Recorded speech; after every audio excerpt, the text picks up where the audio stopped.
quick check here.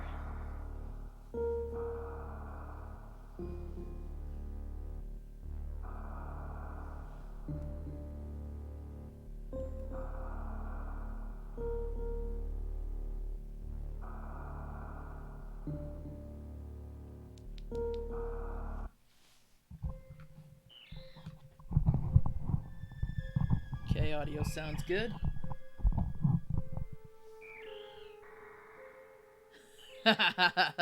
What's up, Demon Hunter?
Alright, just tweeting the stream out. Yo, what's up, Starmazen? Whoa, we got Outlaw Bits Gaming too. Nice. What's up, Kurt?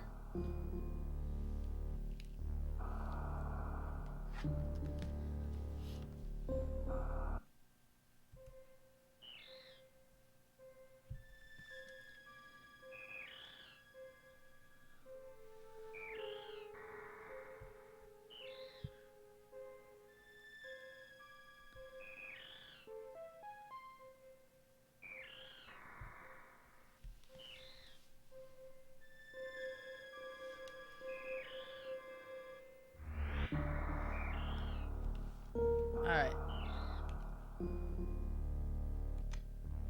Wow, that's my actual original save data.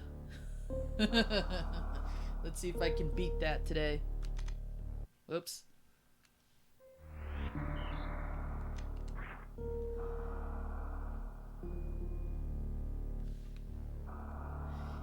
Yeah, it totally has, man. We've been working overtime at work, so I haven't had time to do squat. And I've been trying to make all the streams that I can too. Change my buttons a bit here. There we go.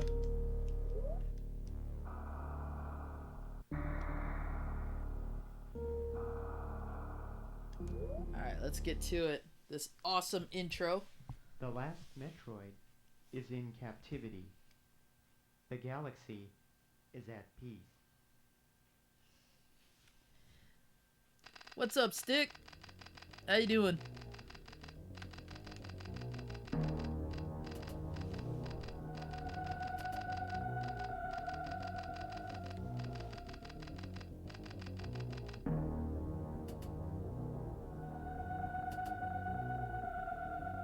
I'm gonna go on record now, and I'll probably say this a few more times too. This is probably the best Metroid game in the series, let alone the best Super Nintendo game out there. That's right, I said it.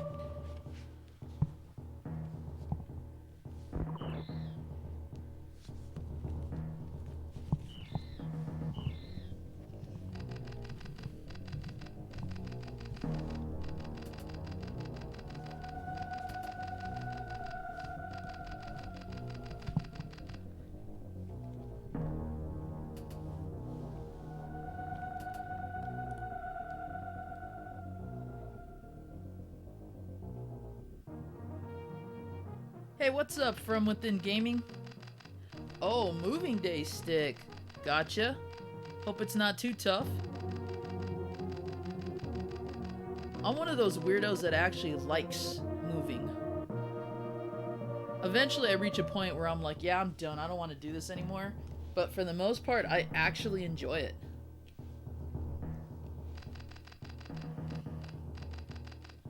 Okay, Demon, that's not a bad tie right there. Link to the Past is definitely a good game on this system too.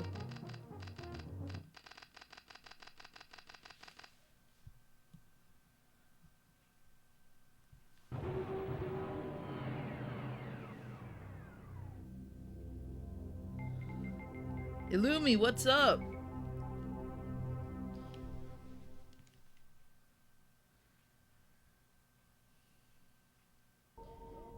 Alright, now before we begin... Ta-da! Told you guys I was gonna do it. First stream I was on camera. So let's get to it. And yes, I am totally rocking the Leia Buns.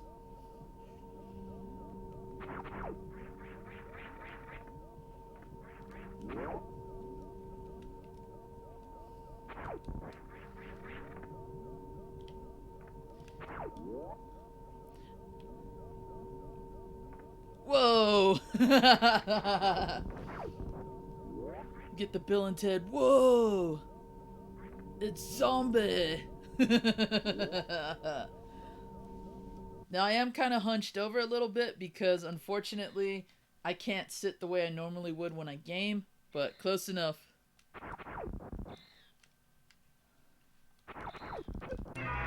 Let's take this up your rear end, Ridley. Come on, let's go.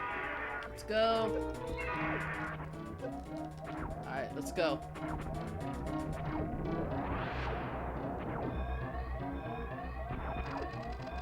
You know, it really stinks that you really can't do anything. You can't do anything during that fight with Ridley. Like, that is a fight you are meant to lose. You can make him drop the hatchling, but he still is gonna pick it up and take it with him. There's no getting around that. Oh, I should have backflipped and I would have got more room there. Okay, how about you jump, Samus? That's a first. The game completely went over there. There we go. Let's get out of here. Ugh. It is extremely hot in my apartment today, so I want you to know doing this is making me sweat a lot. What's up, Kamen Rider Josh? Techman, what's up? What do I use to stream? I use a laptop, basic Elgato, and I'm using original hardware. I don't use emulators unless I have to. Doing good, Techman. Doing good.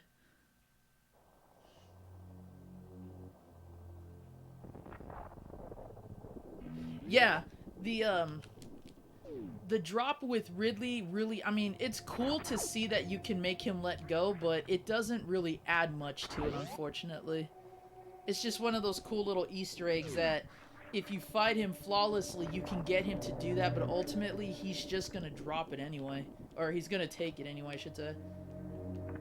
Ugh. And there is a candle in my way. Darn it.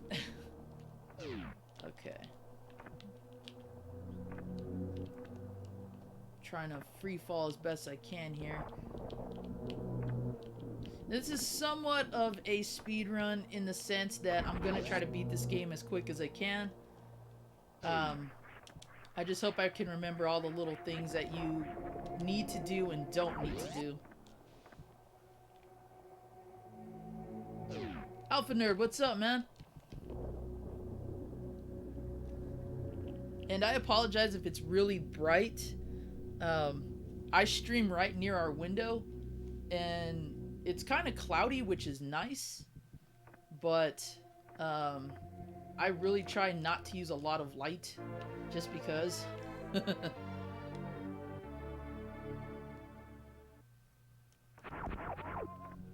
Yeah, man, I hear you, Tech. A lot of places and a lot of people I know are on lockdown. We're not, um, but we're prepared for that just in case.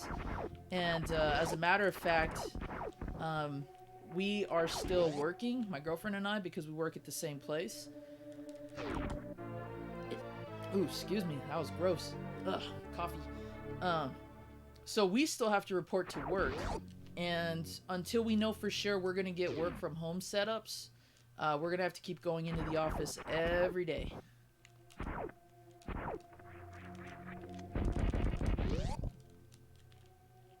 Alright. Yes, yes, you spied on me. Whoop-de-doo.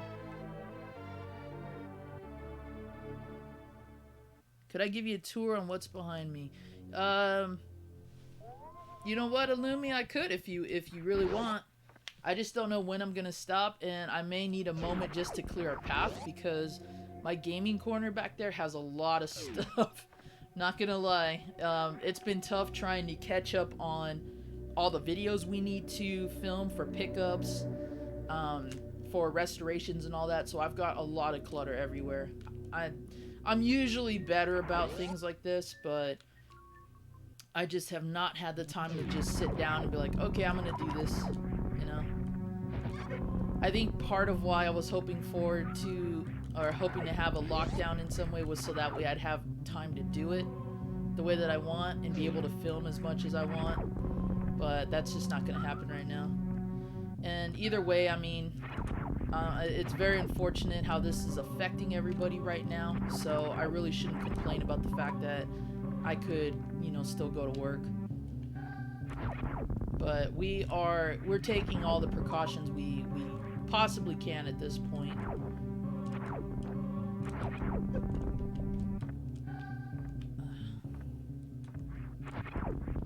Why did I jump into that? It's so weird because I'm used to just looking at the screen. So now that I'm on camera, I'm like watching chat, watching camera, and then watching this at the same time. Oh, totally, Tech Man. Totally. I've been trying to catch up on all your videos, bro, and just drop likes when I can, comment when I can. Okay, I forgot what's over here. This might be the map room. If it is, I really don't.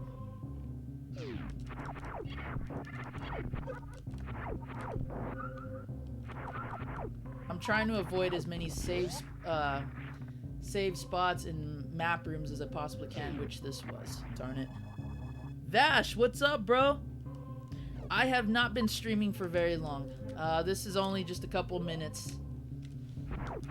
I would have started streaming earlier, but I had some problems with the webcam, which I'm still having issues with, and I was having trouble configuring Streamlabs. So if the camera goes out or if I need to stop it for any reason, that's why, because I think there's either some kind of compatibility issue or there's something wrong with the aspect ratio. I tried to make it as small as possible without overlaying the video game footage, and I'm not having a good time with that. It just doesn't want to allow me to fix it the way that I want.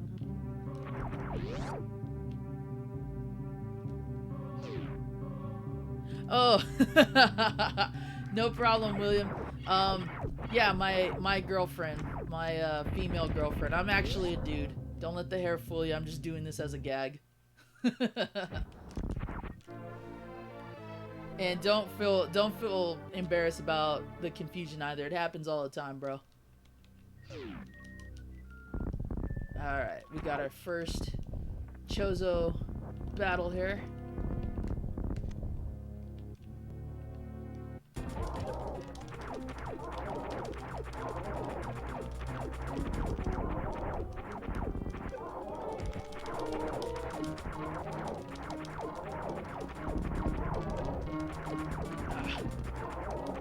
There we go.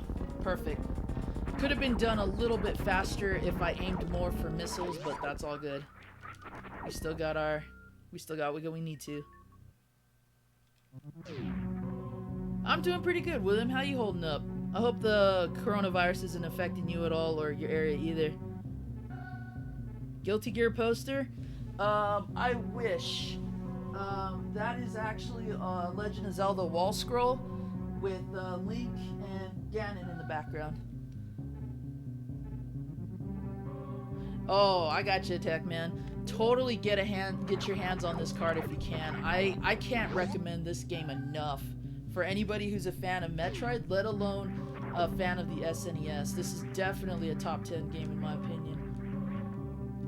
Now I could try to do some tricky shit over there and you know, wall hop and bomb and everything, but I am so rusty I am not going to try anything that flashy.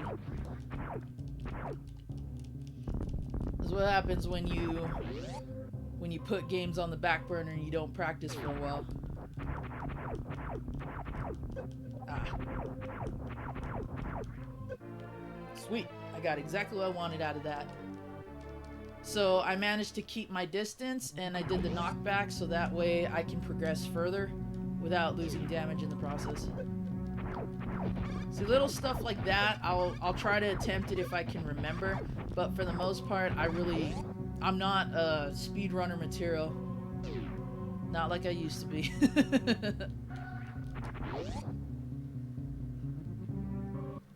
Alright, let's go ahead and take this elevator, and I'm going to take a moment to catch up with chat.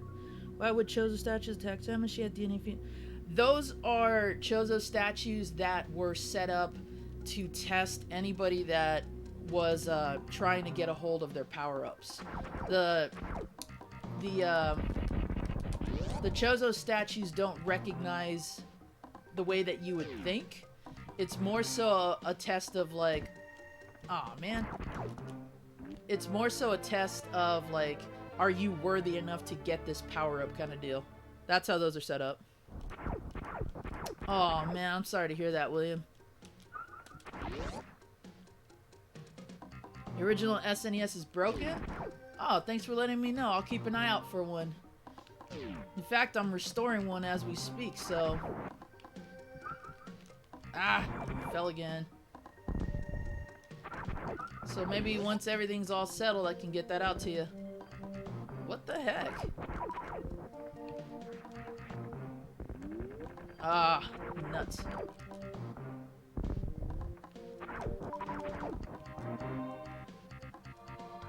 Yo, what's up, Lit?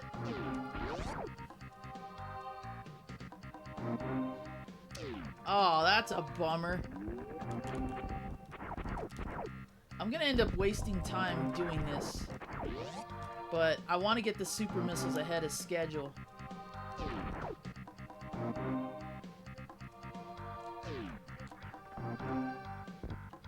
And I know there's a way to do this too.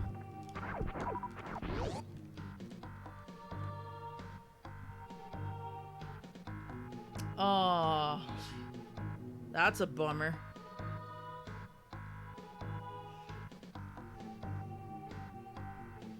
Is the hard drive on the 360 completely fried?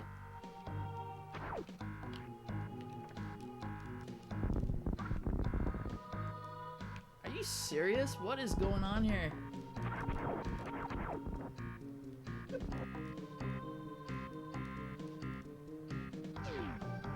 Oops, did not mean to do that.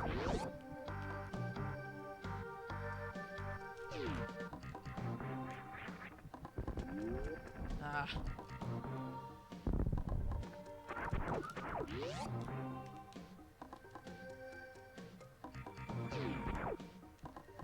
Oh, I see. Well, I can definitely send you a newer one if that's what you need, Josh.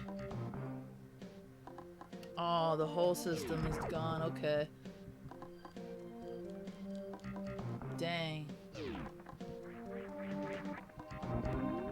Ah.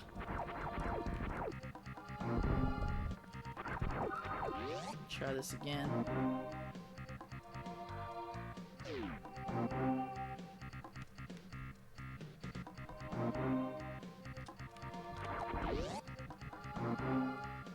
Come on. Ah. There is a way to do this. You have to like speed flip into the bomb like that. I'm just rusty. can't seem to do it apparently. If I can't do it, then I'll come back with the speed boosters, even though I really don't want to. That's cool. Yeah, never let a fried system keep you from collecting, because chances are you might miss out on something awesome that way. Ah, alright, forget it. Moving on.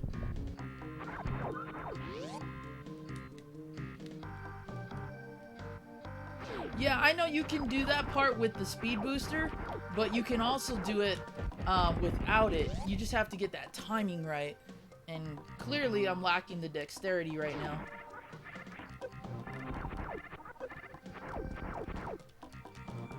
And that stinks because that means I have to fight Spore Spawn to get the super missiles I need to continue.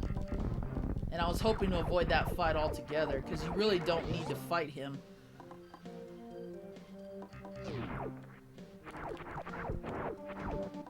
But I will go get the extra missiles I need down here. It's just gonna be one big backtrack though, sadly.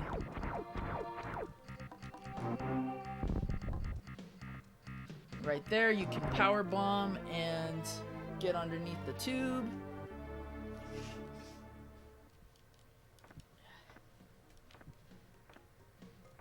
Alright. Ugh. Really need to up my game a bit. I need to be able to do all the tricks I used to do. Aw, thanks, Rio. You completely ruined my wall jump there. Alright.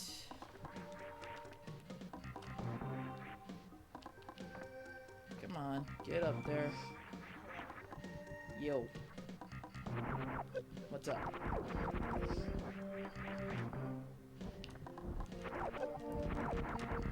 I like how they kept a lot of the original enemies from this area in this version too. The side hoppers, the Rios, all that. This is, I think, a gravity room. Oh, it's a save room. Okay. I have no idea. I'm down for whatever. You know, I'll eat pizza anytime, but I know you get sick of it. God. Pizza everything. That's what happens when you're a Ninja Turtle fan, bro. You should know. Oh, wow. I didn't know I was that low on health. Good to know. Wait, what? There's another dude floating around? Oh, there he is. Come here.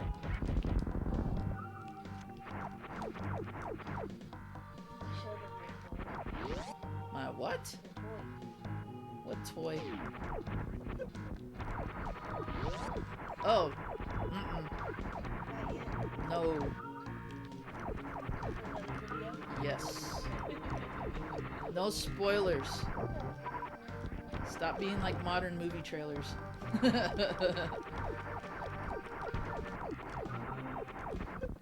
Yep, they definitely kept a lot of the familiar roster from the previous games. That was kind of gross. I have allergies, I'm not sick, I don't have the corona. She's lying. She's got the corona. She just doesn't want to tell me. Because she knows once she does, we're quarantining ourselves. I'm okay with being quarantined, to be honest. That's fine. I don't want to go to work no more. It's real tough. That's what we get paid to do, though. Oh, but it's so bad. It's so busy. I know it's busy, but that's what we get paid to do. Ow! Cheap shot and... Hopefully I don't have to destroy these again. Alright guys, sorry, I just got a notification. There's gonna be a little bit of lag right now. This letter is supposed to be... I'm aware of that. It's not important right now. We're not traveling at the moment. Yeah, this is a completely unnecessary boss fight.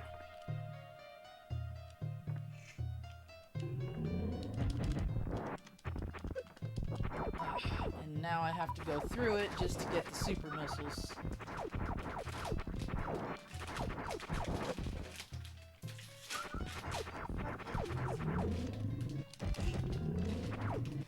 what a time killer this is.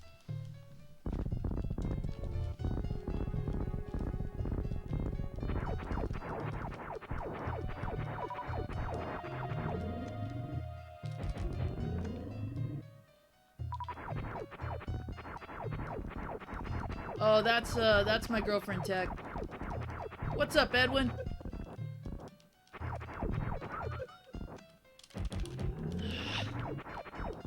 Lousy plant.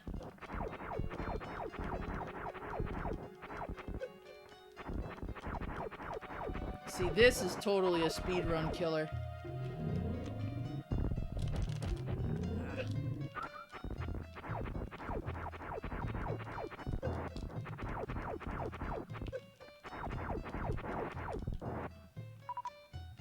Come on.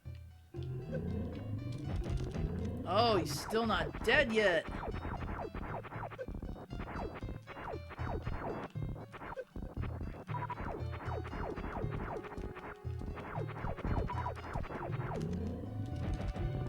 Oh my gosh.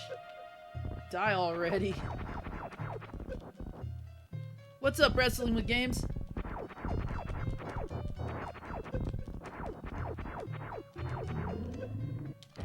Okay, if that didn't kill him for sure, I would have been like, what is it gonna take to kill this dude?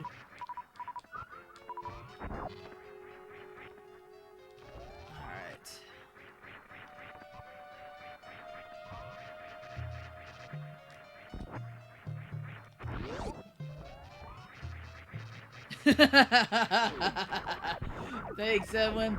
I told you I was gonna do it. In fact, that was also part of the delay there. Had some trouble getting my hair to stay put. I said, no, if I get the camera figured out, I'm going on stream with them because that's what I promised. Wouldn't be the first time I've done it either. I've done this for work too. Make me waste a freaking super missile.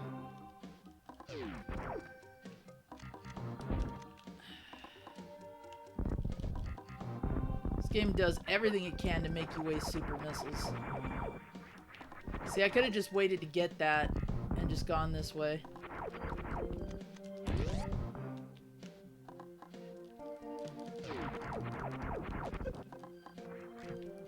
What's up? Pipes didn't look like the pipes from... Yep, totally. Yeah, it's about time Spore Spawn started getting darker. I was like, dude, what's it gonna take? Do you have a personal best speedrun time? I did on one of my other save datas, but it's missing. At the start, I only had one save data, and that was the slowest time I had. My personal best is somewhere between like 130 and 145, I think. Somewhere around there. But that's when I go for 100% completion, and I don't skip much. If I can skip, I could probably slim it down another 5 or 10 minutes. Or if I do skip, I should say. So, yeah, my times on here have fluctuated quite a bit. Sometimes I get stuck in spots I don't expect to, and then in other cases, let me change the camera a bit. In other cases, I don't, so it varies. See, I can run across that, but I can't run across that stupid gap in the previous game, or the previous section.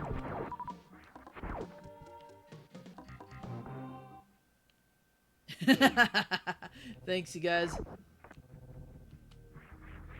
Ah.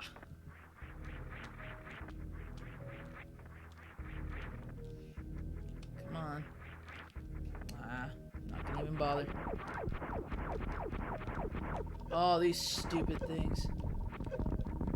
Metroids in disguise looking things. That, I believe, is a save room.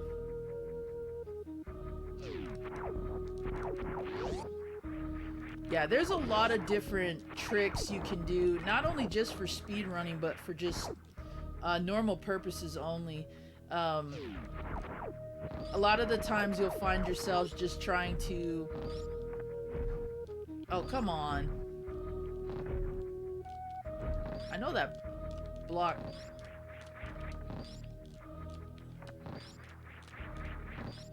Can't tell me that that space is too narrow to wall jump. Ah.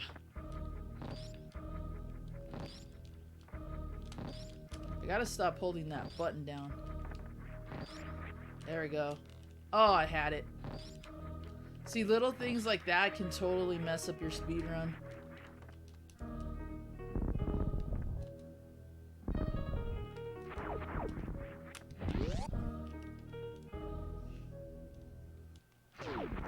Spazer?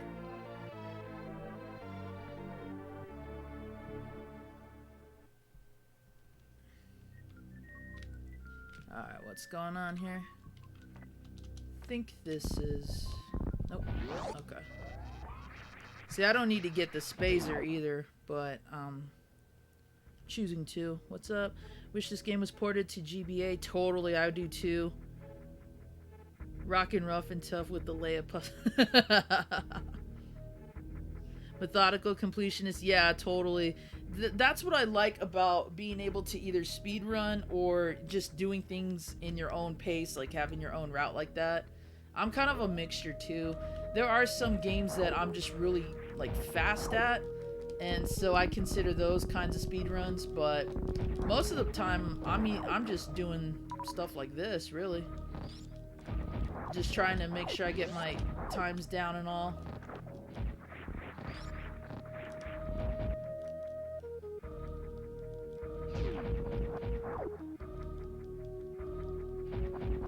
Ah, the good old glass tube. Yeah, I mean, whatever way you're comfortable with. I mean, that's what, you know, whatever works for you. Oh, why did I do that?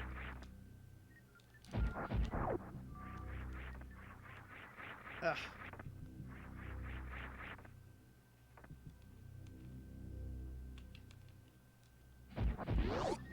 Now I need to go fill up my super missiles. I thought I clicked off the missiles there, and apparently I didn't. So perfect. That's what I want. Uh-oh. I don't want that though. Thought he was gonna grab me for sure.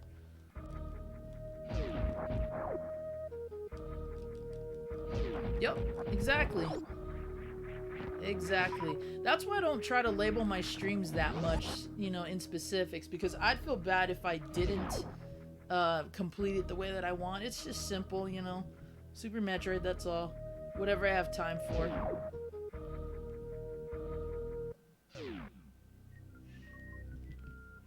Okay. That's what I want to do. Okay, let's see if I can jump. Oh, are you kidding me? Well, maybe I'll be able to make it from there. Ah, of course not.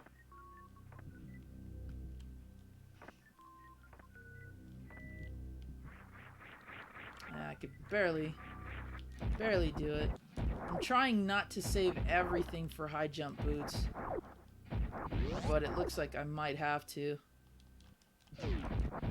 Yeah, exactly. Some games you are more inclined to know than anything else.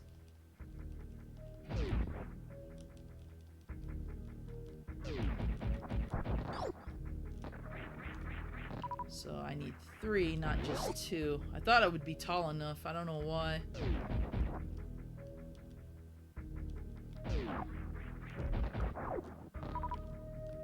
And luckily those plants will do what I needed to do.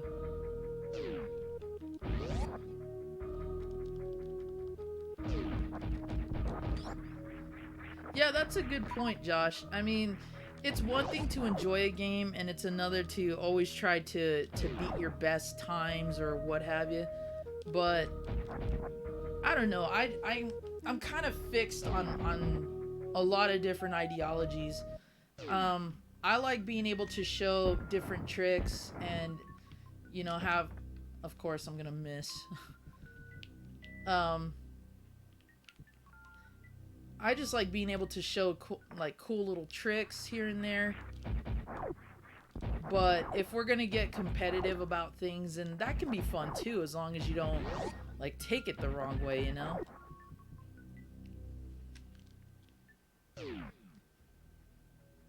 I haven't yet, and I want to. I want to take a look at those games. See, I'm just wasting a lot of time doing this. Ugh. By now, I would have probably scrapped my run a long time ago if I was really trying to speedrun it. And that's another thing too. Like, speedrunning is a very cool skill if you can do it, but it just requires a lot of dedication and time. And sometimes I just don't want to put that much effort into a game, really.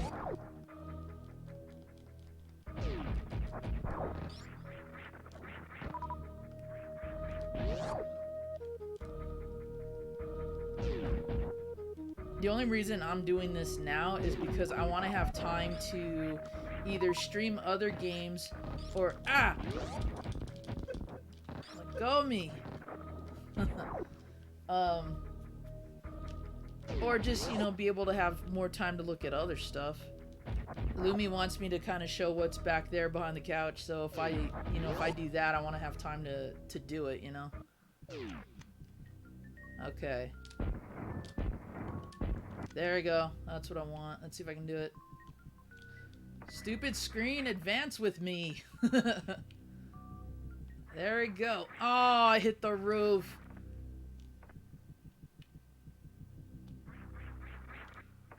Oh no.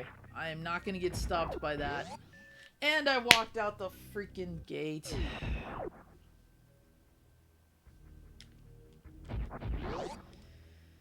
Well, we're off to a great start, folks.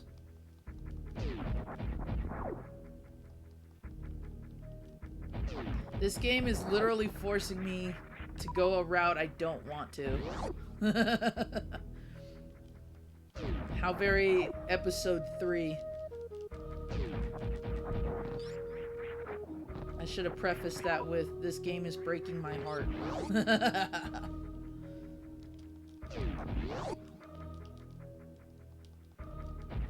I mean, if I have to, I'll go the real way, but I was hoping not to, so I could skip a lot.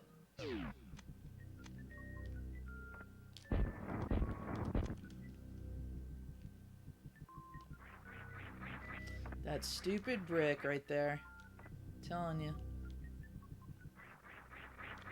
It, like, kills the jump.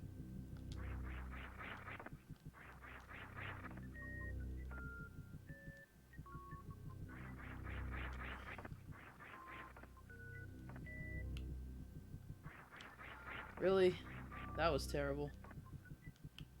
And away.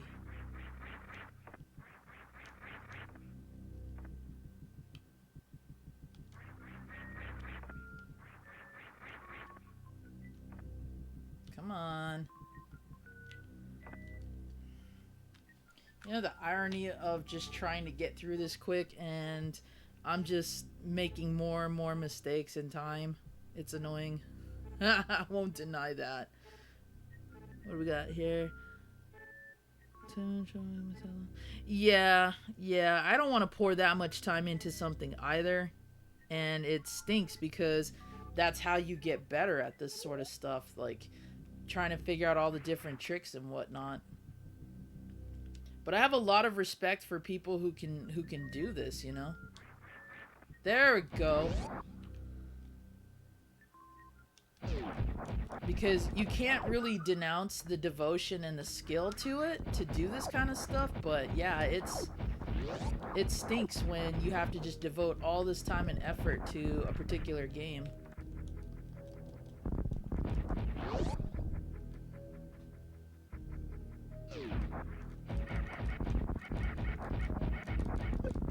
Ow!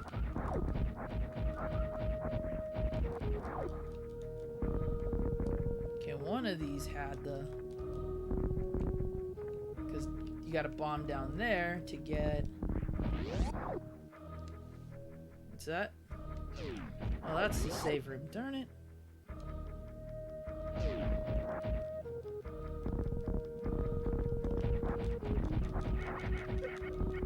Totally wanna... Wow, they didn't even give me anything.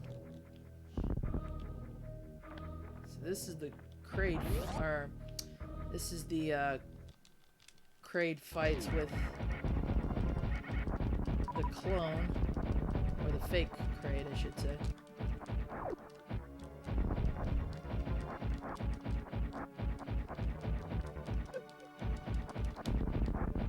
Sweet, that's what I want, but I want more energy too.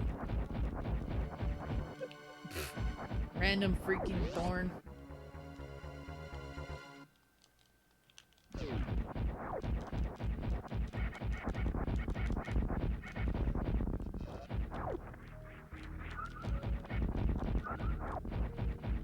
That was nice.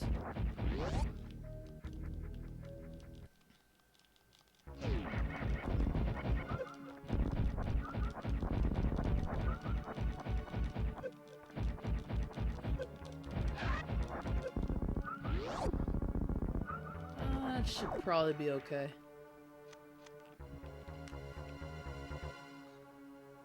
Oh, for heaven's sakes, I completely forgot about this.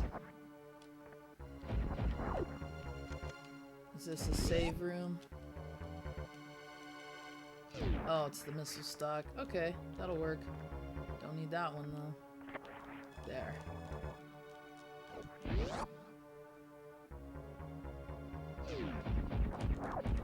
And I apologize for the camera cutting out some of the game footage there. I haven't figured out how to configure that just yet. Alright, come on, Kraid. This fight would be a huge help if we could get rid of it, but we have to fight Kraid in order to get the Varia. There we go.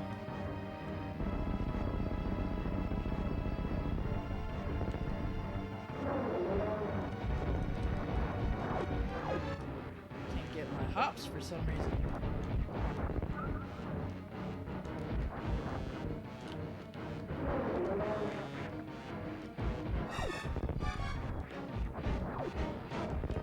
Oh, are you serious? Come on, Samus.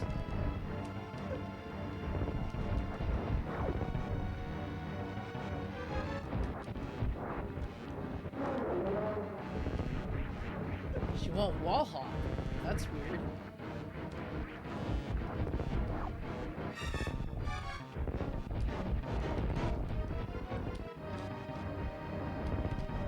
There we go. That'll work too.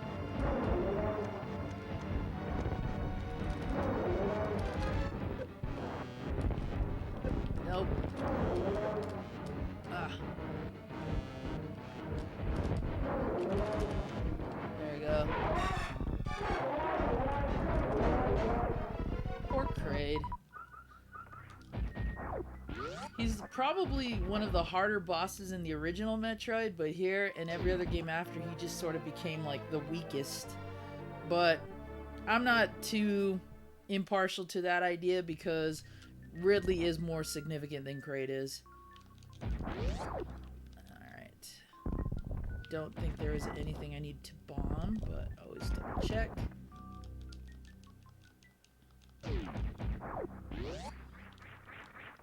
Oh, now she gets ready to wall hop. You see that? Ow.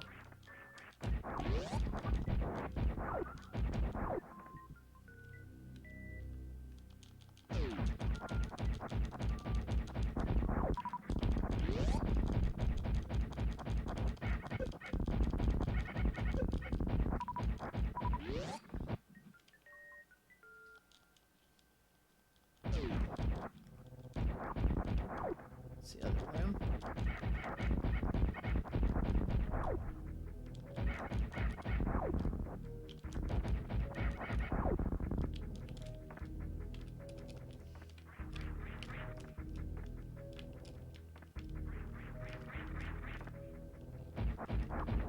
wall hop before. There we go.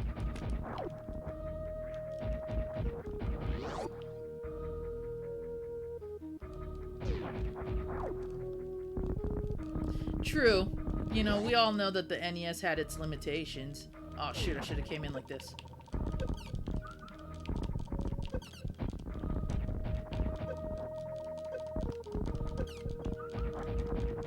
There's the...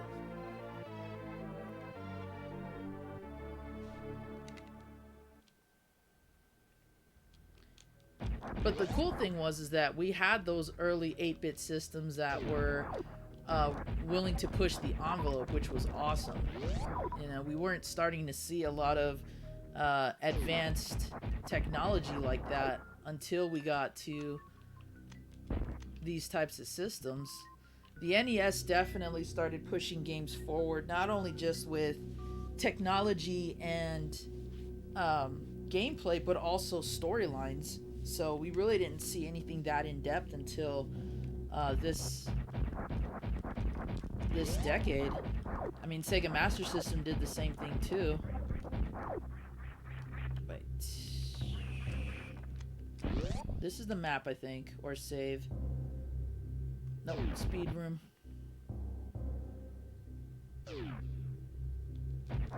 Supposed to go down first. Power bomb door.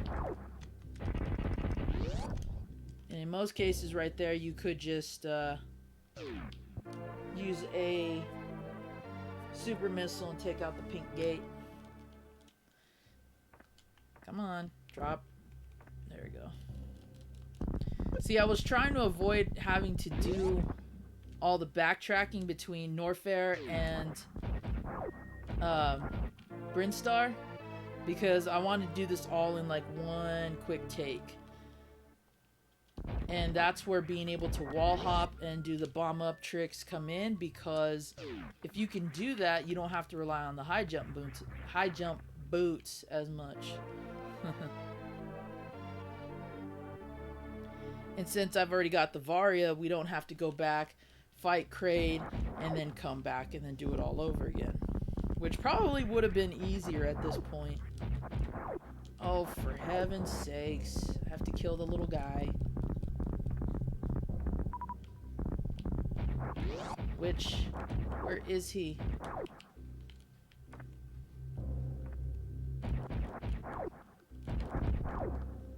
That should have... Oh. See, I hate little things like that.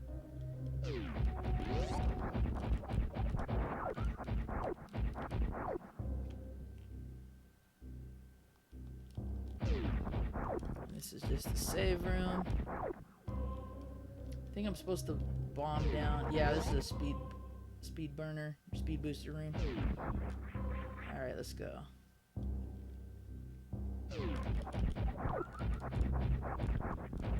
There we go. That's what I needed. Okay, guess not. Wait, am I supposed to... Oh, yeah, there was another door. I was like... I can't fight Crocomire yet, so... But we'll go in this door.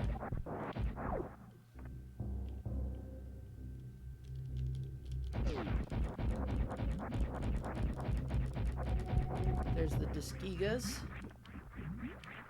There you go. It's funny because a lot of these guys I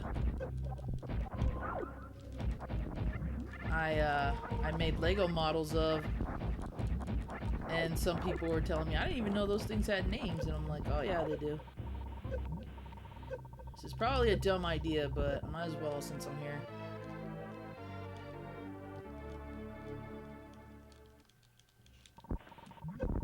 There we go.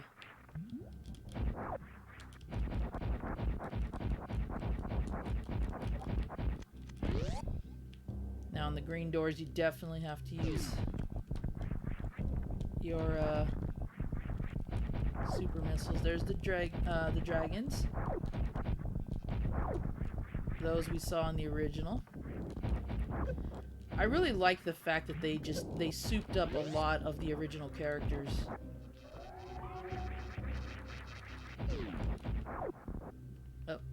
sec. Oh gosh. Okay. We got another possible frame rate drop. So if there's any lag, guys, I apologize for that.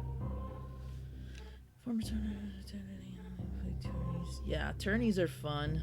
Let's see. I never played the NES Metroid first. You played Metroid games where Fusion and Zero Mission. Again, not bad choices to start. Fusion is definitely a very great game, and if you played through Zero Mission, it's pretty much the original NES, but with updated graphics and added storyline. Quick take anyway. Not a bad take. I agree with that.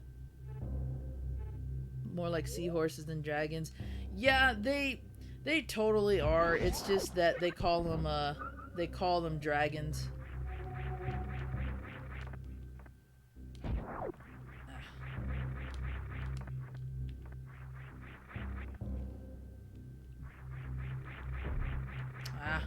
Can't make that room or that jump. I'm worried about going in that room, but I might as well to get the door closed.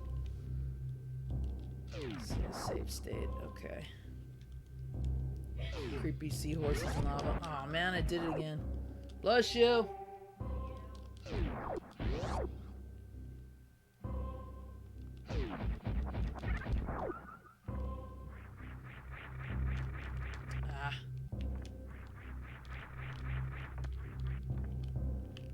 Just gotta get up there is the...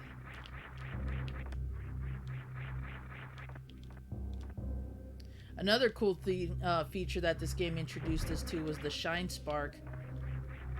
And being able to do that so many different ways was really, really cool.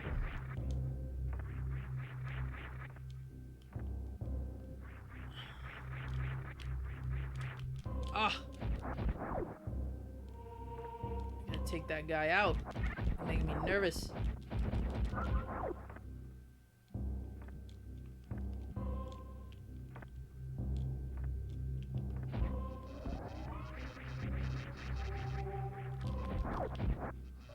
Love how I missed with the spazer. There we go. That's what I wanted gone.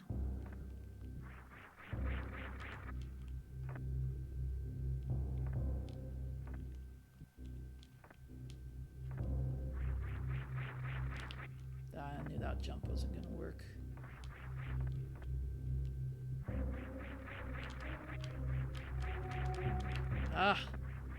Just trying to get that last one's a pain.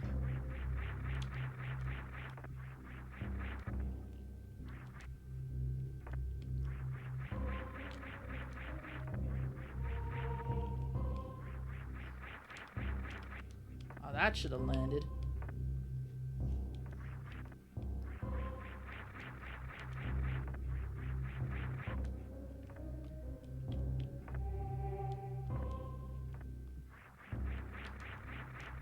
Come on. If I can land that, I can save a whole lot of time just trying to get to the speed booster. But she just won't.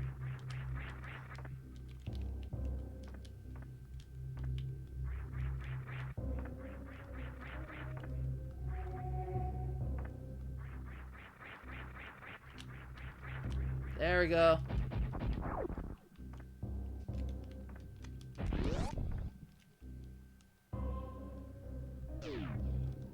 Seahorses that live in lava seems more terrifying. Yeah, that's true. Because, like, what are you supposed to do against that? They clearly have the advantage.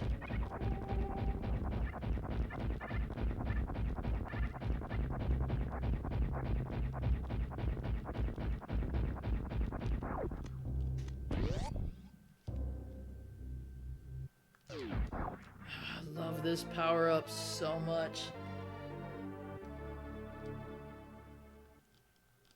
This was probably the best addition to the arsenal in my opinion. Let's go! God, I love that. So freaking cool. Might as well fill up my stock while I'm here. These guys are from the original game as well.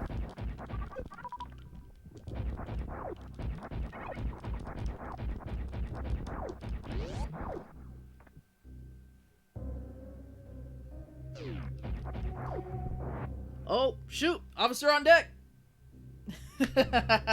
What's up, Major Sea Salt? How you doing? Guys, if you haven't checked out Major Sea Salt's channel, please do so. He does a lot of really good FPS games. He's been playing this one that I am actually interested in playing called Sniper Mission or something like that. I apologize if I don't remember the name correctly. But also he's going to be streaming the new Terminator game, which looks freaking amazing too. So definitely check out his channel and show him some support. And while you're at it, everybody else you don't recognize in the stream, show them some love too, because that's what we're about.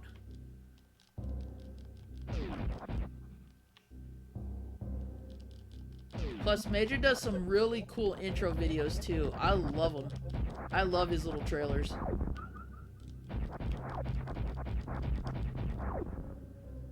Yep.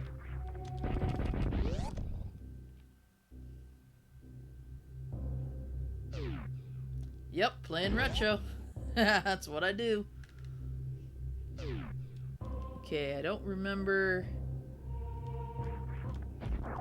I hope this is not a long drop. Okay, good. Now this is to the wave beam? I think it is.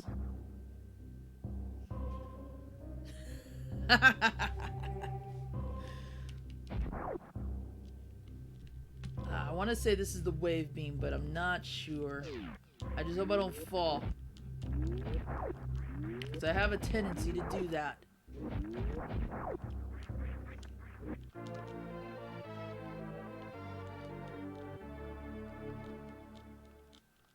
Okay, this is a grapple section. I might... Probably not.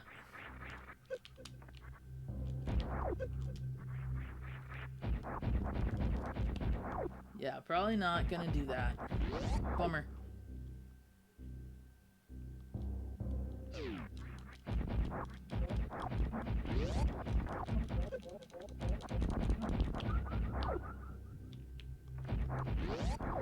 See, that's to the pit room. I'm trying to remember. Ugh. It's so much easier if I could remember where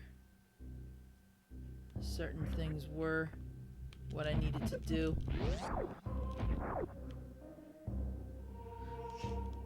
Because I know you can get across that. I'm just trying to remember if I really do need the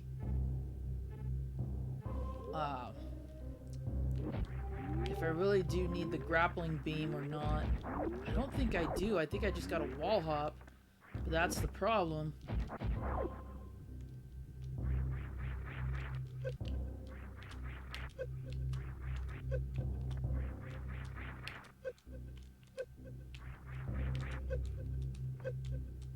Yeah, I'm gonna die if I don't get out of here. That stinks. Because then I have to do the whole thing over, and that's not what we're trying to do.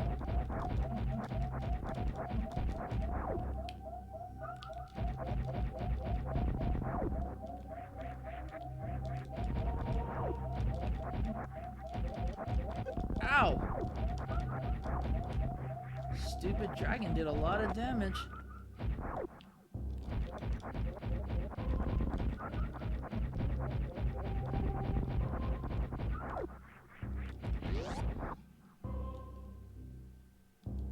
Let's see.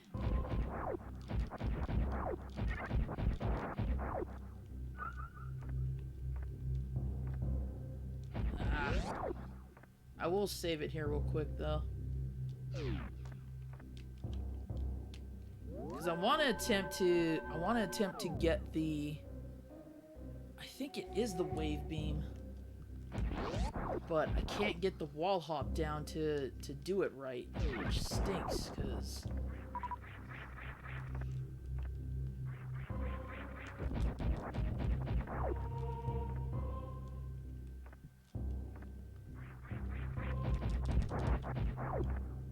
Having the speed booster definitely helps right now, though.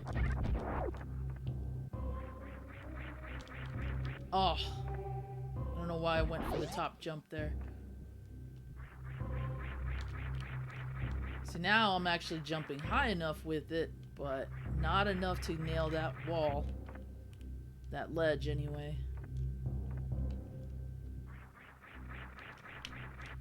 Right there I should have been able to. Ugh.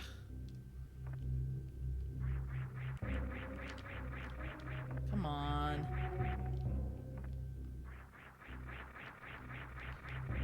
That should have landed.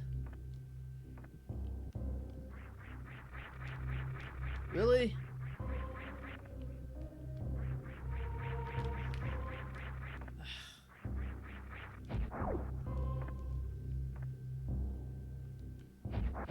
Alright, I'm gonna have to come back for that apparently.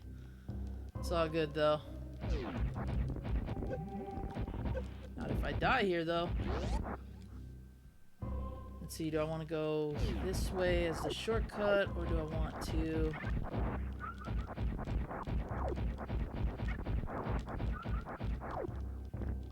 Oops.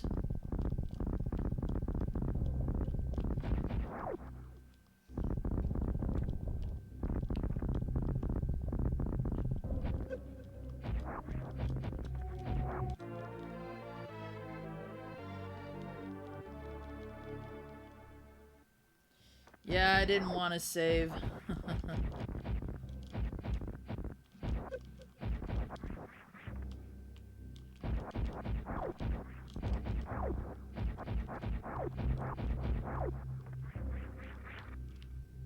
was hoping to avoid that entirely.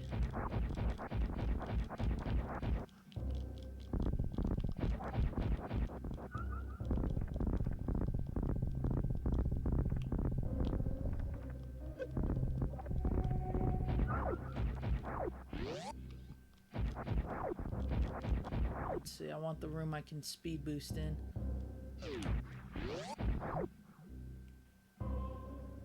Yep. Did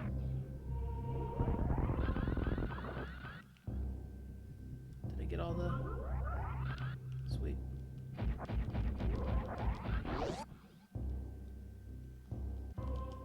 Another save point.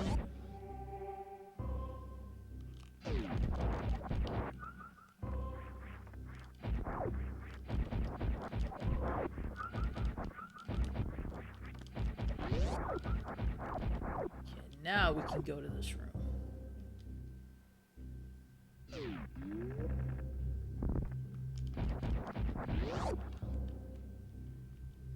It's the freeze, I think. Or is this the Crocomire fight? And then the freeze.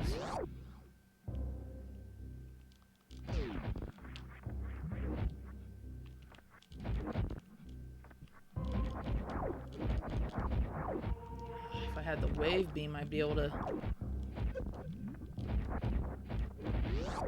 do a lot more damage there, but that's all good. That's for when I'm getting out. Right. Come on. Of course.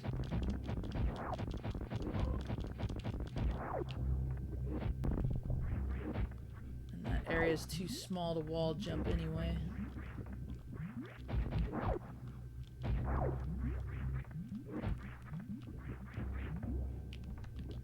Come on.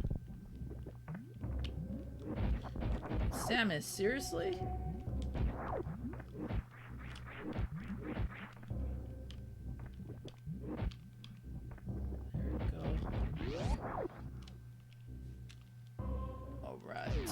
There's the ice beam. Okay, so far we've gotten the ice beam. Could have got the wave beam if I could have timed it just right, but not the case. Because you can wall hop off that little area. It's just really tricky trying to get up and over. But but that's okay. I'll save that for another time.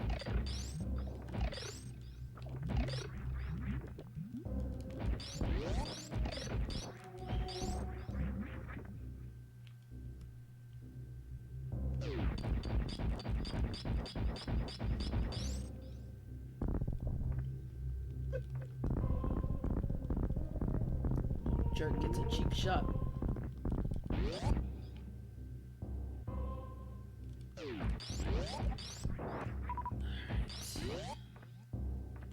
Let's go back up.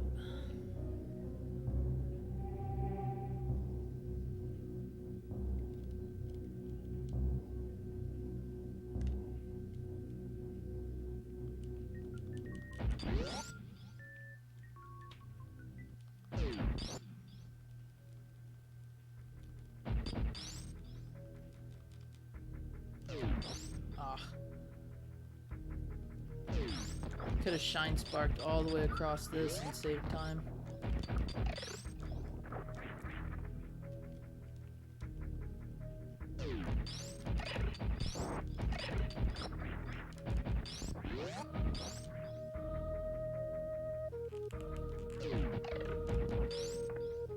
Now here's definitely where you would want to wall hop for a speedrun section. Just try not to blow that up, so that way that little creature don't come out.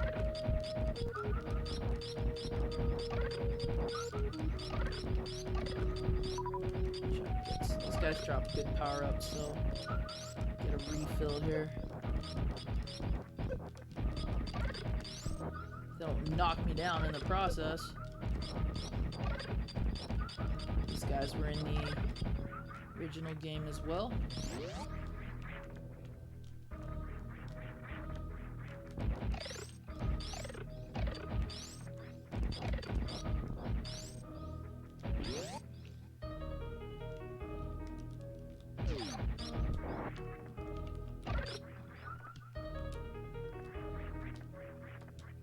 Ow. Ow. All that good energy I stored, now I'm losing it because I'm hitting these stupid pods. Okay. Let's see.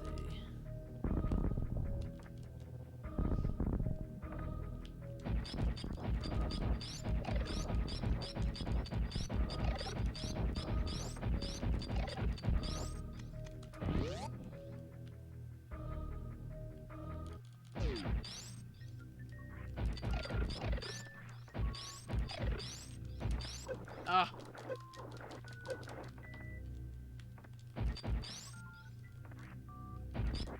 Power bomb, there we go. Which one of these you can destroy? One of these, I think it's that pod right next to where I'm at that you can go down.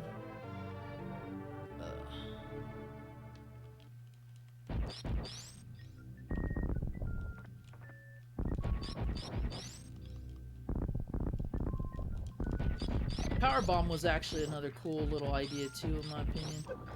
Okay, not this one. Is it this one? Nope, apparently not. There is one that's fake.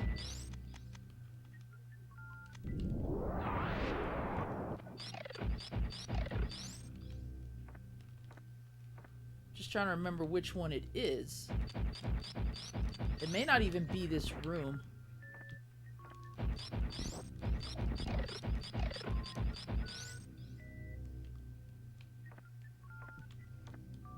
Because that one did a number on me too.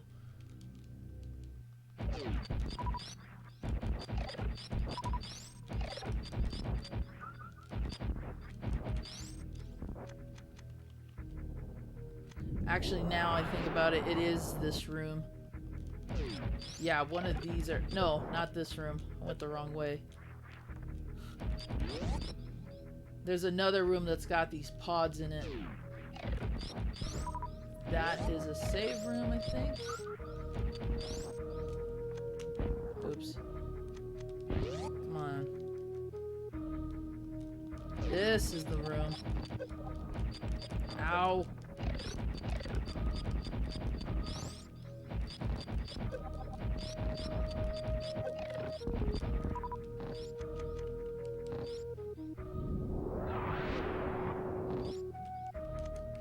Okay, now which is it? Is it this one? Yep, there you go.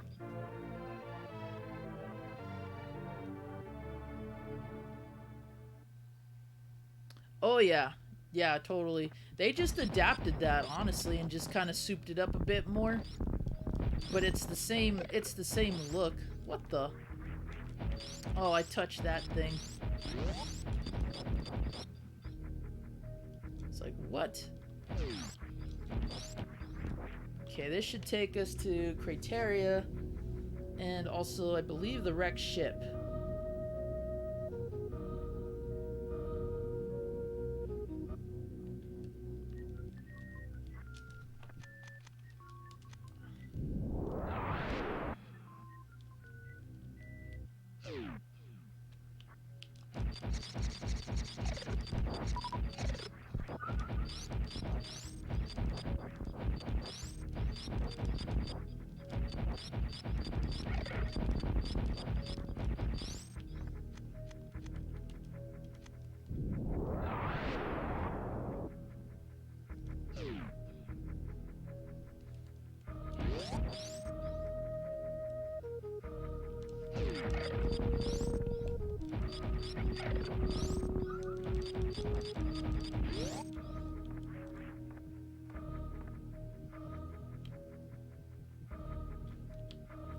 Gotta do it just before I get there.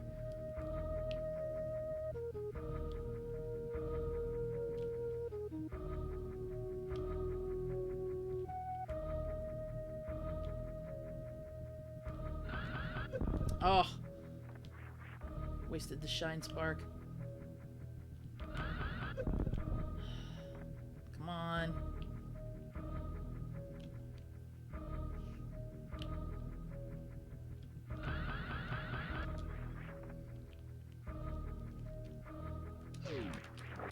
Nope, not what I wanted to do.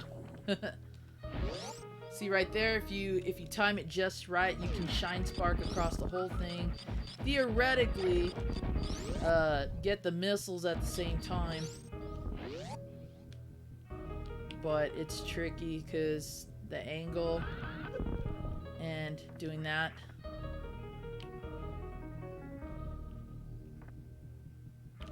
Ugh. I want to play Bloodstained. I haven't yet. I meant to get my reserve from limited run games and I just ran out of time. Seriously, stop that.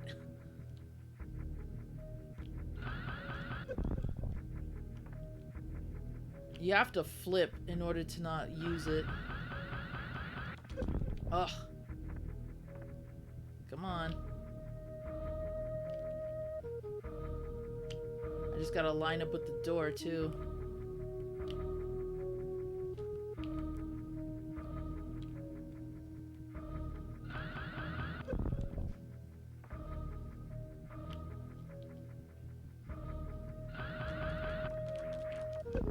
Nope.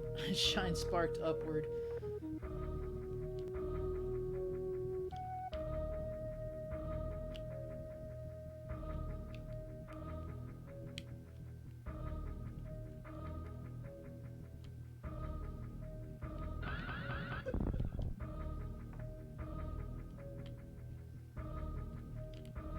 You know, by this time I get the shine spark, I probably could have gotten everything I needed to.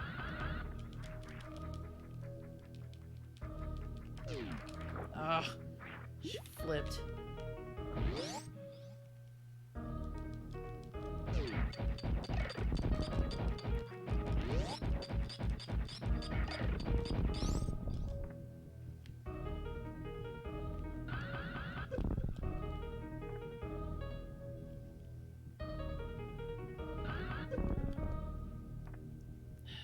Just trying to get her to flip is a pain. Oh, I needed her to do that. One more level up, and I would have gotten it.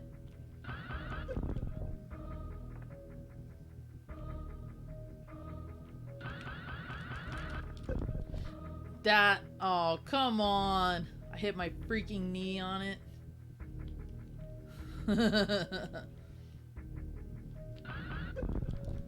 Yo, seriously? Come on. Come on, Samus. Oh, I had it still for a while, too. Wasted it.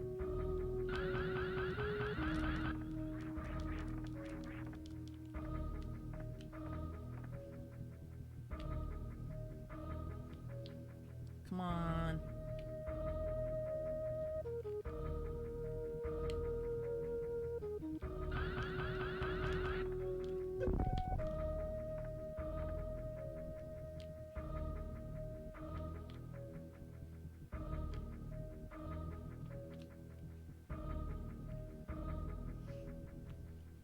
Seriously. Come on, squat.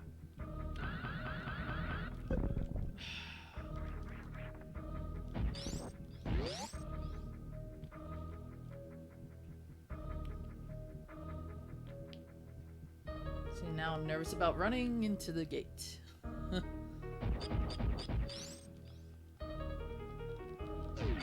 See, theoretically, I could use that to my advantage too, but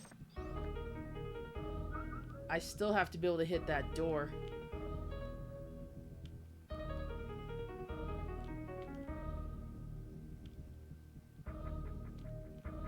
And you have to squat just before you hit that wall to get the shine spark. But she won't jump. She won't flip the way I need her to, like she was before.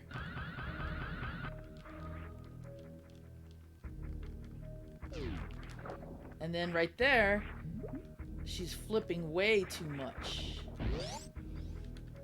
I'm gonna try holding the controller a different way, because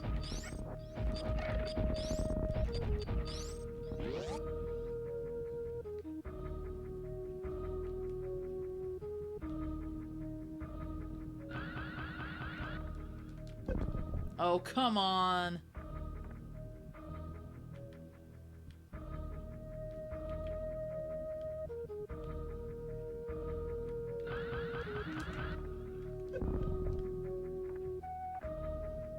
Just need her to do that one more step.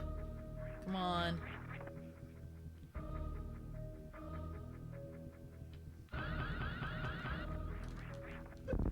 Oh, that would have been perfect.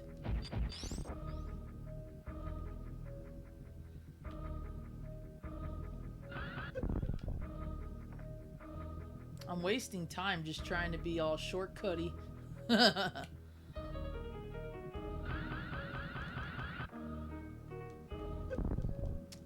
Really?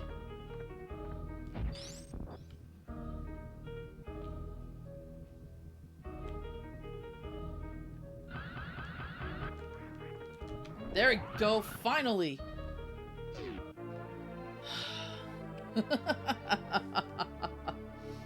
Just to be able to do that.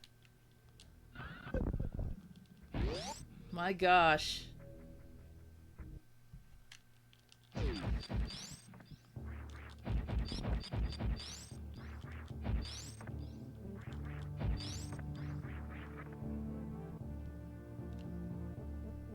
Whew. What did you decide to eat? Actually, I still don't know what we're doing. Alright, come on now.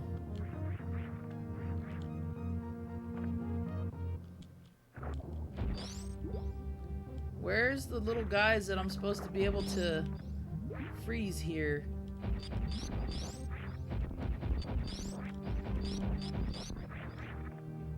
I hope I'm not supposed to shine spark all the way. Oh, there we go. There's one jump I almost had. I don't think I have to shine spark all the way there.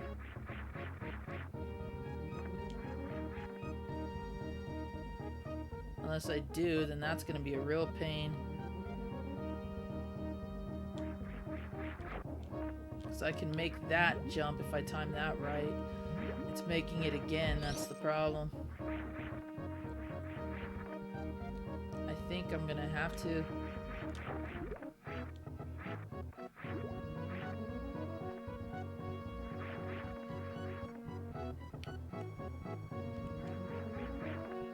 we go. Seriously, where's the little guys I'm supposed to be able to freeze at?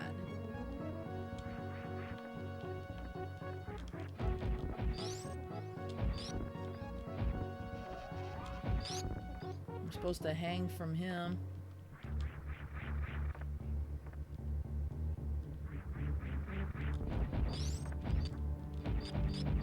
Don't want to fall. That's fine, I'll take it. I'm guessing I was supposed to have Shine Spark the entire time. Taking the long way around the shortcuts. That's actually a cool way to put it. Yeah, that's pretty much what it seems like is going on here.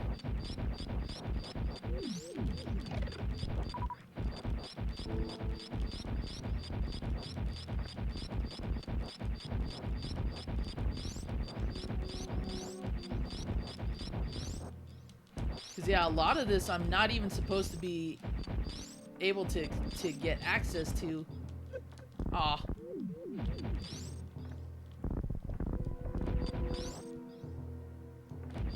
Whoa.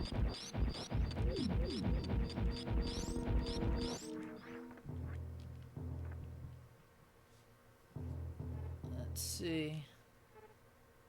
I'm trying to remember where the energy reserve was.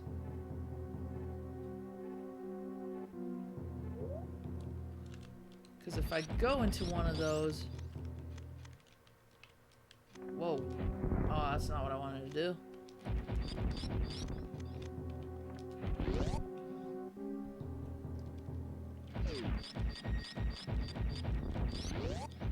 One of these is...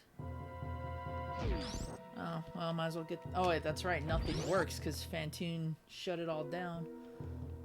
Yeah, he was definitely a strange boss, in the sense that he is like a ghost or some kind of weird... Whoa!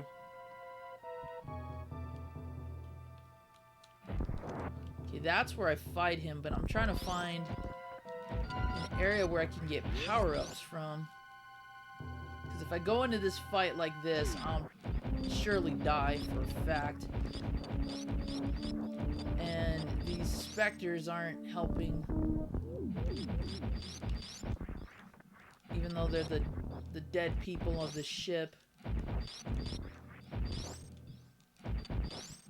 Let's see what room this is. Yeah, see, this is a save room, but I can't use it because... Yep. I need to find something I can get energy from.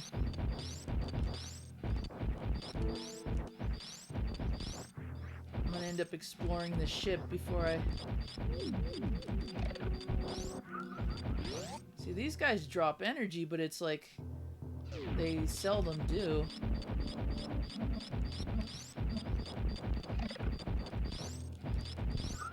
So these guys do too.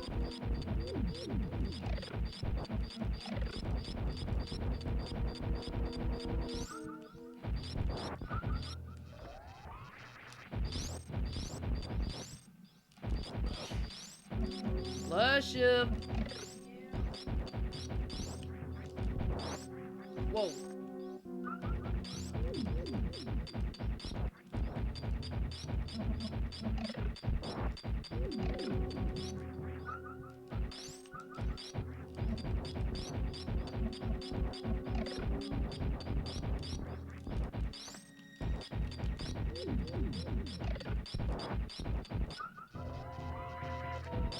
If I had the wave beam, I'd be able to target a lot easier.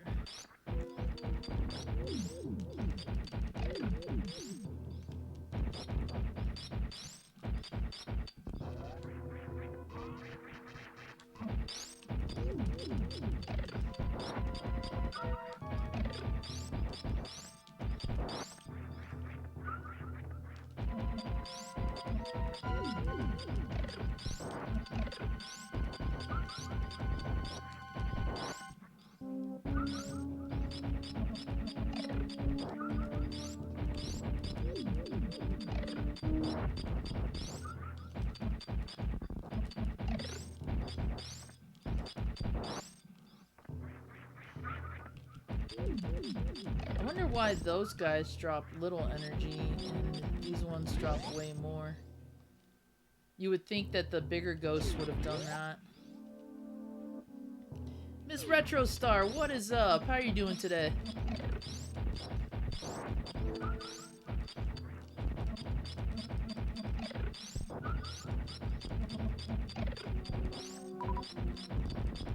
Don't care too much for the power bombs at this point.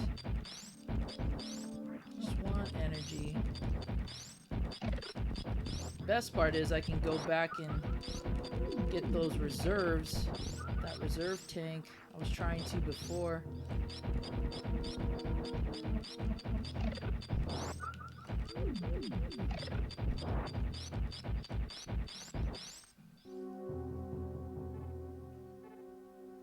Oh, no worry, Tech Man. You do what you gotta do to take care of yourself.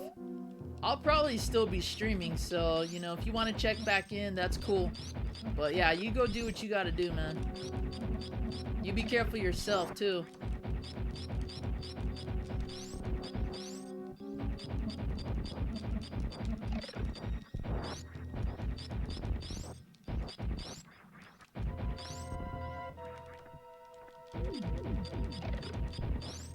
Okay, I guess that's everything.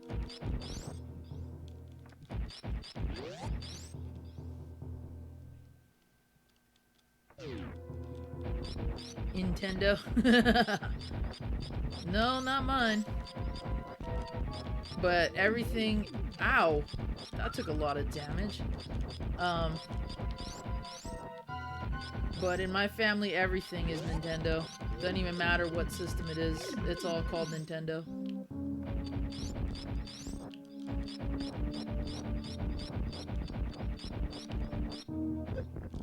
I was afraid of that.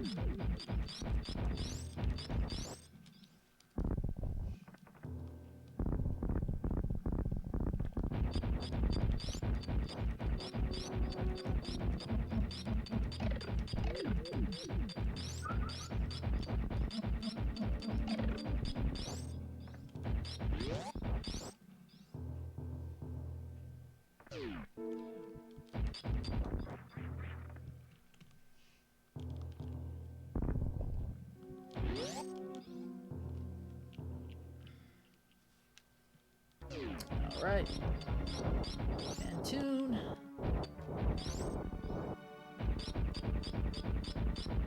Yeah, pretty much like that too.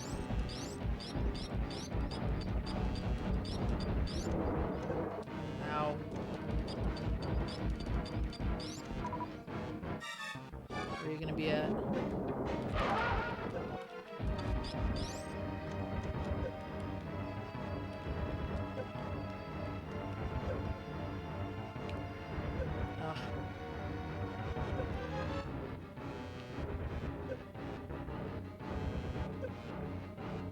Hate when he does that. Really?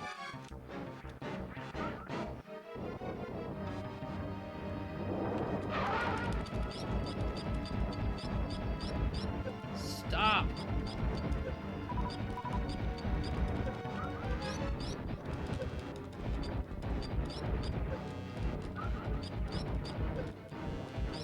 I'm gonna die.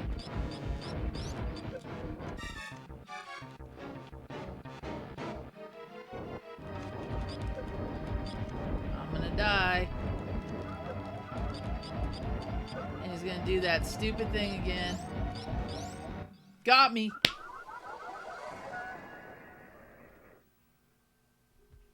Got me.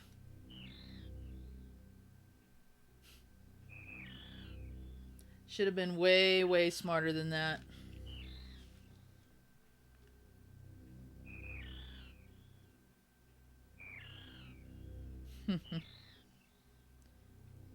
Yep, every brand of facial tissue is Kleenex.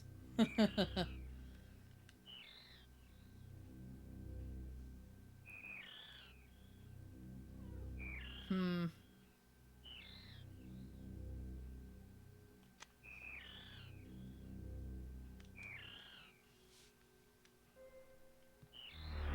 That is gonna be the only death. Because here's what we're gonna do.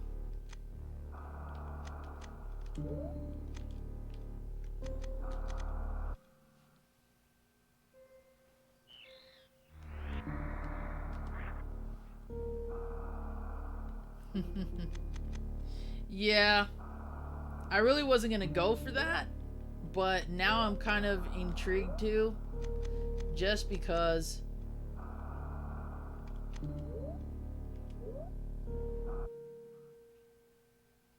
The last Metroid is in captivity. The galaxy is at peace.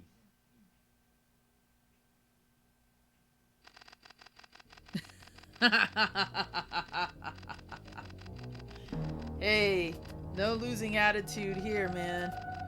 I knew where I messed up. I knew it.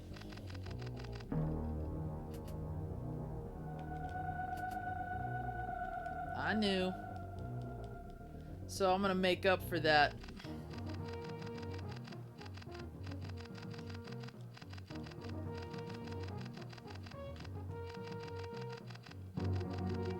Oh, don't worry, Mazin. I'm gonna try for that this time around. I spent way too much time just trying to be flashy and gimmicky and trying to show off all these little things that you can do, when I should just play through it. I can remember most of the game on its own without trying to shortcut a lot of stuff. So we're gonna go back to the way I would normally play it instead of trying to take shortcuts with shortcuts.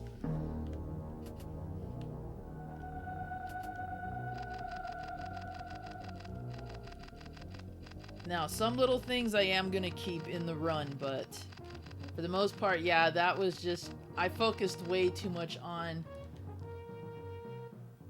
trying to speedrun it when I haven't practiced speedrunning in a while. I admit that. I readily admit that.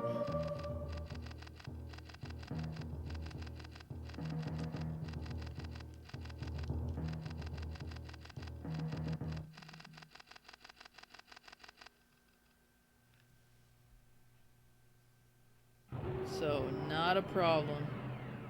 We'll get back to it. We'll get back to it. Don't worry.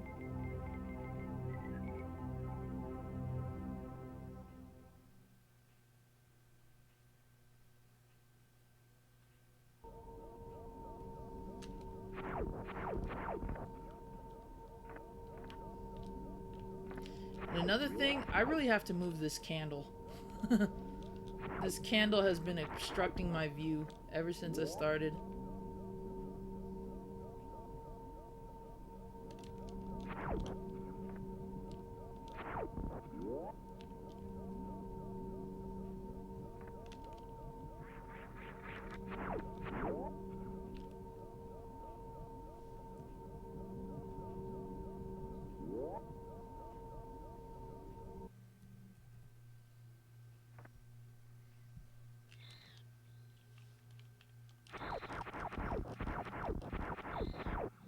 Come on, Ridley.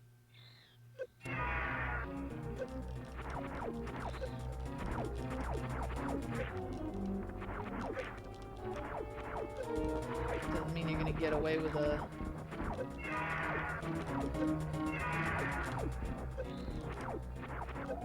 There we go.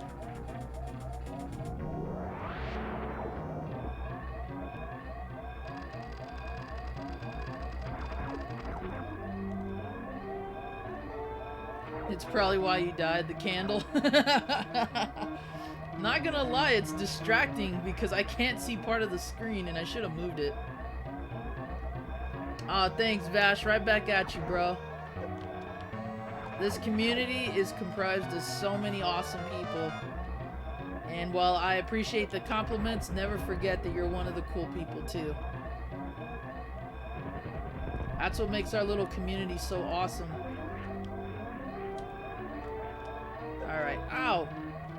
steamed in the face.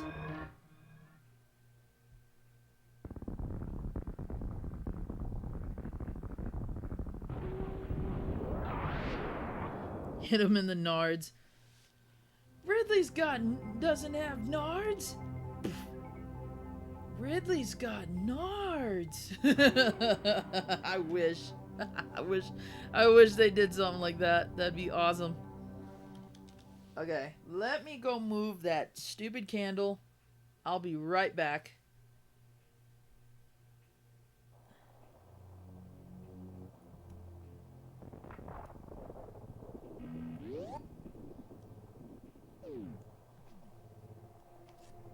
Alright, be right back.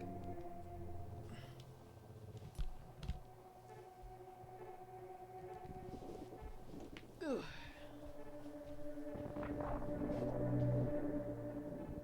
Candles.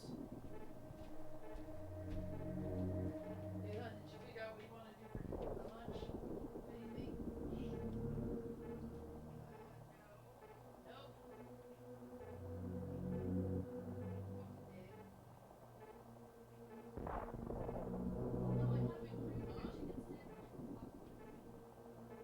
Popeyes? Yeah. You want Popeyes? That or the Chinese food we didn't get to have. Well, look up who's delivering. Oh my gosh.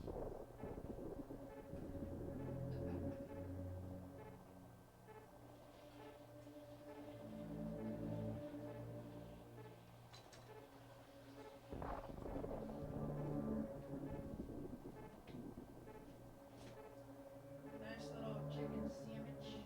One piece of.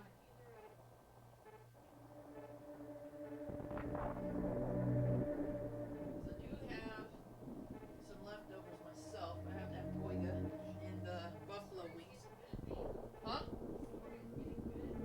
Is it?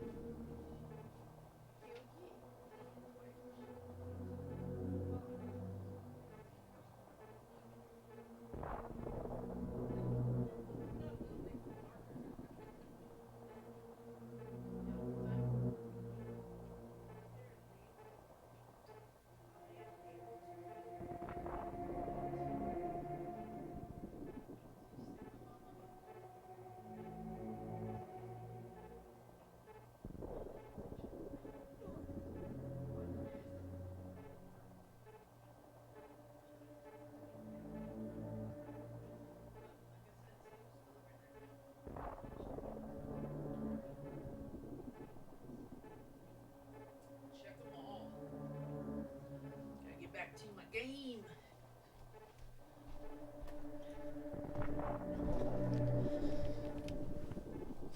Ugh. All right. Sorry, guys. Went to go get a little drink. There we go. Sorry, guys. Went to go get a little drink. I wish my couch was wider so that I could actually, like, sit the way that I want to. All right. Let's get back to where we were.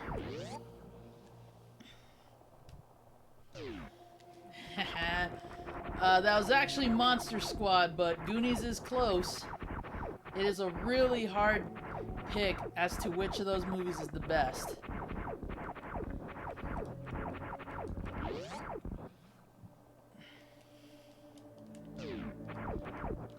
Yep.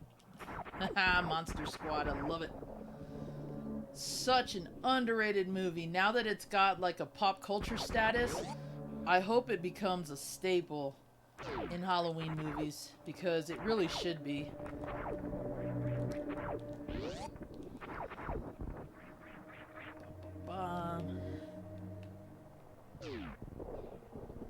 Whoa, what's going on with my chat here?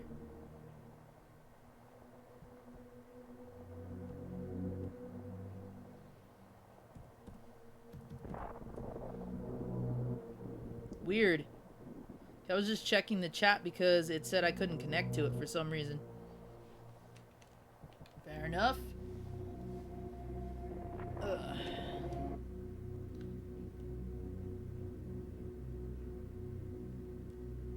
You know another awesome little reference that I liked in, um, what I liked in, Monster Squad? I like the fact that they used the pizza slice on Dracula's face and it burned him because of the garlic.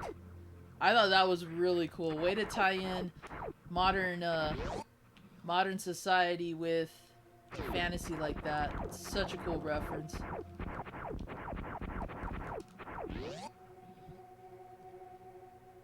And although I know some people find the thumbs up from Van Helsing a little cheap, I like that. I thought that was a cool little touch too.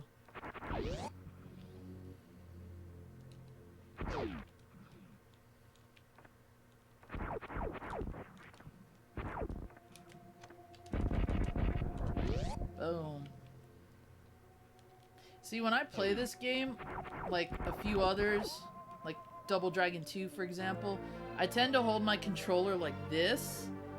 So, I'm always playing like this. It's a weird play style I got used to.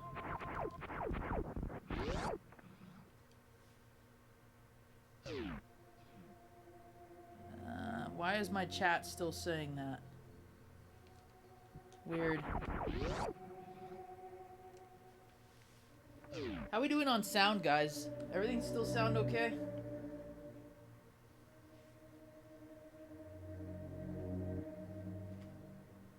Okay, looks like, or sounds like we're doing good. I wanted to wear my wireless headphones, but good luck with Leia Buns in your hair.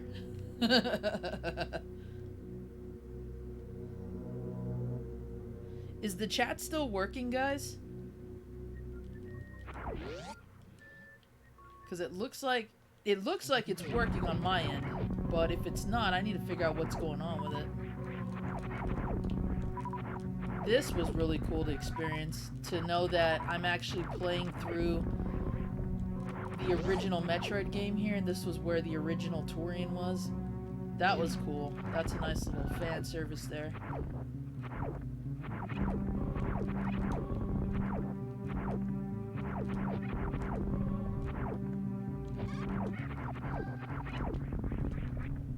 Oh, one more thing that I loved about the Monster Squad.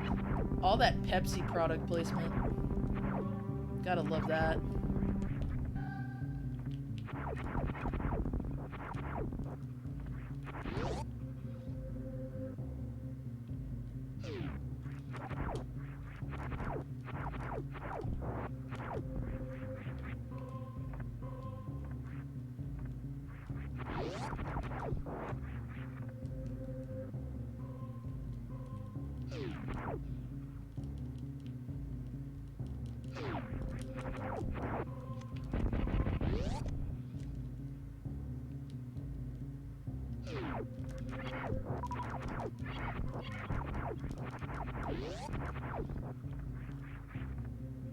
I'm still not seeing the chat coming up, which is weird. I'll try on my end here.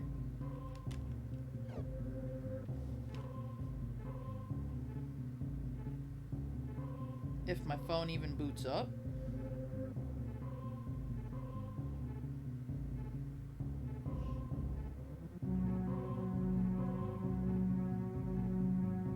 Okay, chat's working for you guys. All right.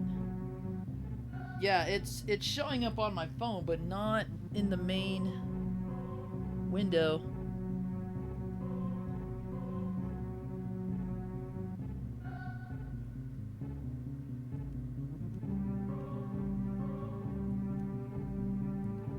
Try to refresh it. I hope I don't crash the stream. It shouldn't, but...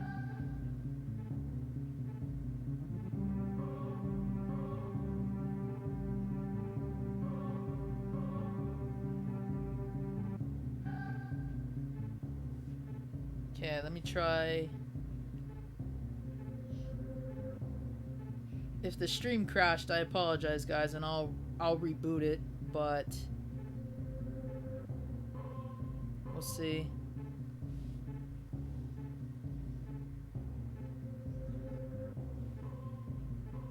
I wonder why my chat decided to just go kaput. There we go. Alright, cool. Back in action.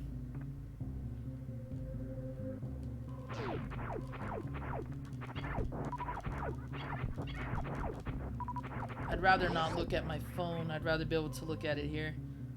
Alright, sounds right. Perfect, in fact. Yes, working for me. Chat is okay. Cool. Awesome, guys.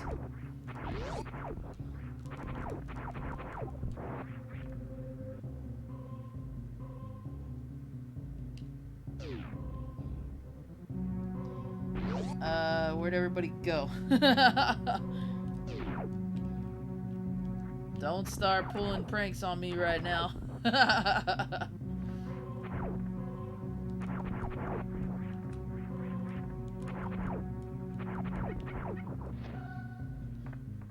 hope Megadan catches wind that I'm streaming, because he's supposed to be kind of getting first look at this.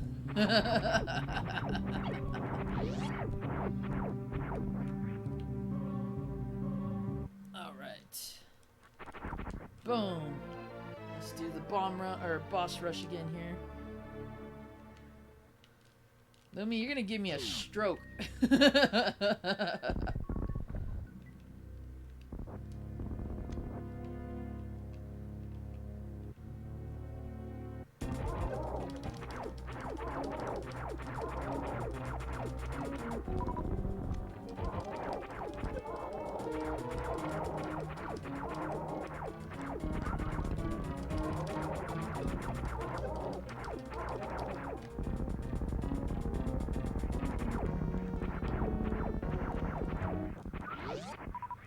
There we go.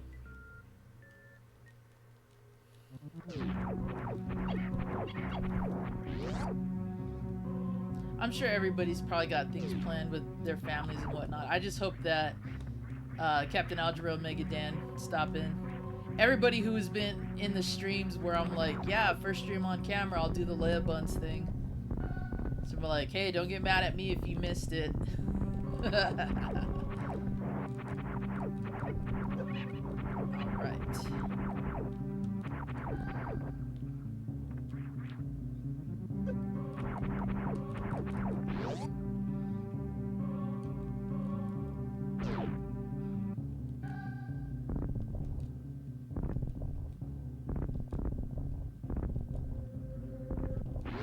Is this a recharge station?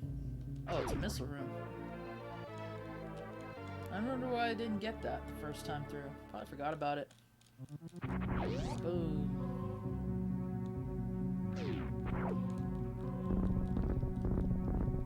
Blah. There we go.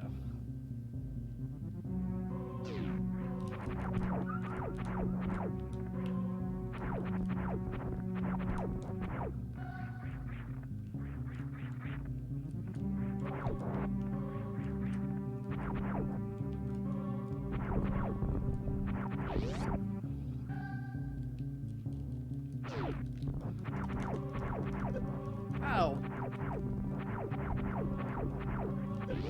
Oh, that time didn't work. Oh well.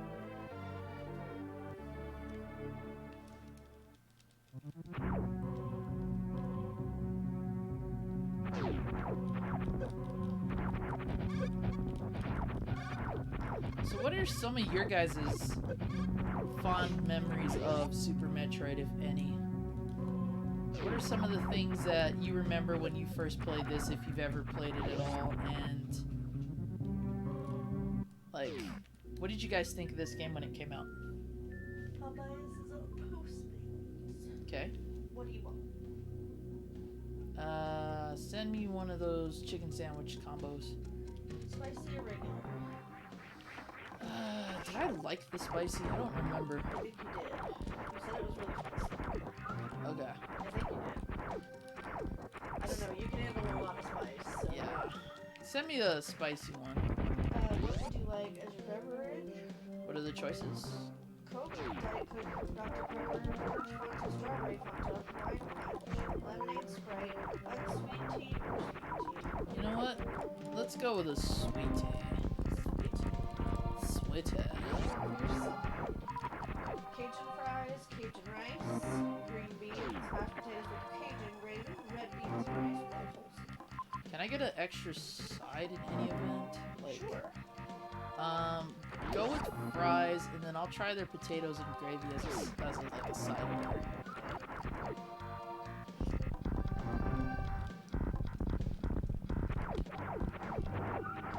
Lumi, or was it Vash, who asked what we decided to go with for lunch. We're ordering Popeye's chicken now.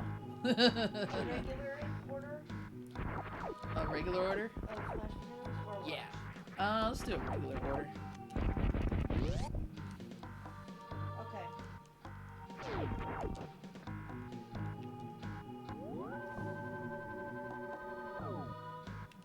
This one, All I did was play video games.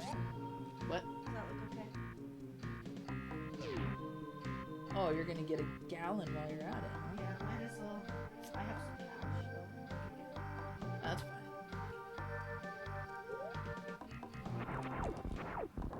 Where's my I spoiled her. Don't touch me. Don't touch me. that should be an instruction. Don't touch me.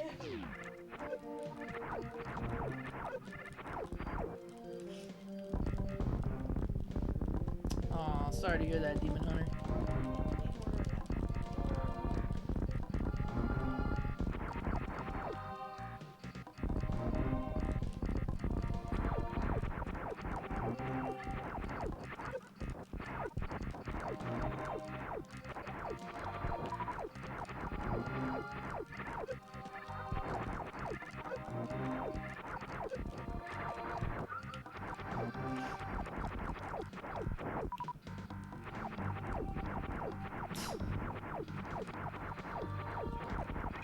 Ow!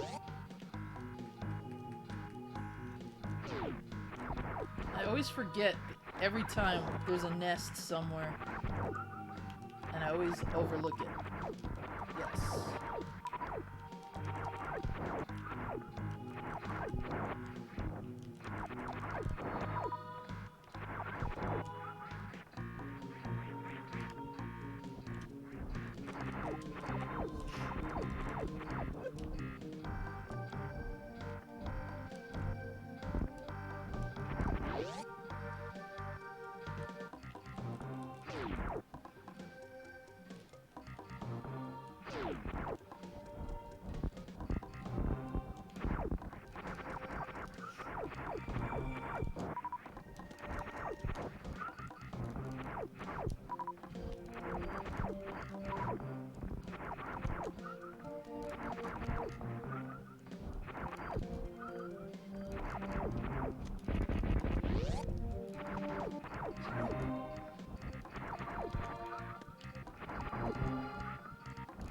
Oh, my missile stock back. Come on now.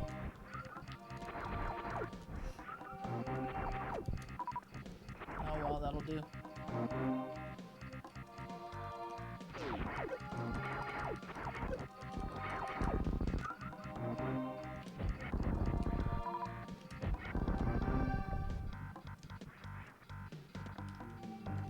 And for that wonderful boss I hate wasting time on.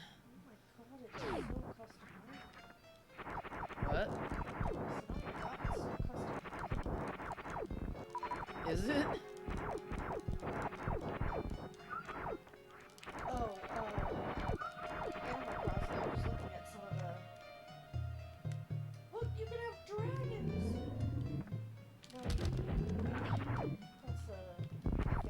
edit.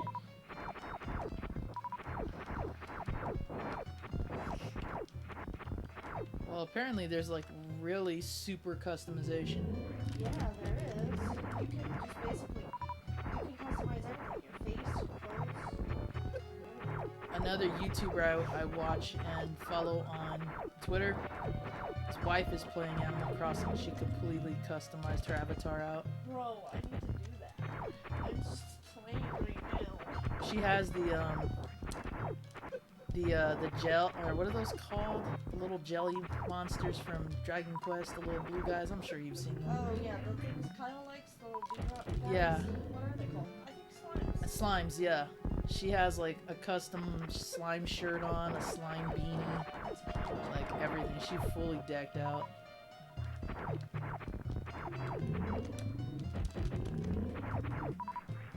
Ow. I will forever not make fun of, but just find it funny the way you hold your controller sometimes. Yeah. I like how you hold it sideways and press buttons like this. That? Yeah. Always makes me laugh. It's just, you get used to playing certain ways. You realize, okay, I need to have dexterity here. Oh, come on. In fact, I was explaining that earlier about sometimes this is how I play. Yeah. It's true. I've seen it.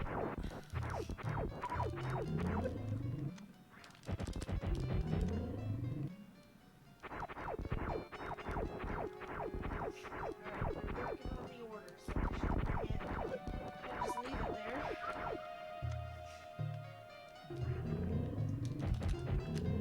Where are my Amazon orders? Do you need me to order you protein powder? It's a grocery item, so I think Might be faster. Amazon will prioritize it, but Yeah. Take a look at how long it'll take, and then I'll let you know.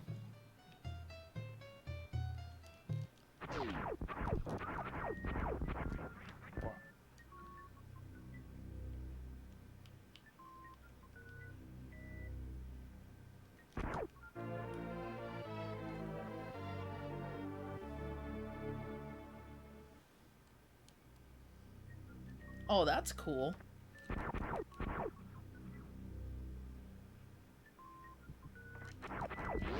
Yeah, totally, Illumi. I must have gotten this game... I know I got it kind of late because it was sold out almost everywhere. And I actually got to play this at what once was called Incredible Universe, and it became Fry's Electronics. But yeah, I fell in love with this game once I played the demo. I started playing through it, trying to figure it all out. But then it became one of those games that was hard to find in stores. So I had to wait until the prices on them got cheaper. And then eventually I got my copy and just played the hell out of it. This is actually my childhood copy. Unfortunately, somebody was under the impression I didn't want to keep the box, and they threw it out. Yeah. So I need to get the box and manual for it again. estimated delivery is between March 26th and April 1st. Okay. That's not too bad. Might as well order it now. Guess.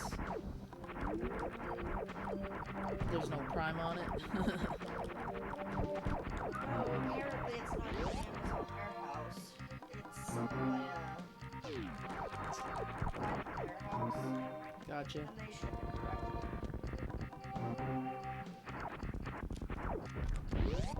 Vitamin Warehouse. Vitamin Warehouse. Let me lift that up a bit so I can see the comments without getting like taco neck syndrome. Taco neck. What the hell is taco? Never heard of that? That's what they used to, that's what Taco Bell used to advertise fans of their tacos with. They said they'd had taco neck syndrome because they kept like bending over in weird angles. It was actually part of their ad campaign for a while. Yeah.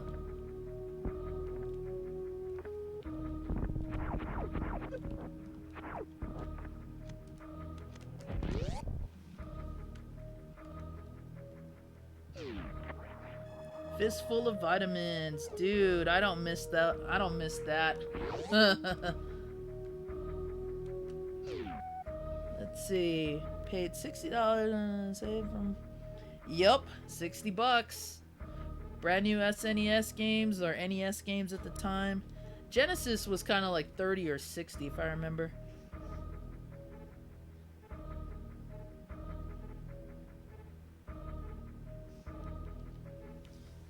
I used to take, so when I first started weight training / bodybuilding, this was a long time ago. I used to take animal pack vitamins, and if you've never seen those, animal packs are about probably a pack about this big or so, maybe more. Like they're square packs, and there's anywhere from like 5 to 7 pills in them.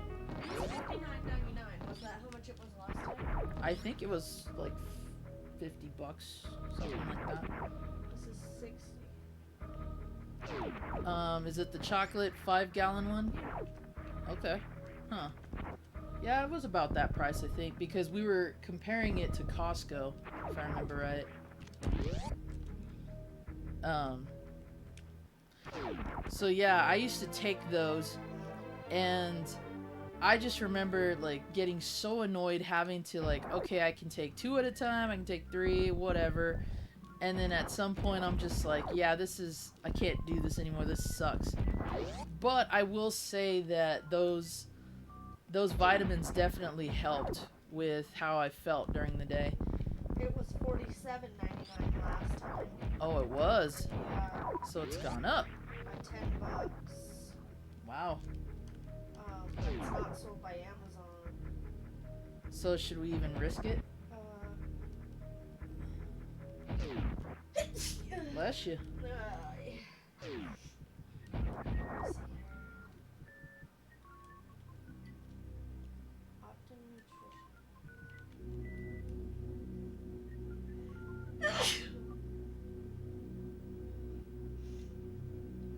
Well, Yep, I used to take some of that stuff, Vash.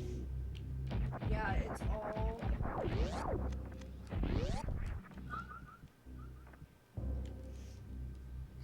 Is this the dash room? Yep, it is.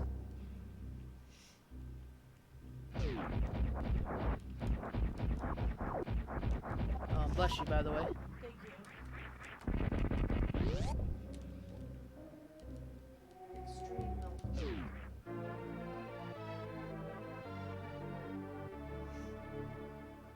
Yep.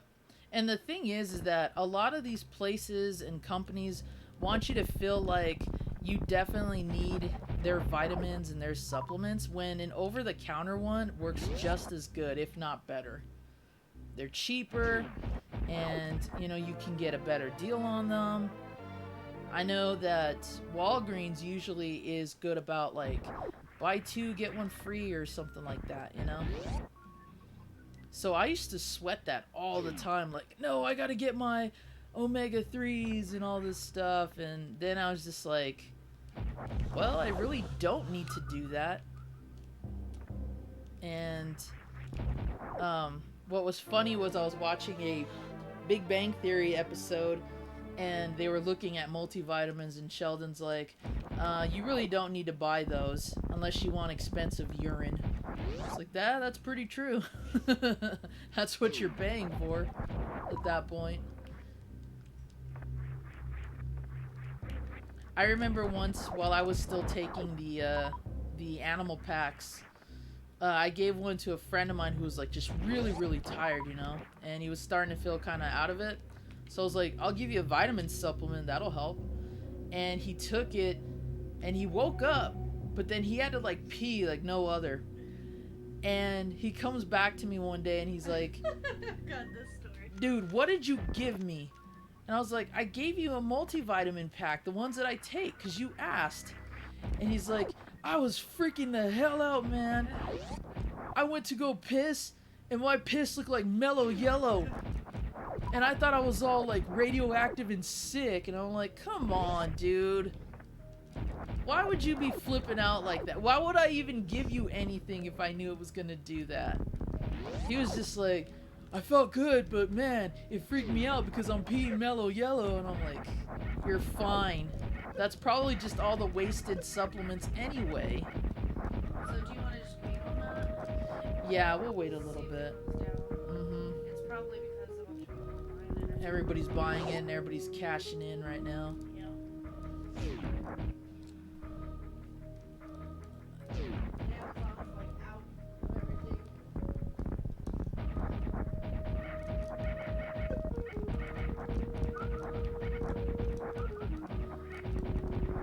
I I pretty much gave him kind of like a detox with all of that. It was just funny because he was panicking so much.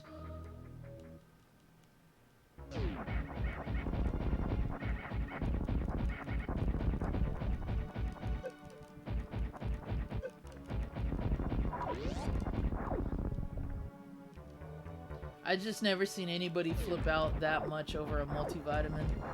It was just funny to me.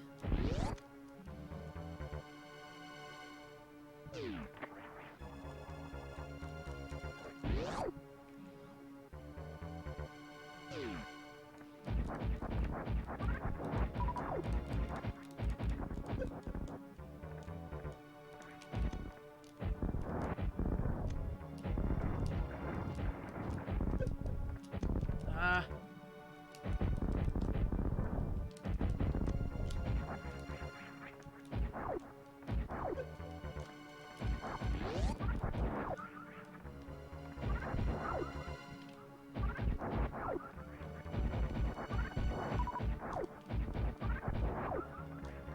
Wasted all my good supply of missiles.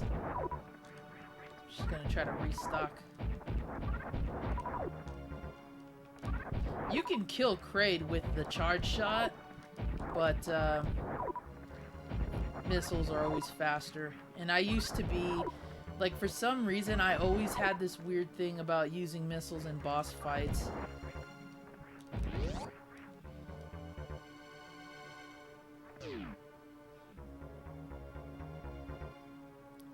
Whoa, Lumi, you just had deja vu? That's awesome. I have a really, really interesting theory on deja vu. I was actually discussing it with a friend of mine in college.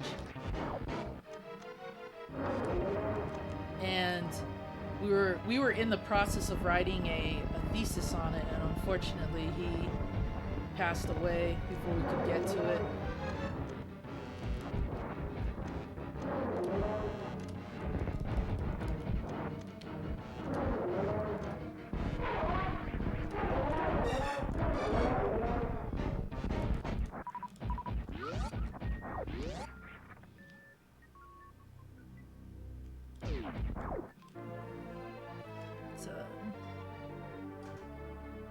Oh, Edwin, dude! Hydroxycut was the first supplement I actually took prior to different pre-workouts. I totally know what you're talking about. The first time I took a dose of that, I was so freaking amped. Like, my heart rate went up and everything. And I worked at Target at the time, so working in the hard lines, you know, where all the tile and all the products are that aren't closed practically, working in that while on a hydroxycut was like a blessing and a curse. One, I'm sweating my ass off and I'm getting that really nice nice and flush and burn, so it's amping me up. But on the other hand, by the time I'm done with my shift, I'm so freaking tired. I don't want to do anything but shower and just go to bed. So I feel ya. I remember when I took hydroxycut. It worked, but man, did it freaking got you good. And it was one of those supplements that I used to recommend a lot to people because I believed in it, and I still do, and I might go back to it because I haven't taken it in so long. But yeah, that first time, holy hell.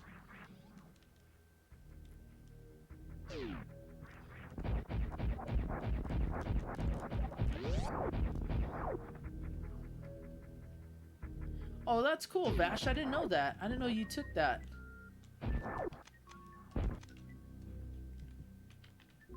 That's really cool. I used to be pre-med at one point during my academic career. Oh, no problem. Take your time.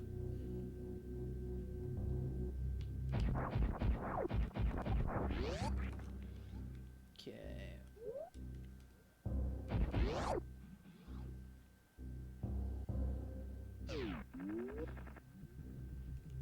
Oops, I forgot. Why did I come here?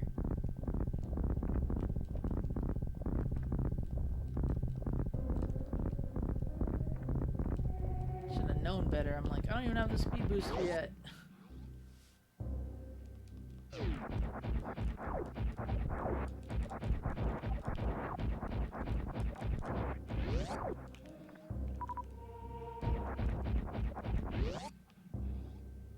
I'll never do it again. Understandable. Understandable. Supplements are really beneficial if you can handle them.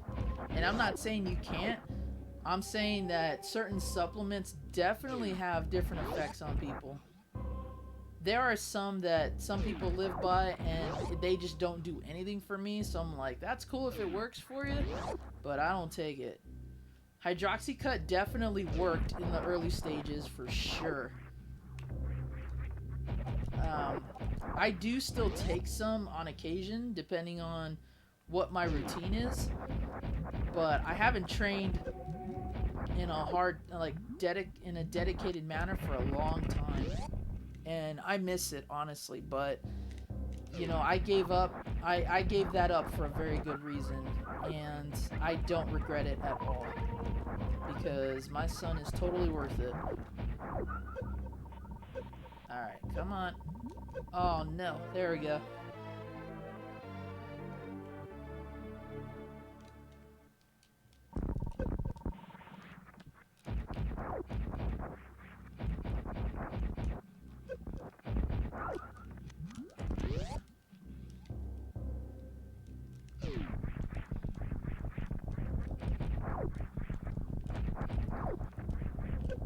And now would totally be a bad time to start too, because all the gyms are closed, you know? So everybody that just got their gym memberships or are getting their, you know, New Year's resolutions started, like, well, there you go. Can't do it now. And it's a bummer too, because this is usually around the time people start doing that. See, that's awesome. That's very admirable.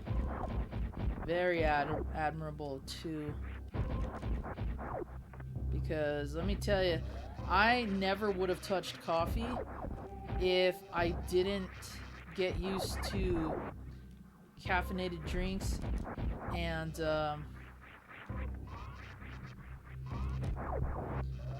energy drinks, or supplements, I mean.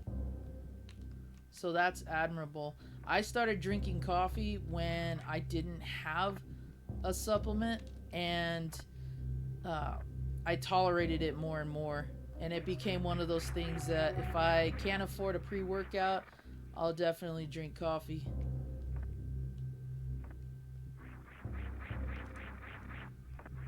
Come on now.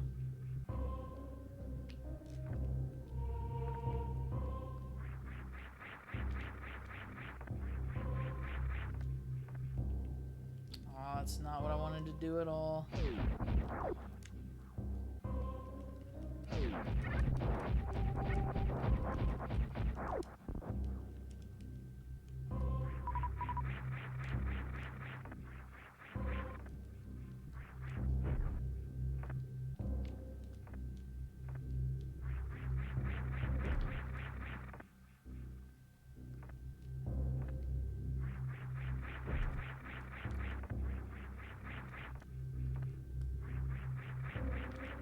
Come on now. Did it earlier.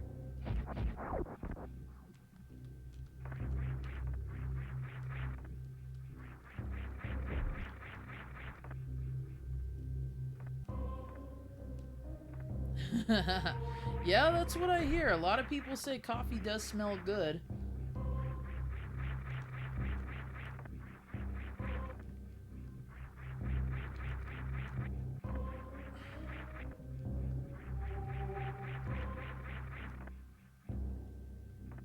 My girlfriend doesn't really like to drink coffee much, but she does love the smell of it. And a lot of people I know who don't drink coffee say the exact same thing. It smells good, but they don't like the taste.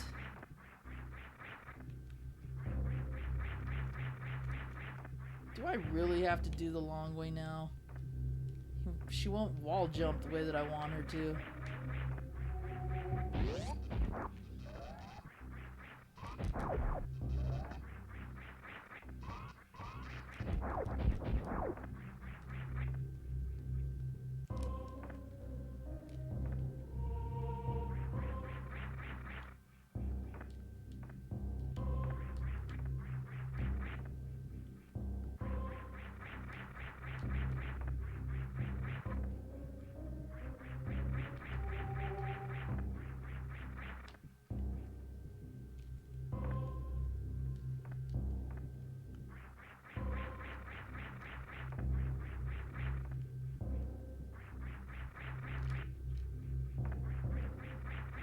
That time looked like she was gonna do it. Oh! I'm gonna get arthritis trying to do this.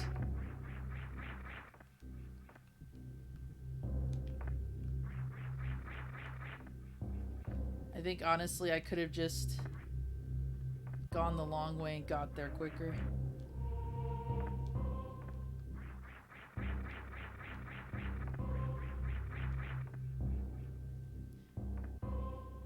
Hey, what's up, Jody?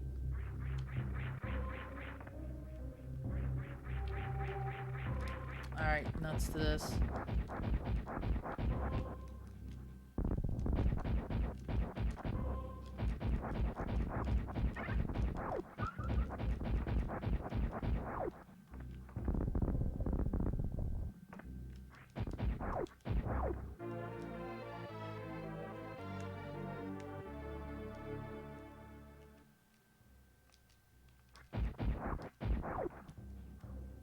Ah, crap.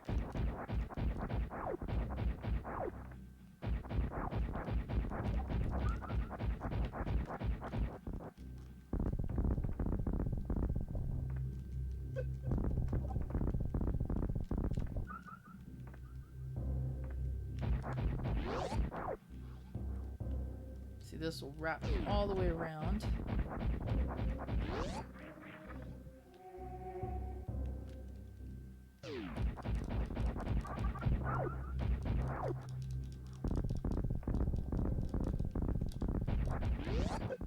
Well, I remember there being more than just the spawn room, but okay.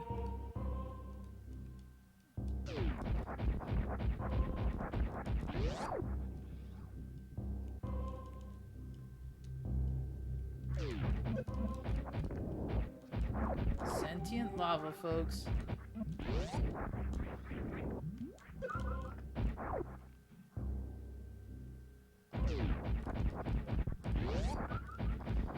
This, I believe, is the way to Ridley. Yep.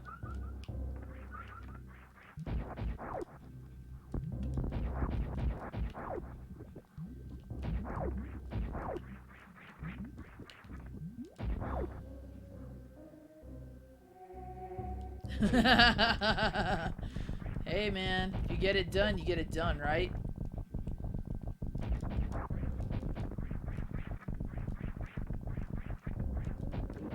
The space pirates have a random room where lava flow goes up and down. It's like, really?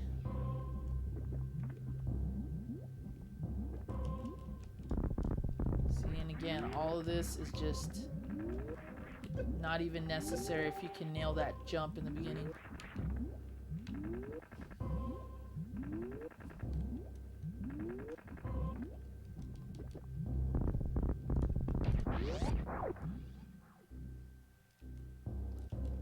Yep, the sacrifices we make, right?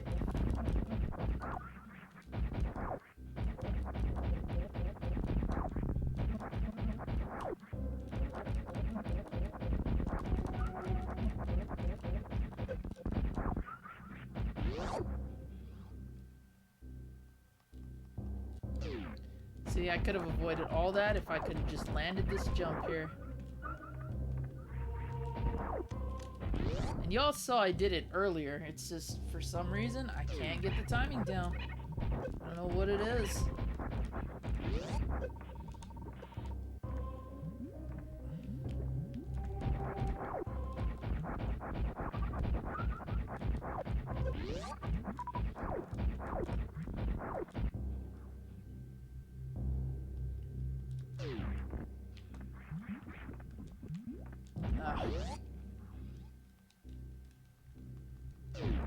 Let's try it this way again.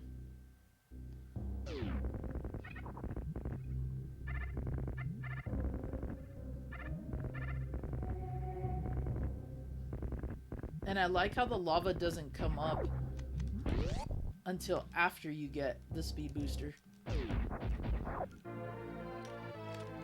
Ow.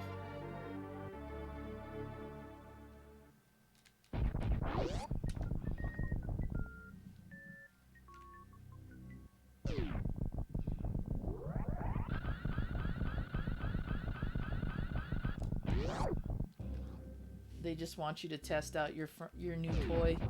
I love it.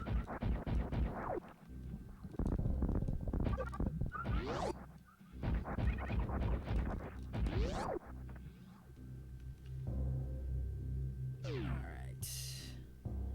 Catch back up here.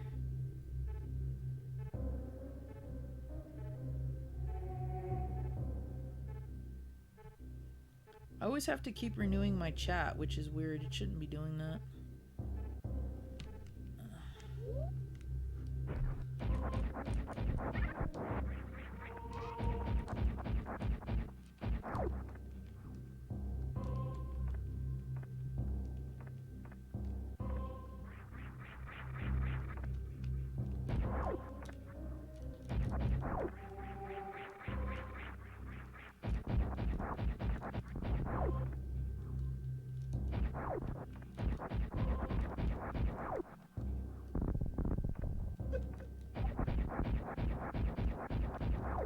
Wish I had the power bomb by now.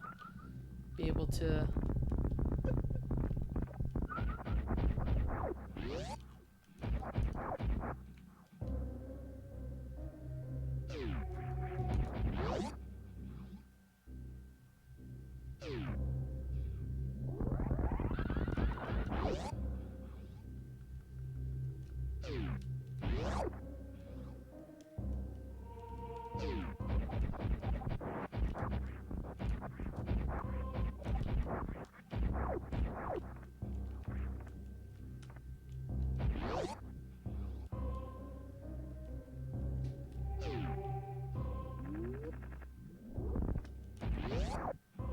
Power bomb there. That is where I believe I go to fight Crocomire.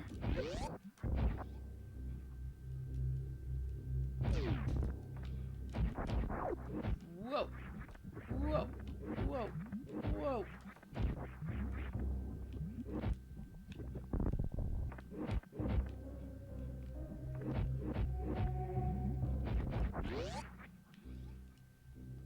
Power slide.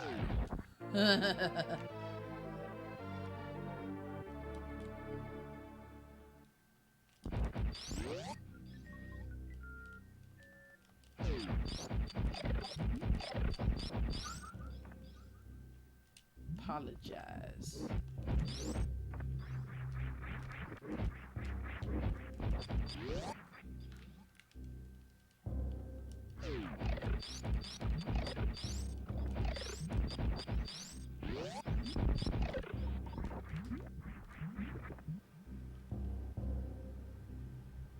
All those years I should have played this game. Hell. It's really not that hard. This is actually... I'd have to say this game's a bit more forgivable than the original Metroid is, for sure. I mean, it's a much bigger world and map to explore, don't get me wrong. But...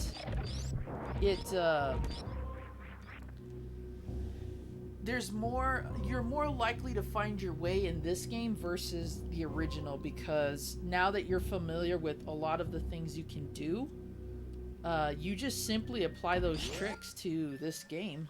And there's even a lot more you can do nowadays as a result.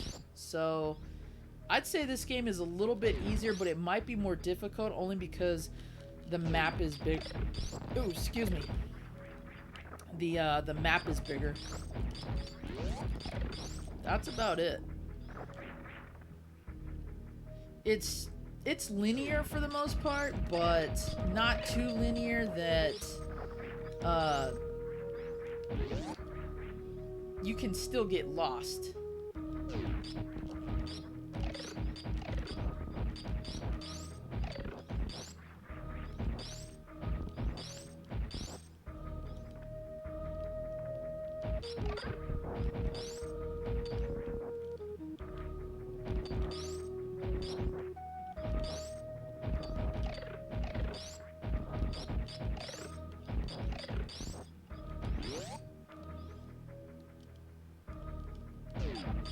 But definitely give it a try if you can, whether you have to play it on emulation or if you can get the cart.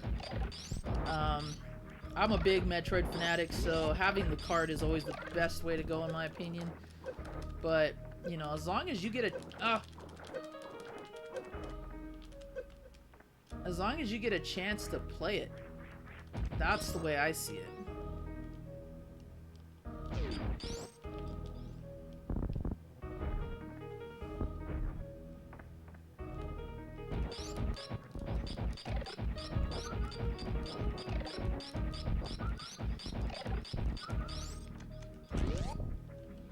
This game always, like, I always try to figure out what mood the music was always trying to go for. Like, that one was very somber. It's almost kind of like, if Brinstar is very uppity and, like, you got that mix of jungle fusion kind of music, this part of Brinstar is kind of like, it gives me the idea that this is the lonely, solitary part, almost like the decaying part, because a lot of what we see here isn't as lush and vibrant. It's all like dark, dank kind of stuff. So like even these creatures that come out of their husks, it's a very odd ambiance. But I like it, you know?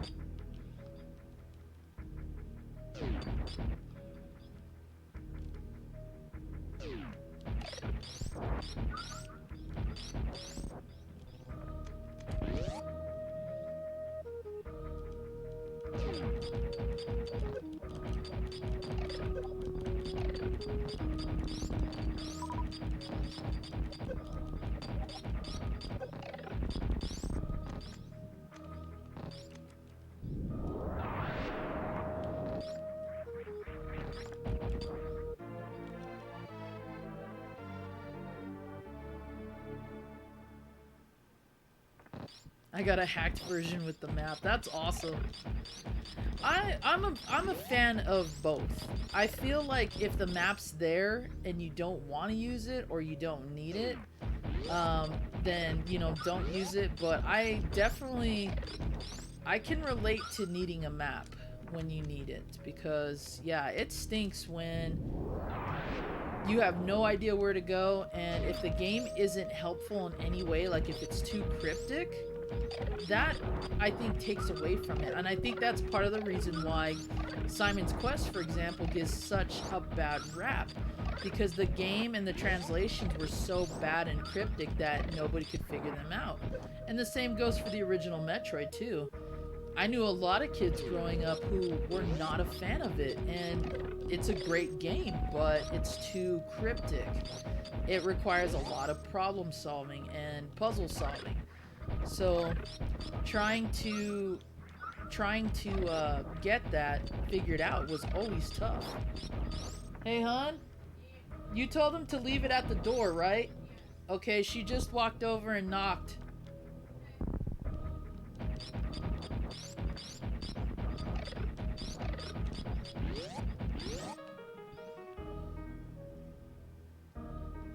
So I'm a fan of either way, honestly. I know that as a kid, when I first had that experience, the part of the excitement, just like with Legend of Zelda, was just playing the game without the map and trying to figure stuff out. Like, I felt like it added to the experience, because in real life, if you were thrown into that situation, what would you do? You'd have no idea, right? So it added a sense of realism for me. Feels like there was a food genie that just left food here. Random.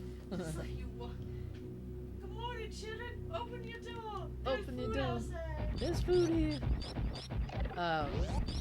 So yeah, I feel like games with the map aren't a hindrance if you don't know where you're going and you need them. But I also think part of the game is fun too when you don't have a map and you're trying to figure everything out.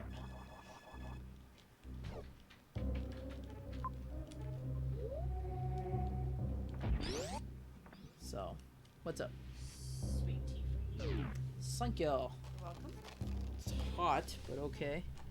It's hot. Yeah. It is not. It is. Well, you don't mind. Nah, it's good.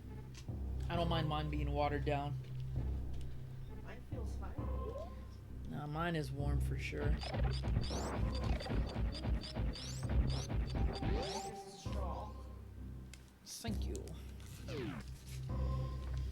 It's hot in here too. I can't imagine Leia being. Fingers are cold. I can't imagine Leia being like, oh, it's perfect room temperature with her hair like this. How dare you raise the temperature, Lord Vader? We're on a diplomatic mission. Don't play games with me, Your Highness. You were messing with the thermostat.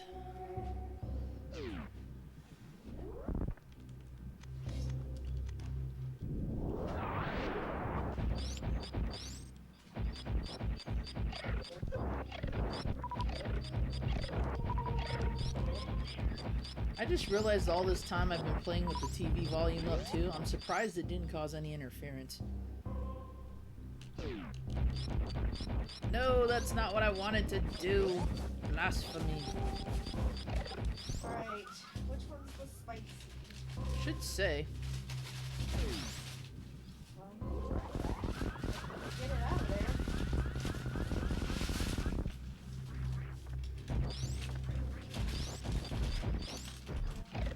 Ow.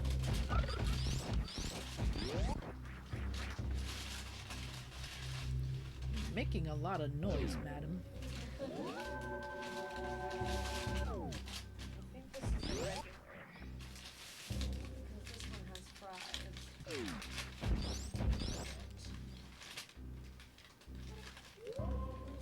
Pretty sure that's yours.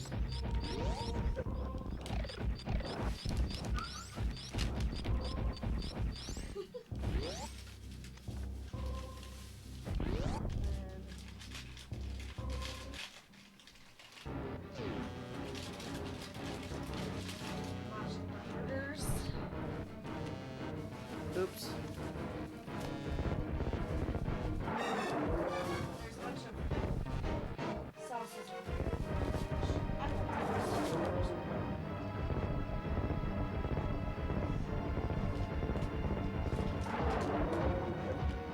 Ah.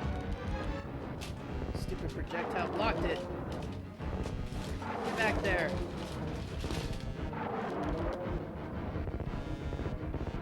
I don't even remember if Crocodile's fight's even necessary either. I think you can skip it. Ow. Go, go, go.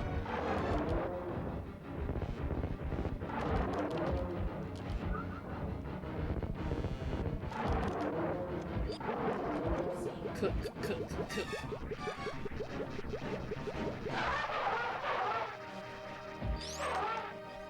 I always thought this part kind of sucked. And watch, you see his little air bubbles there? It's kind of like his soul. They only gave us one sport. They only gave us one spork? Yeah. Really? That's okay, we get extra Sure do.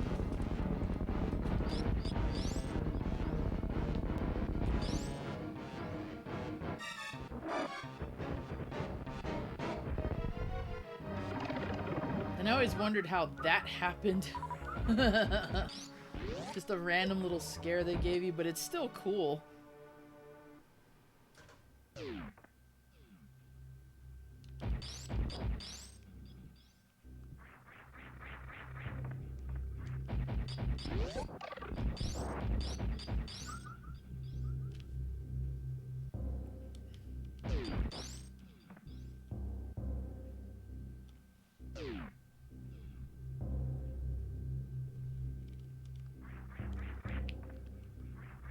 Uh-oh.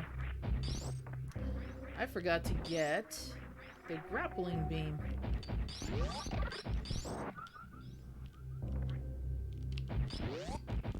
Because I can't swing from there.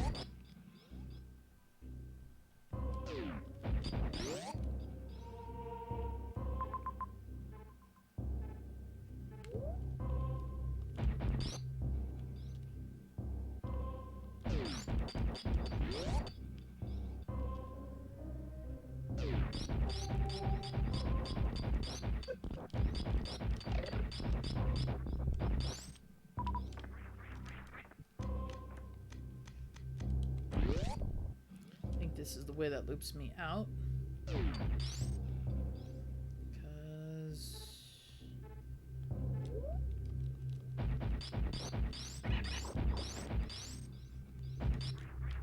this is where it should be, so we're doing good.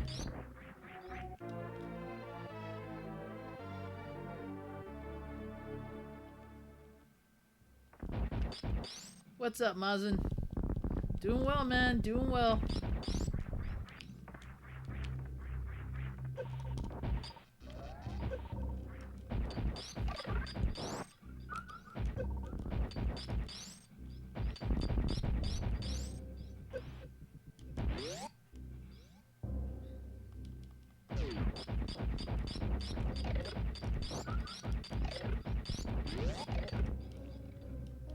So I think there's a part where I have to... yeah, this is all power bomb.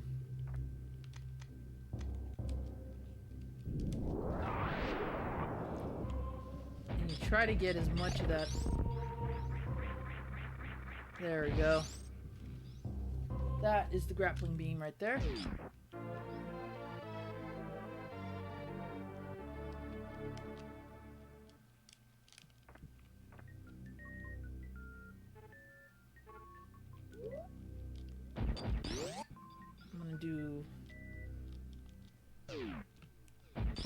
I don't remember if full map coverage counts as item collection or not. So we're just gonna do this.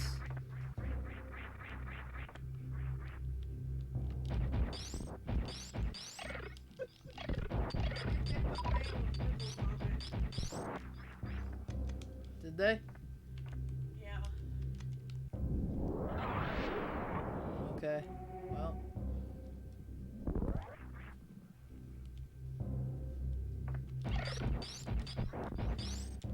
Just gonna do that.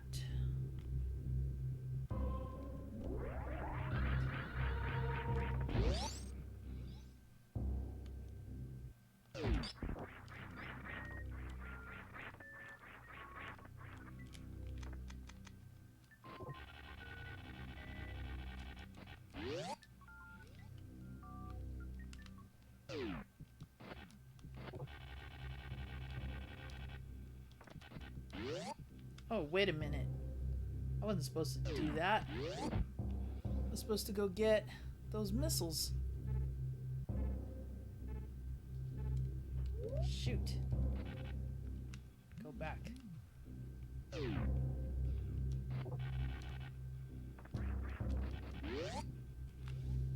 Check my messages here, folks.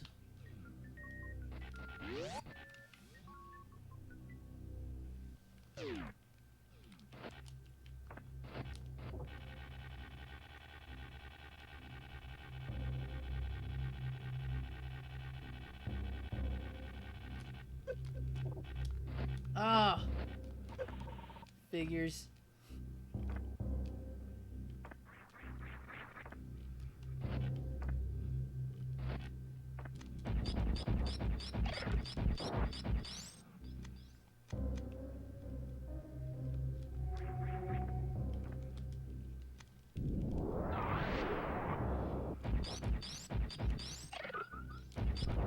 One little thing stopped me.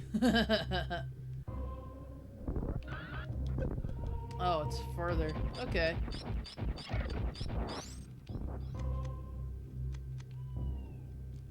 Whoa.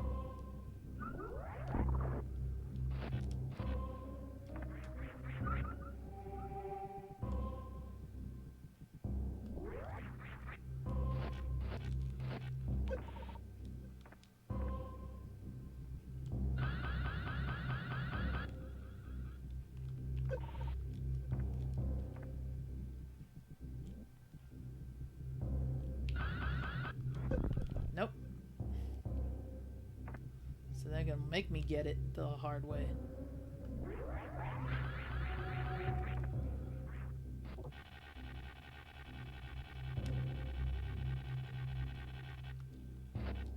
Really?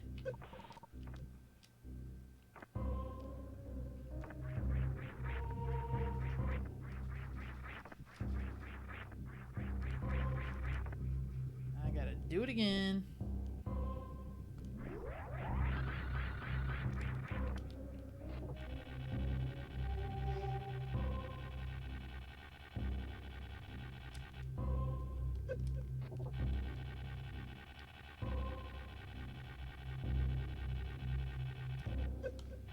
Ah, there you go.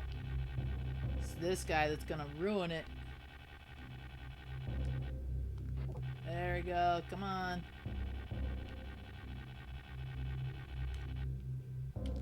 Oh, there was another one. Shoot. Oh. I can reach him from that jump at least.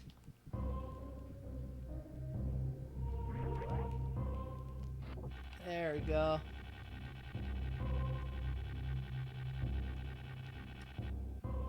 Bam.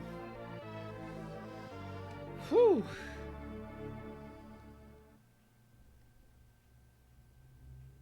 Oh, you are, Ricardo? Awesome, man. Very cool. Oh, dummy brick.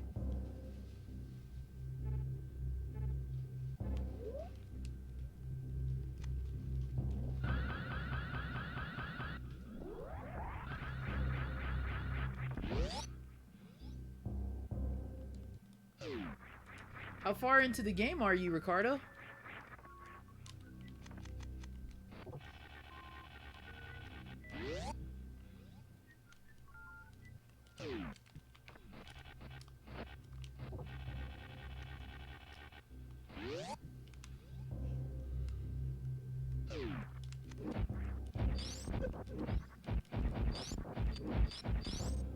Oh yeah, there's grab. Huh. There we go.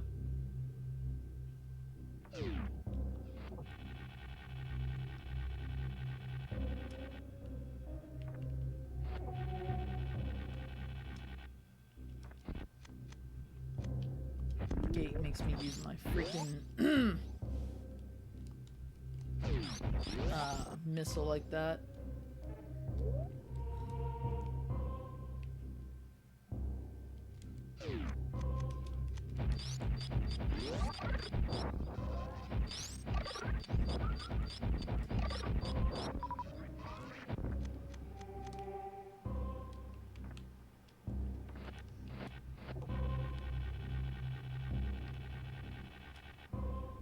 Oh, seriously?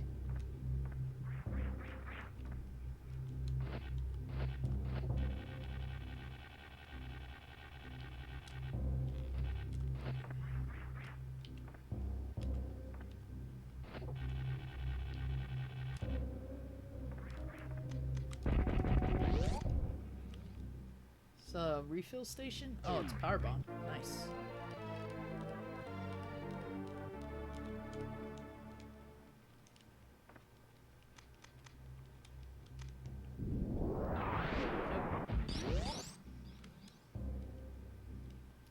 Oh, Brinstar boss.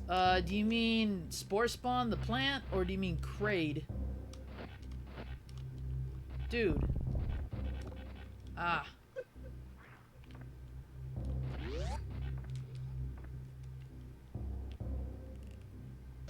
Oops. Forgot. This is not where I want to do that.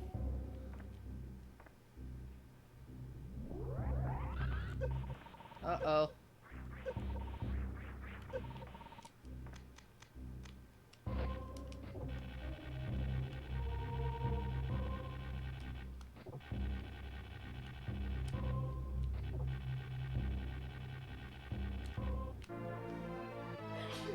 Bless you.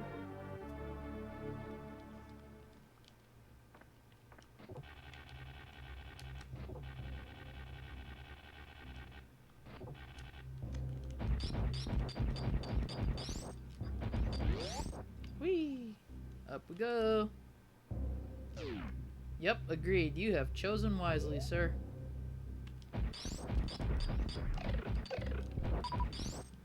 Try to remember if this room up here was a waste of time Or if there's at least a missile. I think there's a missile in here somewhere. Could just be a gate.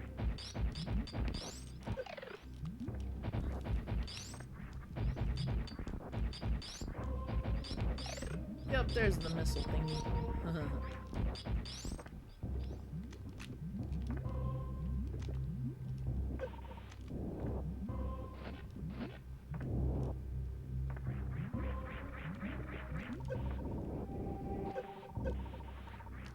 Oh, just wait till I get the gravity suit and I can run around and all that. Then you all won't have nothing against me.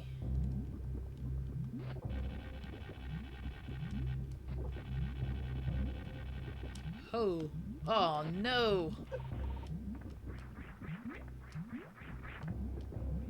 Not enough focus.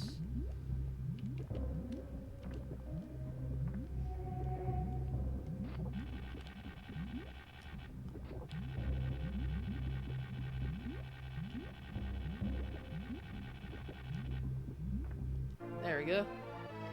I probably should have saved that, but I'm not going to come back to this section and I want to get the wave beam.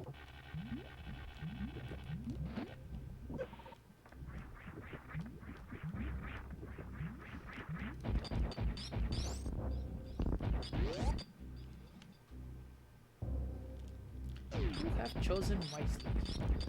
I always think of the Mr. Sparkle commercial whenever I hear that. Mr. Sparkle. My focus needs more focus. I focused in on that.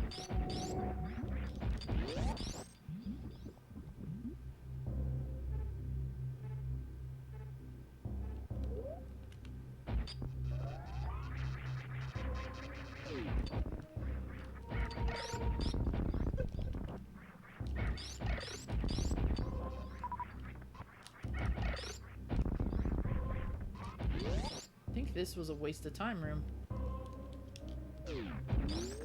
Well, maybe not. Yep, it was. I should be going down there.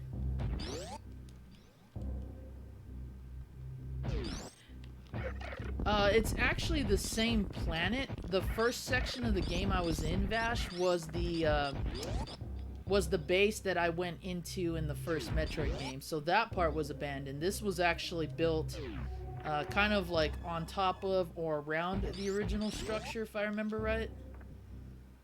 Which is why the map is way more explorative, because now we actually get to go deeper into the planet. Oh, these freaks again. Yep. It's alright. See, and that's how we get to Ridley. Just take that shortcut.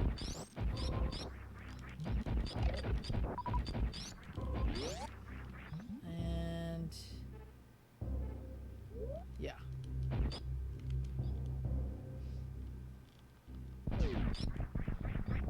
There's the random lava pit room.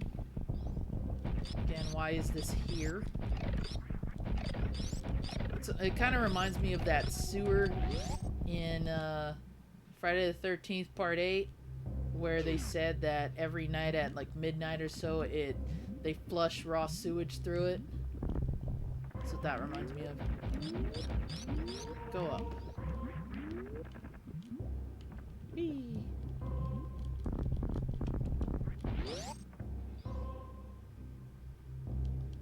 Yes, agreed.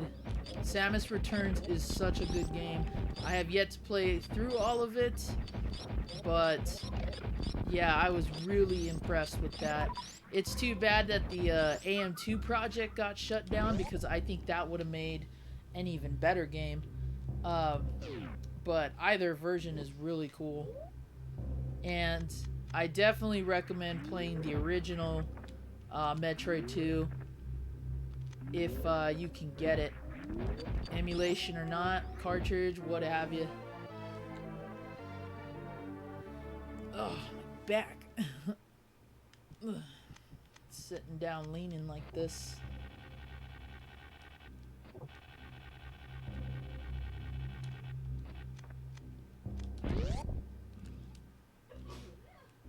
Bless you.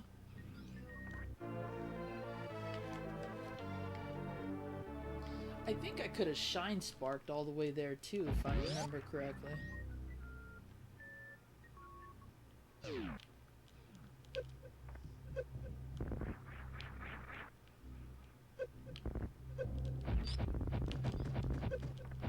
Oh, there was a nest down here I could have.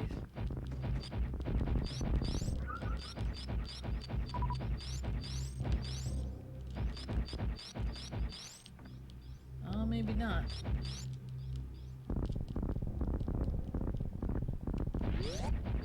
No, it doesn't look like I could have either way.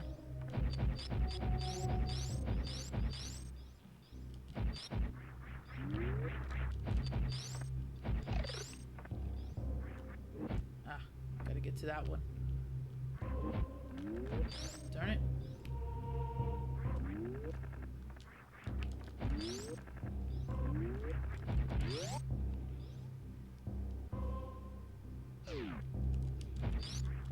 Alright, so now that we've got that, make our way,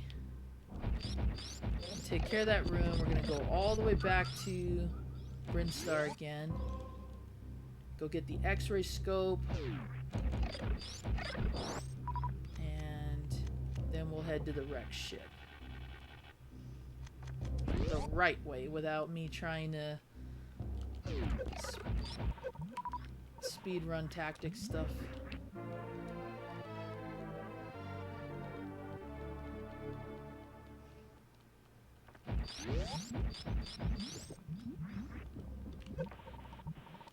Although I did need him for that.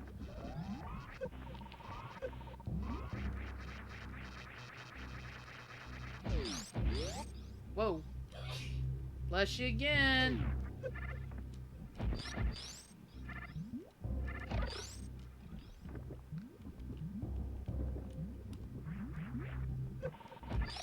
That's what I wanted.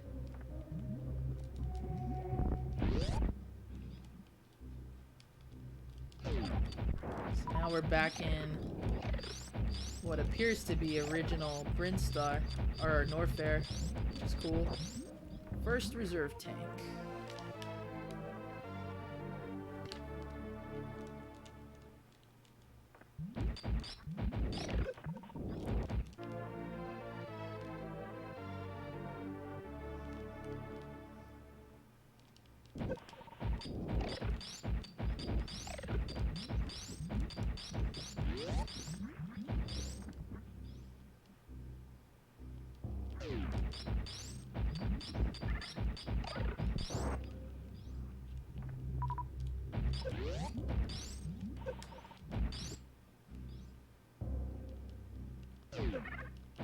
Ow.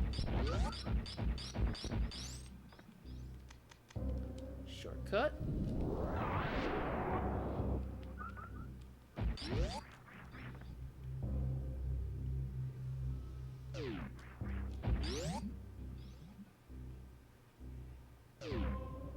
Oh, that's awesome, Illumi. Dude, if I had known you at that point when that game came out, I would have definitely lent my copy in Game Boy 2 to play that. I couldn't say enough about Metroid 2 when it came out. I was so happy to get that game. I didn't even expect to, because at the time, and I know I told the story before, my stepdad at the time, I didn't think he would actually get me something, let alone something cool like that.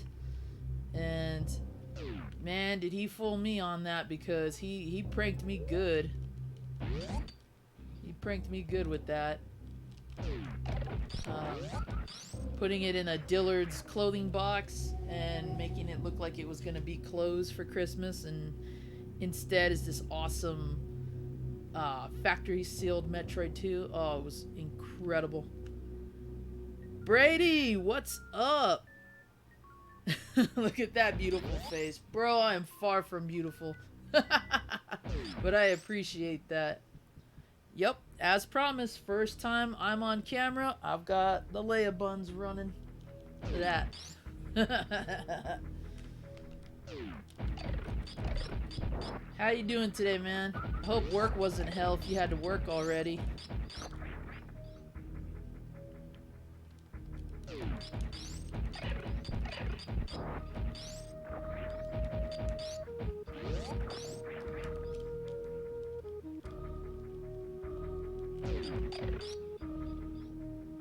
Guys, be sure to check out Retro Brady's channel too for some more retro and modern gaming as well. If you haven't checked out his channel or his streams, Brady does a lot of really cool compilation streams. He likes to mix it up between old and new.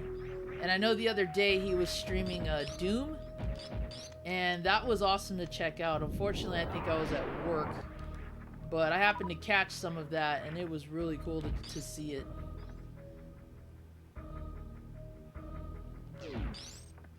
Oh, this part stinks because you can't kill those.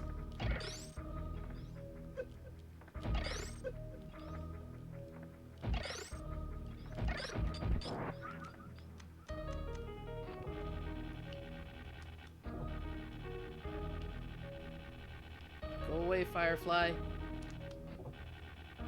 Whoa. Whoa. Swing, swing. Y'all remember that song by All American Rejects? I used to listen to that a lot. Oh! Oh! Oh! Let go of me, sir. A friend of mine in high school, introduced me to that song.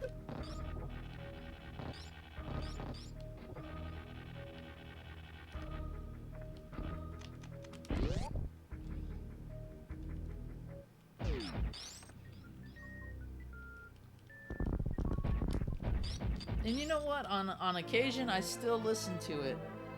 I do like the guitar riffs for it. But it was one of those, like... Oops. I don't think I was supposed to do that just yet. I was not. Go back down. Thank you. Do this again. Whee! Right.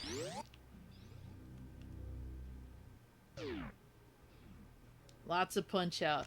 Definitely gonna get some Punch Out in for sure. I know Brady wants me to stream that as well.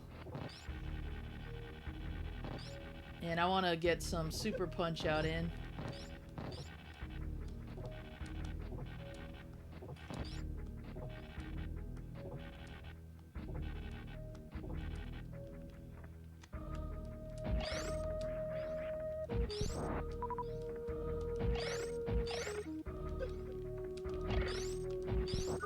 Uh-oh.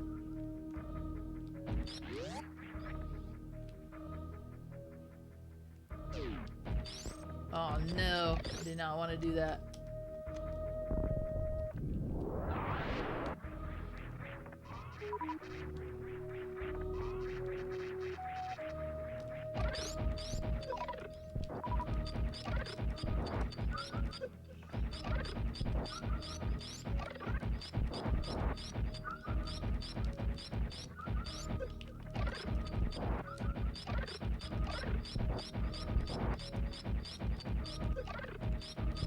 Wasn't there a energy reserve somewhere? Oh, it was down there.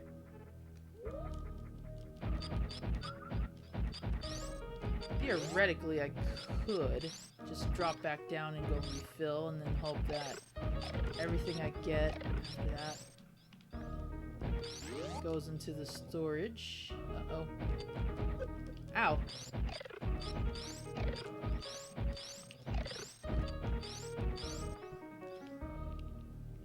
And welcome back, Joke. Thank you for returning. Much appreciated as always.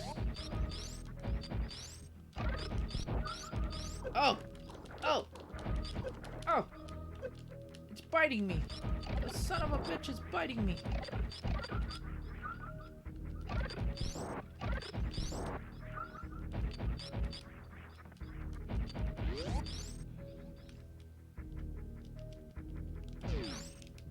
See, I went down there already. Yes, I did. Oh! Stuck in the face.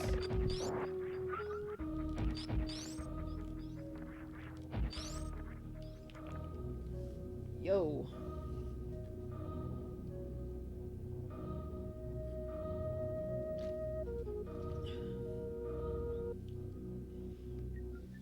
Just gonna check my messages real quick, guys. Jermison, what's up? What is up?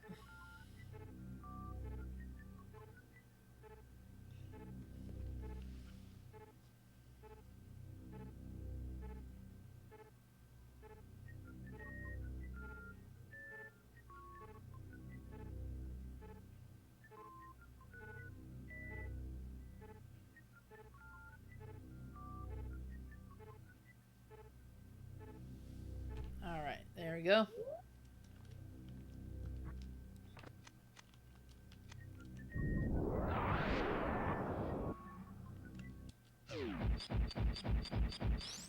Oh, man. Yeah, you know, all of us have been reporting that lately, too, and it's a shame because it's really screwing up a lot. That's why I've been putting... I still put my... I put my...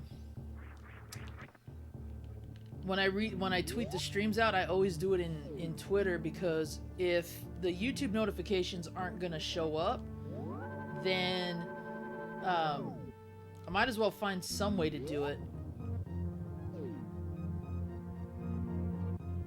Okay, let's see if we can.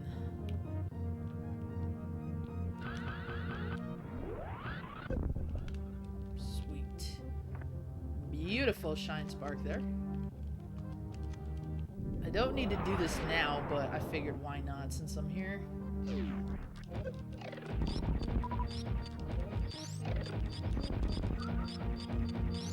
See right here, if I had the gravity suit, I'd be able to wade in that lava and not have a problem. But we're good. Yeah, it's definitely misleading, dude, and I hate that. I don't like that we're missing out on everybody's streams as a result of it. And I know that it has something to do with the fact that everybody's probably streaming right now, but it's unfortunate because a lot of us who are just dedicated to, you know, our friends in the channels, it's like we can't even do anything about it.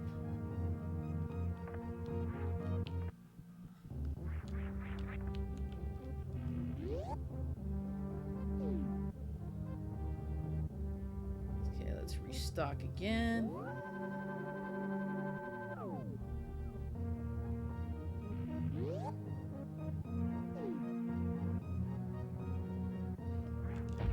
See, sometimes I don't even get any, or I get them too late, like I was explaining the other night. I've been missing part of the streams because oops. Because either YouTube doesn't notify me when you guys go live, or it does after like several refreshes, and it's annoying.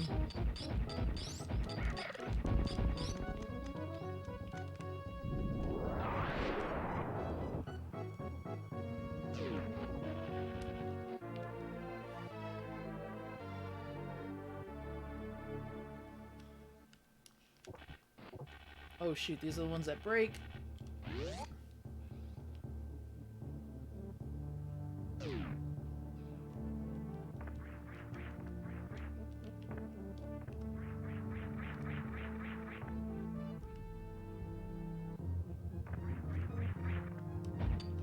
Oops, canceled out my grapple. Grapple. Yep. Ho. I say, Phineas, let's lift our huge triangular weights. Hup, ho, hup, ho. And I fell.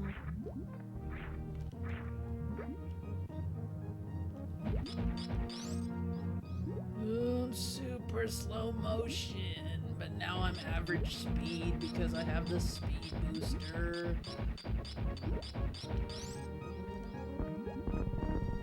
But I can't jump because I'm too heavy. I need to come back there with the gravity suit.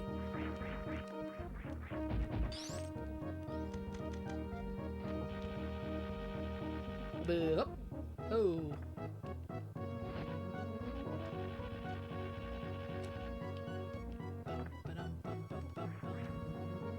Such triumphant music.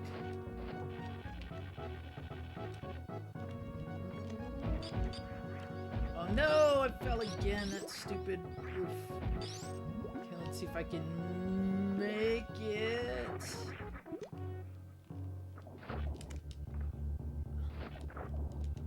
And of course I can't.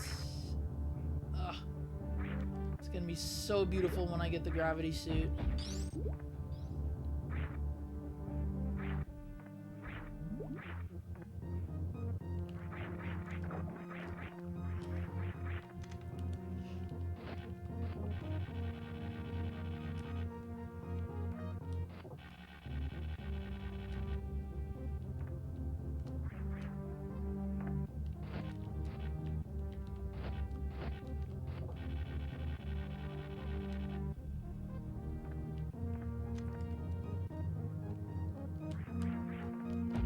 There we go. That's the part that always makes me nervous.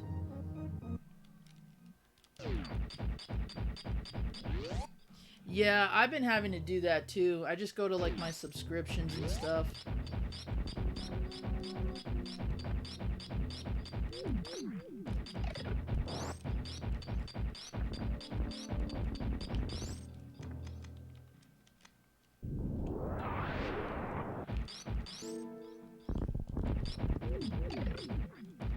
These poor people.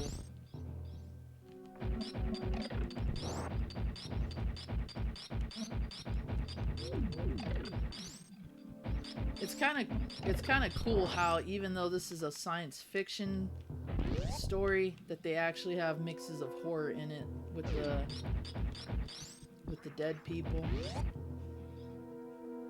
Yep, Fantoon. And let's hope he doesn't kill me like he did last time.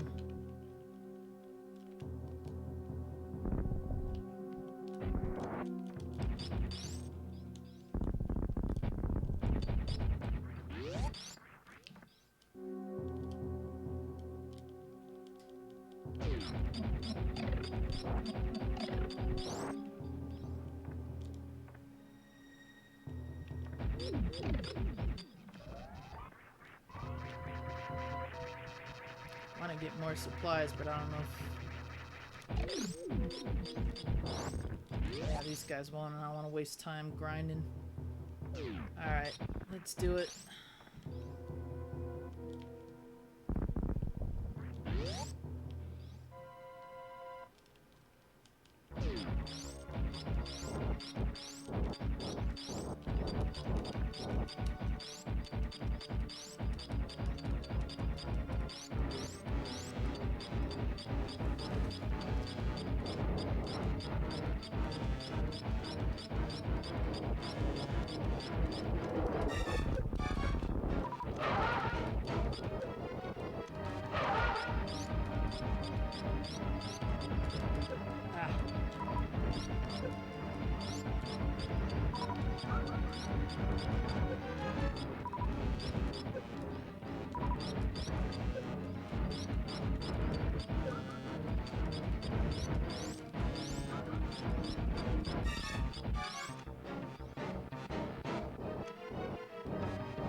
Are you serious?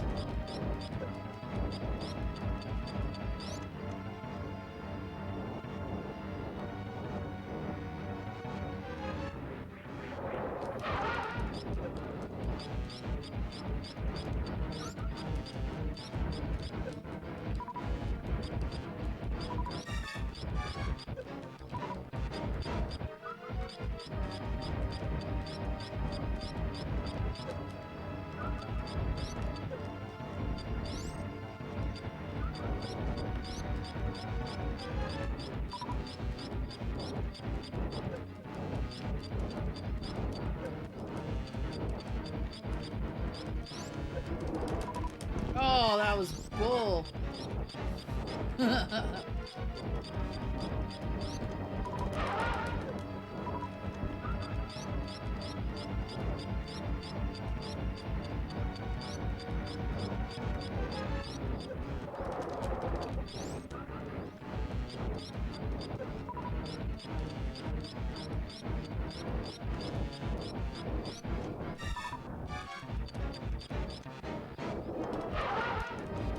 Yeah, I was gonna say that should have killed him.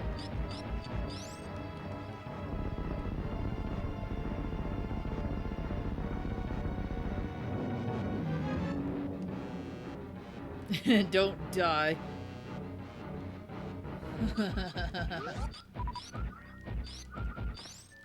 Believe me, I wasn't trying to. Oh, look, now everything is alive and vibrant again. Yeah, it's kind of creepy how this, like, space ghost alien thing had control like that. It's kind of creepy, but it's cool at the same time.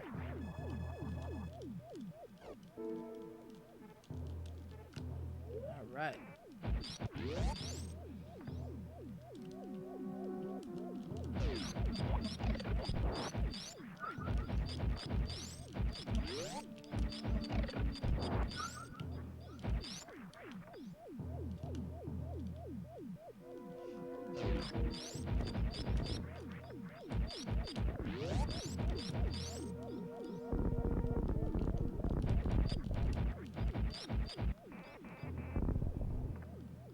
I like the little transmissions it gives you too, that's pretty awesome.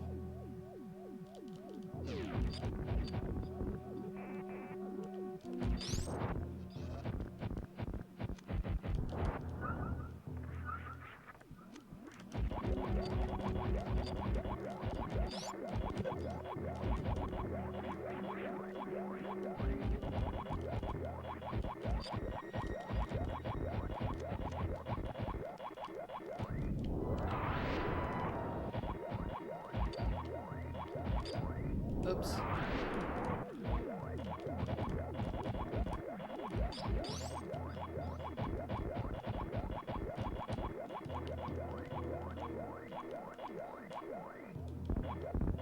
Nope.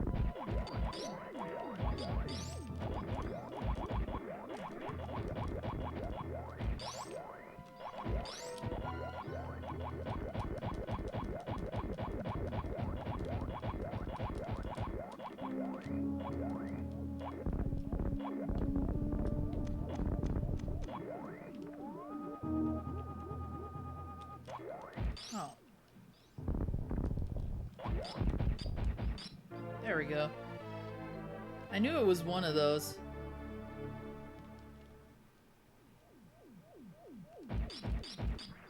Thanks, demon.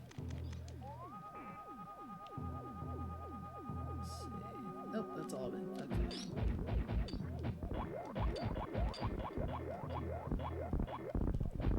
It sounds like the robots are saying butthole. Butthole, butthole. Like Beavis when he's Cornholio. Butthole, butthole. What's up, DJ? Butthole, butthole.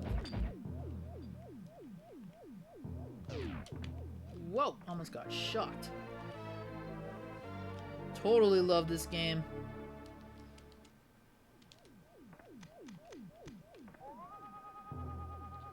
Let's see, I don't think there's anything else, but always never hurts to look.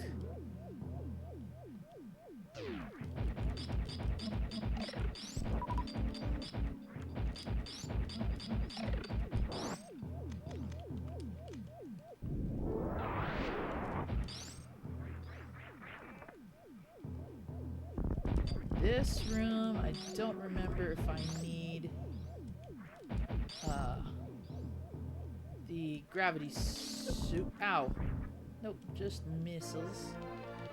Could have done this without the power being on. I would have taken no damage. Oh well. Let's see.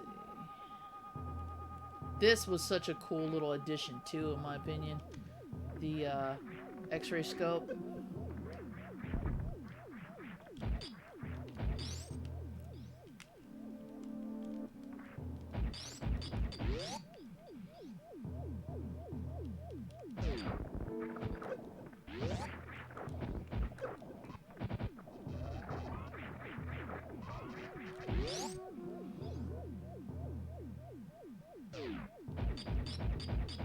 Oh, that's cool. I want to play that hack.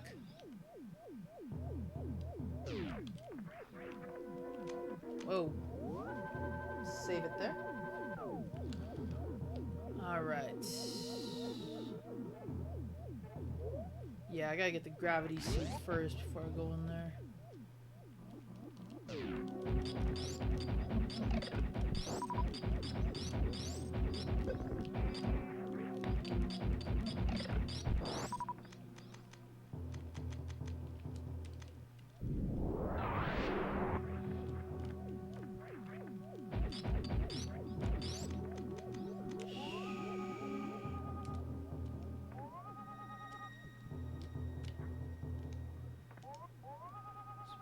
Sure. Don't think there's anything in this hallway other than that other room. I gotta go down.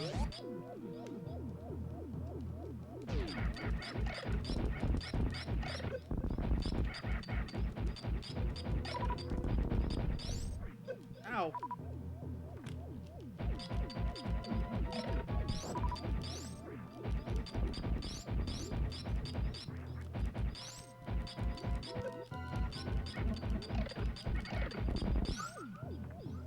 All of them? Nope, one more.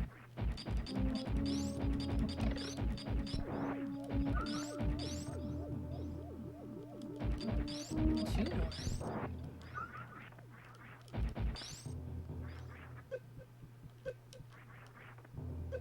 Really?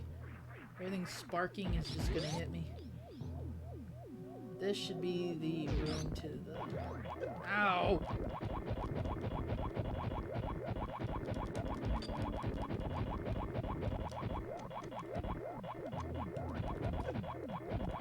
Stop shooting at me.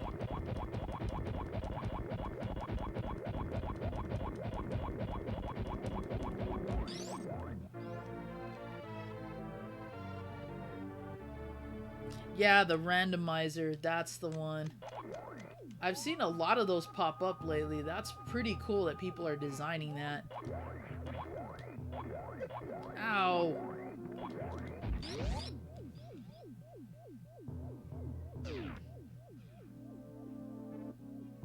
No, I'm not rocking headphones. I actually have my hair in Princess Leia Buns. As part of the agreement I've made in a few streams already. First day I go on camera, I will rock Leia Buns. So that is where that is coming in from. But I will say this. If they make those headphones that Princess Vespa had in Spaceballs, where she took the Princess Leia Buns off and they were headphones, I would wear those. I would use them.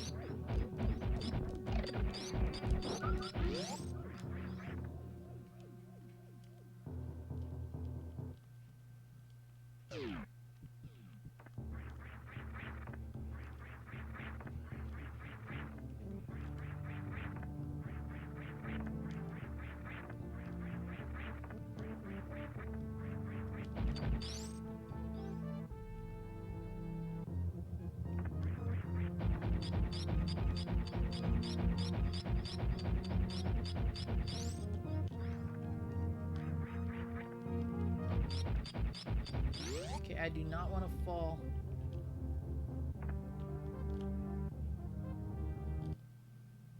Okay,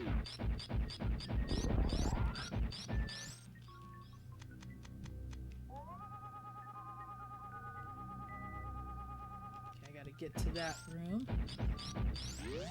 Oops.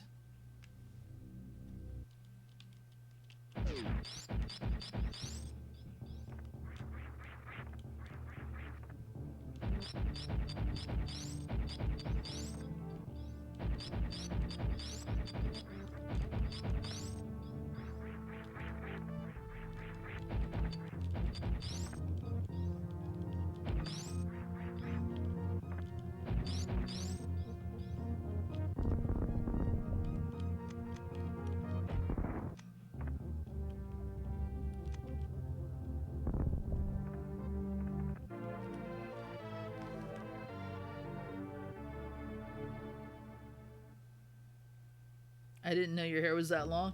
Yeah, it's pretty long, dude. It actually goes to, I think, just about my waistline. And I'm over 6 foot, so if you can calculate that, that'll give you an idea of how long it is.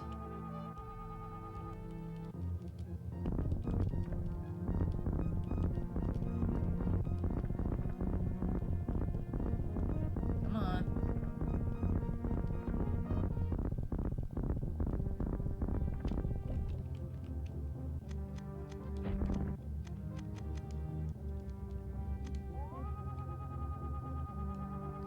Don't want to fall there.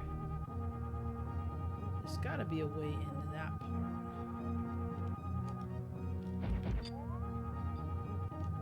Okay, we're getting close. There we go.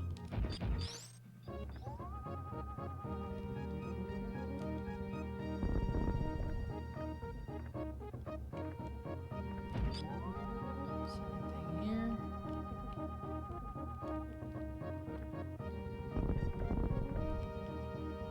Nope.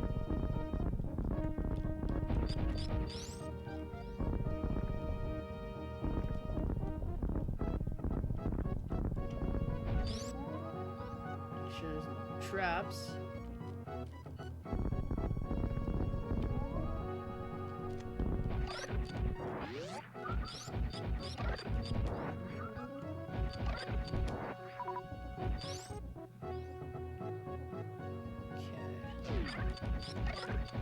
These are enemies from both the original and Game Boy games.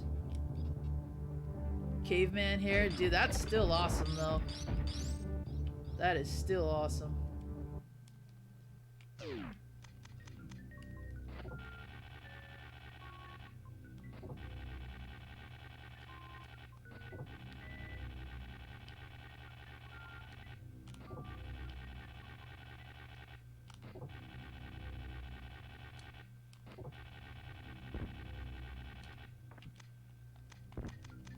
This is how I get somewhere in here.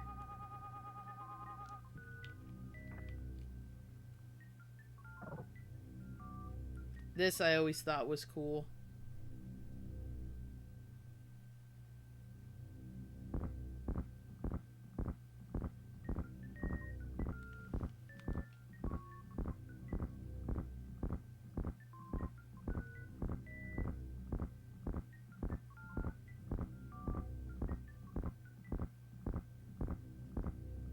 See, here's where I believe I can blow that up, and then I go back and I can get the not the gravity, the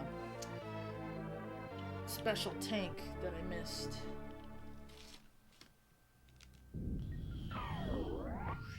So awesome when she gets that suit.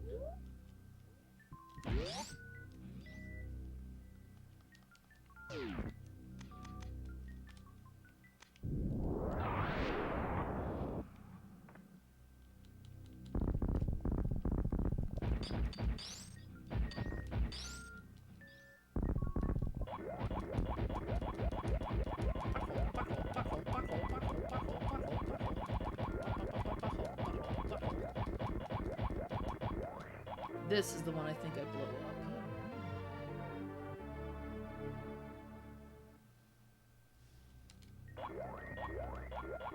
Whoa, don't want to do that. There we go.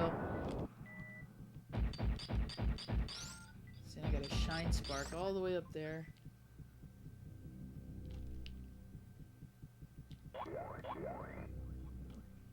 Come on, Samus. There we go. Gotta be careful not to fall. Whoa, like that. No! Dang it.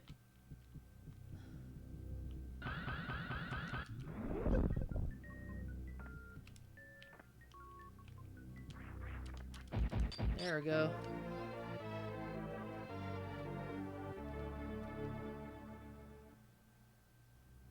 Yeah, it was. I thought that was a cool little addition. And then he just walks you all the way through. Not a single problem.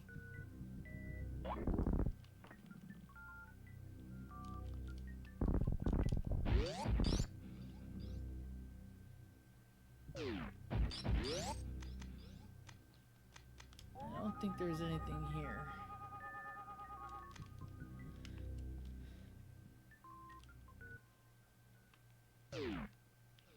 Oh no, I fell.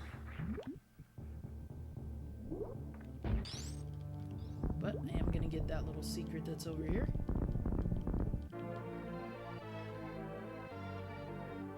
Yeah, that's a known fact, Jody.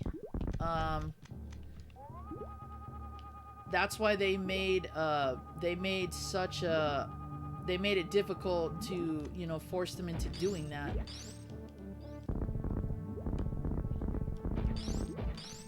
And there used to be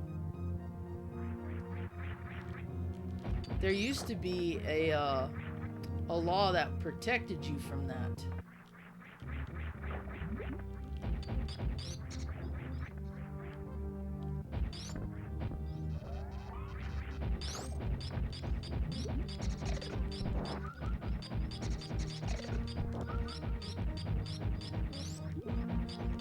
In fact, if I had been drafted, that would have been one of the things that I argued.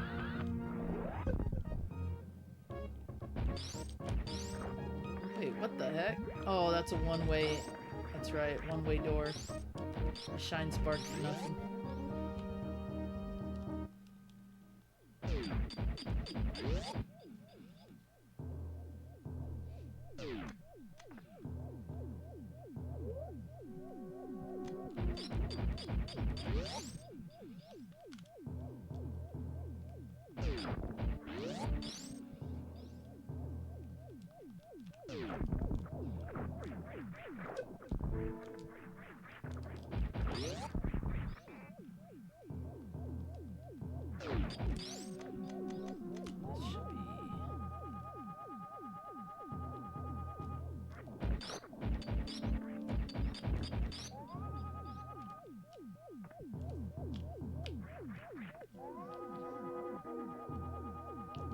That way.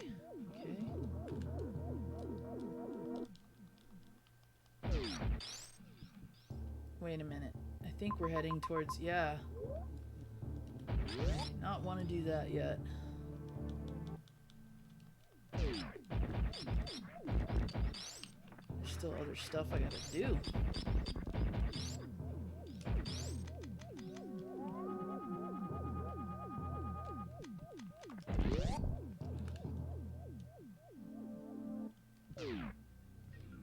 What's with the sunglasses? You could say I have a light sensitivity. But honestly, it's just my style.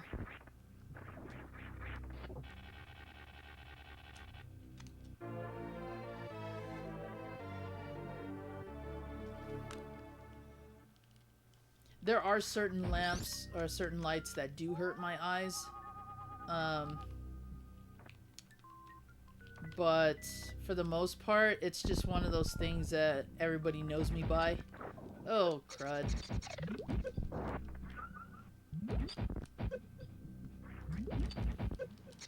So, like in my videos, I always wear my sunglasses too.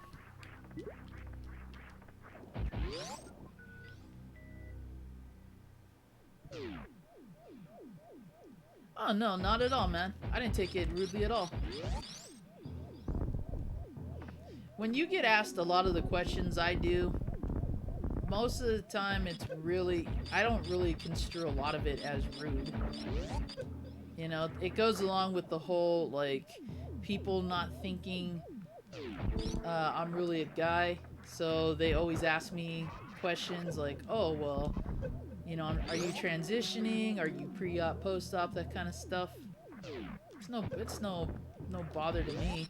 I'd rather people know the truth anyway than sit there and kind of like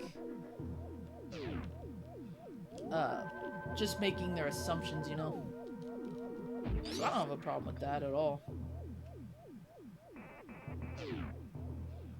I look cool in them. Hey, if I look cool in them, I look cool in them. Not taking credit for that. But I will say, yeah, it's a habit of mine that I've had for years. So it's kind of like if I go anywhere without them, I freak out. It's weird. Not like, oh my god, panic mode, but just, it's one of those, it's kind of like an appendage. I need to have them with me kind of deal. It's kind of like when I wear my wristbands too. Doesn't matter where I go, I always have them on. And when I don't, it's weird. I have to take them off myself in order for them to not be weird for me. But also, when it's not cloudy, like it is right now in AZ, that light can be brutal.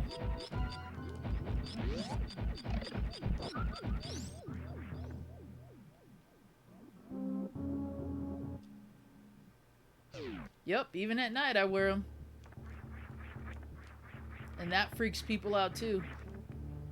It's pretty funny.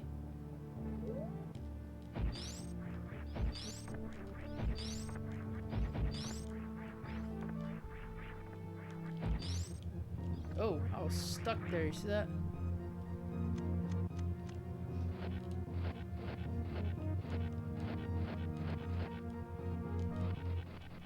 Oops.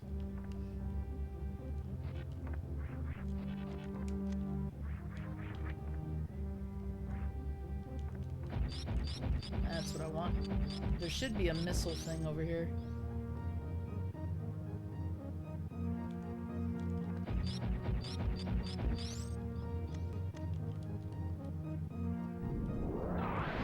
There we go.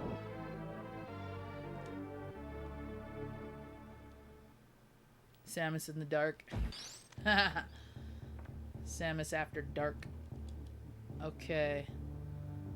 So we got all of that.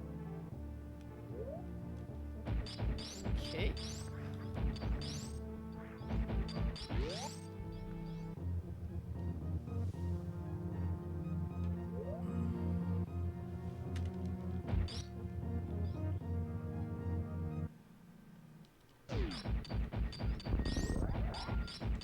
Oh wait, I already did this.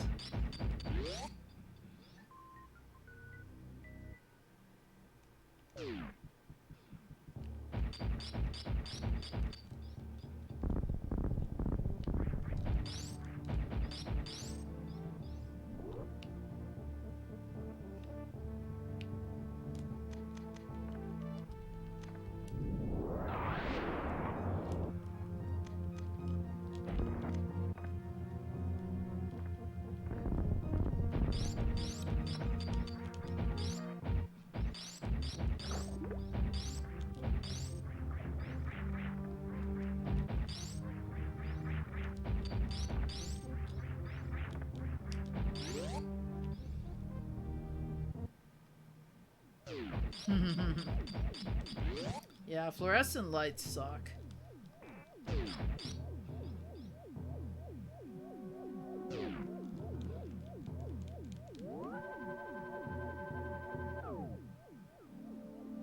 Alright.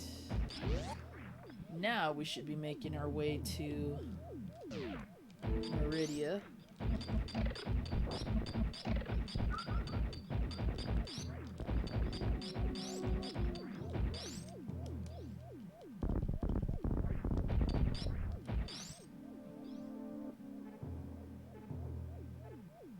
Nope, went the wrong way.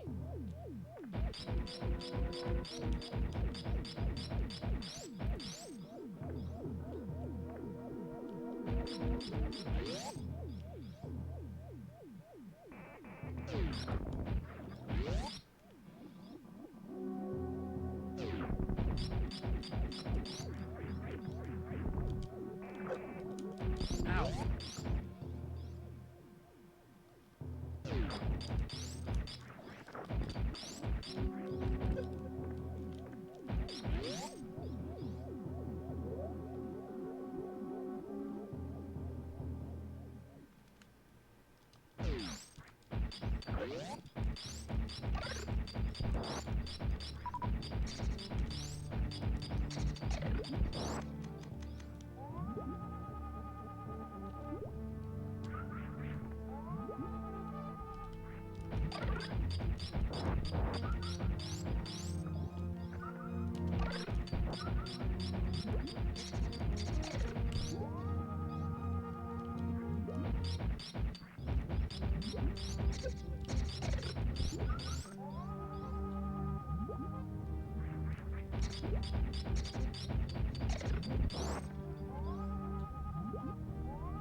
Actually,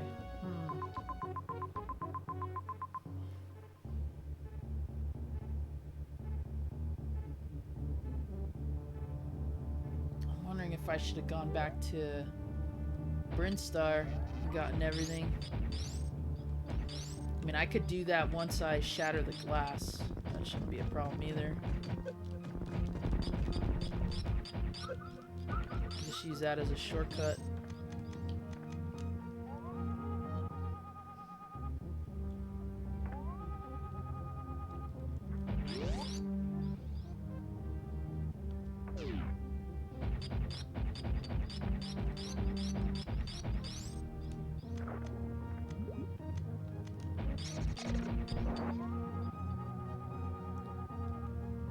Don't think there was any.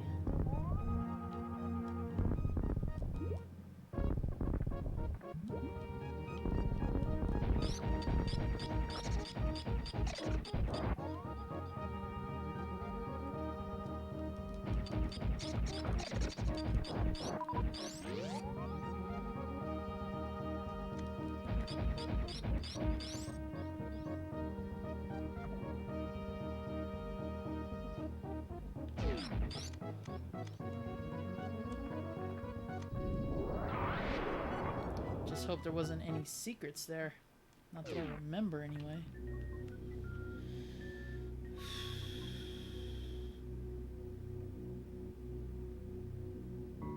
Now, I'm gonna say this, I am not a fan of this area. Meridia, as much as I love aquatic levels and aquatic themes, this place just, ugh. Maybe it's this part here where it sounds like we're at an old harbor. I'm just not, like, this map is probably one of the bigger ones, and I'm just not a fan because of how slow exploration is here. I mean, it's cool, but I don't like a lot of the backtracking you have to do with it sometimes.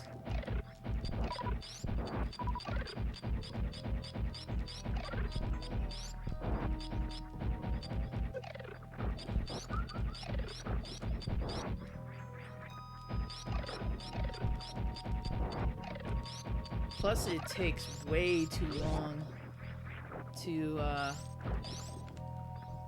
get to. Isn't Meridian ST? Oh! I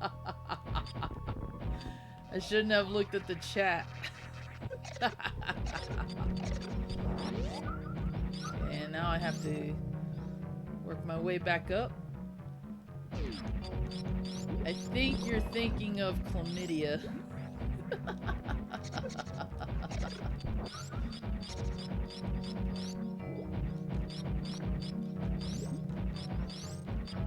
That should be the doorway anyhow. Yep.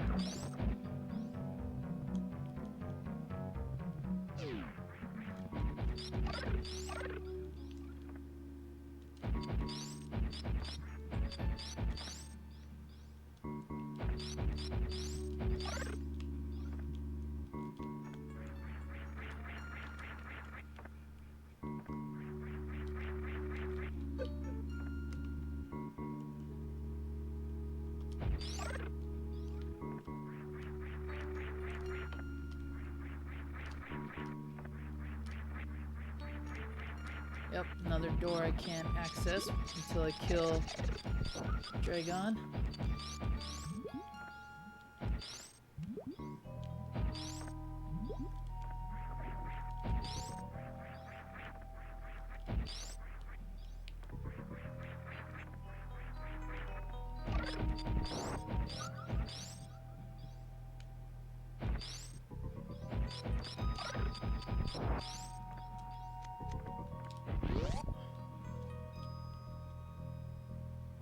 Oh, no worries. Not your fault, Lumi.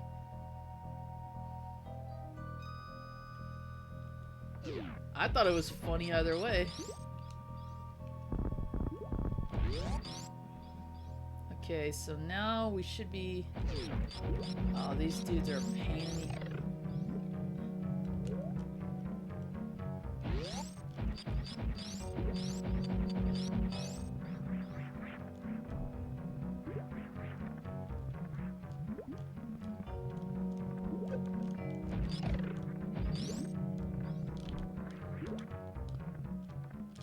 Jump.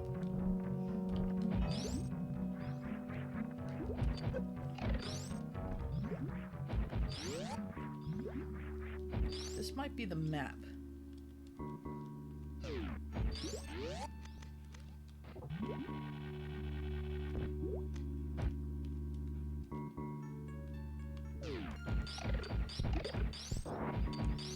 Or a backtrack for nothing.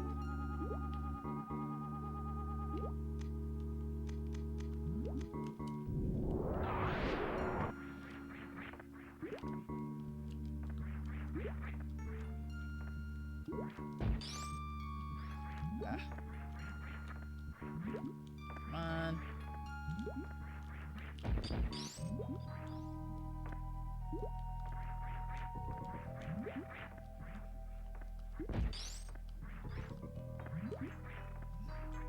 I keep jumping too late or too soon, and then I keep hitting my head on that. Come on, Samus. Oops. This might be an area where the space jump is needed.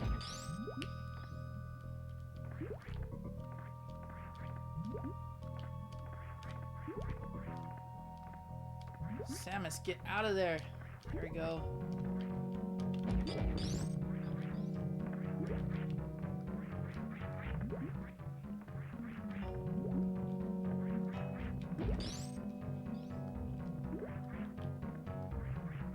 Maybe not.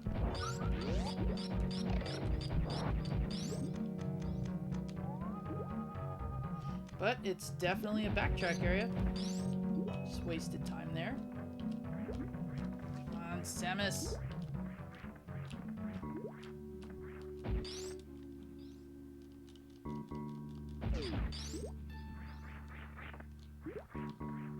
She just waited to sink there. You see that? She's like, take me.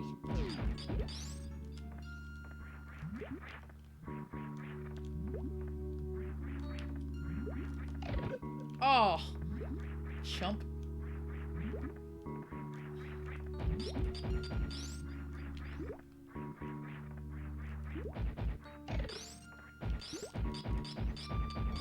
Oh, and now he's gonna try to...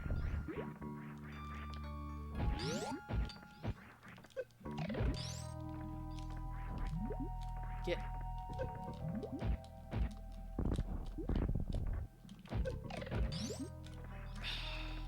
There we go.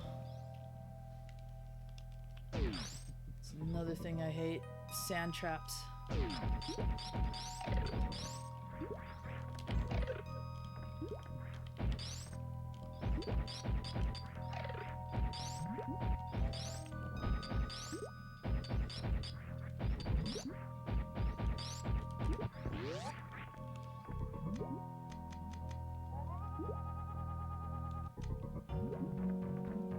Oh, how nice of them.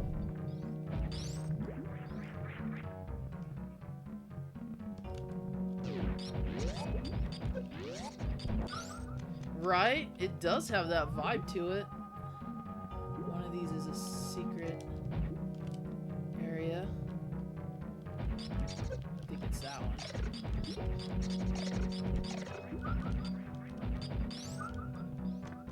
Yeah, it's this one. Ow!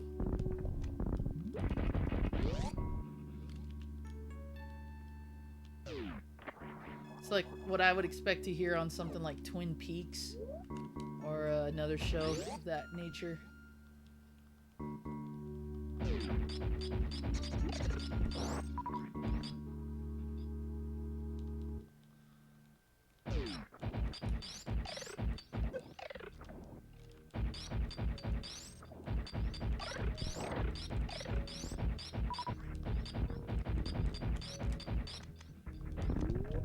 One-way gate. Oh, that looks familiar. Time to shatter the glass.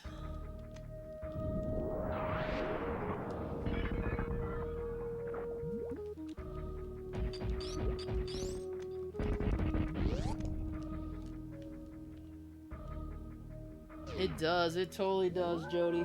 That's why I think they did such a great job with it. Even for some of the areas I don't like Meridia, the atmosphere totally works. Alright guys, I'm going to be right back. I'm going to take a quick bathroom break, and then we'll get right back into it.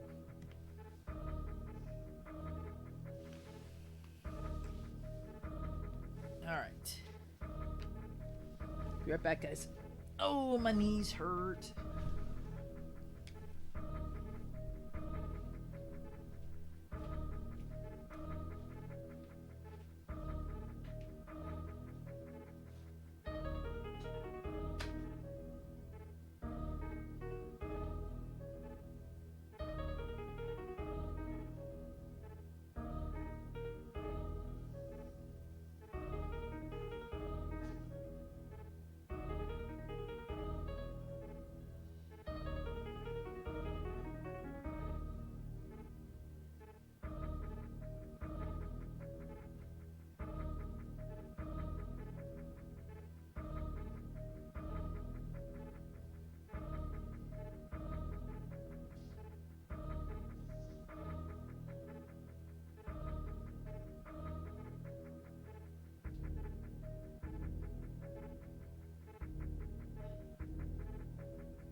not good. More sheet. More sheet. Yo. All right, guys.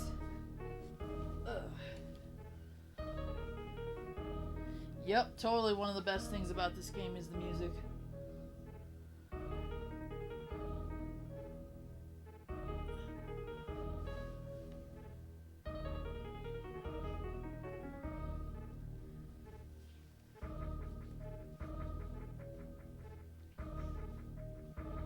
Is there room for these sheets in there?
Alright, here we go.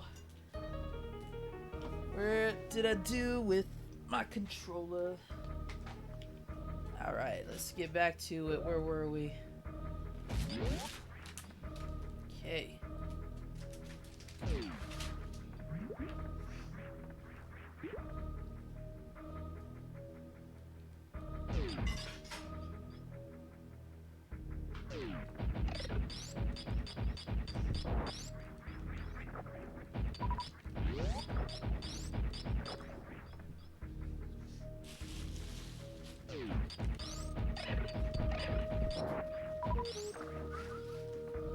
I'm actually gonna get all the things I need to out of here.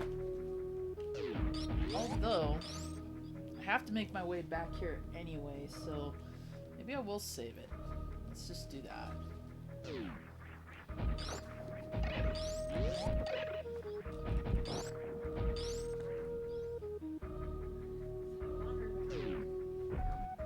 Quit throwing stuff at me.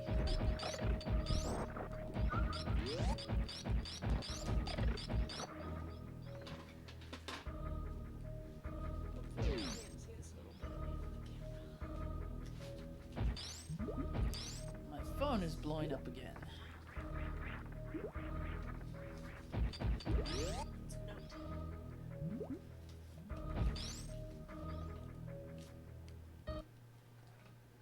And here's probably the better part of, oops, Meridia's music.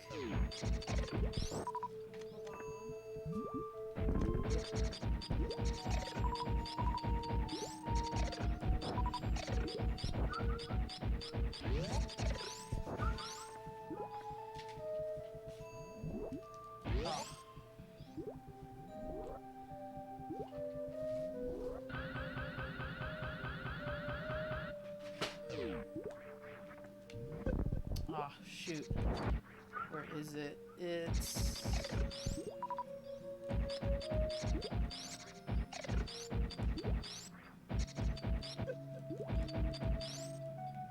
And I fell all the way down.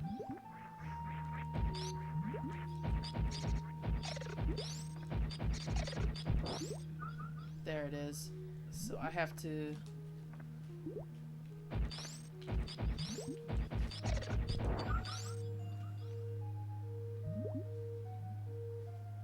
I have to shine right here.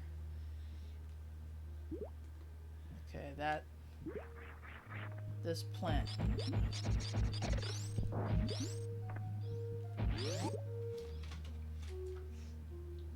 You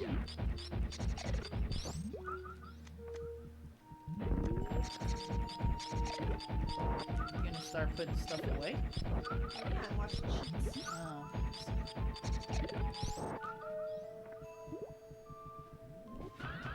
Oh.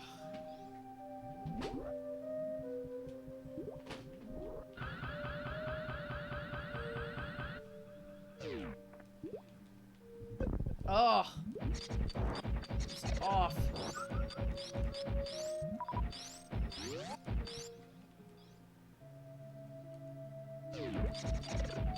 This is where I'll probably lose a lot of time because I always struggle with this shine spark.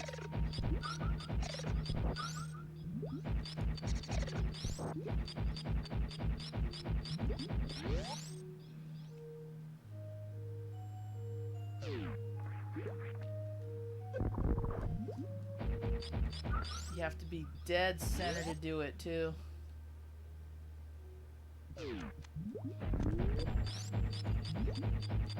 I actually had a good stop right there too.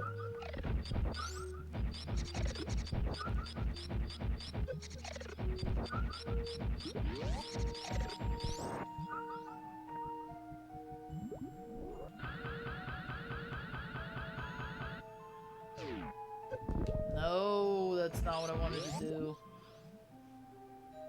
This black sheet does not have a mate. Does it have any pillowcases or a... And it is one. Get rid of it then.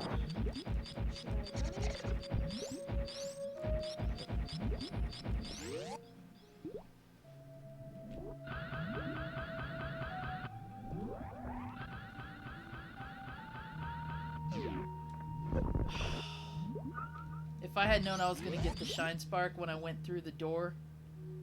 Do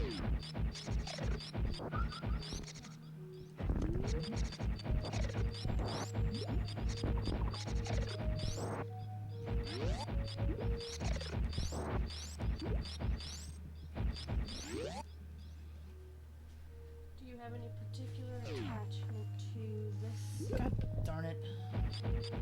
I don't even remember whose it was or where it's from.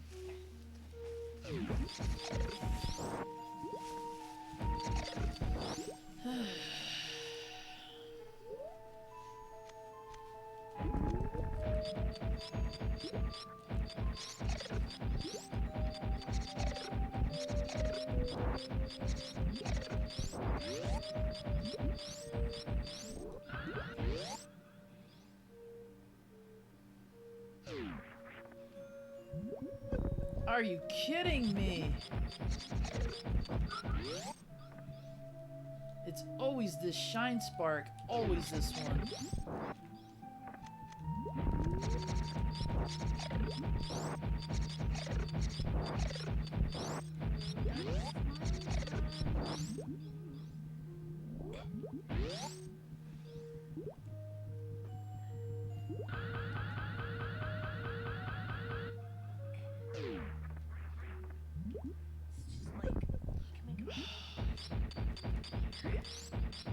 See how perfect you have to be with this one too? It's so annoying. Oh, I lost the chat again. I've wasted so many missiles and time trying to get this that I may just reset and go back to it. Just because I'm losing time trying to get it.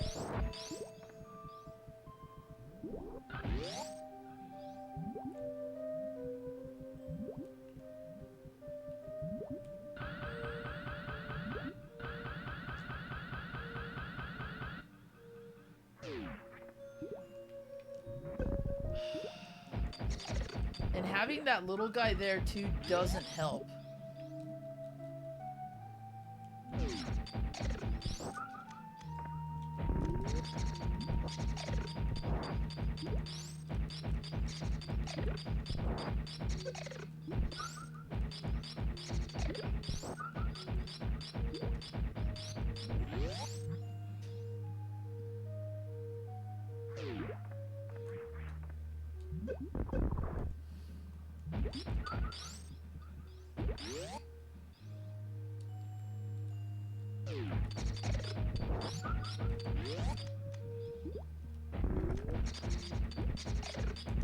It's like, why did they have to put it there?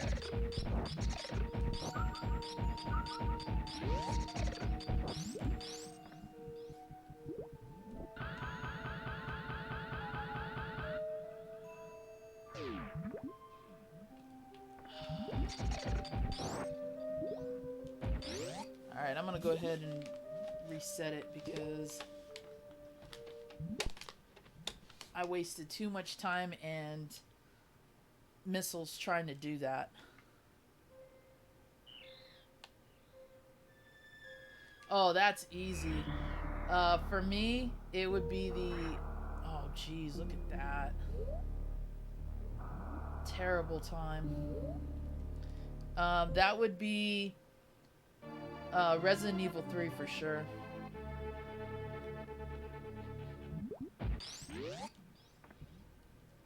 And I want to try to get my hands on the collector's set, which is sold out.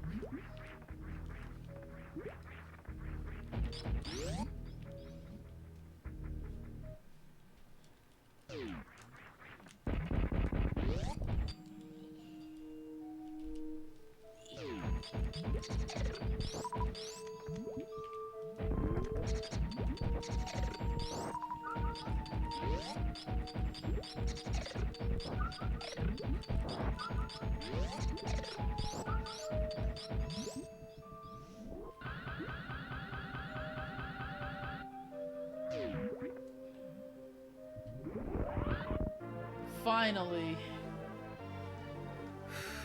Moving on.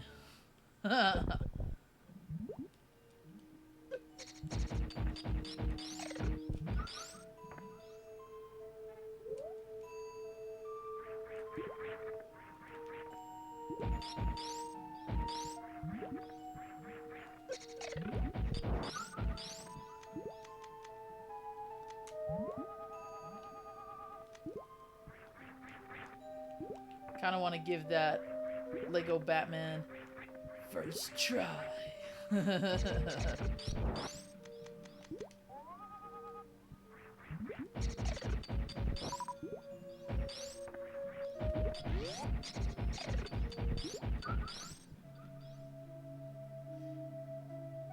Doom is kind of on there for me, but there's a lot of people playing it right now, and it's one of those things where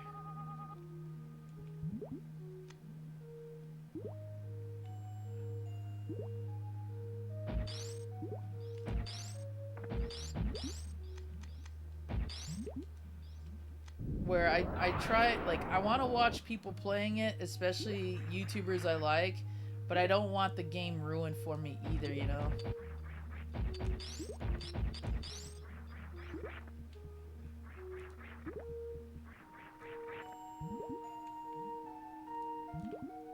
Okay, why can't I...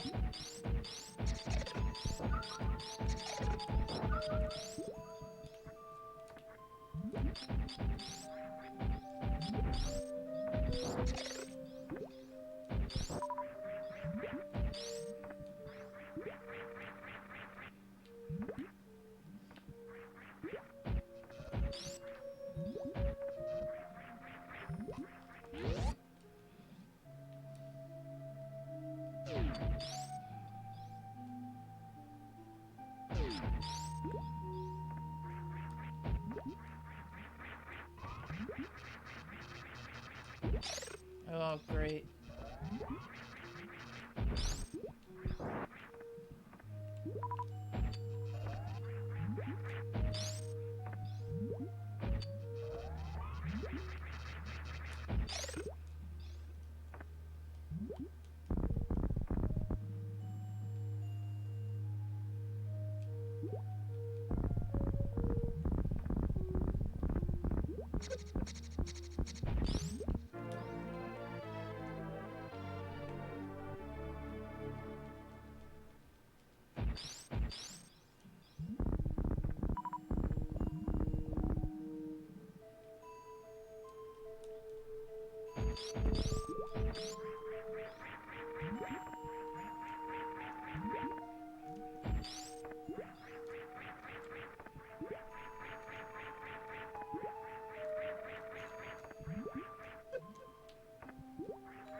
Fine, I just won't do that then.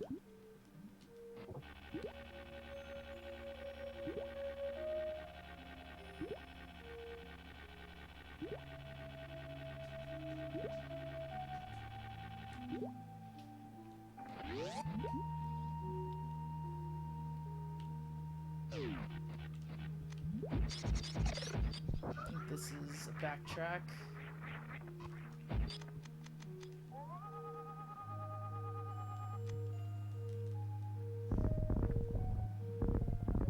Yep, backtrack area.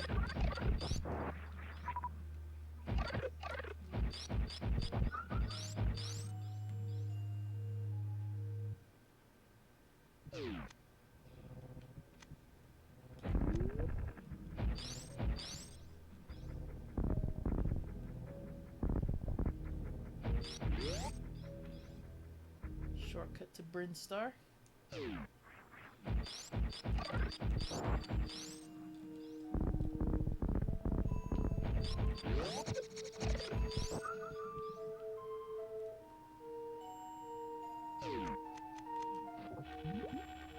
This part I always hated.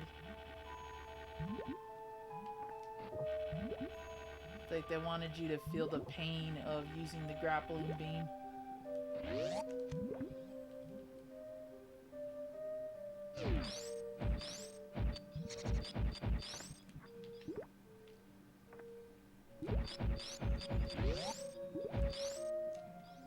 Supposed to go down if I remember right.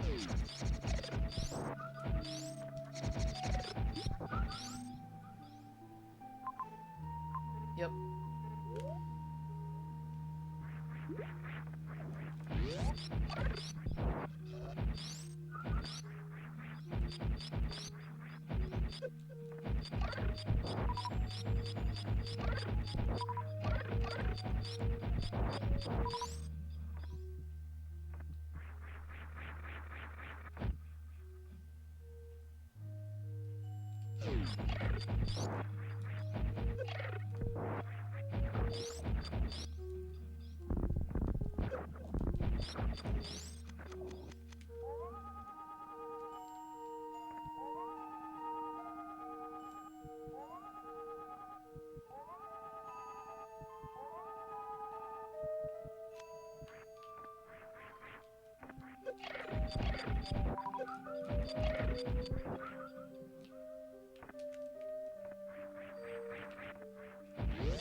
I think this will take me back to...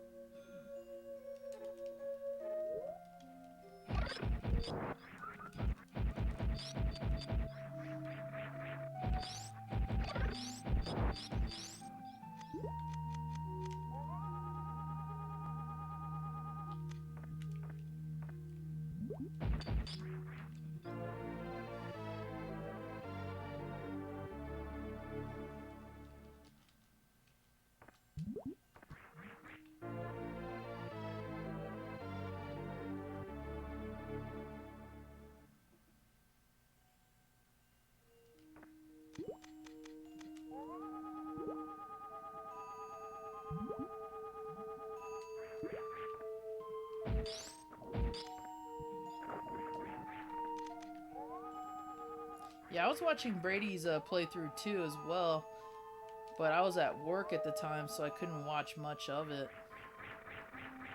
I think I had to watch the replay.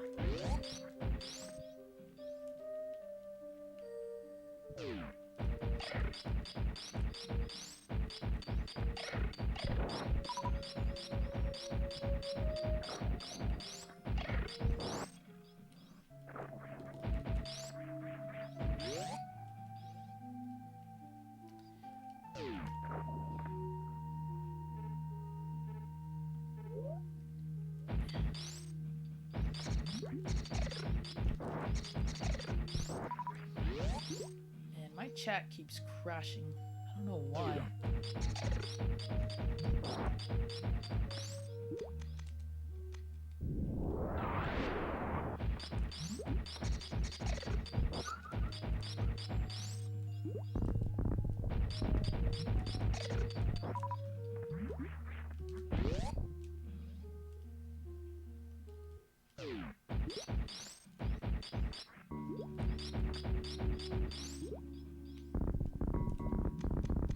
I like how we're back to the dismal sounding music again with this area.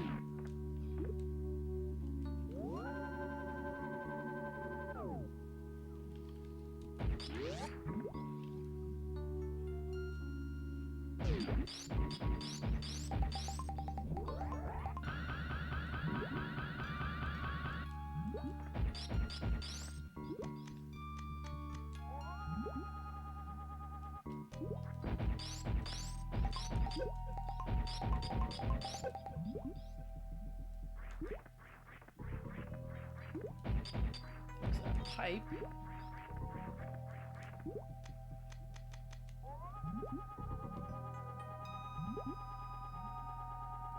Could have sworn there was something.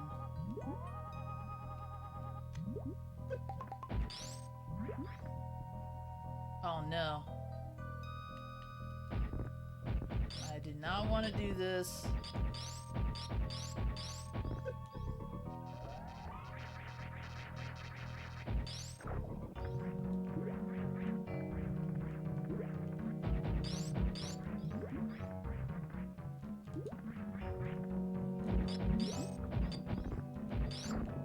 Or maybe I did.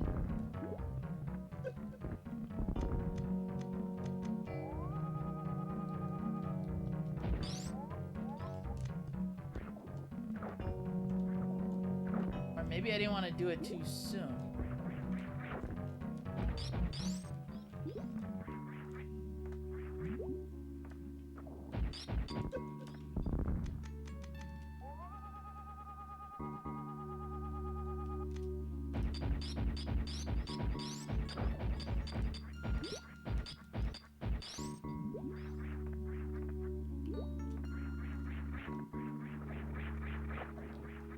Because I think what I need to do is I need to have the space jump.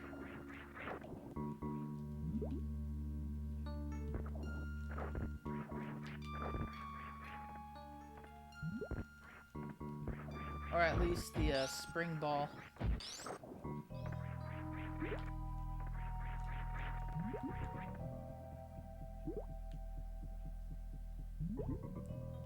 Yeah, I need to have the space ball or the space jump in order to get to that. Shoot, and now I'm stuck. I'm gonna have to start it over again. Sorry, guys.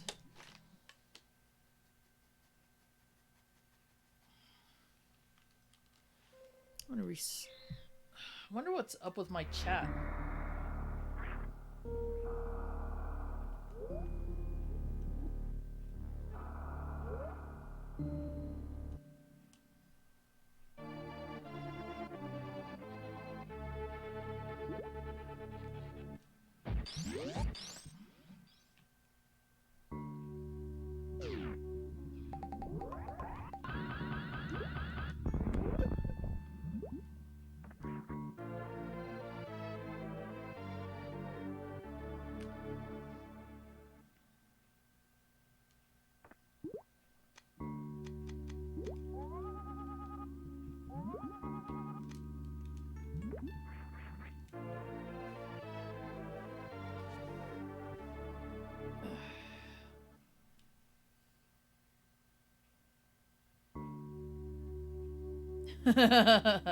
You know, that way over there.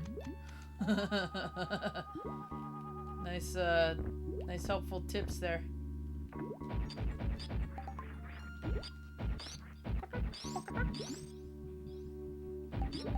Boy. Boy.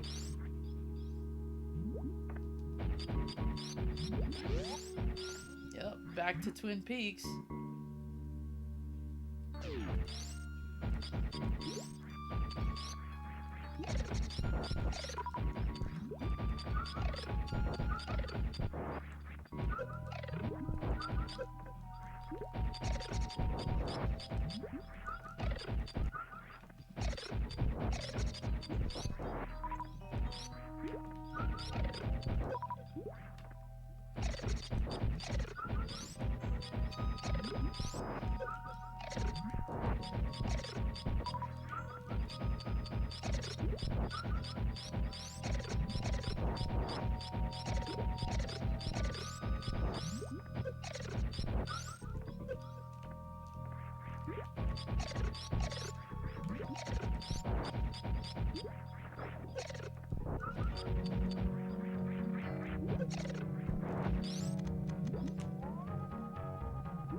Just got trolled again.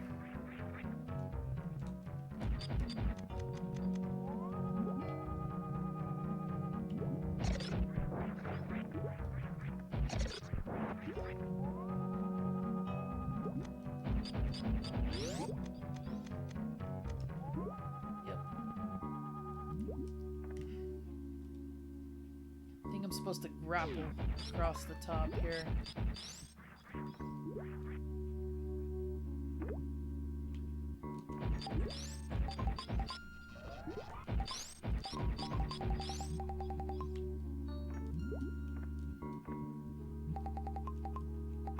Yep.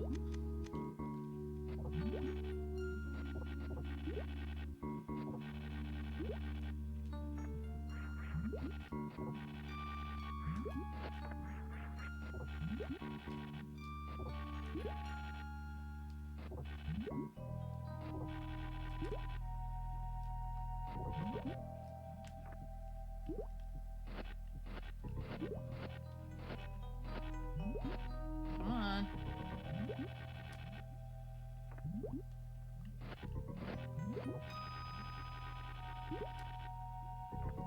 There's the door.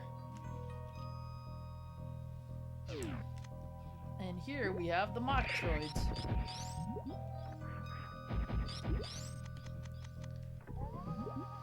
When they tried to clone Metroids, I can speed boost somewhere here. Yep.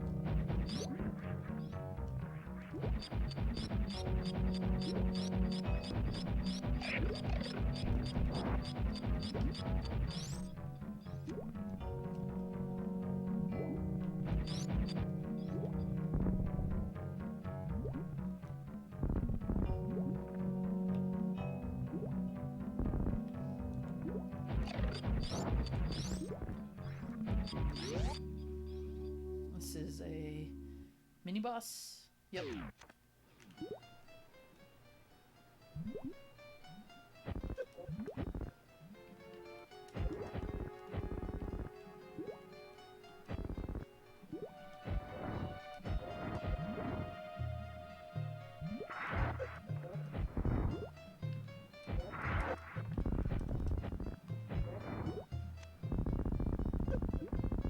Oh, that's all. I love how he didn't even give me missiles too. And his corpse. His corpse fell on me like that.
Metroids here. Yep.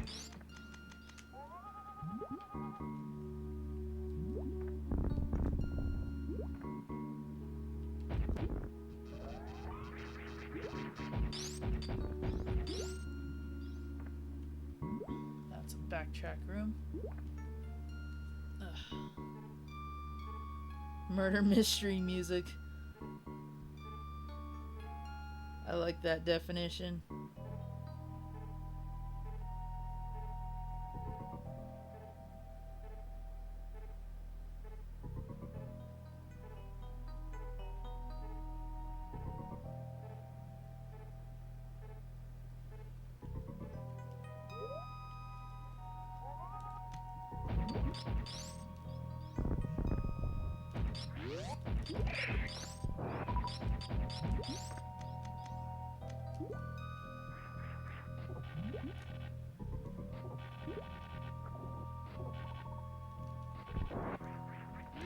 That's how weak they are. They can't even really do anything. And you can kill them with the...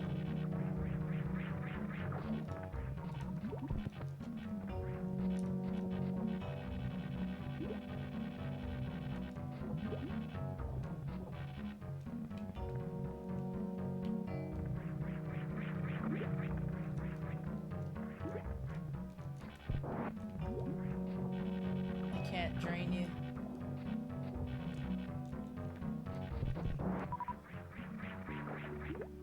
Really cool idea, though.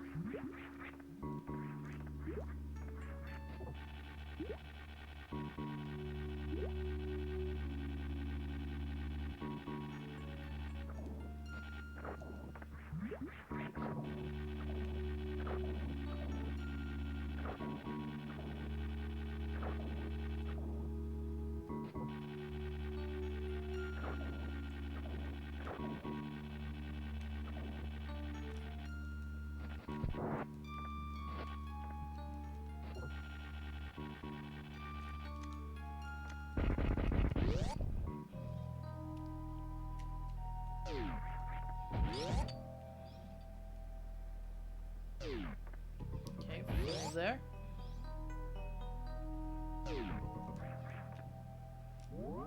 Easy peasy. Oh, poor Bob. Poor Bob.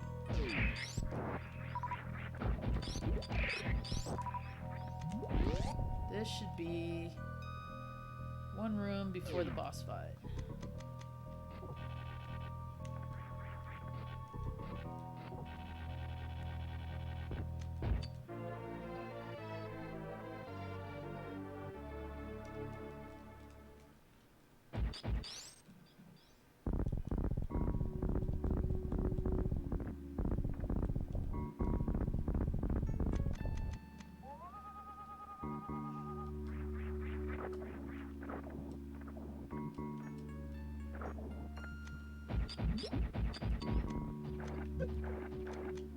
Ow.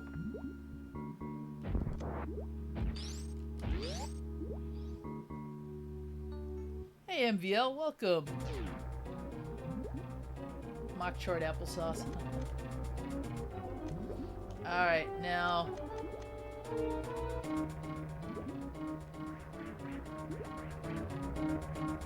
I'm gonna do something pretty fun here.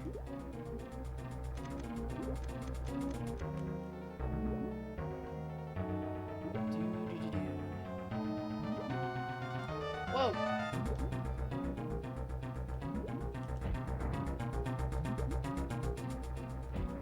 Ow! Oh.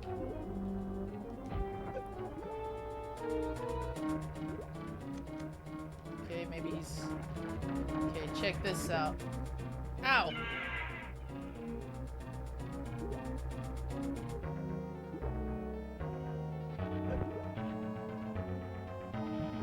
Oh, I forgot to do that. I forgot to do that.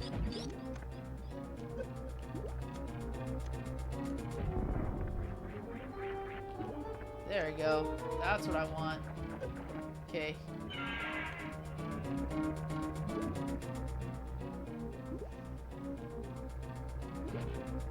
Make sure you have plenty of energy before you do this.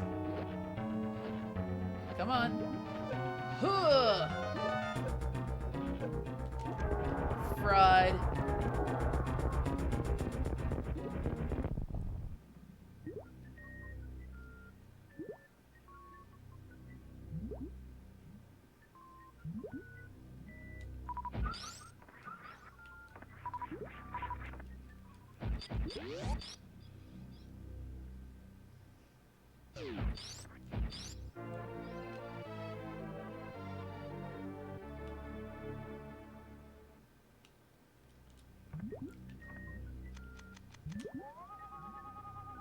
Sure, we scan as always. I don't think there was anything there.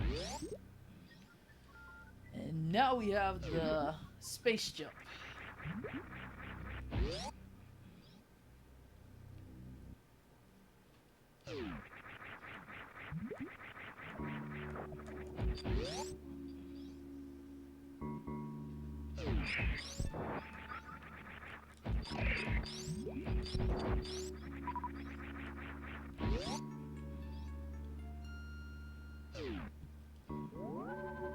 Oh, I should have filled up my energy now that I think about it.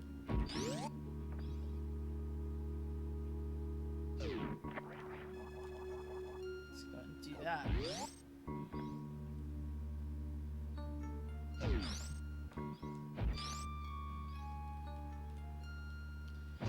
Now the tricky part's gonna be we have to get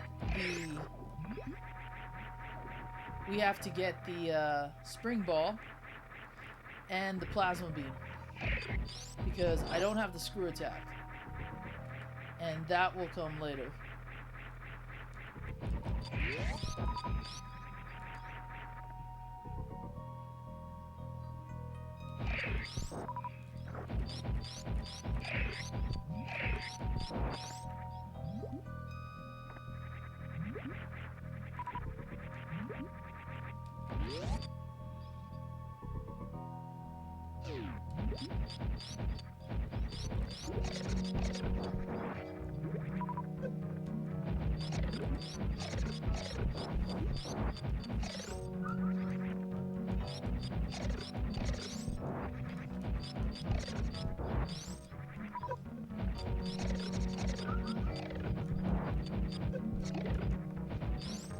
Bourbon cream biscuits. That sounds interesting.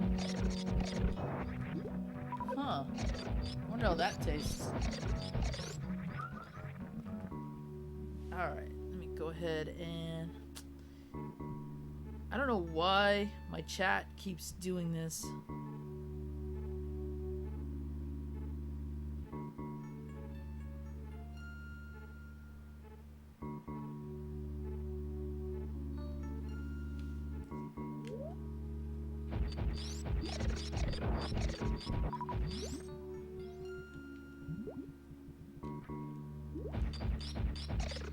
Well, I wasted time. I could have just done this later. Uh-oh.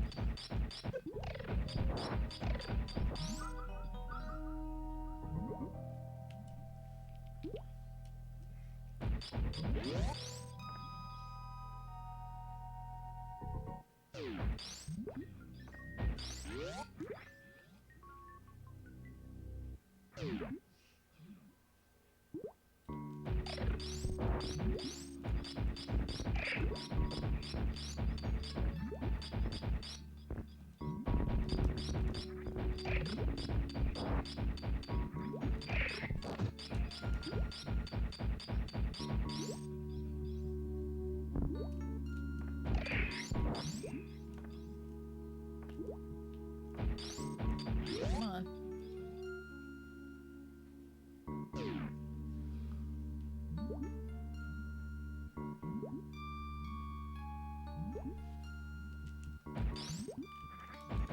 Wait a minute. there was that room that had the sand pits in it that I was trying to get to before. I gotta get back there.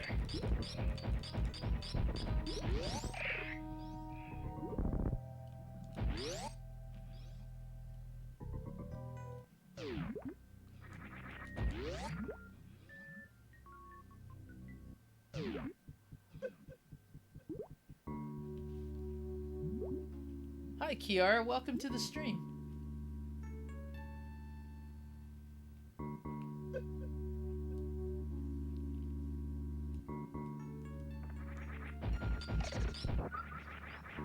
See, now I can jump through all this a lot easier.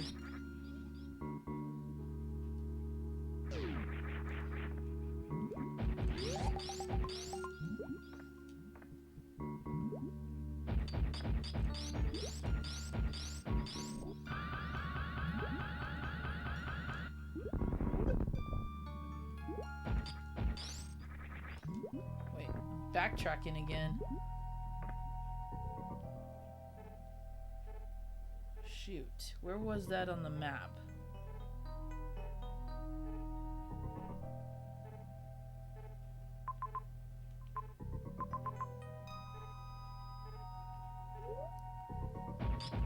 Was it this way?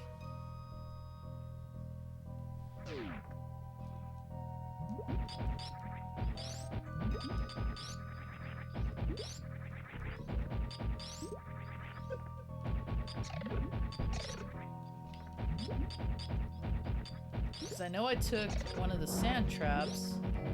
And then...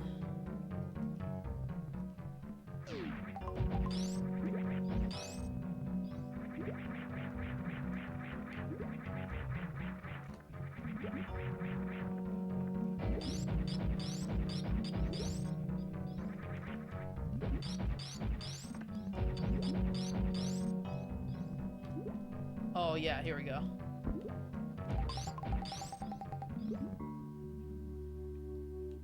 That's what I needed. Uh-oh. Actually, I think I took the wrong one again.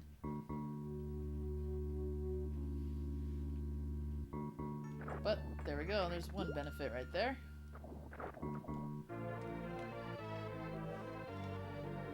Oh, not much. Just playing some Super Metroid here. Almost done with the game, actually.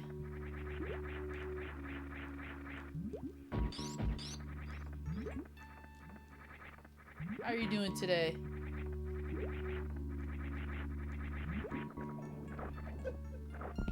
Ow.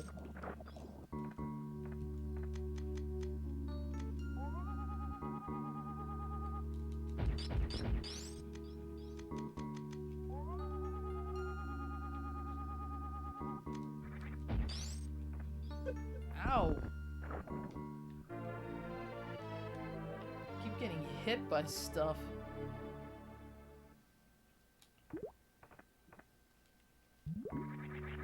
Let's see if they let me. I don't know if they will, but if they do, that'd be awesome. Nope. Wait.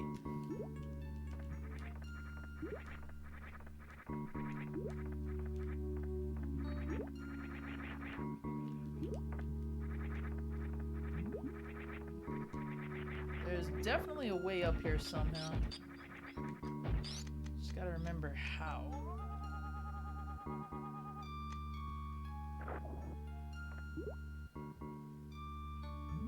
Oh, very cool. Devil May Cry, another great series. Why can't I?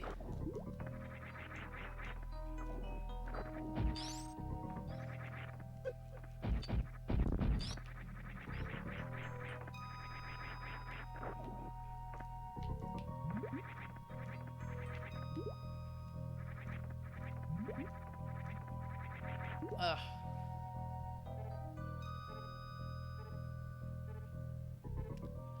Yep, sure is. I wish I could have gotten my hands on that one too. I have this version and I have the player's choice, but I don't have the big box copy. And I wish I had. Okay, why can't I get out of here?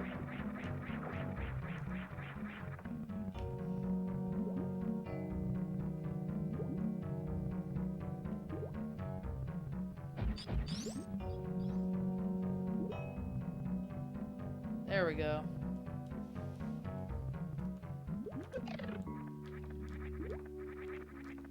Okay, now I've got to make my way over there and do it again. That one should have been saved for last. I should have gone down the other one first. That's okay.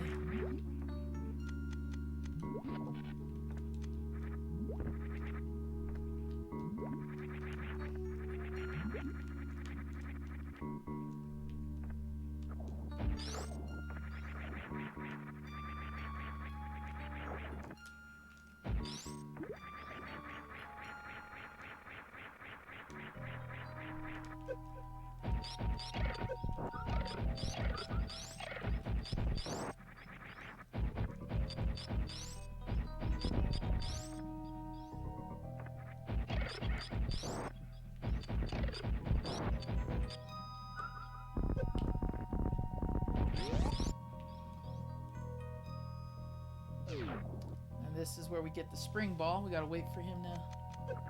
Oops. Should have done that first. Now let's see if... Hopefully the wall will be gone. If not, I gotta do it quick. There we go. That's what we want him to do.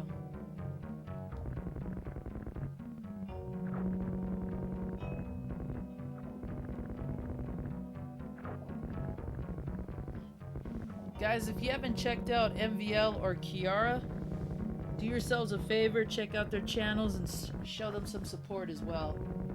MVL's been doing a lot of Resident Evil streaming, lately working on Code Veronica, which is one of my personal favorites. So if you like those types of games, be sure to check out his channel for that. And he does some really cool pickup videos too, which I always love seeing pickup videos from other parts of the world, because it's so cool to see the differences in the box arts and also the prices too. And as Kiara just mentioned, just did some Devil May Cry, so be sure to check out both their channels for some awesome, really fun streams to watch.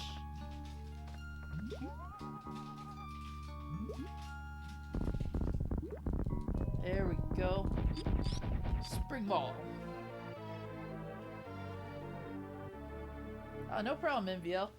Did you stream today as well? Because I thought this was one of your days too. And if so, I'll be sure to watch the upload. I think Resident Evil Code Veronica is definitely underrated, in my opinion.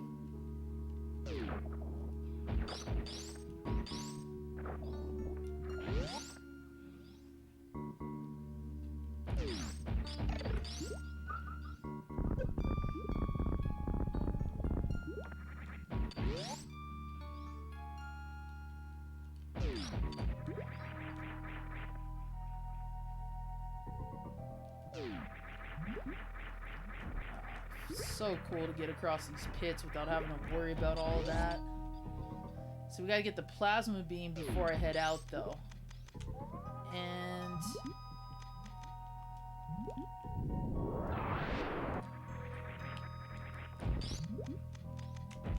ooh, this is the pipe. So shoot me back up.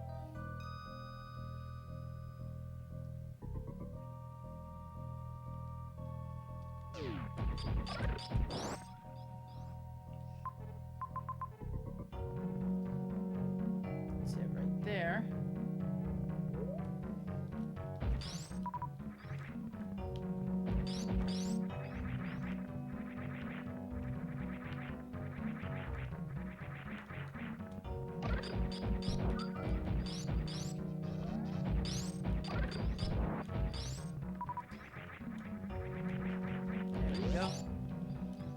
You gotta fight these Kind of like royal bodyguard creatures. Sorry guys, there's gonna be a bit of a lag. I just got an error message.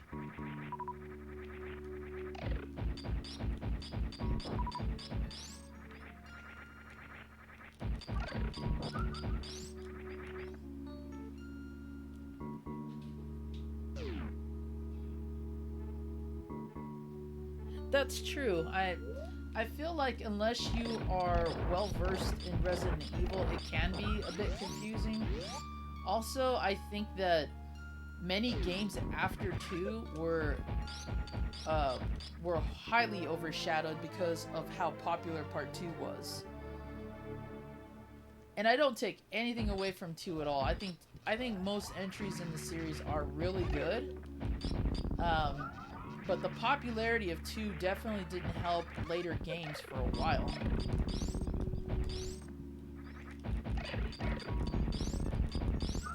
got the plasma beam now.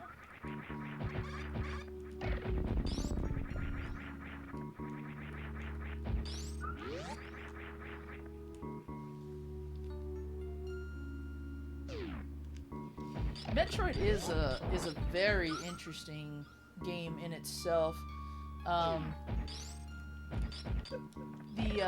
The difficulty has definitely shined players away from it since the first game, but there's been kind of like a growing appreciation for the original despite how cryptic and difficult it is. I recommend at least players try out the first 3, and from that point on, if you want to branch out into the Prime or what's the other one? Origins, I think it's called.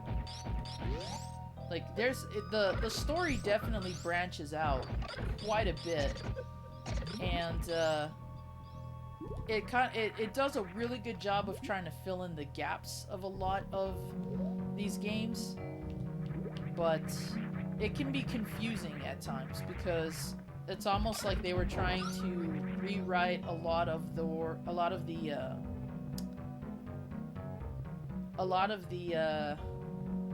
mythos, which I don't think is a bad idea, honestly, but it can get confusing, especially if you haven't played a lot of them. But I highly recommend the first 3. Kind of immerse yourself in the universe, and also if you're a fan of the Alien quadrilogy, you'll probably have a somewhat bigger interest in these games since these are based off of the first 2 Alien movies.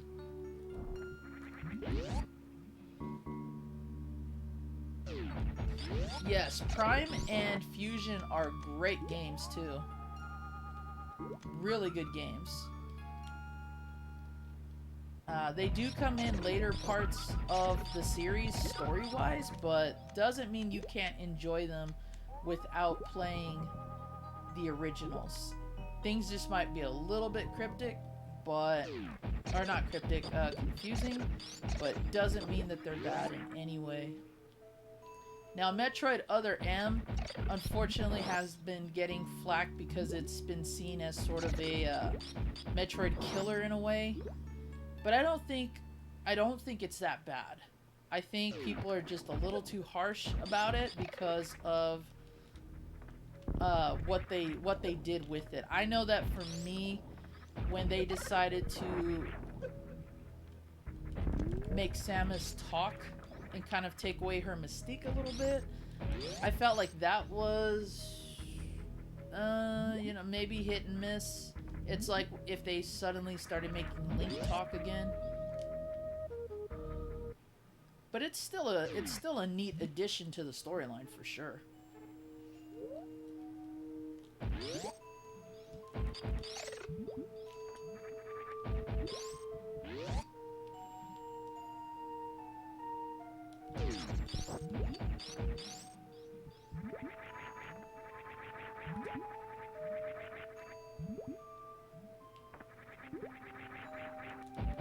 And when I say Link talk again, I mean like the cartoon series, which a lot of most people don't like either, but I do.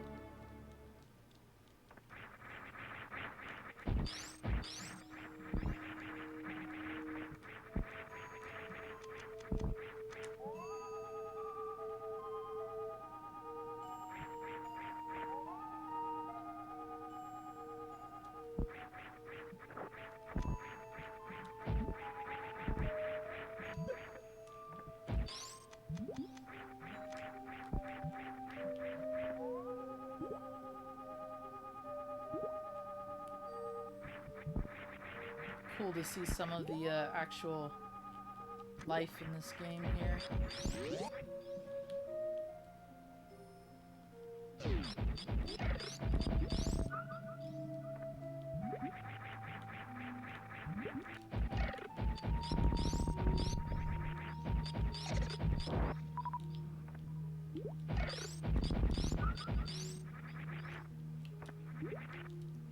I've been a fan of this series since I got the first game, and I was really young, but I understood it well enough to really get interested in it. And the first game was a bit confusing for me as a kid, but managed to complete it. And ever since then, yeah, just been a diehard fan of the series.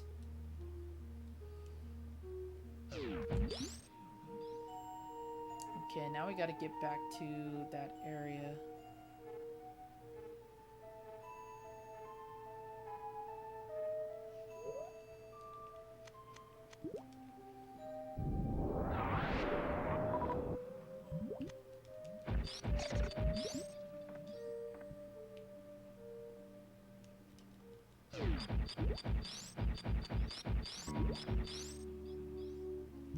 Pretty much, yeah. It has that stigma of whether you like it or you hate it, and I get people's reasons why they wouldn't like it. I get it. I just feel that for what it does for the story, I think it's a lot better than most people give it credit for.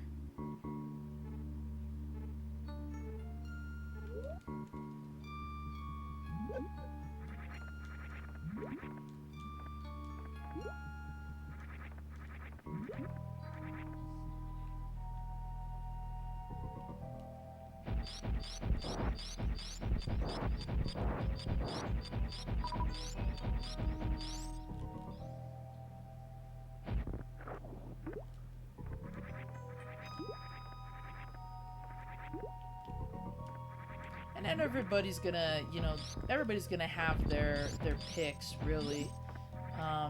Metroid isn't exactly one of those series where unanimously everybody kind of flocks to a particular game. Super Metroid is very popular.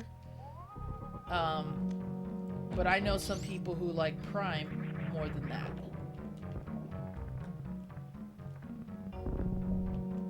And I know people that don't like Metroid Fusion and prefer Zero Mission. So, everybody has different tastes and whatnot.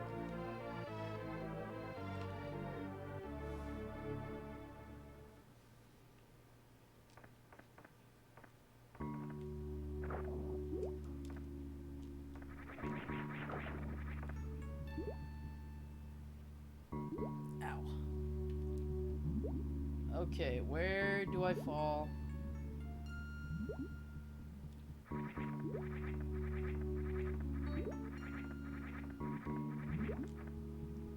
Blah, blah, blah, blah, blah, blah, blah, blah, blah. There we go. We're back here again.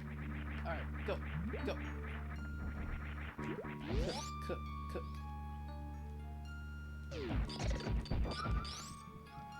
cook. But the higher unanimous, the higher percentage for some reason just uh,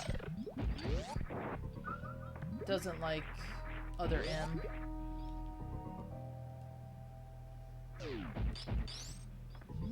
Oh, totally do it, Kiara. Totally do it.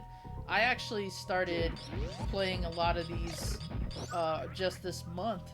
As a matter of fact, I've played through 1, played through 2 a couple weeks ago, and you know, getting on with this one. I may stream Prime. I'm not sure yet. But until I can get a Game Boy adapter for the GameCube, I had to end the games at Metroid 2. I don't like to use emulators, especially when I have original hardware and games, so that's part of the difficulty for me. But if I can get a good deal on one, I'll definitely pick it up and stream GBA for sure.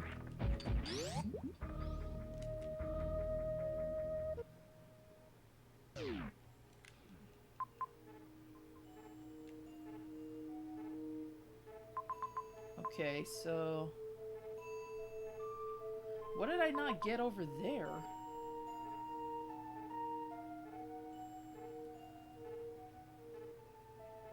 Oh, I missed something. That's not cool. What did I miss?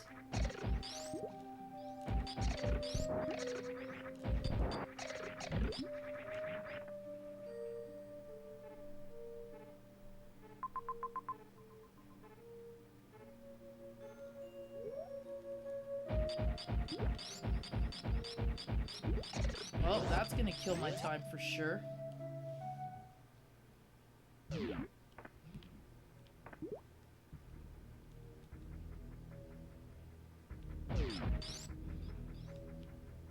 Wait, not want to be here.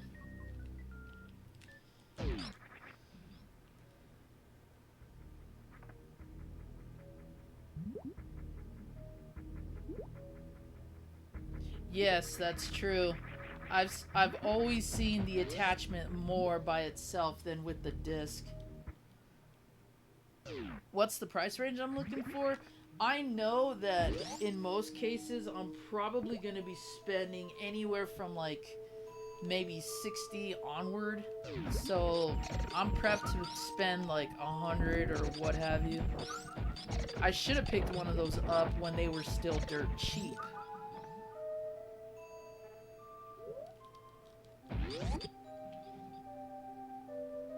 And the more complete it's gonna be, the more I know I'm gonna have to spend for it, but I don't mind that.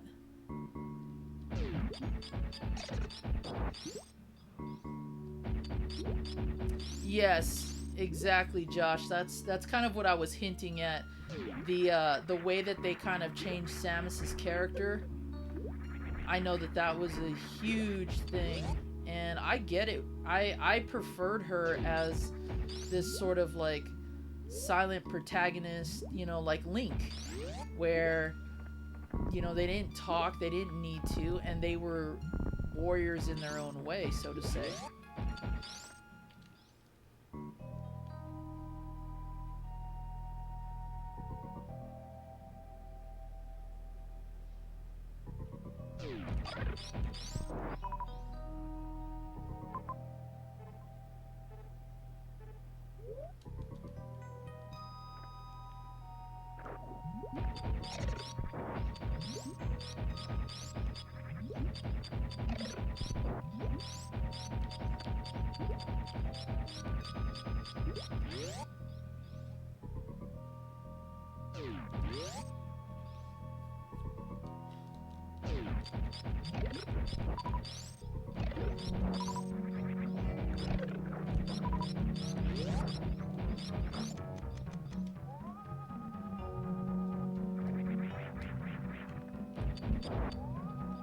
And I'm sure that there's probably a fan out there or two that preferred that about her, you know, gotta have that submissive type of character. Me, personally, me being a dude, I liked I like strong female characters. I don't see why the only strong characters there can only be are dudes anyway.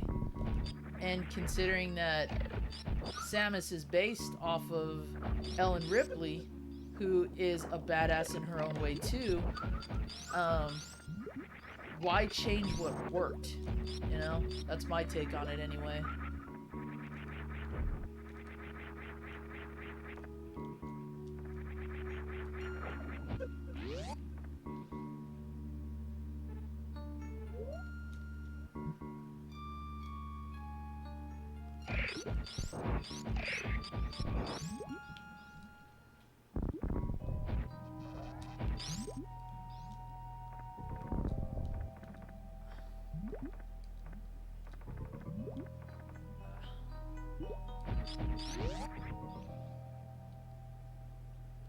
Oh, all this was a missile station? Well, I wasted all that time.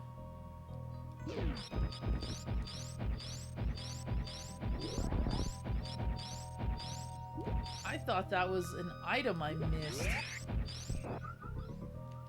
That is not what I wanted to do.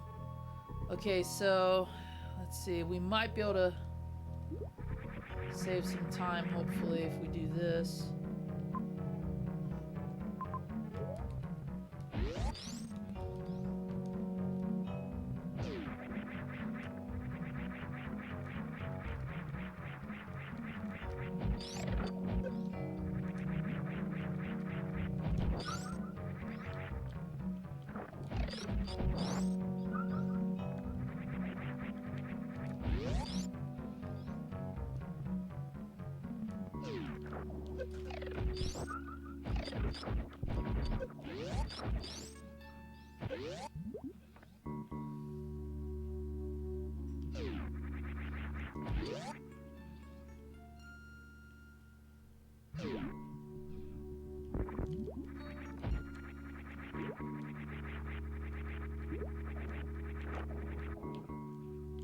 Come on.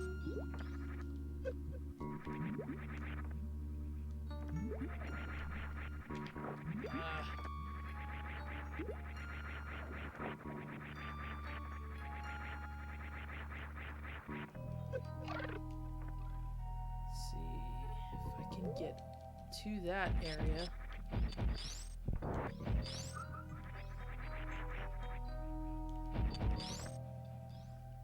Gotta get to that part of the map. I could... Aw. Is there any way...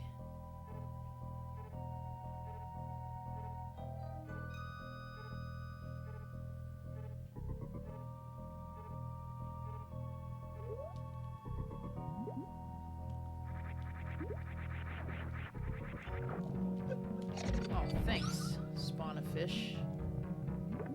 There's no other door here. I have to take the pipe back.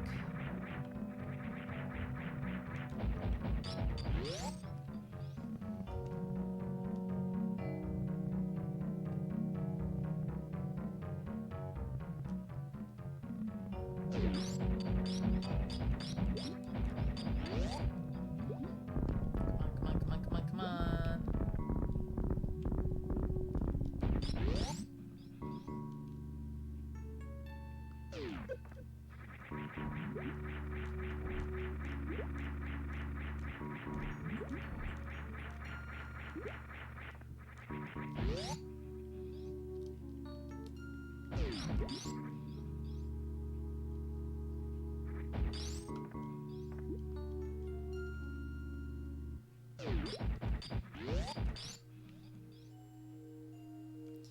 That's why it pays to have your map, or just know specifically what's worth going to, because then you don't have to backtrack like I'm doing right now.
See, if I had taken that shortcut right about here, it would have saved me some time, but I would have had to do a lot of moving around from Meridia. It's just faster to do it this way.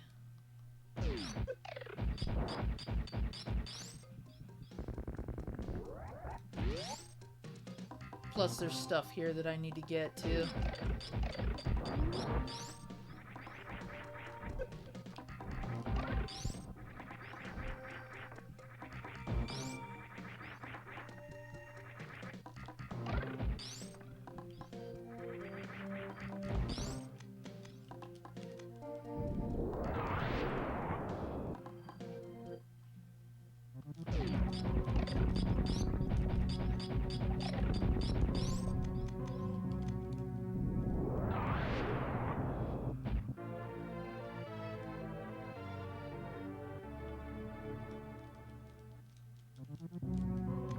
And I have to get back to Criteria.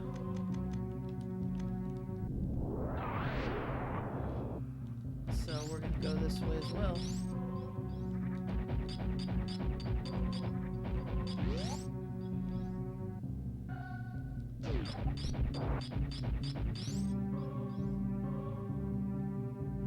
Wow. Release tigers and lions into the street, huh? Wow.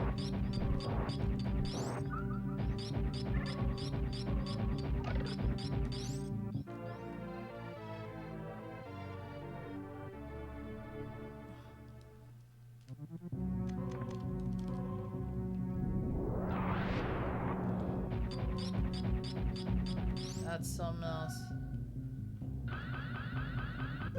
Oh, are you serious? Off by a little bit.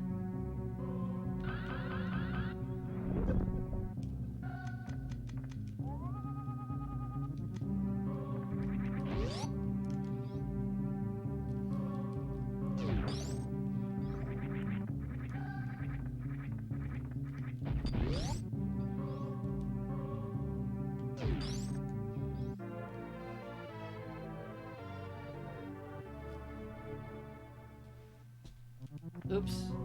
Oh, I dropped my tea. Make sure I get everything in here. Sometimes there's little... Yep.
I don't think there was anything by the elevator. Nope, not this one anyway.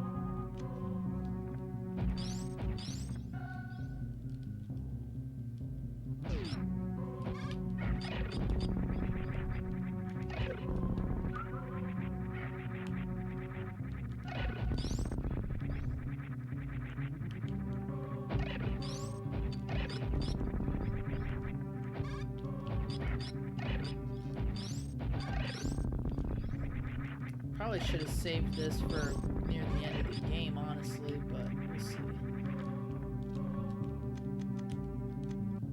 So right here.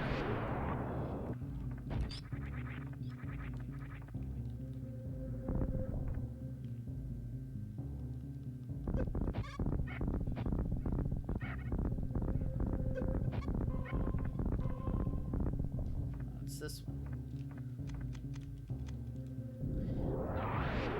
I remember on my first playthrough of this, I found this,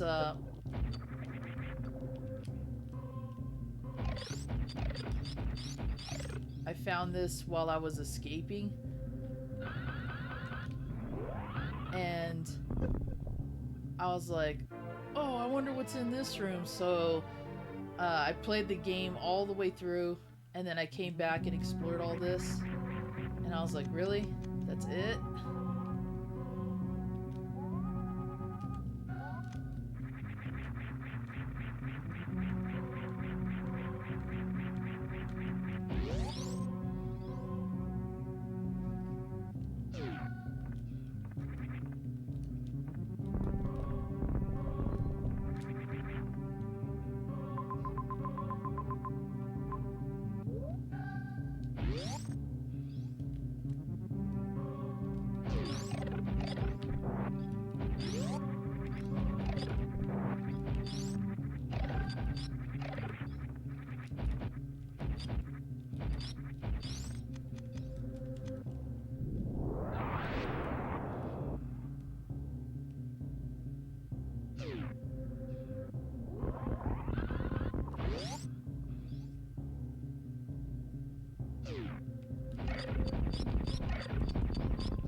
I'm always stopped by that thing.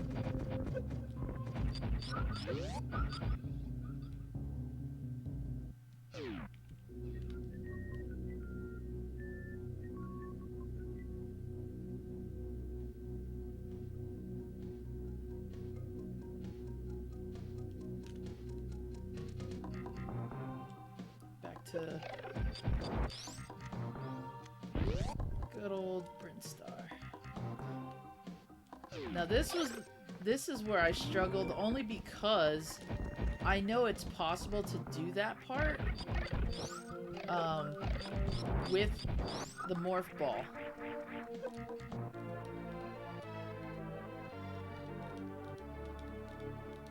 Why I couldn't do it is beyond me.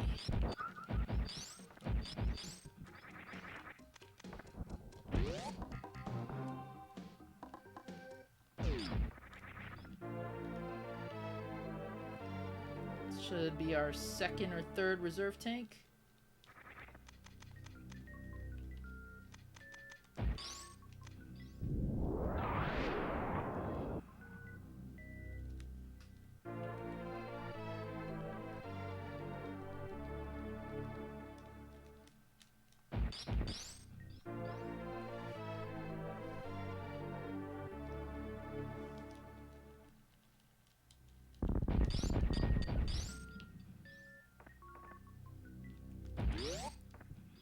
Now there's more stuff by my ship, but I'll need to have the screw attack to do that.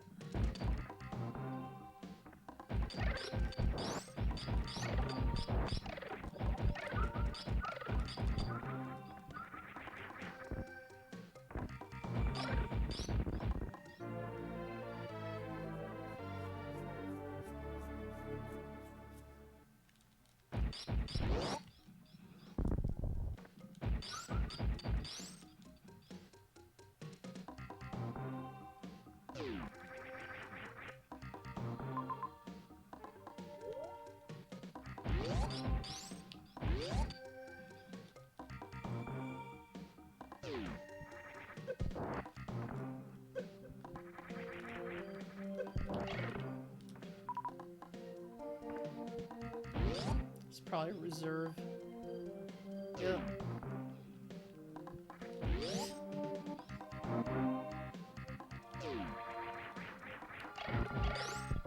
Ooh.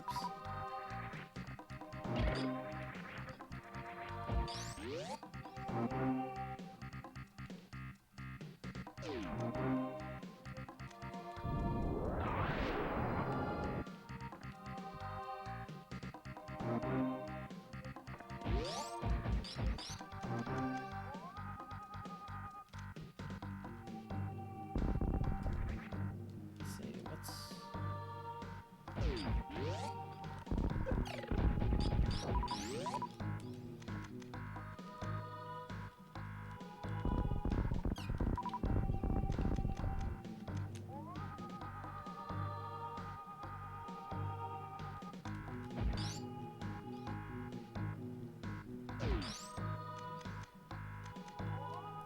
A little tribute to the original Metroid here.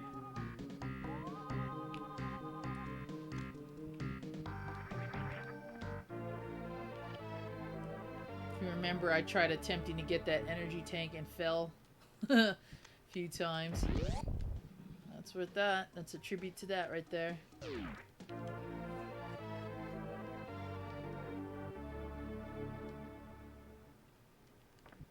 Make sure...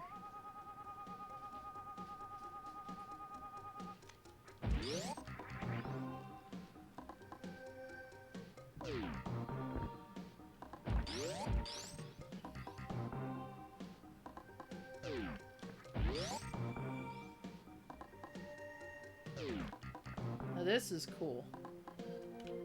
So this is when you delve deeper into the planet. Uh-oh.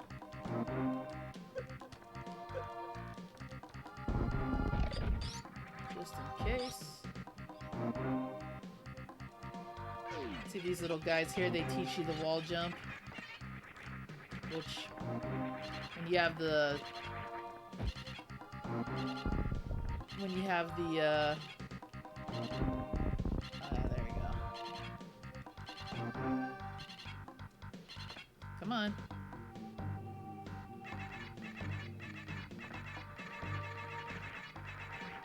When you have the space jump and the screw attack, there's really no need for it, but it's a cool skill to learn because that's how you speed run certain parts of the game.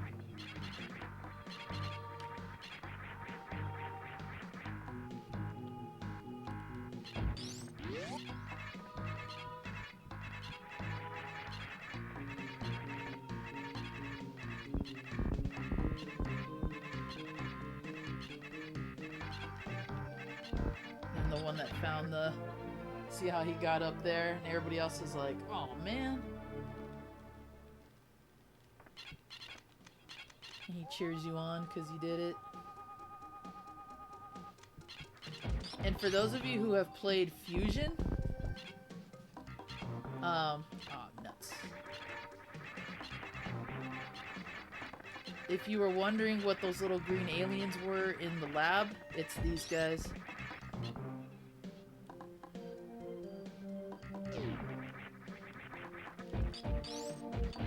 And then also, I'm gonna go to that area right now.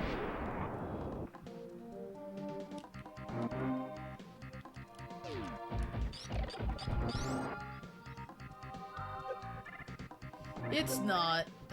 It requires a lot of freaking practice, honestly. There we go. Now you'll want the gravity suit when you enter this area because I believe it's a water area.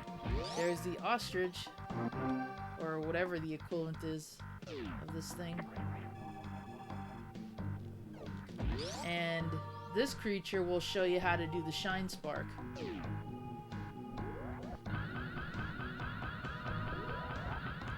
Let's go. Oh, she didn't escape with me. She's got an egg right there. Come on. See how she does it?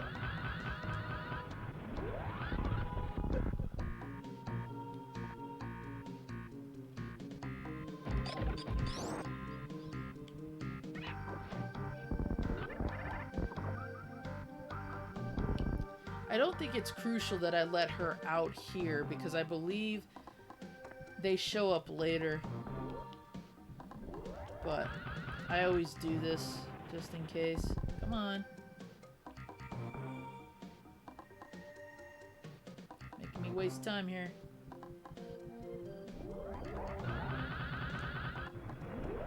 She's gonna beat me though. Yep. It's all good.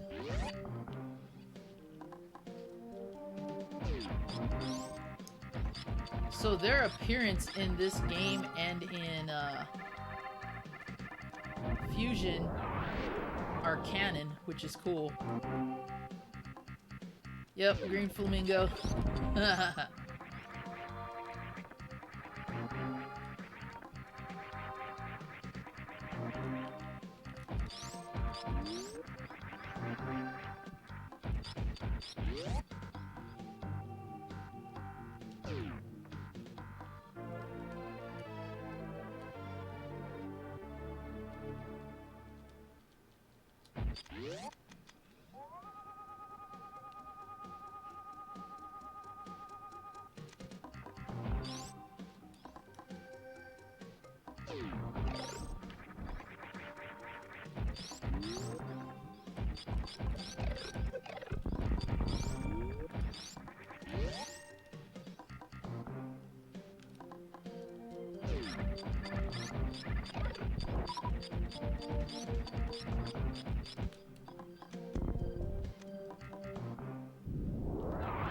Hopefully that hit the statue.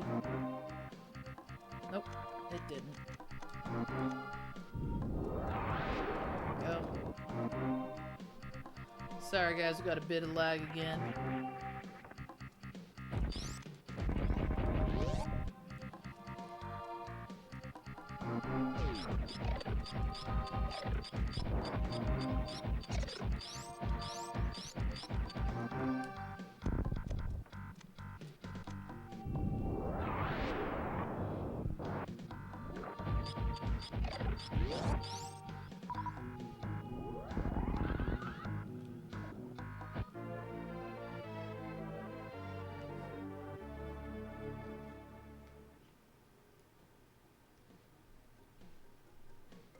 Guess my phone decided to call it quits on me.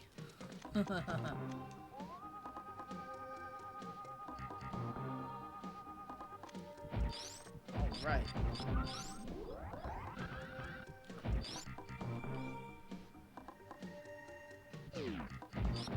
Hey, I appreciate that, Legend of the 80s.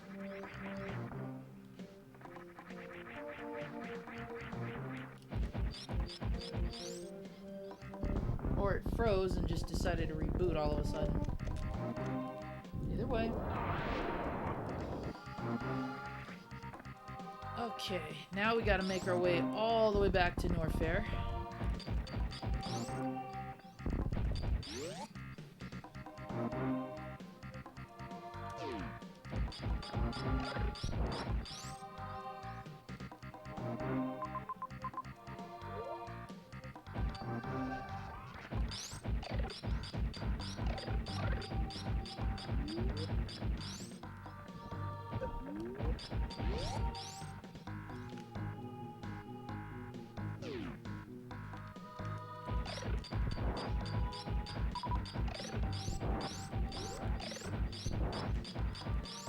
Oh, very cool, Lumi. Yeah, it's a good game. It's definitely a well-made remake, for sure. I mean, there are some subtle liberties with it, but it's not so... It's not to the point where they changed a lot, you know? I actually like a lot of the new additions that they gave it.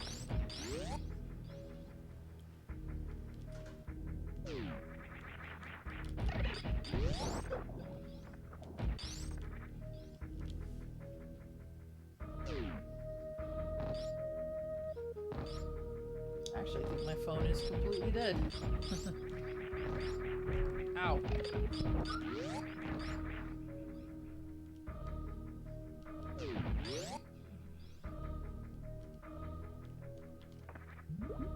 Hello, Meridia, that I can't seem to escape.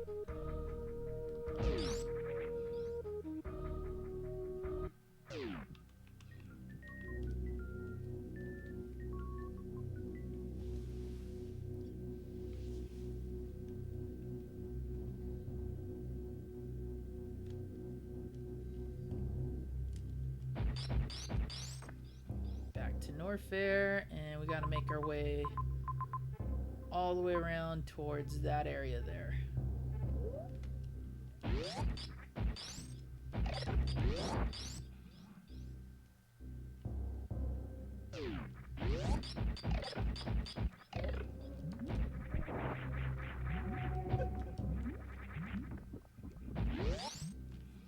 I should have took the tunnel where I can speed boost through, honestly.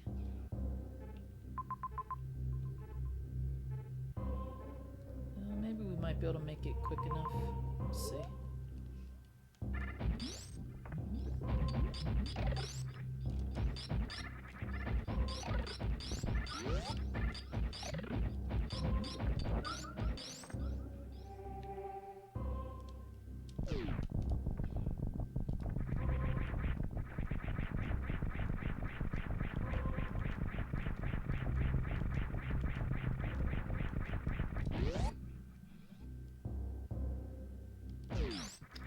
Do I sell things?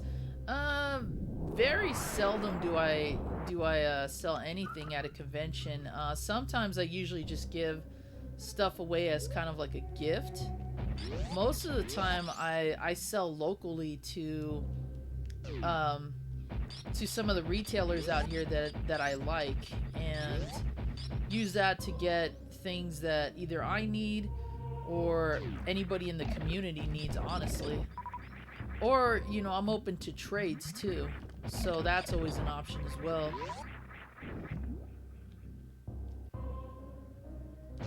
Yeah, I've been to a few conventions. I tend to go to Game On in Arizona, Phoenix. I just went to Retropalooza, so I go to a few of them.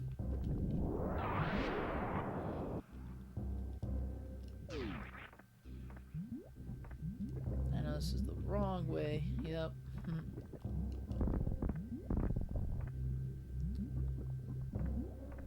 But most of the time I keep stuff around just in case somebody's looking for something and either wants to trade for it or, you know, just buy it outright from me. I'd rather help collectors in most cases, just because I know how stuff is getting scarce lately and how even commons aren't being found as easily anymore. Seriously? There we go.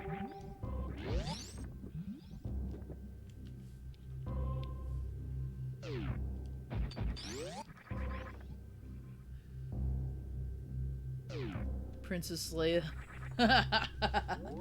No, Princess Leia is not my moniker.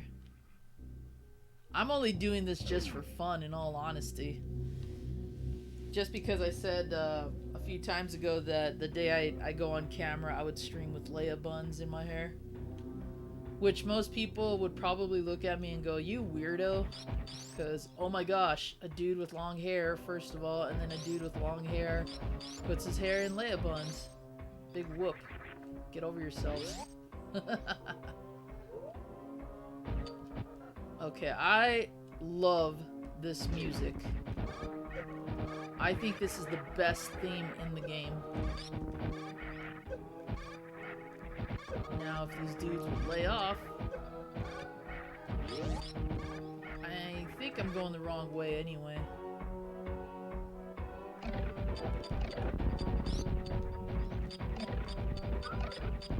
Yeah, I think this takes me back.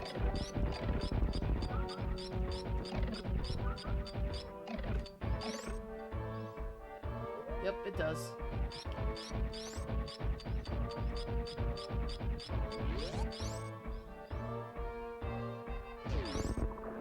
Killed that guy. Oh, that's still cool. Tattoo conventions are pretty awesome too. I used to watch a lot of those shows, like Ink Masters and things like that. I just find the artwork amazing when it comes to tattoos.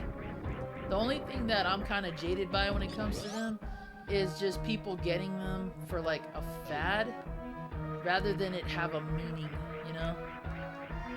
Call me old-fashioned, but I like it when a tattoo has a meaning versus just, oh, I got it because it's trendy, you know? Crank it up! I should.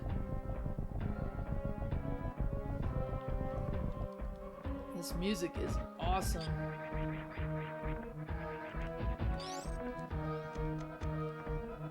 This is probably the first time when I got to this area in the first playthrough ever as a kid. Like, this is the music that put me in that mindset of, okay, I'm royally screwed, you know? Like, you get this sense of isolation when you play this game, because there's nobody that's gonna help you, no allies, what have you. But this theme really set the tone for me that I'm royally effed at this point, you know? And there wasn't gonna be anybody to help me. Like, this was it, you know? I came here for war. That's what that music did for me. Just because, you know, who it belongs to and where you are in the game. You know, we're almost near the end. So, I have to come back with the screw attack there. And there we go. It's so it's like militia music. And that's what I like about it. It's got a foreboding presence, you know? When you hear it, you get this sense of, yeah, you better have your A game because it's about to get even more serious with Ridley.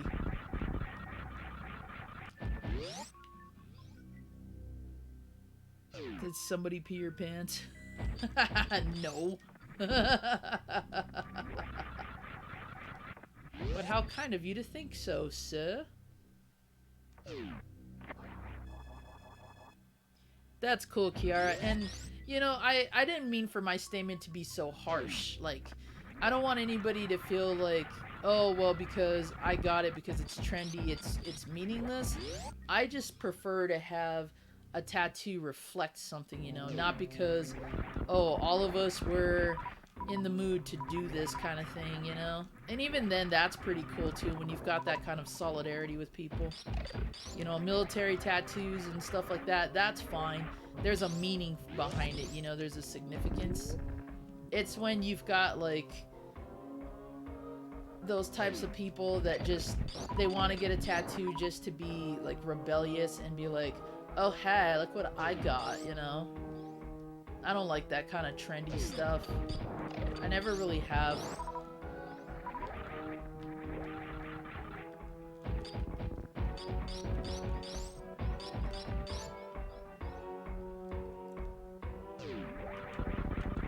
And the thing is, there's such variety and, you know, meanings with tattoos that you're not just putting something permanent on you. You're representing an art form, so to say. And whoever does your tattoo, you're representing their dedication to the art form, their style. So a tattoo should have a lot of meaning, you know? And I've seen people covered head to toe in them. In fact, one of the things I wish I could do and afford for that matter was I've seen those people that did body modifications and then tattooed their skin to go with their representations. I'm sure you guys have seen that. They called him the Lizard Man, and then there was the Tiger Man, that they went through those body modifications and then tattooed their bodies to further add to their connection to that particular animal. That I really admired, and as a kid, I wish I could have done that. I wish I could have had the funds to do something that amazing, because that just blew my mind.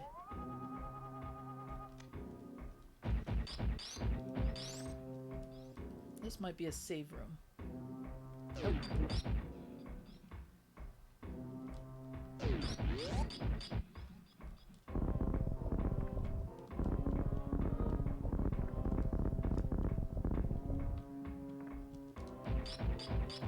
So that's really cool. That's really neat that I just appreciate him more, you know.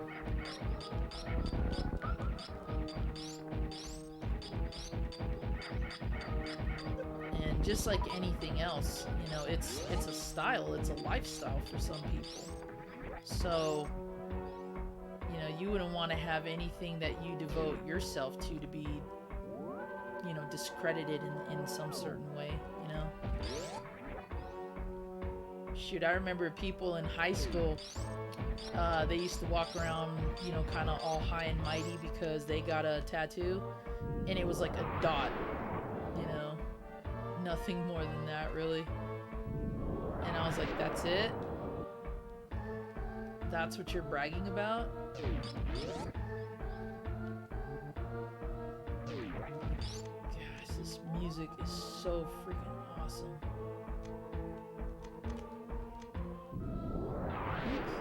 Yeah, that didn't do anything.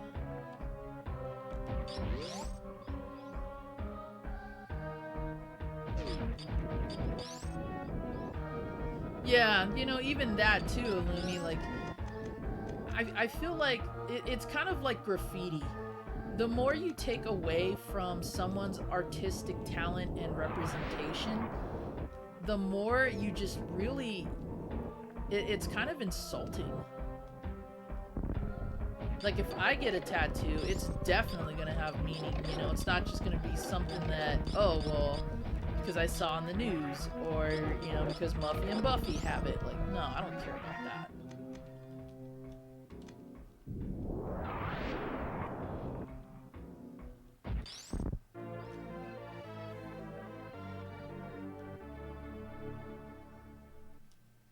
See, I would have even done that.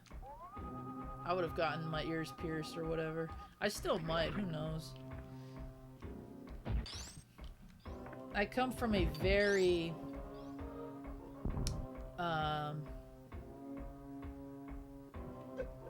let's just say that artistic representation or individualism really didn't run high in my family. So tattoos were one thing. Ears pierced and all that, I mean, maybe.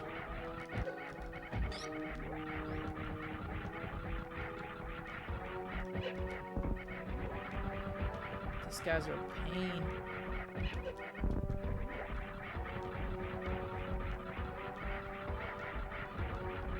Come on.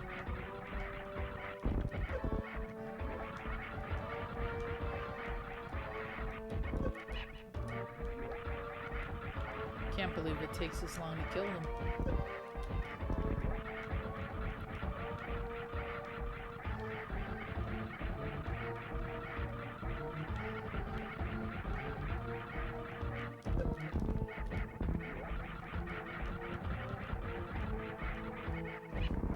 There's one.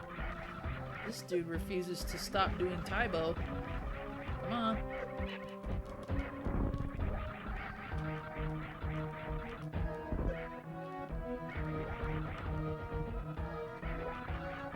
Come on, dude. He's like, thrust, thrust, thrust. Come on. I know, I love it. I mean, I guess.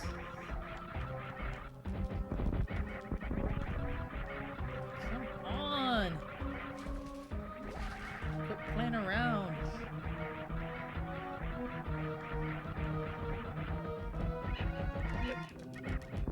Okay, that was a good one. There, finally. Jeez.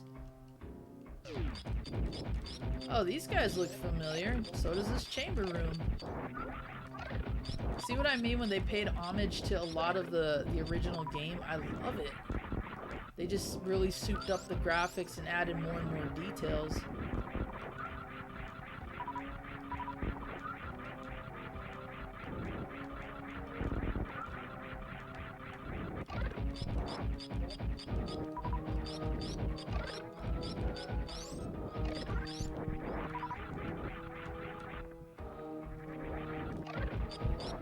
Come on, dude. Come out of there. See, and that's Ridley's chamber right there. I just want to make sure I've got enough energy and missiles to go in there.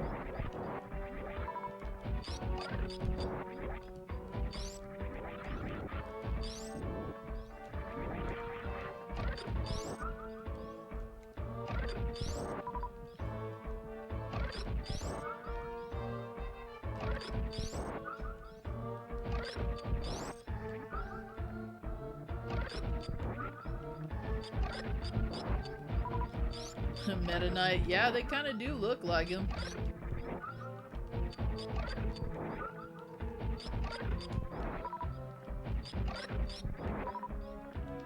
Man, I remember when Meta Knight debuted in Brawl, or was it Brawl? Whichever Smash Brothers game it was. Oh, he was so insane. Really, really broken.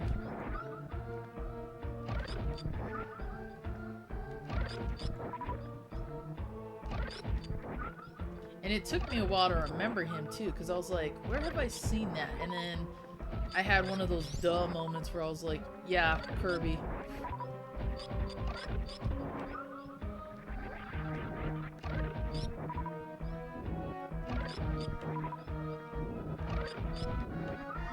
Come on.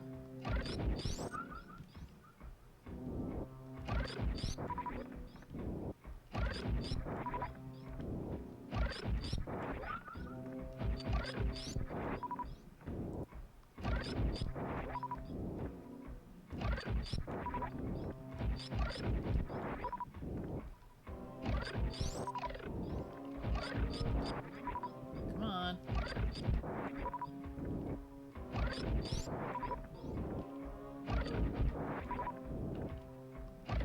I want like all my super missiles just because they'll do more damage.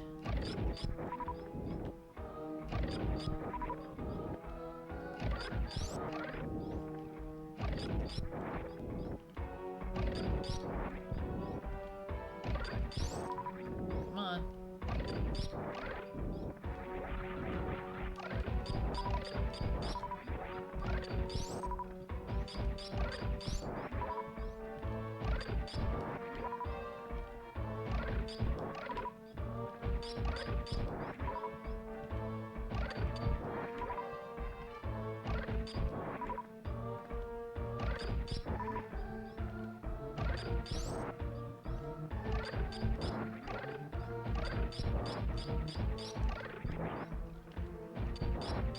Yep, Metroid grind. That's what we gotta do sometimes.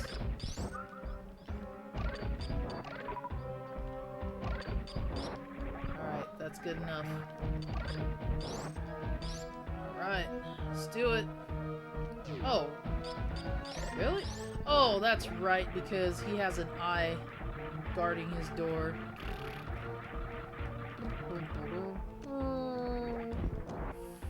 Brain fart. Alright, here's Ridley's chamber.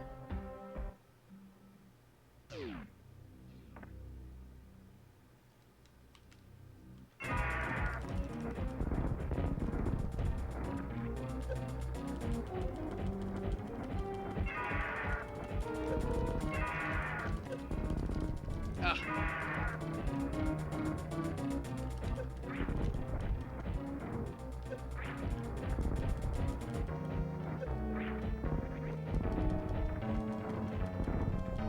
Nope.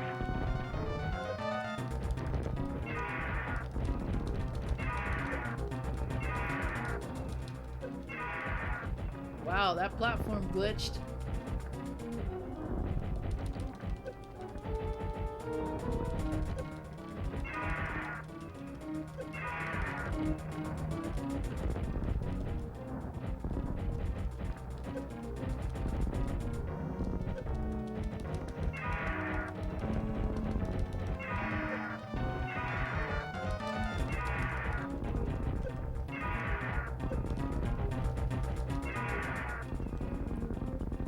we have it.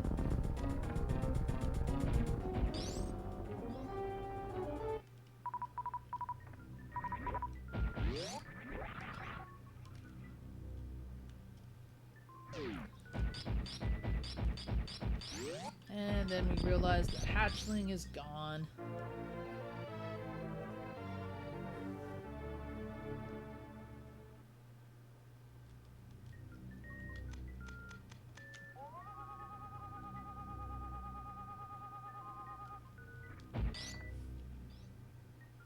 Ah, my ear.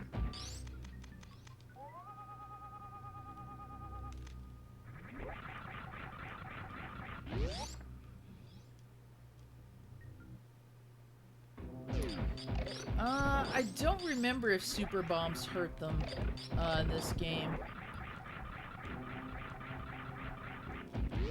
We know that the original bombs in the first Metroid game did damage to them, but I don't know if super bombs do.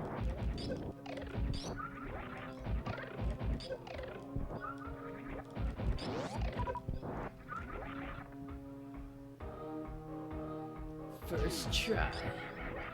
Oh no, I ain't playing with you guys anymore. Taking my ball and going home.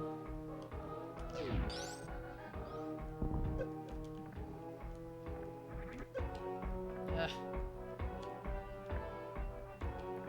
When you get impatient.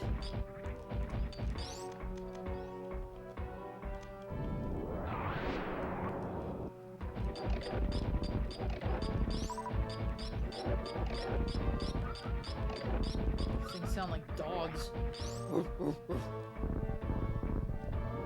Uh-oh. One of me buns is falling.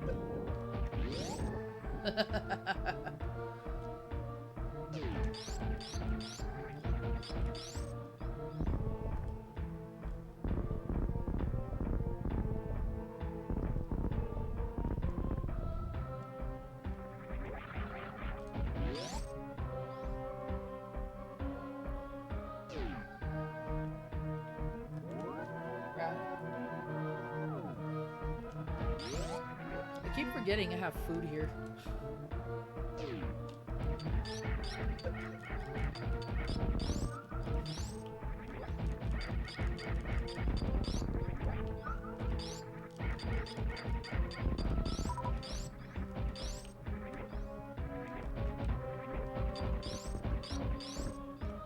Hey, let me up.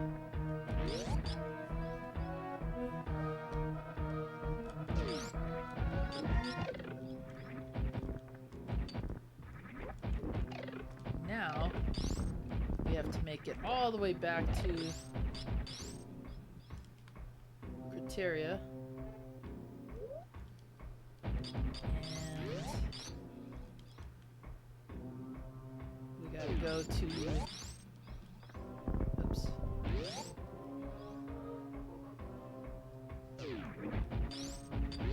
The boss gate.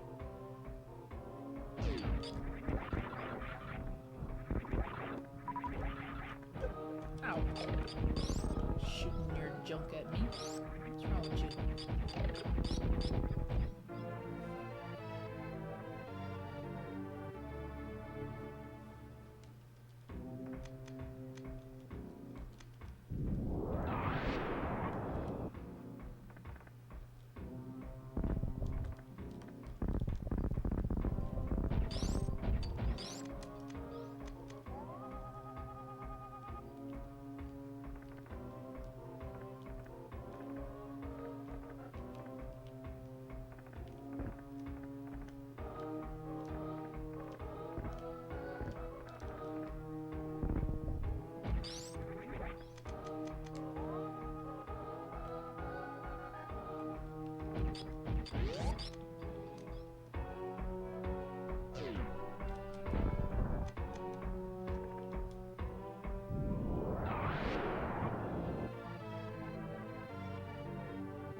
Oh, that's right. I have to go this way. There we go.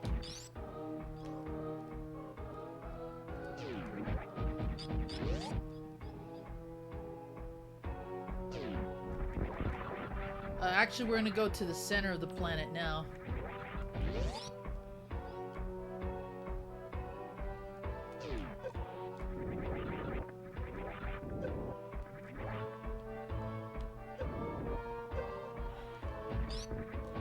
Because now that we've discovered the hatchling Ridley stole is gone, we have to go find it.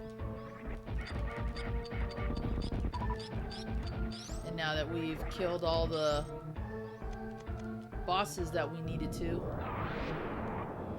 we are gonna go do exactly that.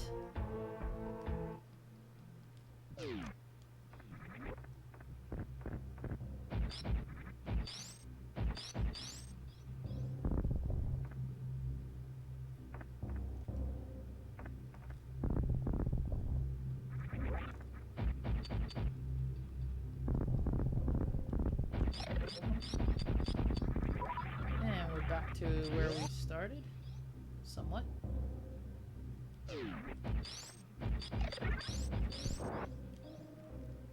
Try to remember, is there anything else I needed while I was here? Don't think there is.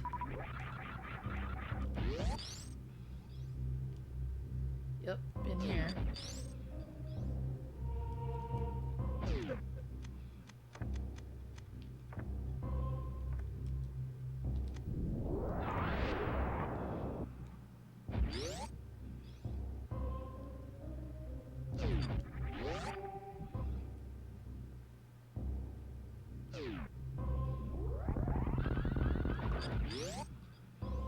But we did fight Fantoon technically at the top of the planet, so you're not wrong. We just have to go to the center now of the newly remade Turian. Let's see. Okay, cool.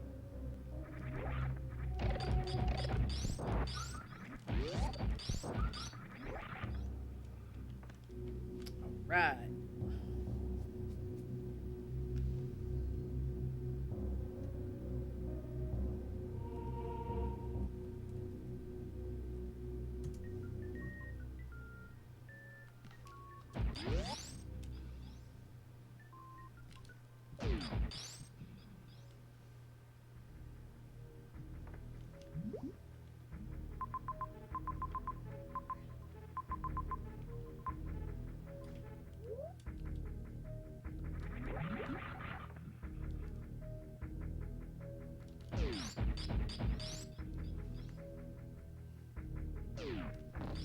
Whoa.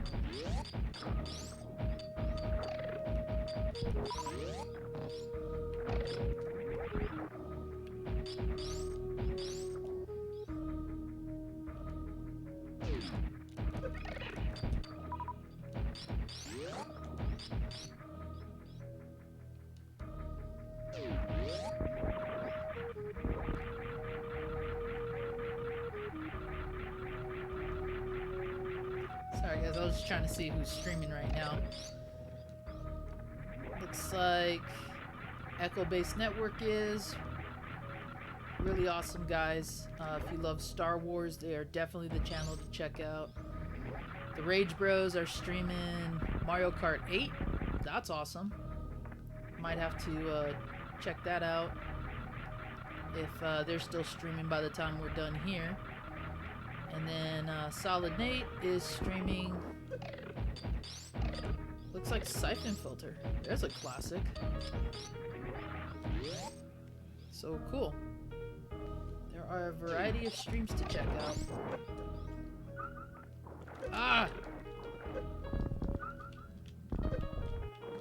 Seriously!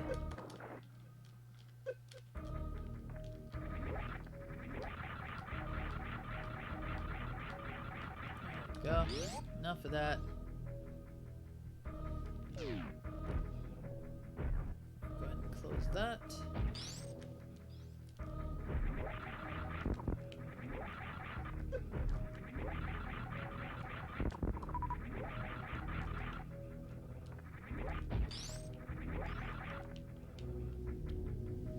Alright. So now what I'm going to do is I'm going to take this back up to the top of Criteria, go get the items that I needed above the ship, save my progress, and then we're going to go to the very last area and beat the game. So we're almost done.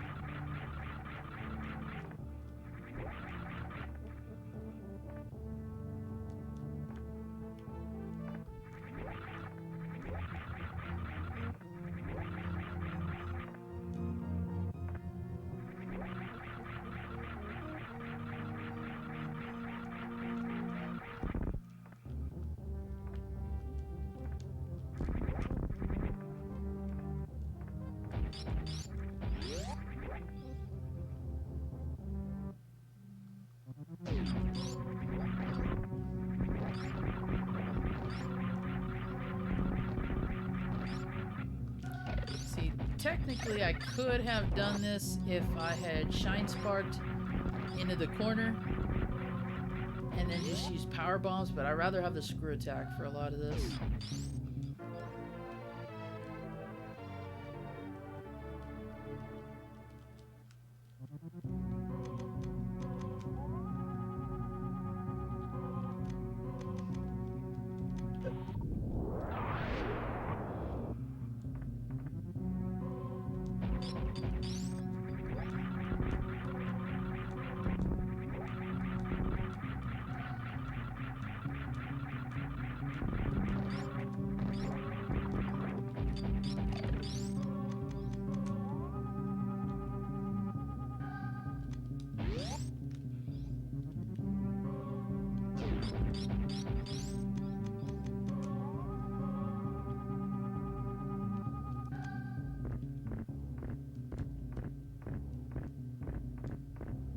Oh, nuts. There we go.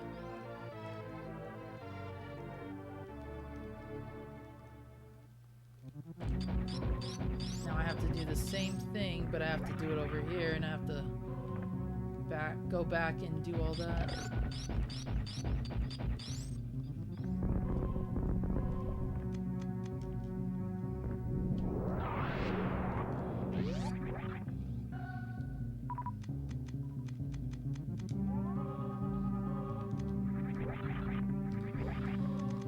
And the worst part is, I feel like I'm still missing stuff.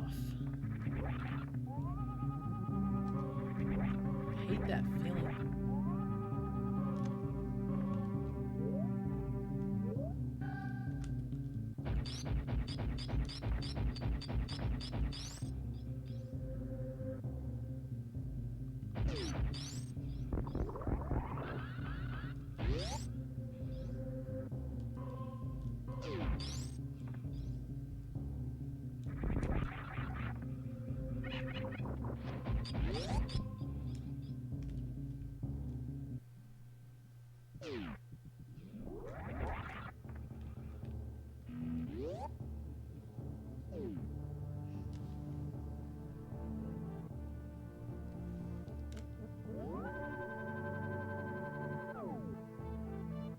Man, those Leia Buns.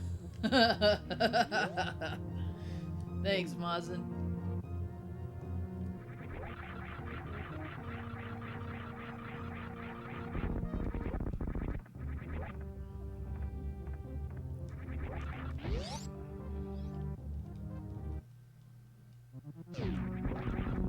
Oh!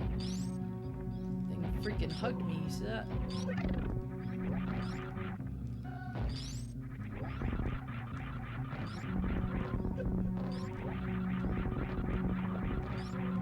Whoa!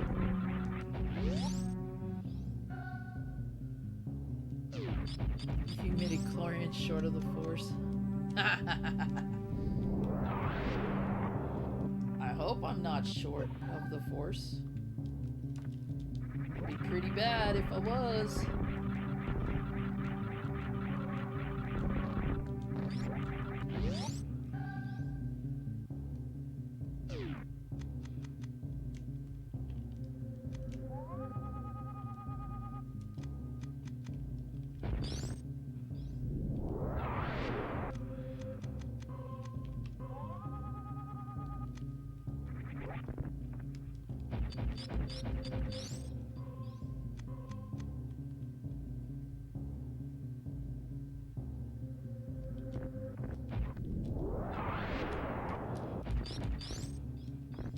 There we go.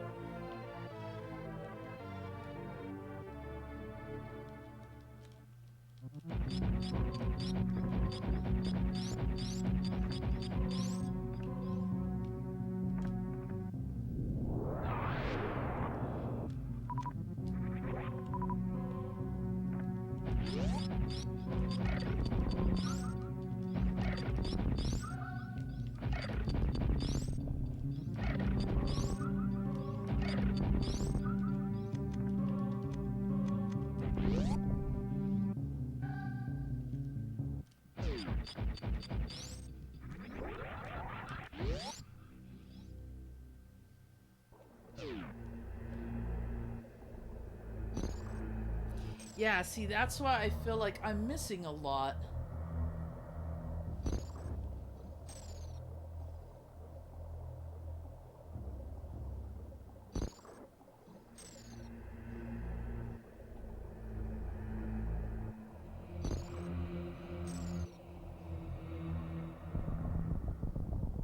I always thought this was cool and creepy at the same time.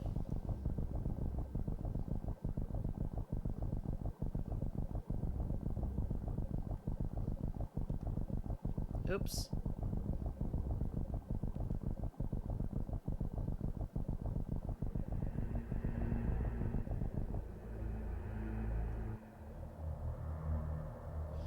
Yeah, but I feel like I'm missing a lot of missiles. That's the thing that's worrying me. And yeah, I should have at least 200.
This is gonna bother me because I don't like the fact that I'm missing stuff.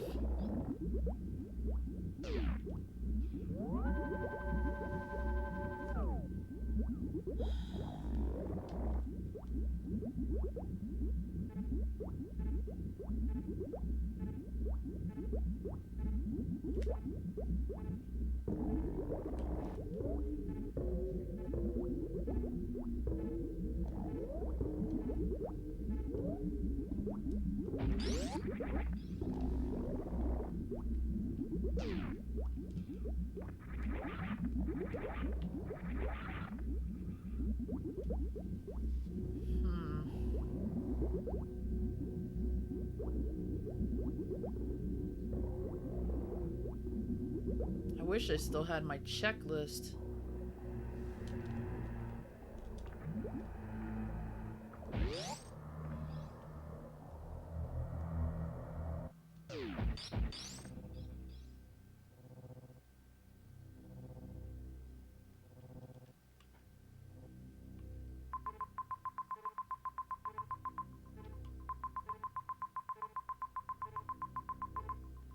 is really hard to figure out.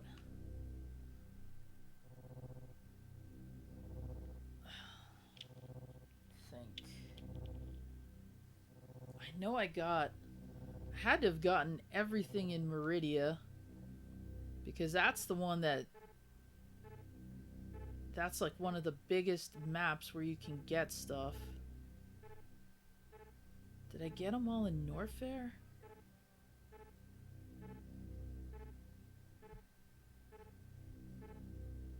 What am I missing?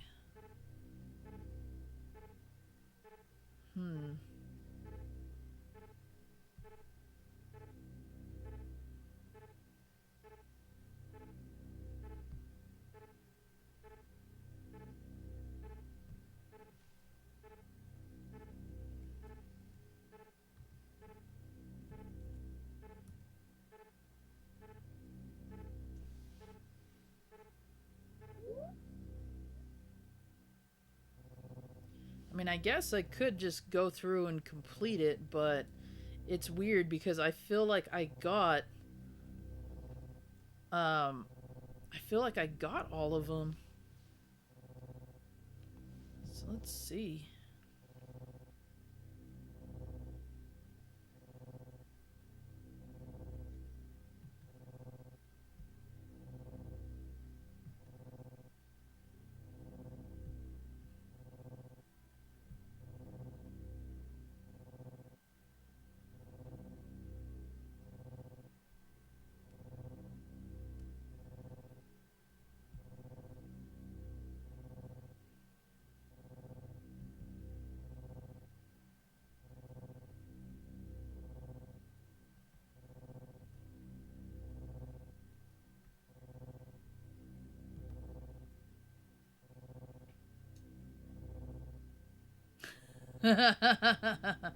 Thanks, Mazen. Okay.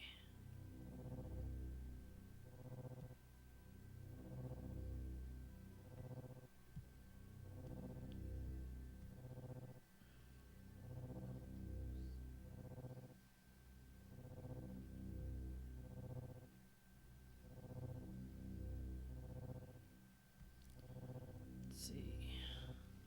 1, 2, 4, 6, 8, 10, 12. And I'm missing an E-tank. Weird.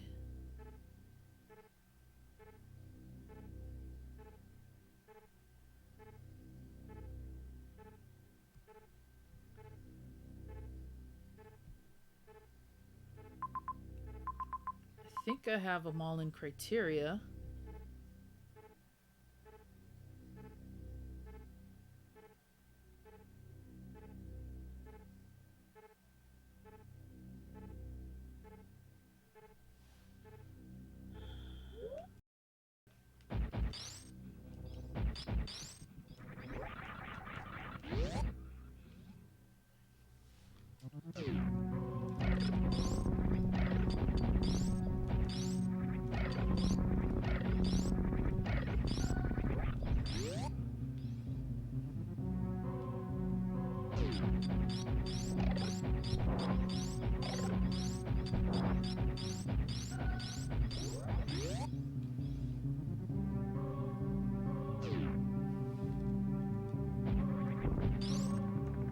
Stuck. Okay.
Okay,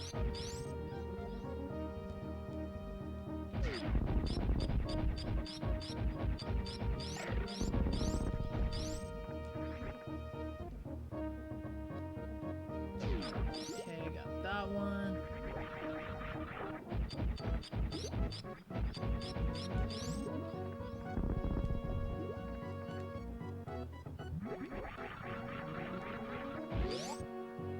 I hate having to do this backtracking. Okay, let's see. Got that one, got that one.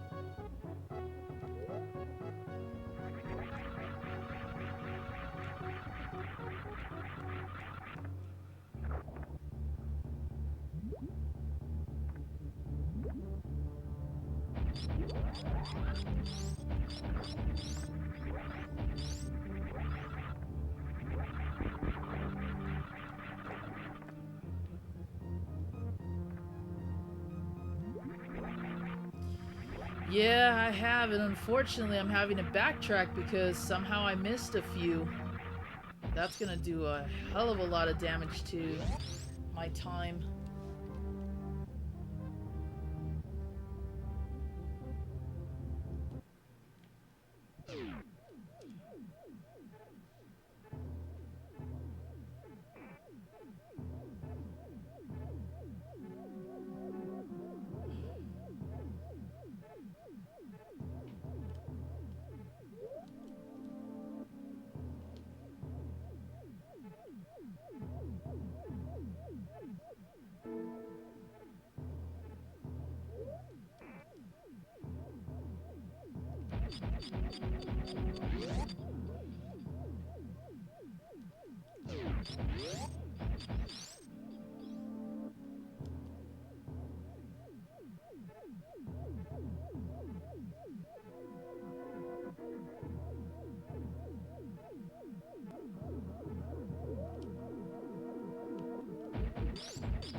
Nope.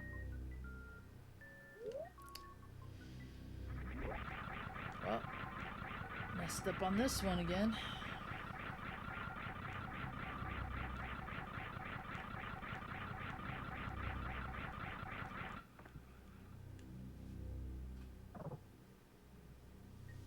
I think I got everything in the wrecked ship.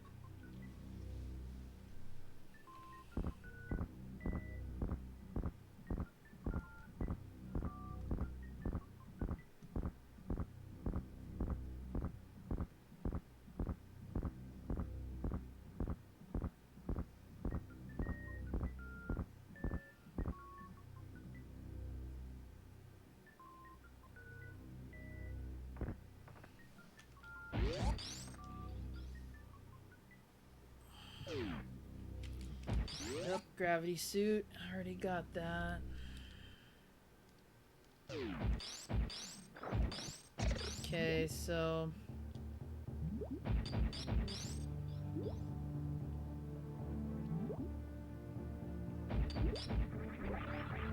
Only thing I can think of is if I missed something in Meridia.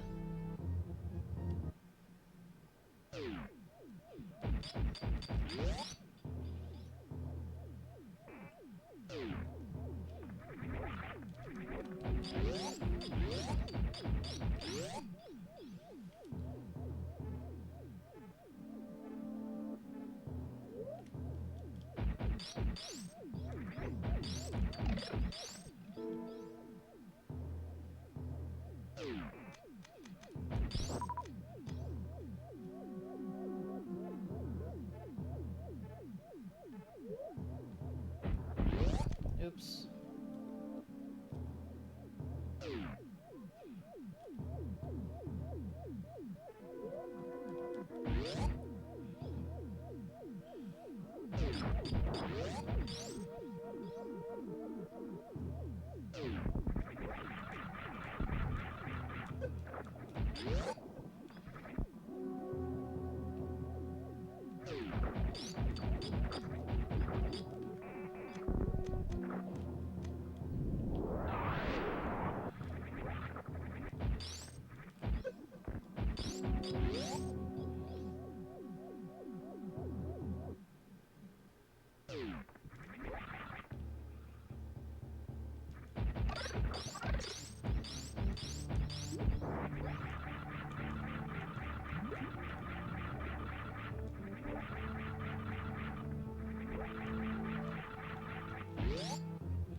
Okay, so nothing on the way to Meridia.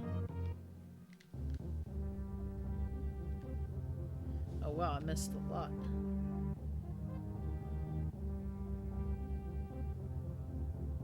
I think you just killed coronavirus. Hey Skittle, welcome back.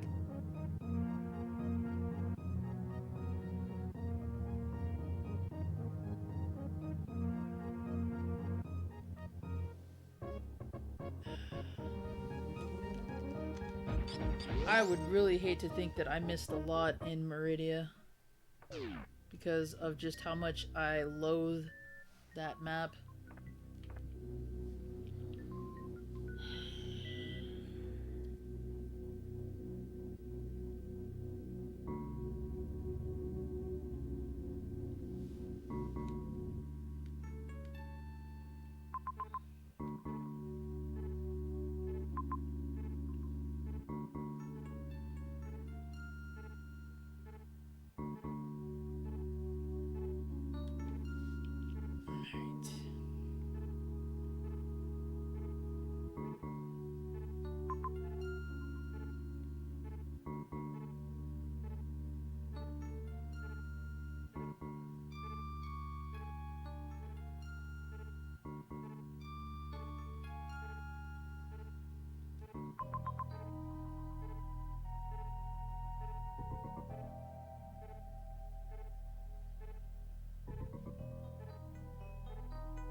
Now I've got all the sub-tanks too.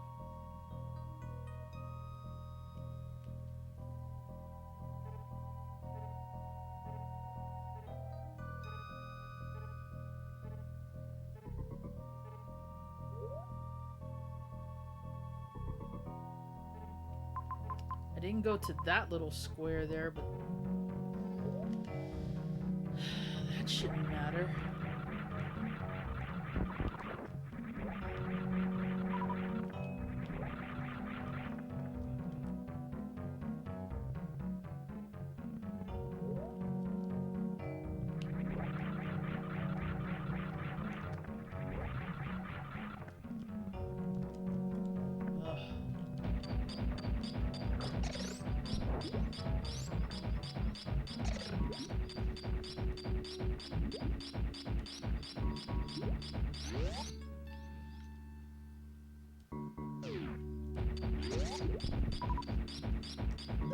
Can't sink to the bottom there. Shoot.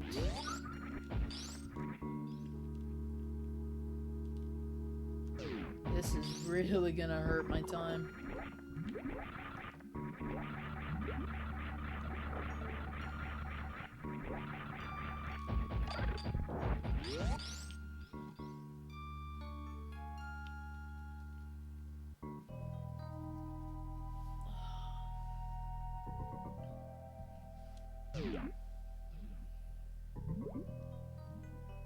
Put this there.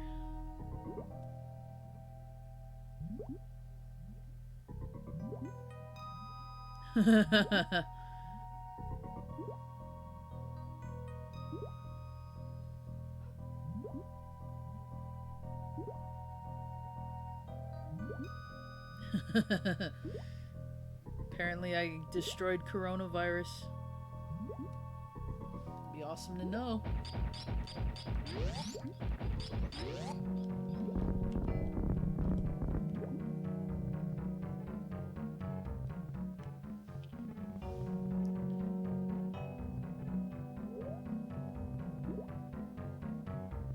Okay, I got those two, I got those two.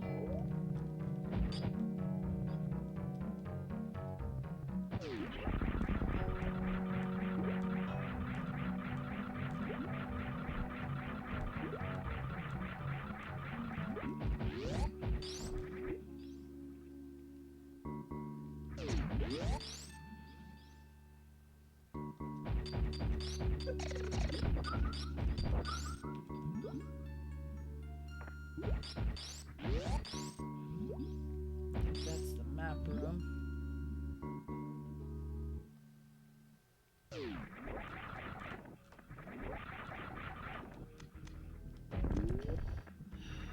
This is a pain.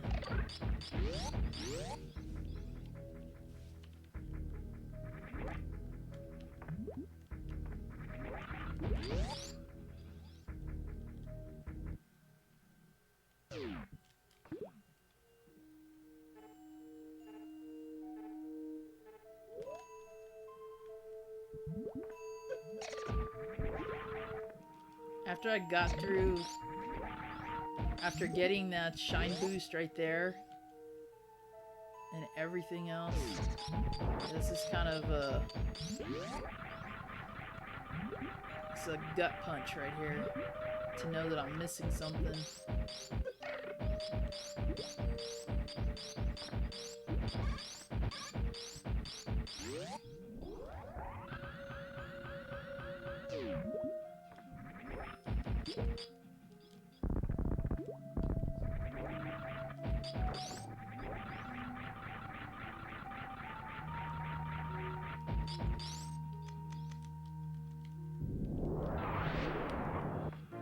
Well, there's one.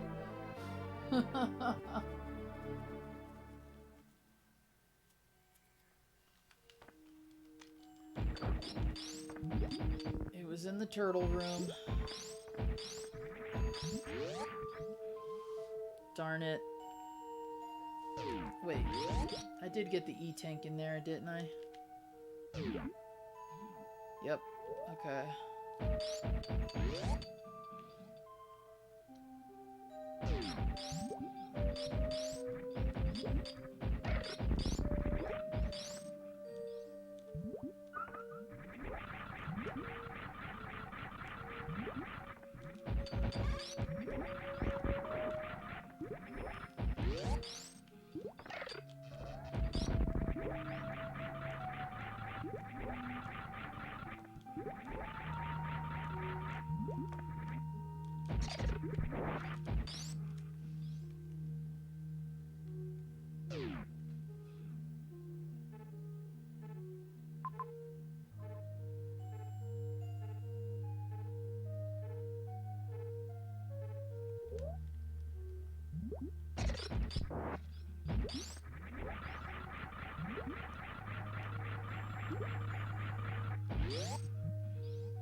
Oh, for heaven's sakes, there it is. There's another one.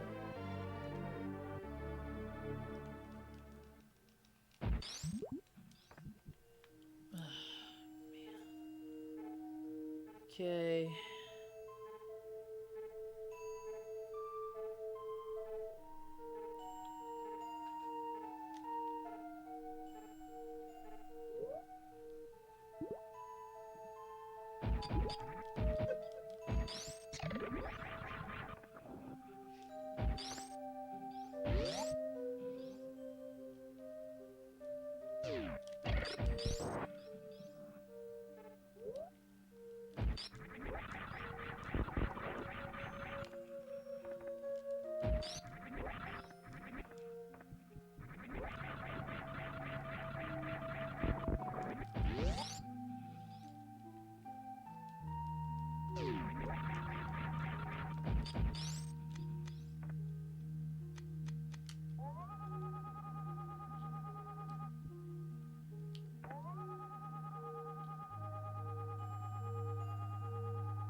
Got those.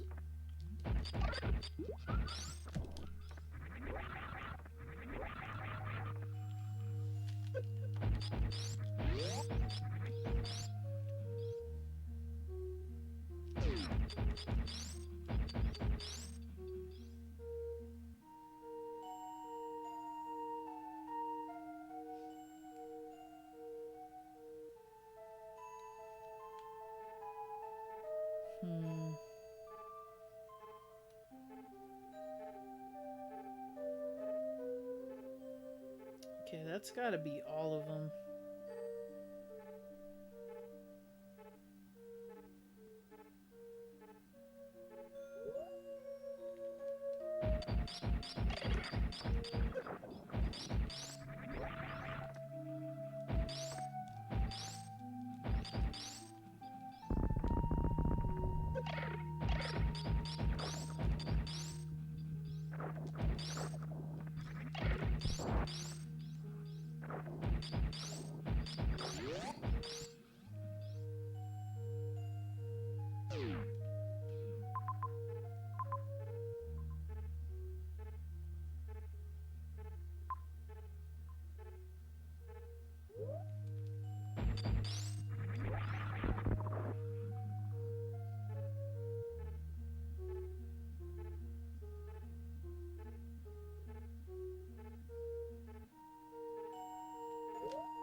Where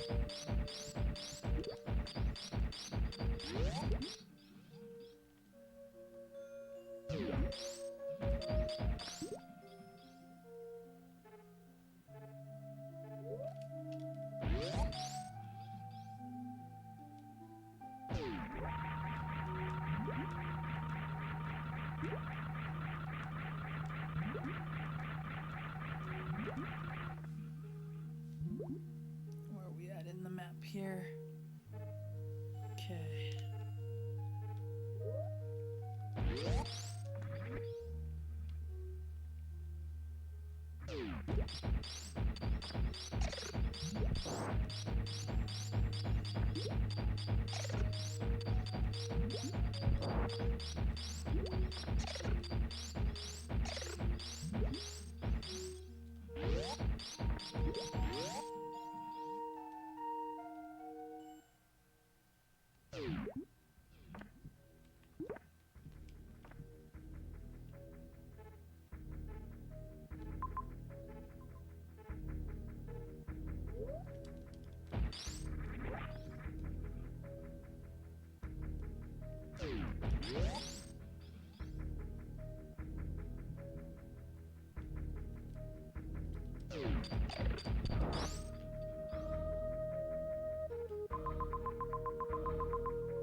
Oh.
You know, now that I'm thinking about it, I'm wondering if there was, I think, one of those pipes.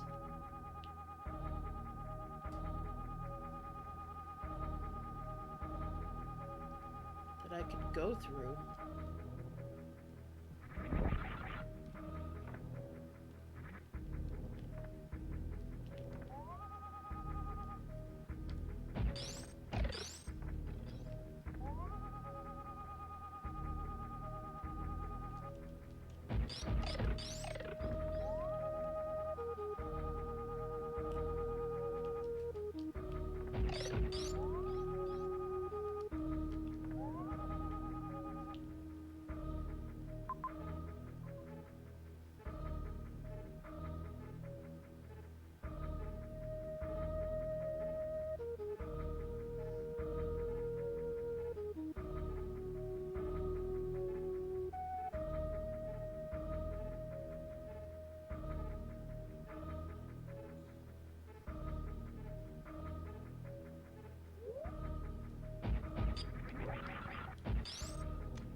I would hate to think I missed some in Norfair. That would really, really...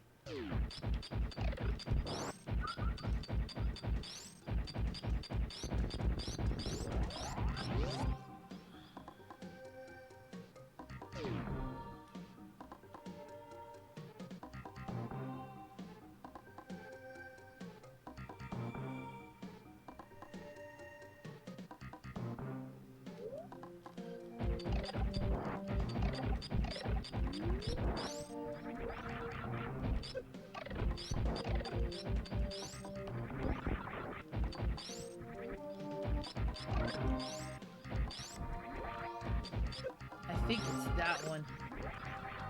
Yup. How did I forget that one? And I second guessed it too. That's the worst part.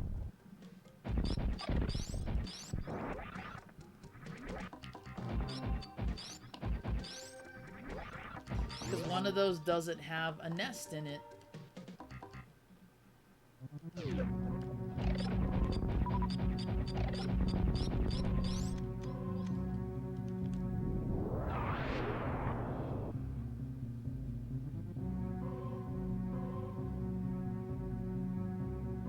Oh, what's up, Wrestling with Games? Sorry, I'm really trying to remember where I'm missing some.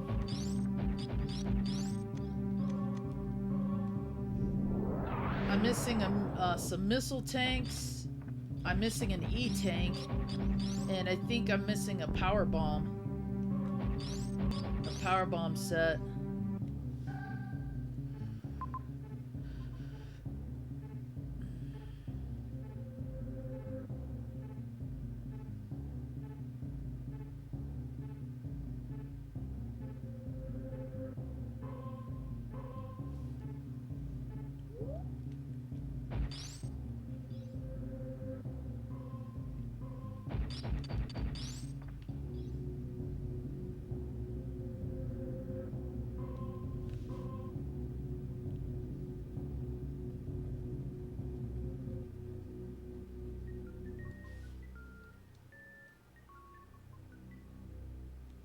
Nope.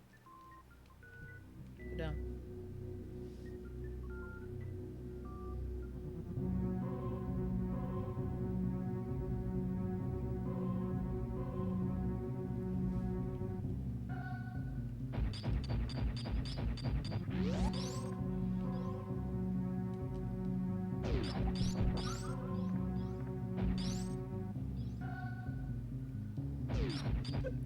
I know for a fact I got that one.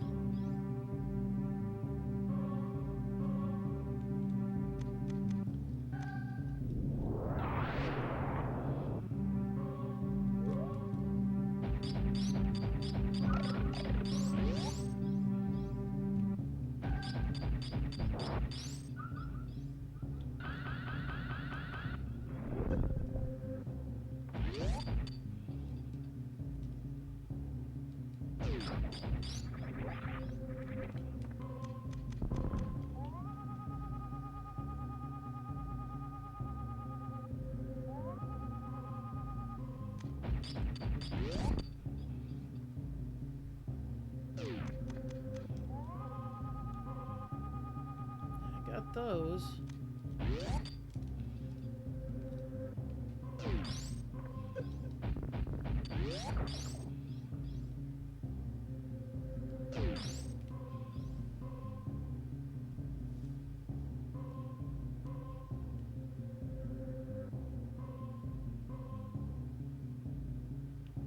Where the speed booster was.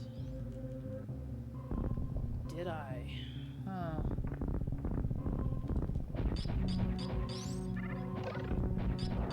Yeah, I think so.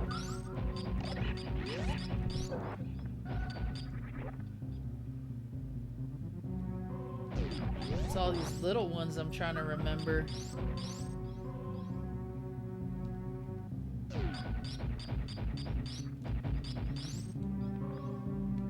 Let's see. If I go up to criteria. I think.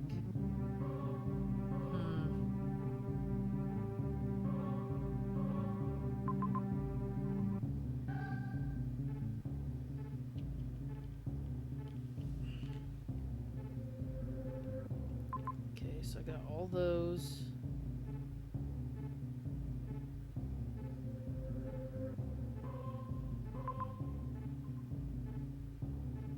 What's that area right there?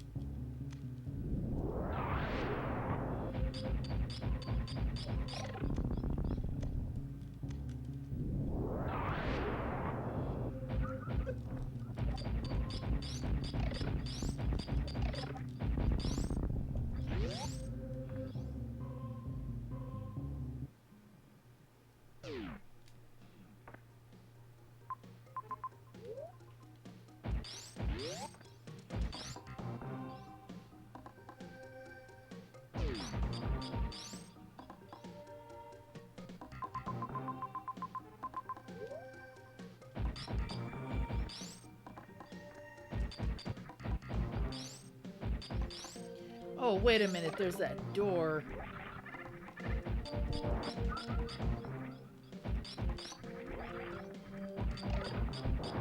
Yep, right there.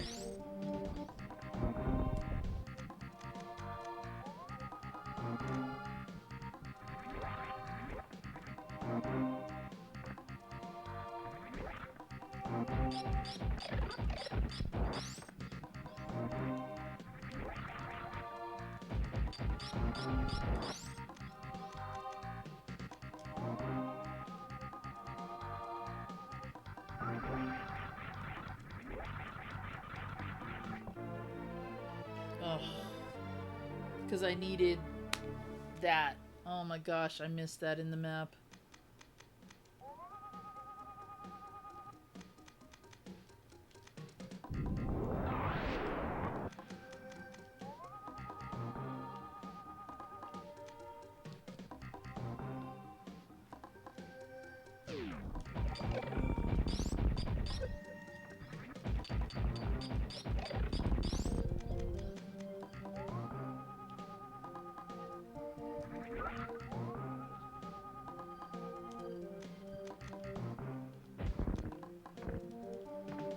There's the missing power bomb.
Okay.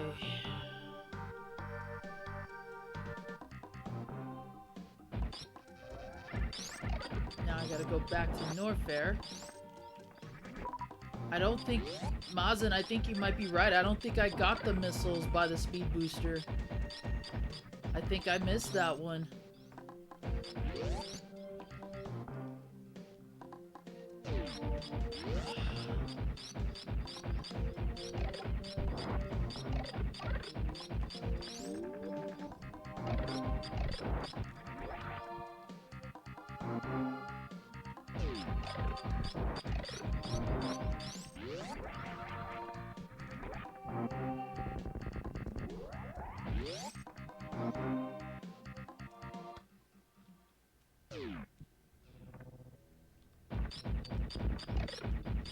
Keep having to backtrack to this area.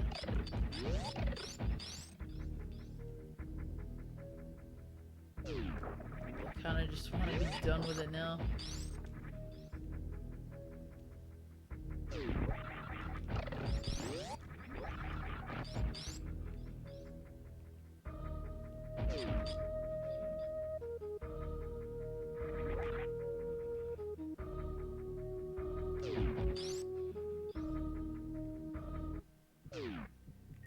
There might be one other missile I might have missed in Norfair as well, but I think I got it. It's behind a gate. I think I got that one. Okay, let's see. So let me make my way to the speed booster room.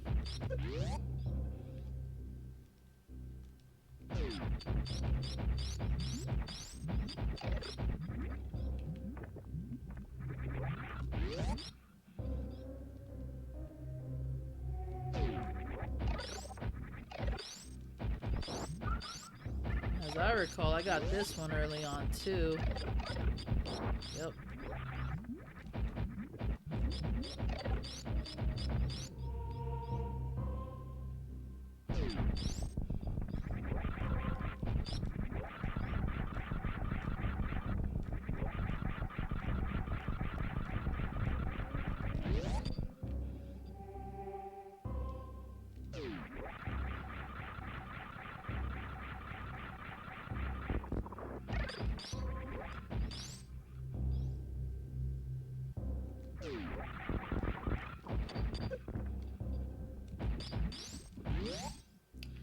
Now, okay, I don't think I got this one, because isn't it in the ceiling?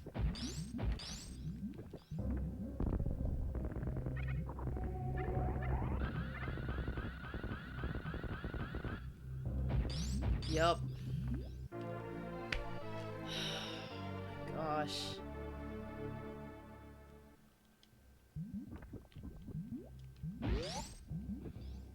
Yep, you were right, Mazin. I forgot that one.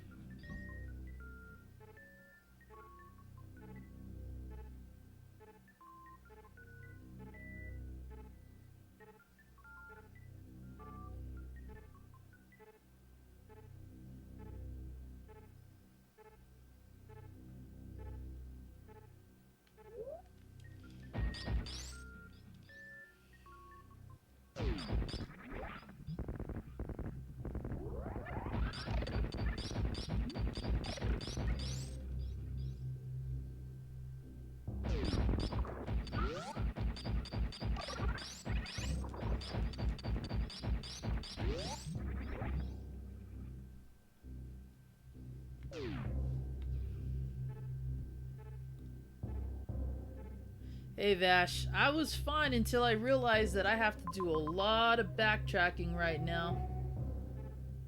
Because there's some items that I'm missing, and I'm having to go back and get everything, which is kind of a drag.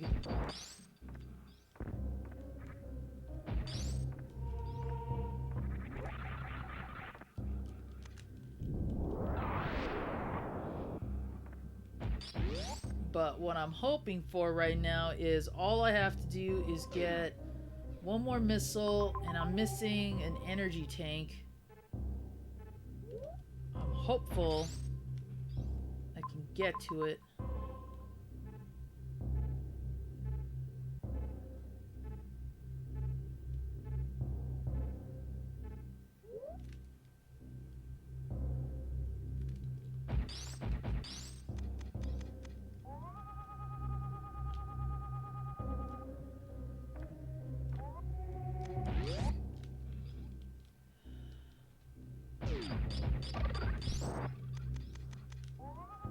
This is just a nest, isn't it?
Actually, I think I just remembered where the other one might be.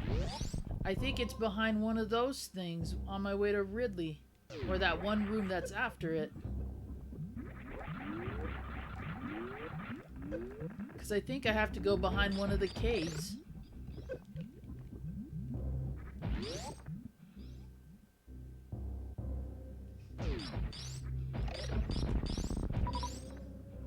Okay, where am I going?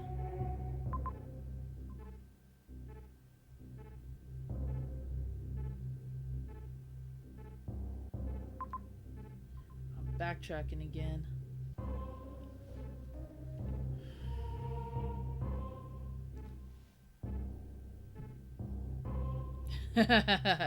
Yeah, that's true. Thank you, Maz, and I appreciate that. Mexican Legion of Doom all the way.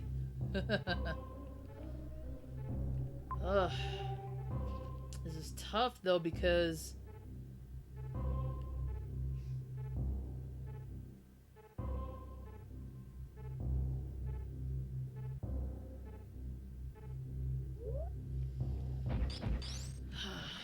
okay, I gotta get back to Ridley somehow.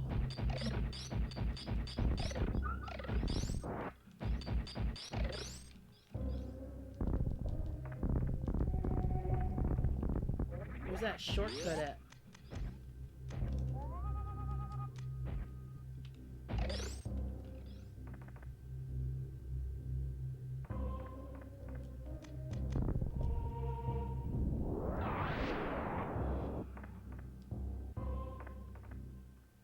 I hope it lets me in the way I came, but I don't think it does. I think those are just...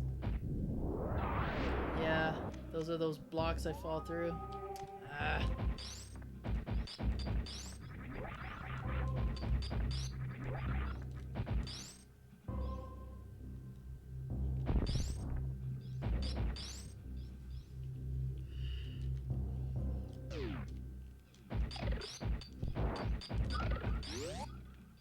Okay, quickest.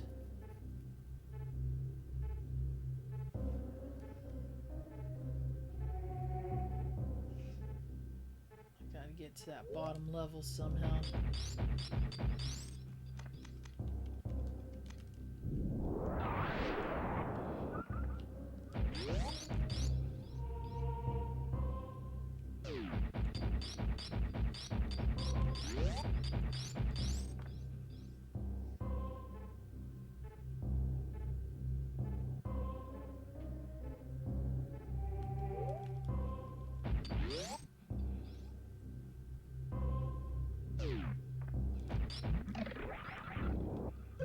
Oh, I was stuck. That's interesting. There we go.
This. I think this is where it was that I missed.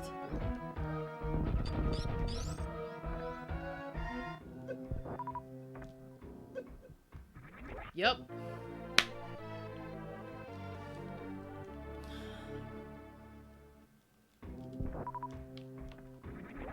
Alright, that's all of those.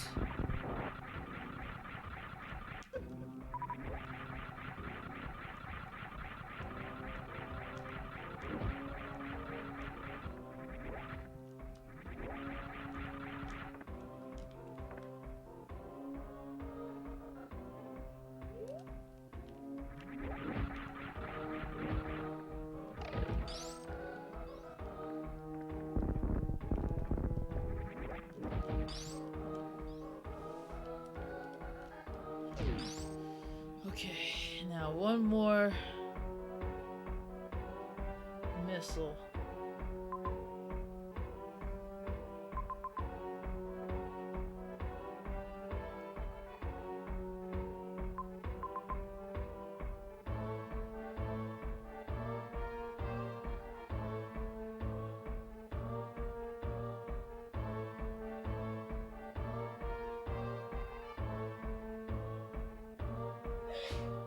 Bless you. Oh,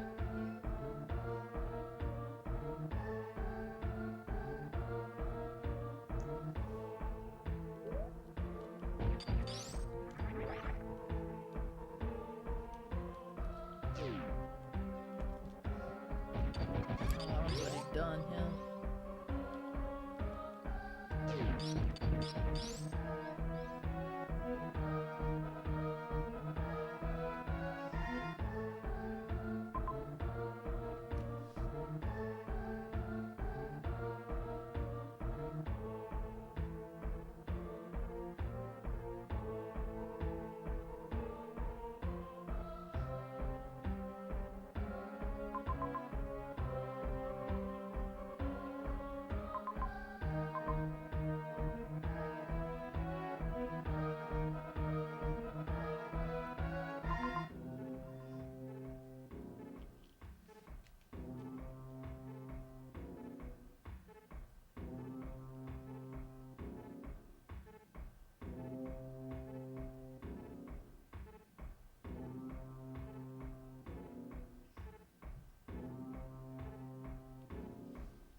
totally the best theme in the game. I'm trying to think, what else have I missed? I might have missed...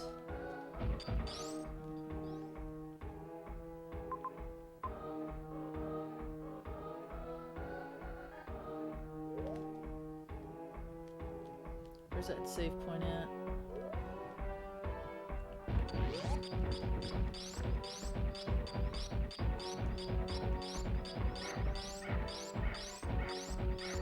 Actually...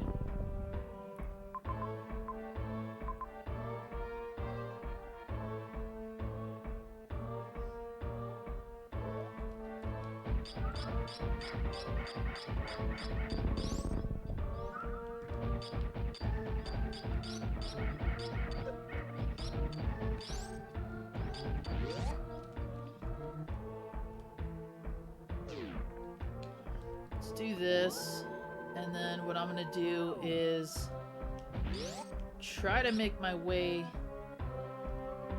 to the very beginning, because I'm wondering if I even got the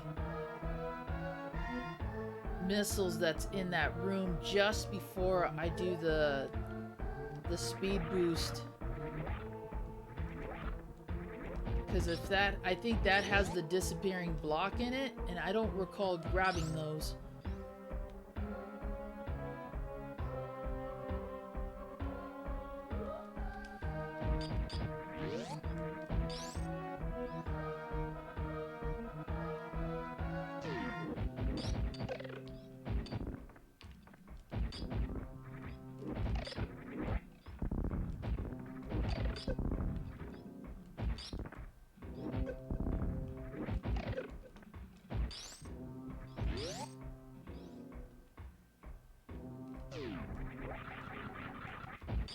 This is that shortcut I was trying to take earlier.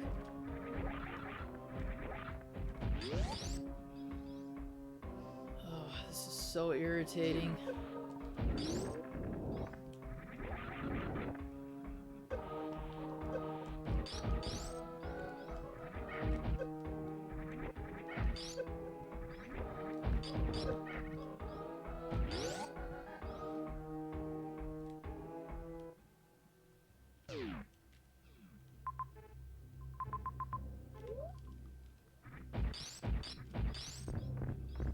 Yep, this is where I was before.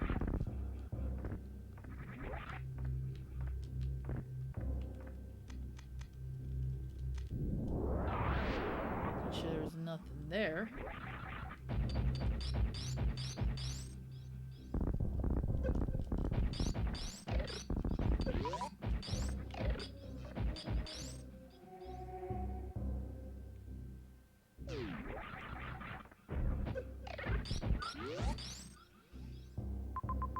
I gotta get all the way back to that part.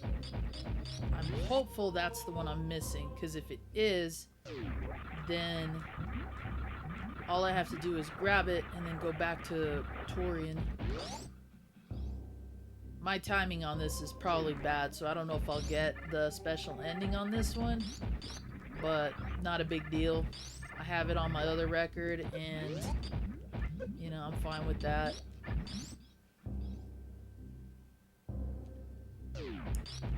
Maybe what I'll do is I'll go and do a... Maybe I'll record this and do a video, a complete playthrough of it.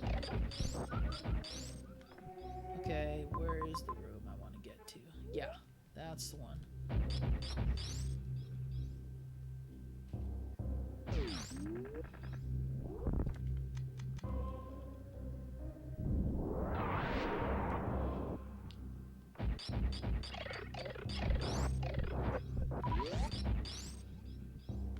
I'm hopeful this is the one.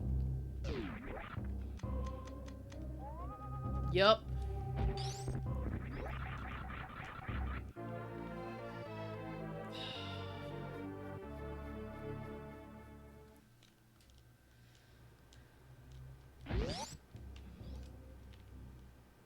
That's all of them.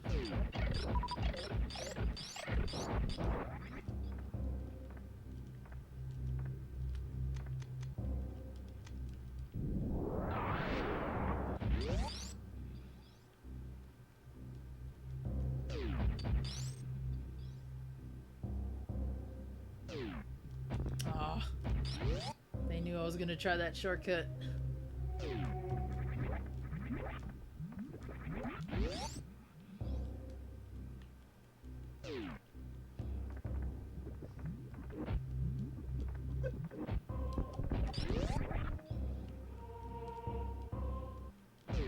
Nope.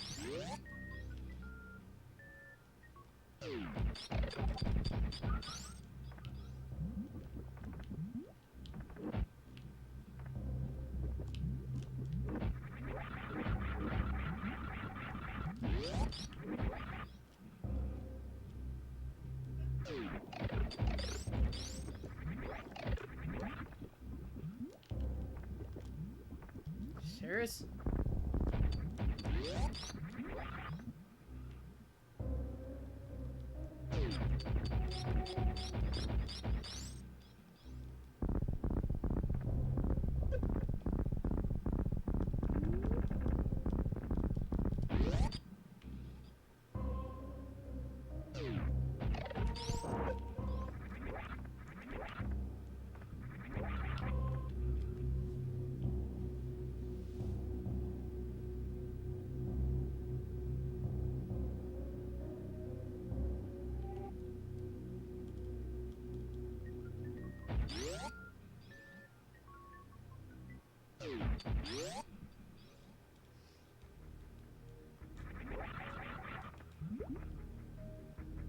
This has been a huge pain. Got a headache, actually.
All right.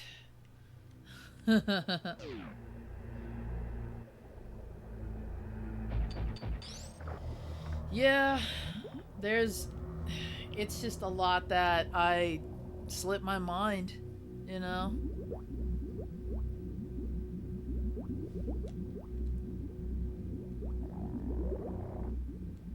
A lot of it is just simply that. Some that I don't consider trying to get to the first time unless I have everything I need for it.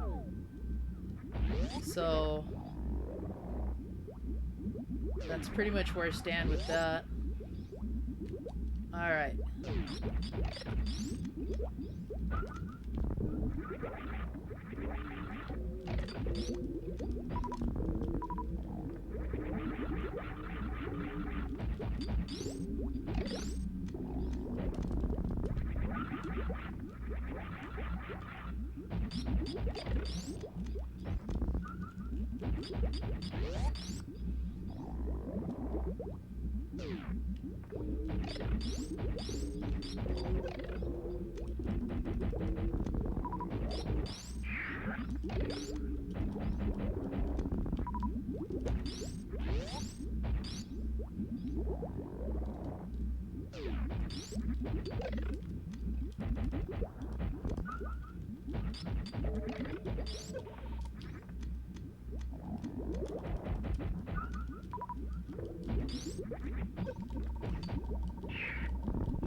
Dang, he does not want to let go.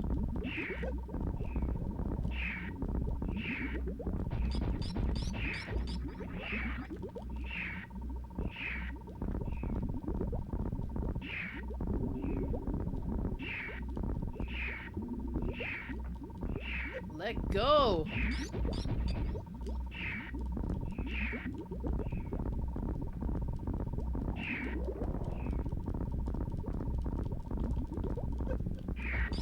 What the heck?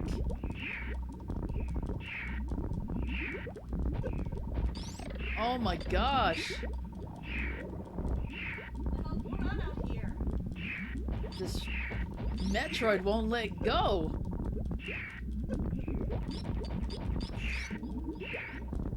What's going on here? Jeez.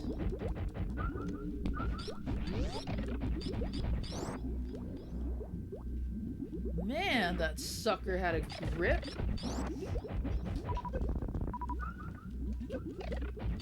Not like it really matters here, considering. But it's just a principle. Okay, did not want to do that.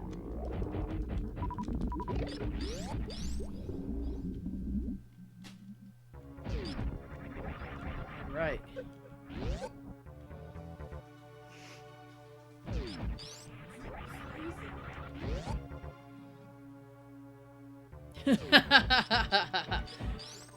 Maybe that's what I should call it, Josh. Yeah, I know.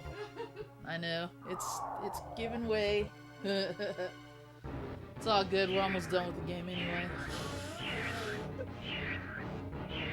And there's our hatchling. Ugh. Ugh.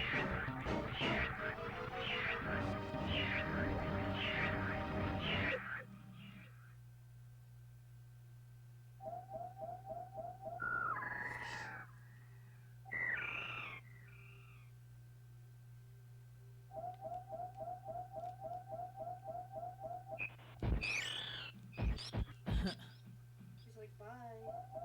He's embarrassed by what he did.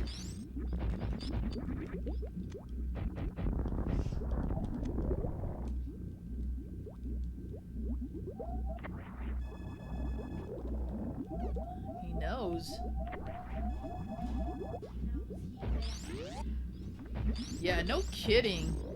Most persistent Metroid ever. That dude had a huge grip on me. I did not think of that. Oh, please.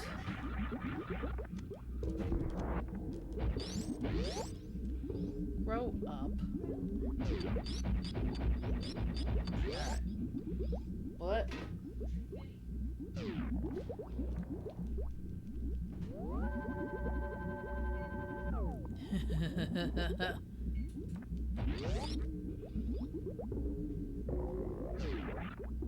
Yep, that's him. Oh.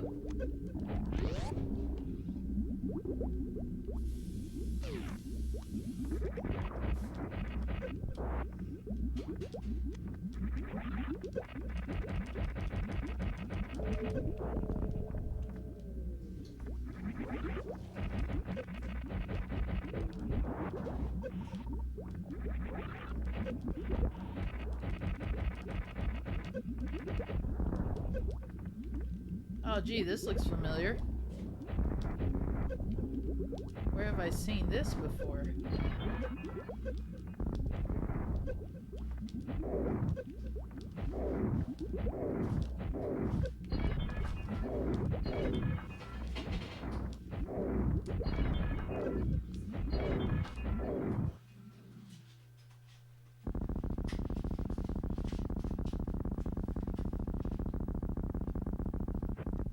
Alright, here we go. Final battle.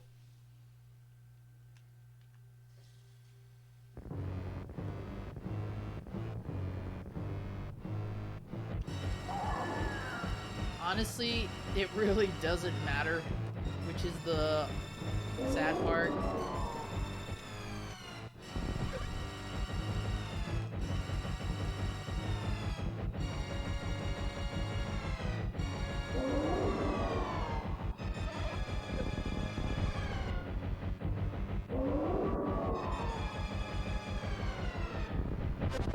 Ow.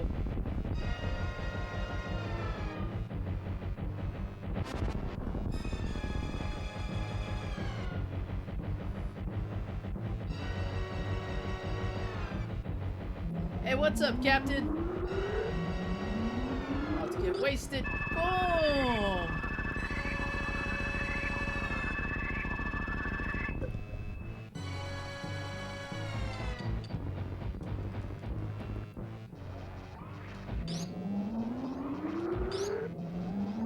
I love how she can do this to you and you can't do anything.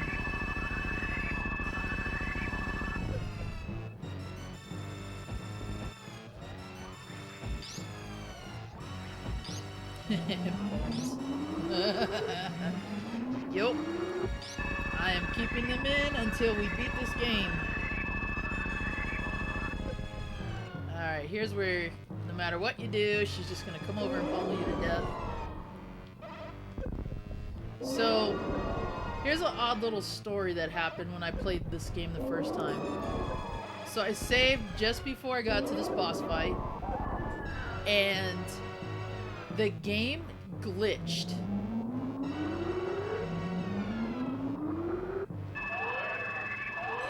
This part did not happen the first time I played. She actually killed me the whole way through. And so, frustrated, I was like, well, what am I supposed to do to kill her? And then I played through it again, and then the second time the baby Metroid came out. So I was like, oh, where were you?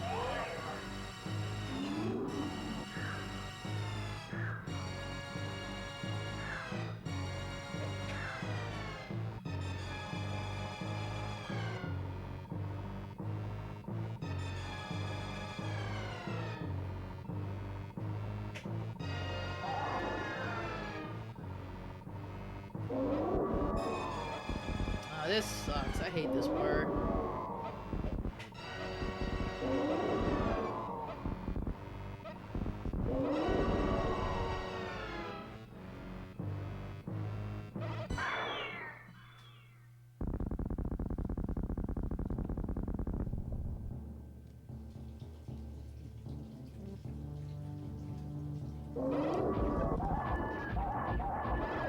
hyper beam now.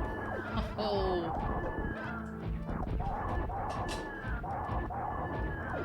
I love when the music kicks on and she's just sitting there glowing. You know she's about to F stuff up. You just know it. Bless you.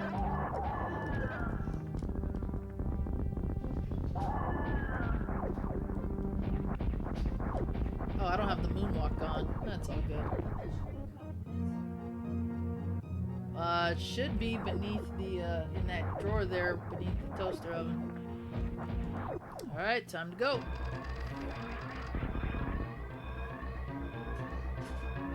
As is... always required by a Metroid game, for the most part.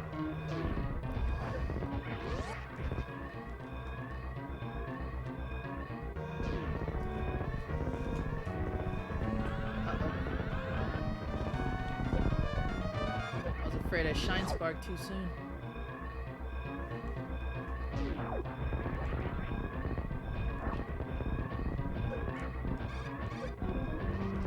Oh, you jerks. Move.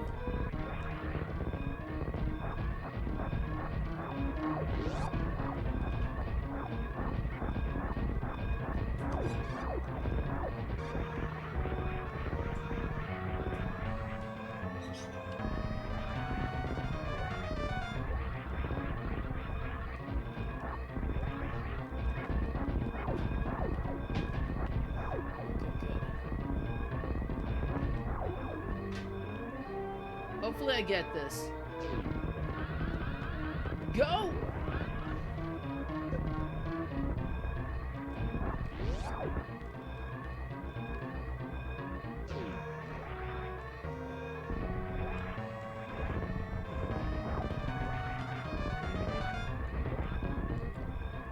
Now we got one more thing we gotta do.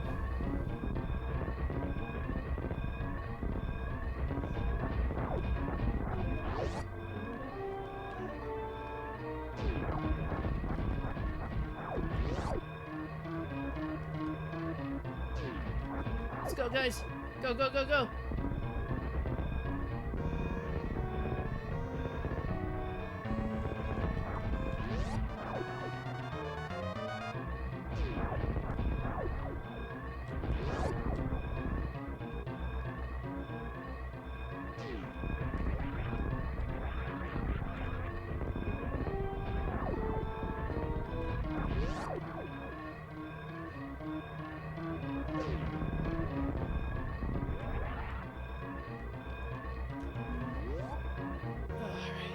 There we go.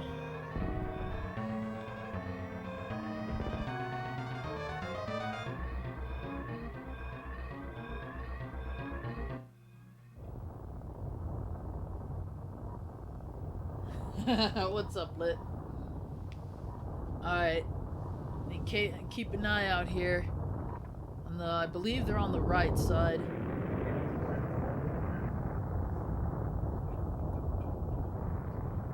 I think it's the right side. There goes her ship.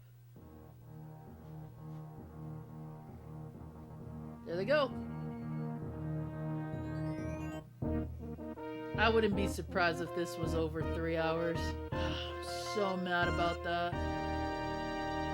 Oh man, all that backtracking killed me.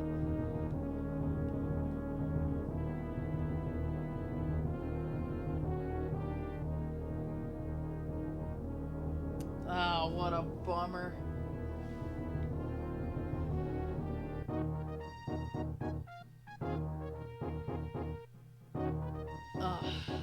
I'm gonna have to do this again because this was, yeah.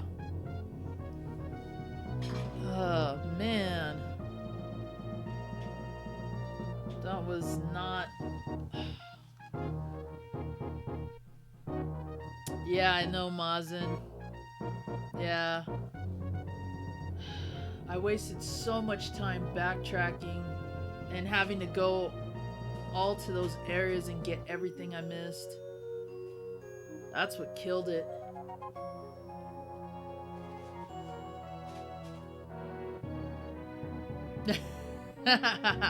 Hey, not necessarily. Not necessarily. This wasn't no death run, so I at least got that.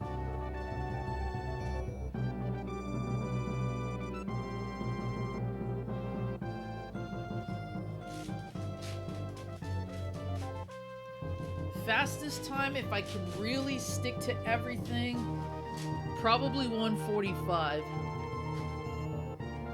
Probably.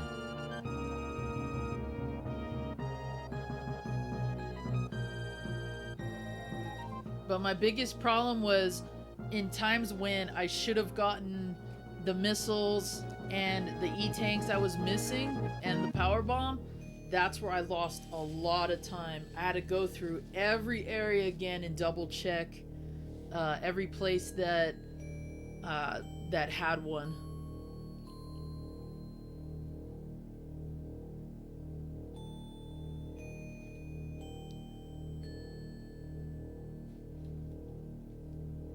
Oh, we'll see the percentage after this.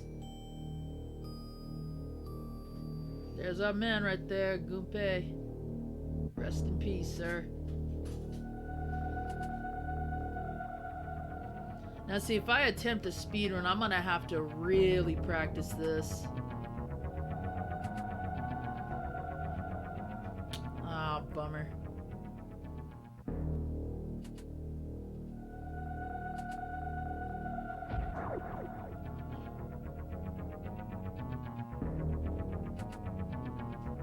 Let's see what they give me.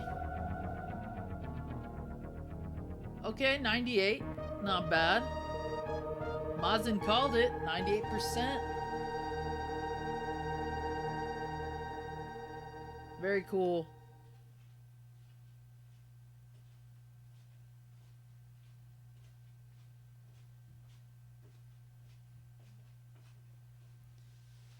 Alright, not bad. Not bad for not having played this game in a long time. Meridia is definitely the point in my game that really screws me up. I hate how big that map is and just the amount of backtracking you have to do. Like that section for me is definitely a run killer because even if you have the gravity suit or not, it's just I don't know why they designed that map the way that they did. But nonetheless, I'm good with it. You know, I didn't get the special ending. My collection rate was, 98%. I know I can do better, so I'm definitely going to do that. I'll have to record a playthrough of this and see if I can increase my time a lot more. The first run I did, that was plagued with me trying to add speedrun techniques to a game I haven't played in a while, so that run was my own mistake there too. So, but yeah, I'm good with it. I'm all right with that.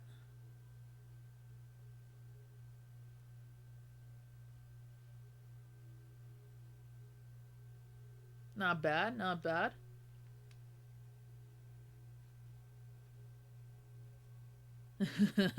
Yeah, you really have to. You have to play these types of games over and over again and just remember where's what and what's worth getting, the later on in the game or early on in the game.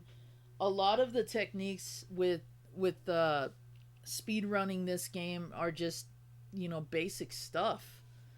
And I thoroughly admit that I am really rusty when it comes to the bomb trick, and my wall hopping was not the greatest either.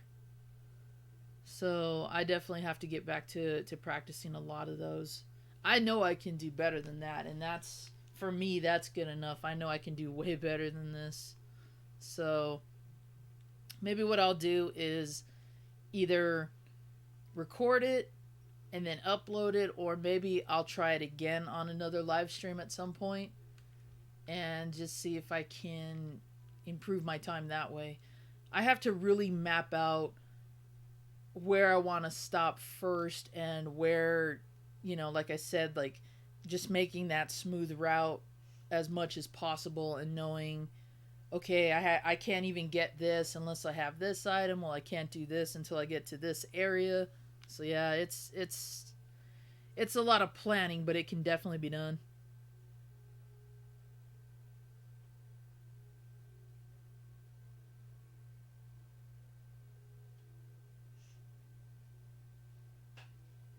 Oh, nice.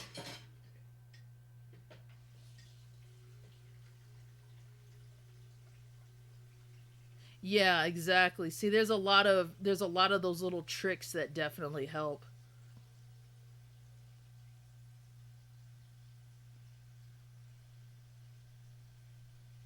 Yeah, exactly.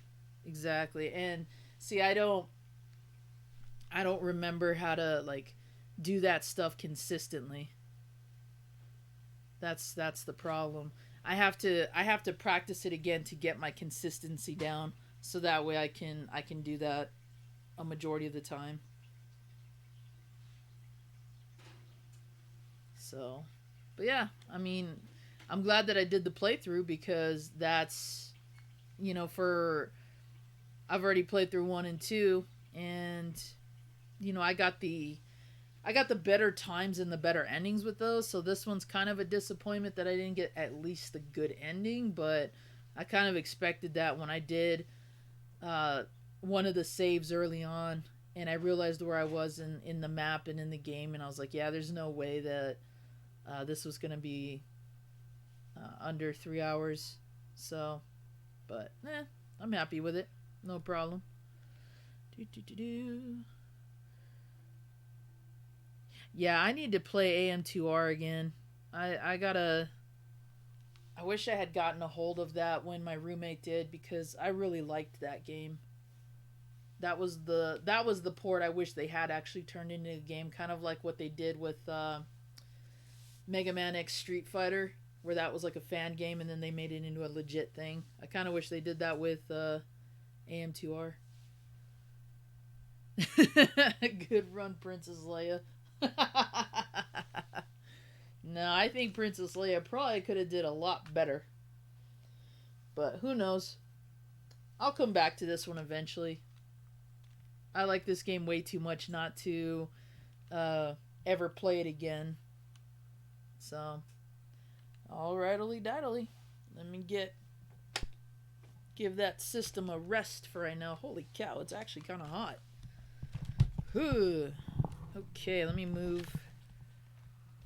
I had my laptop propped on some VHS tapes because it was too low on the ottoman that I use. So, there we go. All right. Get my controller out of the way. Now, I remember somebody asking to.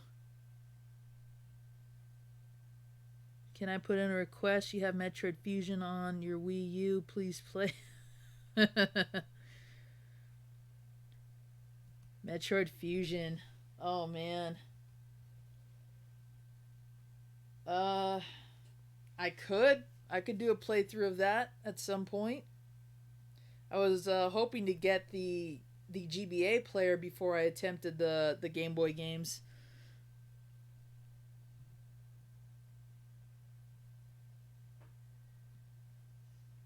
Fans are making content. Nice. I didn't know that. That's pretty cool. I thought the whole thing got. Oh, excuse me. I thought the whole thing got shut down. Like nobody was allowed to touch it at all. That's cool. I'm gonna have to look into that.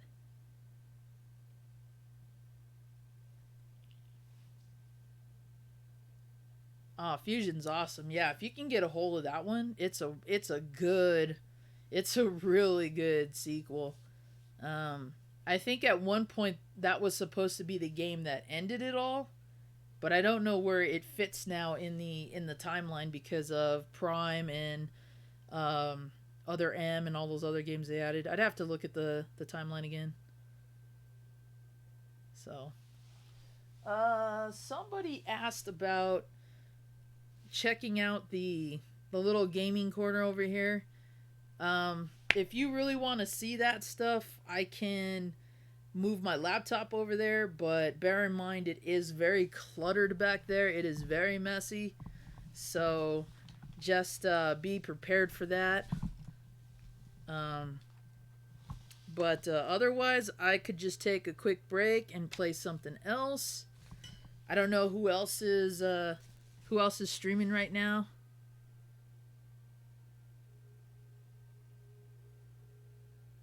Oh, are you serious, Demon? Man.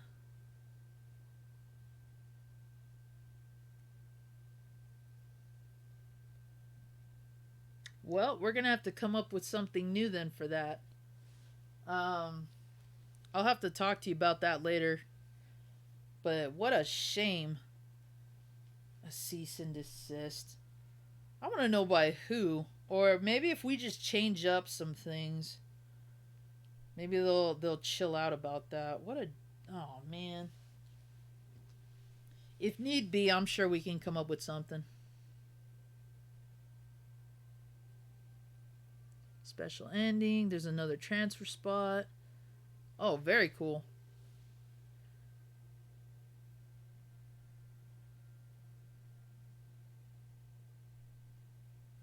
Can do a Twitter post or picture that stuff. Oh, well, I mean, I plan on doing a whole video, kind of deal once I get everything situated and once I get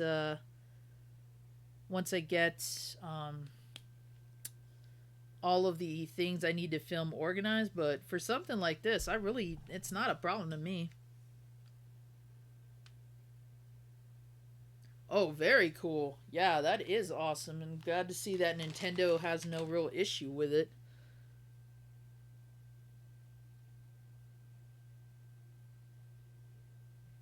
Huh. Cool. But yeah, I mean, it's not a problem, Illumi. If you want me to move the computer back there, I can do that. I just got to get more light in here because it's really dark.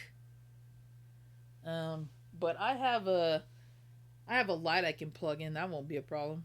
So yeah, if you want me to do that real quick, that's fine. I have plenty of stuff that I can, film and do like a whole little game room tour stuff on. So that would require me to have everything better organized, but we can definitely take a look at the back. Yo, the Rage Bros, what's up, guys? Oh, we're being raided. Nice. Hey, Yoshi, what's up? How did your Smash Brothers game go? I was gonna try to join in that.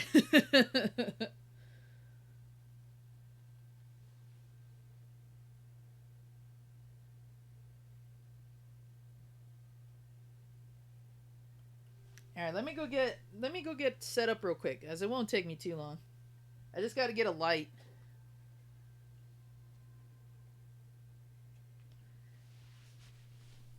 I'll be right back.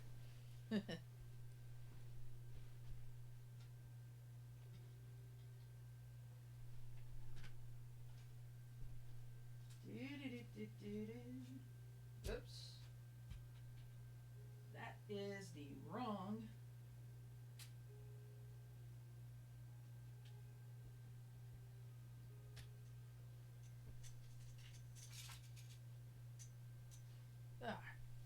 Alrighty.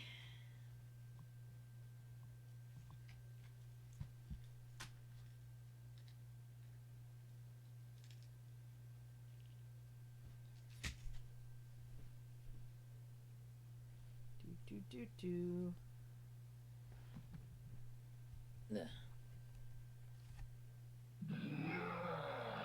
Whoa!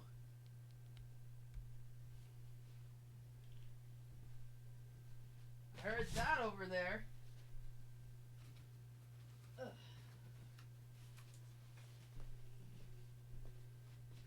Thank you very much. I will come back and take a look at that. as soon as I get this all picked up here.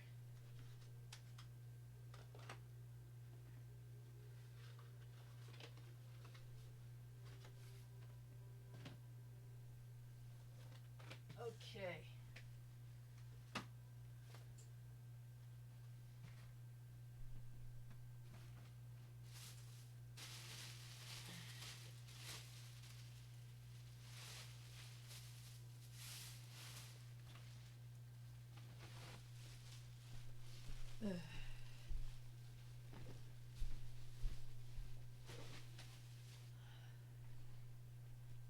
Ow. I think these Leia Buns are giving me a headache.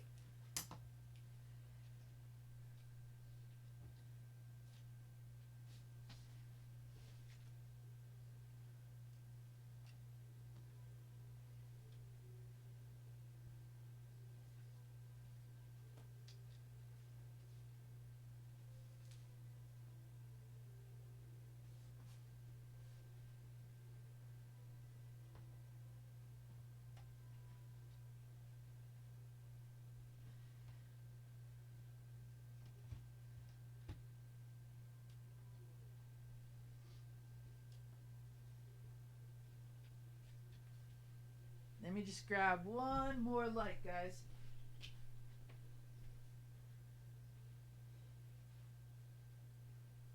Actually, that should be pretty good. Now that I think about it. That should be okay. Our apartment has one of those main kind of what do they call those? Dining room lights.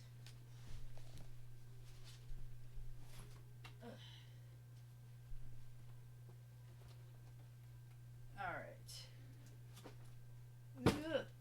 That's not good.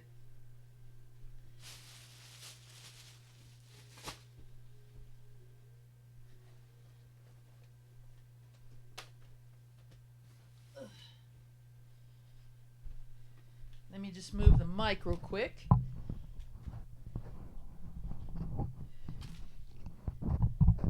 Now, a lot of you guys have very extravagant, very cool gaming areas. So, I'm hoping that this will, oops, at least be of some interest. Alright guys, let me get the camera back on, which is just nothing more than me. Bam.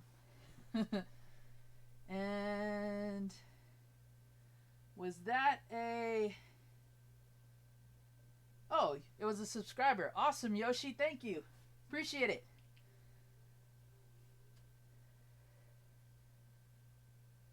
What's going on with this delay here? Okay.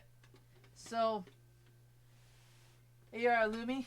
This is my gaming shelf. I'll try to move the camera a bit as much as possible here. This is all of my NES. Those are my Mega Man pops up there. A lot of Mega Man stuff. And we got, like, see, there's my Super Metroid box art there. We have this kind of, like, inking art that a friend of ours does where she paints, like, video game characters into tribal figures, which is kind of cool.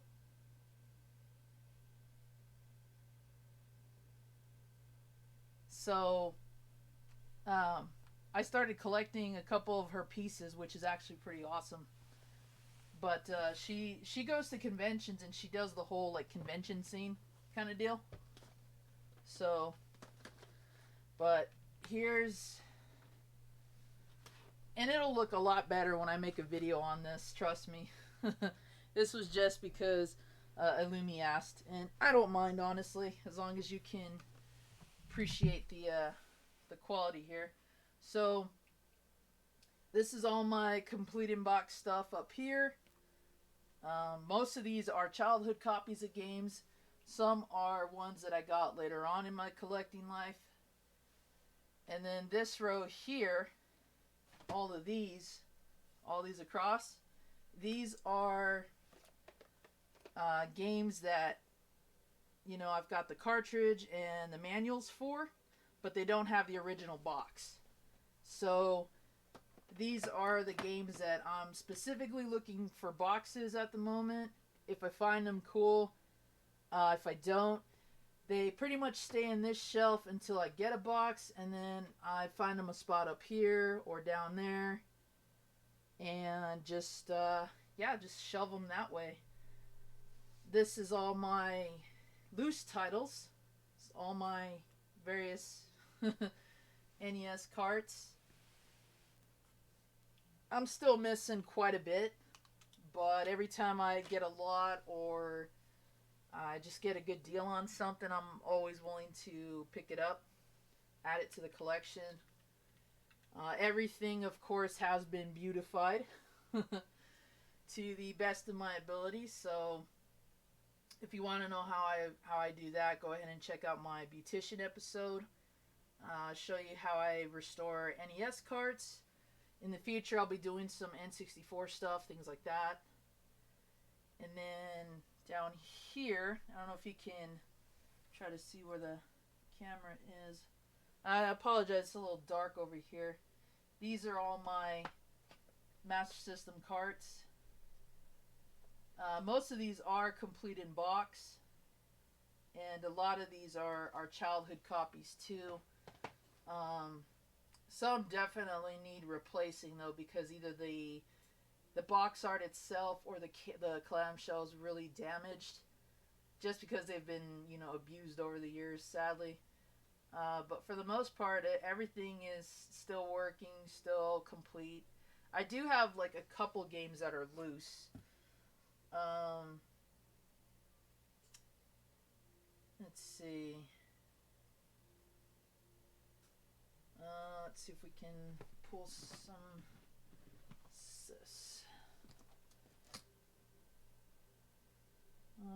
Okay, these are my more rarer carts in this little Nintendo case. This one you guys will probably get a laugh at, but this case houses a lot of my, let's see if I can get it in view there, houses a lot of my Tiger games, which I'll be doing a video on. I commented on Megadan's post about the Battletoads Tiger game, and we talked a little bit about doing a kind of an overview of the collection I have, because this isn't all of them, but these are just the ones that I keep organized. And, you know, I mentioned some of the ones that most people probably had, or at least saw, you know, Double Dragon. Let's see, Ninja Gaiden, probably one of the better ones. And then this is one of my favorites, but also one of my rarest. The Terminator. Did not intend to turn that on, but okay. So, I keep those in this little Nintendo case up front by the Sega Master System stuff, just for easy access.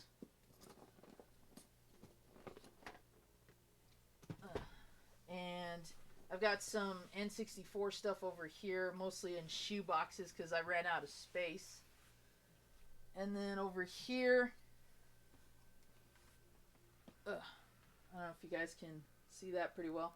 This is my Sega CD and Sega Saturn stuff. I don't have many games because a lot of them got damaged a long time ago, and some I unfortunately had to sell. But I do have some of the ones that I've wanted since I've been collecting those, so I'm happy with that. Let's see, we got some random stuff here. I've mostly been trying to move things around just so I can get back here. There's my pin adapter by Hyperkin. Another copy of Bases Loaded CIB. I'm actually trying to get all the box and label variants. So I have the orange and I have the blue one by Jalico. We got, let's see, some Atari Jaguar stuff. This is one of my first custom sleeves I got from Nerdy Nick, fellow YouTuber. Atari Jaguar games. We got some TurboGrafx right over here. These ones, some of these I've had for a very long time. Some I just got. Splatterhouse was definitely my number one TG16 game to get when I got my system. And of course, I've got like Keith Courage and stuff like that. So,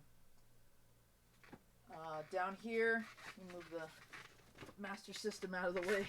Sorry, guys. Down here, we've got some GameCube, PSP. This is a Tengen sleeve. I think most of my Tengen box games have them already, so I'm going to try to figure out what to do with that one. Got the 3 essential PSP games. I didn't start collecting for these not until long ago, but these are definitely my favorites on the system. Ultimate Ghosts and Goblins, Third Birthday, Castlevania Dracula X. But I definitely got to get a PSP at some point. And then we got some PS3 games. Down here is a mixture of clutter. Mostly because I don't have a lot of space for it. Let's see if I can... Sorry if you guys can't see it that well, but we've got Famicom version of Dragon Spirit, Game Genie variant, 3DO games, and then I also have my Microvision games down here too. So this is just like a random assortment of stuff. I'm just gonna put that in. Nah, I had it all figured out. I'll worry about that later. Ugh. Then we got, like, over here is my Sega CD. Unfortunately, I have to do repair work on that. I'm gonna ask a friend of mine who does repairs as well if he can help me with that. PS2 stuff. Just now getting back into collecting PS2. So, mostly PS2 stuff here. Those are my games. These are mine right here in the front. And behind the PS2 is Xbox, regular Xbox and 360 stuff. So, there's that. This is for a friend of mine on Twitter and YouTube. I gotta send that out to him. This is cool. This is my limited edition.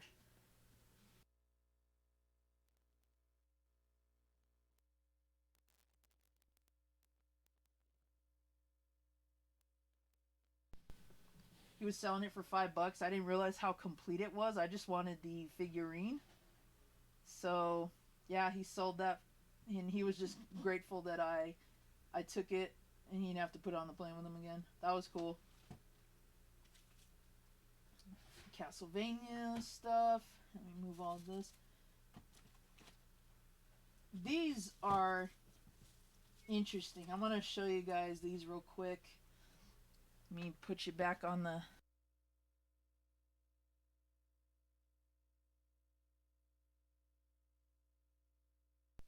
Uh-oh. Let me get back in the camera here for a sec. It's like, oh no, his ugly mug is back on the screen. What's going on here? The Tower of Retro Games. That's just one tower. I'm working on another one. If I turn the laptop around, you can see sort of like my makeshift workshop and also my Sega Genesis stuff. But yeah, that's just one of them. Oh, later, demon. Oh, no worries, Illumi. I appreciate that. For the most part, wrestling, this whole area can definitely be picked up a lot more, but we're in the process of filming a lot of episodes, so I'm trying to keep everything that I got in pickups. I'm trying to keep that stuff separate so that I don't shelve it and make the mistake of putting it up there. Can I play some Jaguar games sometime soon? You know what? Yeah, I can do that if you want. Probably the best game that I have is AVP, which I'll admit I'm terrible at FPS, but this is probably one of the best. This is probably one of the best Jaguar games. This is the reason I got the Jaguar. In fact, funny story about this game. I bought this from some friends of mine who own a store in Mesa, and apparently Pat the NES punk was eyeing this and wanted to buy it. And so when I went over there and I talked to them about that, I said, "Has he been back since?" And they said, "No, he's walking the floor again." So I decided, you know what? I'm gonna pick it up because it's the cleanest copy I've seen in a long time. Slapped a box protector on that, took it home. You know, it's been in my collection ever since. But it was just funny to find out about that. And then also, my same buddies told me that Pat came back and asked if the AVP was still there, and they told him no, someone bought it. So I feel kind of bad, but at the same time, if I see him, I'm going to be like, "Hey, does this look kind of familiar?" And maybe kind of tell him the story, you know. But I do have that one. Cybermorph is the pack-in flying game. Nothing special, really. It's like Atari's attempt at a Star Fox clone. Nothing too grand, really. And then I got this one, Ultra Vortec, which isn't a bad fighting game, but it's definitely a Mortal Kombat clone. But I like it. We used to play this a lot back in the day. Not bad, but, you know, it's Atari Jaguar. There's really not that many games that are on it that are good, unfortunately. But I can definitely play some AVP once I dig out the Atari Jaguar, because it's in a closet somewhere. Let's see. Oh, thanks, Cap. Appreciate it. Yeah, I really tried to... I want the organization to be aesthetically pleasing, so I want it to not look like it was just a bunch of mess. And I know that it's pretty simple as far as the layout's concerned, but it took me a long time to come up with this organization just because I try to keep everything alphabetized. I don't know if you guys do that or not, but I alphabetize everything. And it's always rough when you get something new and you have to find a place for it. So I've been having to reorganize this shelf several freaking times. Release the buns. Nope, not till the stream's over. Aw, don't be jelly of my collection, guys. You know I'm more than willing to help you guys out too, whatever you're looking for. So totally let me know. I wanna help all you guys out with whatever you're looking for. Oh no, one of them's coming undone. Let me show you guys something really quick because I meant to post pictures of these, and I'm hoping that Linda the Gamer Girl or Video Game Dust Sleeves or Bones or any of those guys that do the podcast take a look at this, at least this part of the video.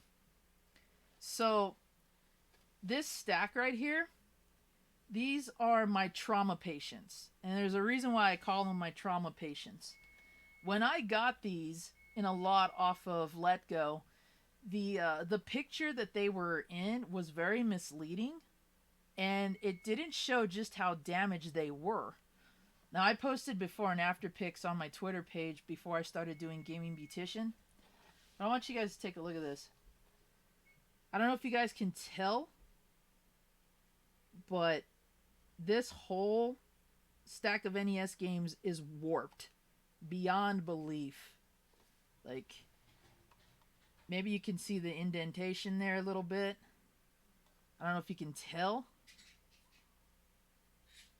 but every game in this stack is either caved in or like really, really melted. You might be able to see there. That's not me holding it at a weird angle, guys. That is actual warpage. This Mario 3 has a curvature that, And you can maybe see the indentation there. All of these are melted. And these were at the bottom of the stack. You can see some bubbling on this one. These were at the bottom of the stack that this came in. And, you know, it was my own fault. I should have thoroughly checked these two when I picked them up. But I got such a good deal on them that I was just like, you know what? No problem. Whatever. But yeah, the pictures that he took of them didn't show this amount of damage. Okay, see, I don't know if you can tell right there. But there's, like, the grooves are melted in. See how misshapen that is? And then take a look at this. I don't know who bit or broke this part, but this came in another lot. The chip is fine. The chip is intact, but the shell is completely... Yeah, I have no piece that will fit that. I'd need to get a whole new shell for that. So yeah, all of these, let me try to get them all in the shot again.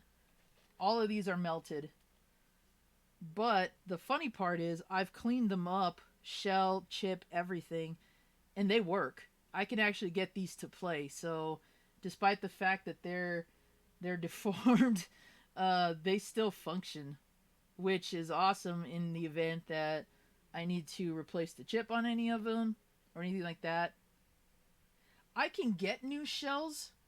The problem is that I would want to keep the original label intact, and I'd have to find a way to do that without destroying the label. I mean, I could Goog on it and, you know, the label would come off, but also the problem with using Goo Gone underneath the label is that it'll stain it.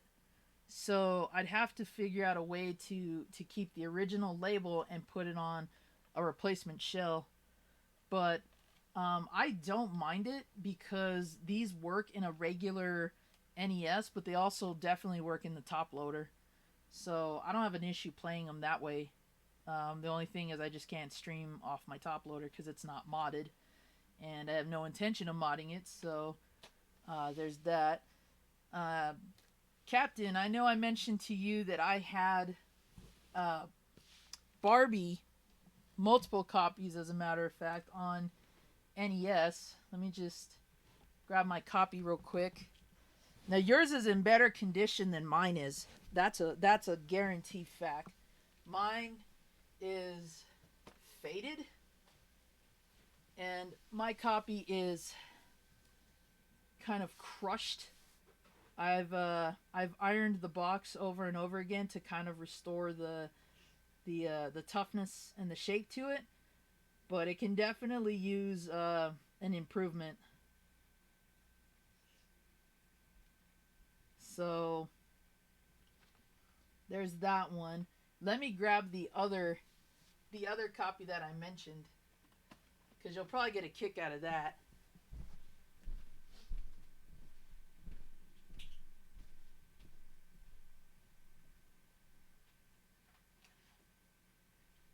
Unfortunately, this Barbie copy was probably in the same fire that those other carts were. And so this is my other copy of Barbie. And this one is probably the worst looking out of all the burn victims. You can see how it's warped there. It's completely bending upward. And then look at I don't know if you can see this bubbling here, but the shell is like protruding outward. I'm going to try to see that. You can even see the curvature on the side there. And strangely enough, I got it working. It totally plays, but it does not play in the original NES. It only works in the top loader. Unless I use Game Genie or something else, because it won't fit. It won't stay down. But yeah, look at that. This was in that same lot, and as kind of a gag, when I went to, I believe it was Game On the first time I went, I actually asked Jay from the Game Chasers to sign it because he hates this game. And I don't know if you can see it, but right there, he autographed it for me. And then at the end, he was like, "Why did you ask me to sign that?" You know? I just thought it was a cool little gag. Yeah, I should send him. I should send Mega Dan a copy. That way he can't say that he doesn't have one. I always worry about counterfeit cartridges a lot. Um, Mostly because repros are widely accessible nowadays, and you find those a lot at swap meets. Very rarely have I ever seen a counterfeit cart off of like a Craigslist ad or anything like that. Most of the time, they're pretty honest on there, but in the swap meets, you'll definitely see a lot of counterfeit carts, and it really pays to know the differences, because you might think you're getting that one holy grail you want, or just that one game that you want, and you look at it and you mess with it a little bit and you realize it's fake. And some repros are so bad that even when you're holding it, you can tell this is not a legitimate shell. There's probably some discoloration on the label. Um, there's just a lot of ways that people make counterfeits, and it pays to know how to spot them for sure. But if you ever feel like a cartridge is not the real deal, best to back out unless you can find a way to verify it. And thankfully, there's a lot of resources online that will tell you how to spot fake cartridges, fake chips, all that kind of stuff. So it pays to research that ahead of time. I can only recall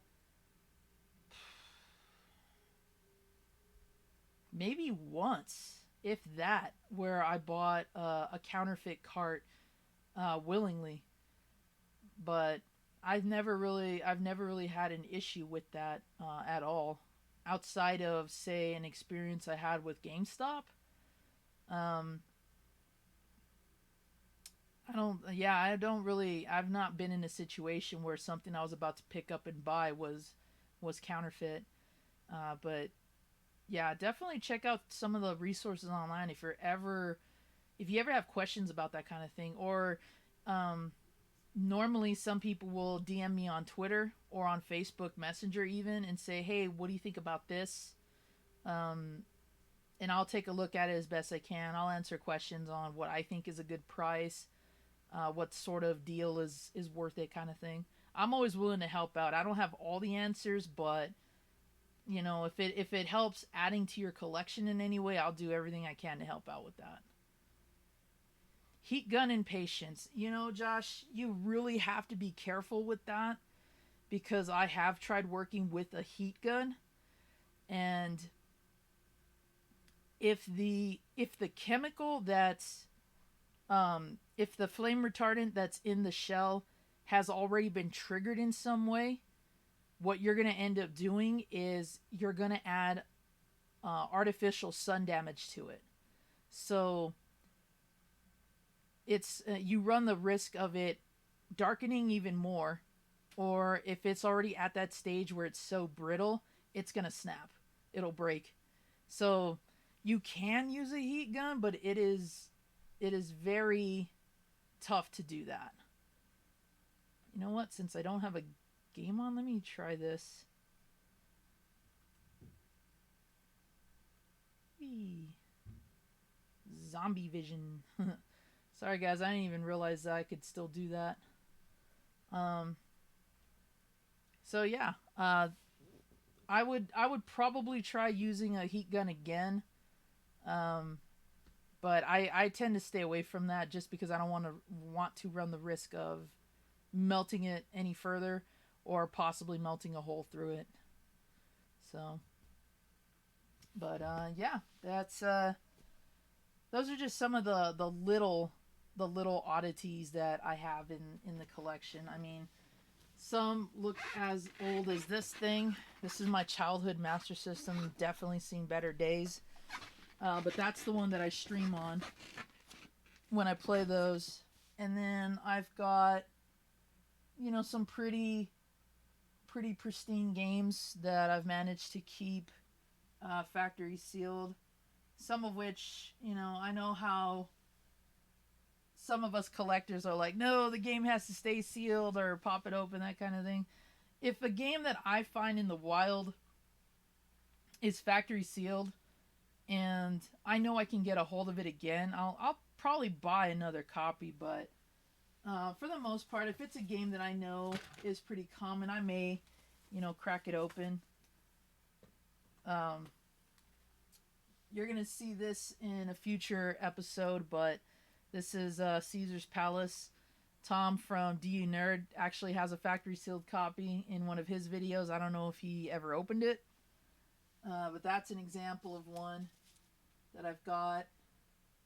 Let's see. I know I have another one somewhere here. Just gotta find them. Let's see. Got factory sealed Surf Ninjas. That one's going to stay in the plastic just because the plastic itself is really well maintained on it. So definitely keeping that one locked up. Never said it was easy or said. True, Josh, true. True. I'll give you that. Got a couple of factory sealed Lynx games. Not the best titles, but they're definitely staying in the plastic. And until I can dig up my Lynx or get another one, I don't really collect for it as much because they're not common anymore.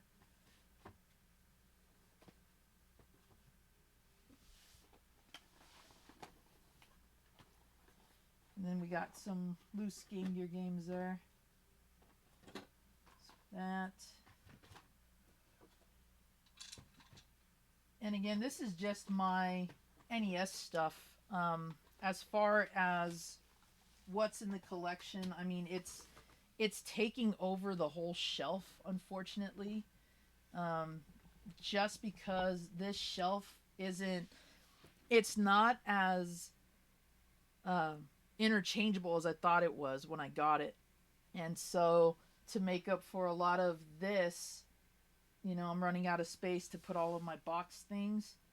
I'm having to kind of take games out or put box games in a stack. So as you can see, I only have up to TNC Surf Design right there because I had to take everything out to make room for the loose games. And I've got my I got my remaining alphabetical games over here.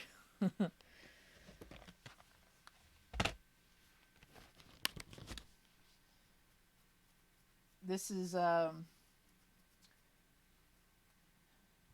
this is what you work with, what you can do. Hopefully what I plan to do in the future is I want to get another shelf because if I can fit another tall one like this, like a standalone one, I'll put that where the Genesis shelf is. Oh, you're welcome, Illumi. Thanks for stopping in, man.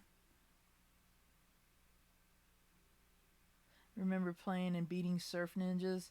It's not too bad of a game. It's a game that I wish could have been brought to 16-bit, but it makes sense why it was on the Game Gear because the Game Gear was in the movie. But it's not a bad little title. Would I recommend it as a top 10? Probably not, but I wouldn't say it's one of the bottom games either. It's a fun little title, and if you like the movie, you'll probably like the game too. Definitely would recommend something like Shinobi though on the Game Gear. Those games are pretty good on Game Gear, and it's got a few others. Yeah, exactly. Got to work with the space, you know. Unfortunately, the space is kind of running over. So things that shouldn't be in my shelves are there just because I can't make room for it any other way. Case in point, my. Let me see if I can get the camera the right way. I'll have to invest in a webcam for sure, like one that's not built in. Case in point, all my Sega Genesis stuff over here. It's got like a mixture of so many random things in there. Um, and you can see there's like, I don't know if you can tell from the up there, but I've got like my N64 stuff and some Super Nintendo stuff. Super Nintendo should be like right over there if I can tilt it right. But yeah, those are all my game or Genesis games. Most of them are complete in box, and unfortunately, they go front to back or back to front. So they're alphabetized one way, and then they go to the front. So alphabetized in the back, and then to the front. Um, it was the best way that I could organize them, just because of the shelves that we've got. But it works, you know, using the space, whatever. So, but I'll make a better video on the kind of gaming corner I've got going right now, because on the other side of the Genesis stuff is my Atari and my television items, along with a few other systems and controllers. So if you guys really want to see like a little game tour video, I can manage that once I get a lot of the filming done that we need to, because we're still working on some episodes.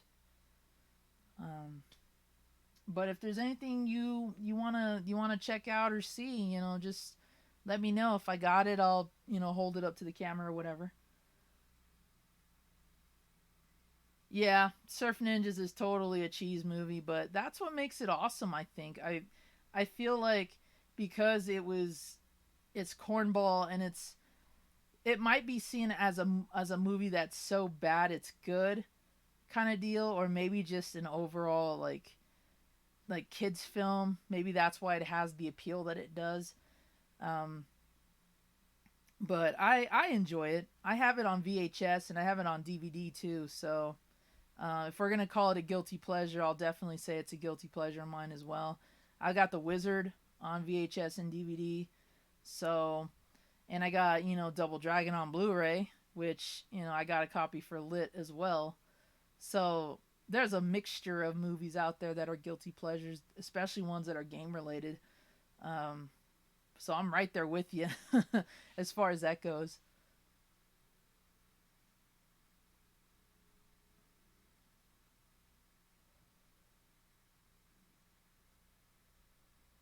Oh, thanks, Vash.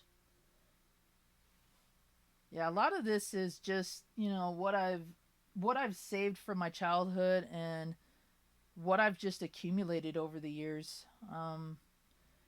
Game collecting has definitely taken a different turn over the last couple years. A lot of this you never would expect to be over a certain dollar amount, and nowadays when the demand is there, or if somebody makes a video on it and it gets recognition, chances are it can run the possibility of going up in value. So it it all just really depends. A lot of games that I have, I never thought would even get to the dollar value that they're at. And it's always interesting to hear what the current trends are, just because. I tried to capture Three Ninjas Magic. You know, I used to really like those movies as a kid, and I wanted the video game. I had the chance to get the Super Nintendo one, and had to sell it. And now that game is ridiculously expensive. It sucks. I still like to watch the first and second movies from time to time, but I don't like the later ones.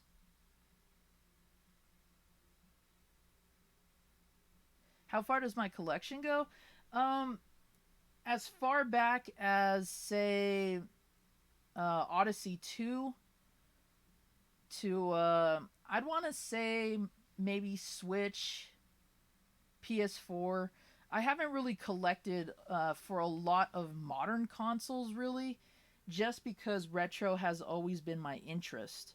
So while I play modern consoles, um, and I'll pick up games that most people will recommend, and if they're like, hey, try it out or whatever, or like Mario Kart, Mario Party, stuff like that.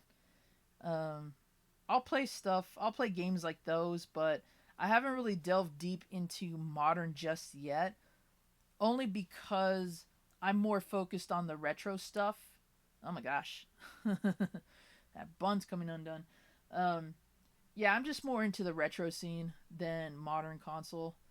Um, Plus, the modern consoles that we have in the apartment aren't mine anyway. So I have to, out of respect, I always mention, hey, is it okay with you if I buy this Switch game or this, PS4 game and play it on your system? Um, which neither one of us have an issue with. It's just a courtesy thing. But I plan on getting some of the modern consoles once the price goes down and I start finding better deals on it. Like nowadays, probably the most modern that I would collect for regularly would be maybe PS2, 360, or PlayStation 1 because they're still relatively cheap. PlayStation 1 titles have definitely jumped up in price depending on which one it is, but I can still find 360 in some PS2 games anywhere from like $2 to maybe like 8 or 10 depending on the title. And plus those are the games that you really get good deals on at a convention if you buy like stacks and stacks of games. Half of my uh, Xbox and 360 collection I picked up at Game On just because the guy had a sale. And then the same buddies of mine that I bought AVP from, they had a sale. It was like 5 for 10 or something like that near the end of it, and that's how I built that collection. And it's still growing, but uh, retro is totally gonna be my focus at least for the time being. What's the cutoff for retro for you? I really don't have one. Um, I look at retro.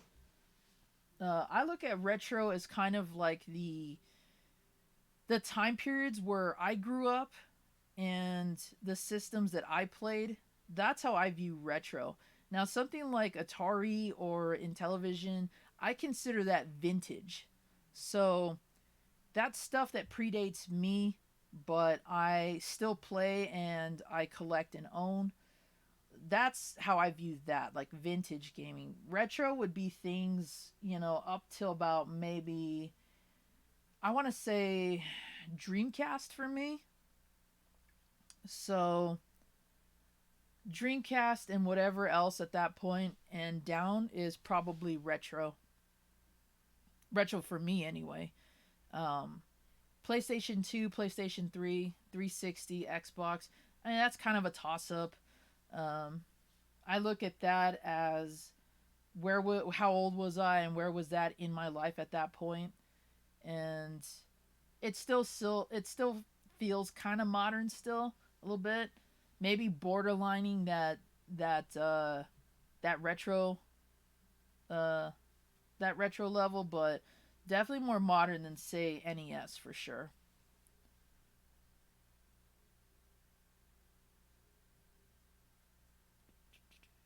Sorry, my chat's kind of lagging behind a bit.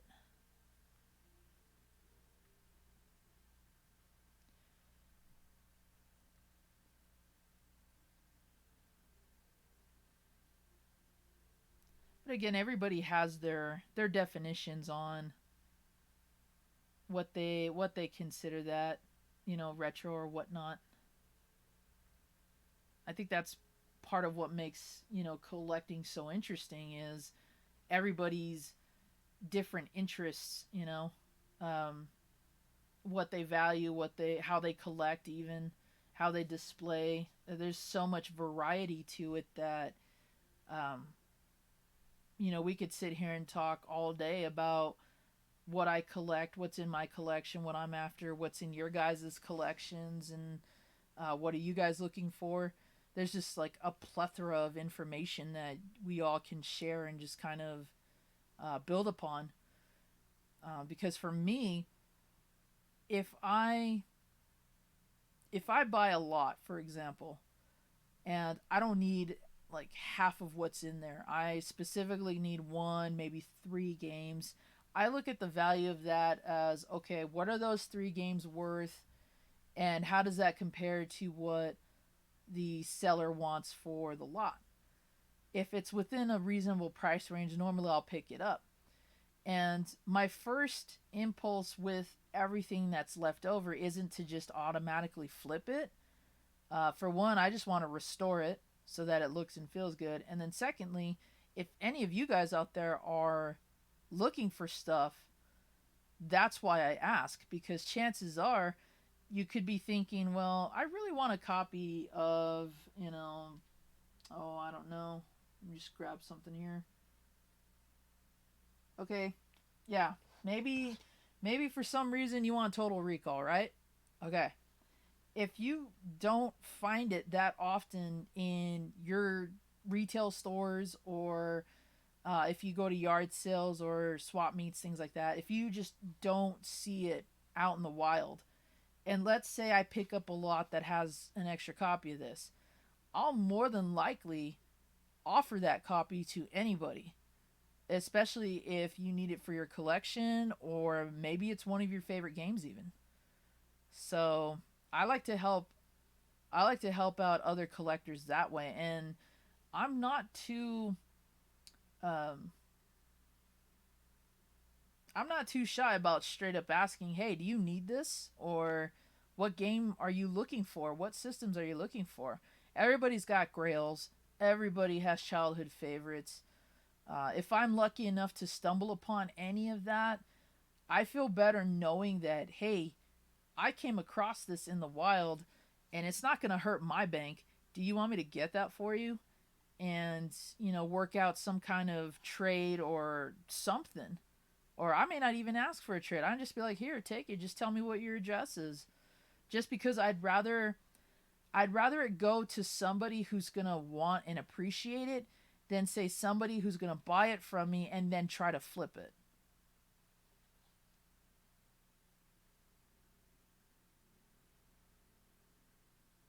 Yeah, see Josh, that's another take on collecting.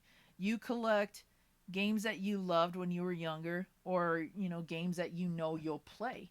A lot of these I have either completed or played or just don't like enough to really say, um, yeah, this is top 10 material, or I'm going to stream this, kind of deal.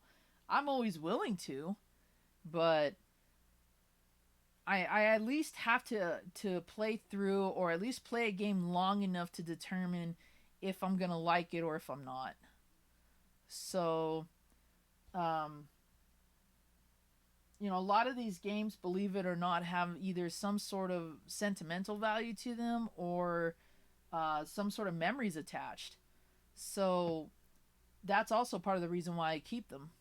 The the ideal thing, of course, for me anyway, would be to have a game back to its original glory and it stay that way. But sometimes that's just not what happens, and I feel bad that a lot of my collection could still be the way that it used to be, but over time things get thrown out, um, against my will. I've had things stolen and pawned off, unfortunately. I've even sold some of my stuff to help friends out when they were in dire straits. Um, so there's a variety of reasons why I may hold on to a game even if I don't like it, and it stems more from more than just collection purposes.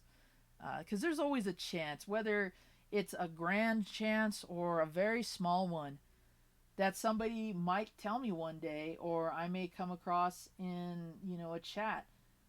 By any chance, have any of you guys seen volleyball? out in the wild. Or, it's another little weird one here. Yeah, Yo Noid. Maybe somebody who might really want this game. You never know. And so, as a collector, I kind of feel like it's my sworn duty to help other collectors out. I get more of an enjoyment factor doing that than, say, getting that really awesome deal for myself.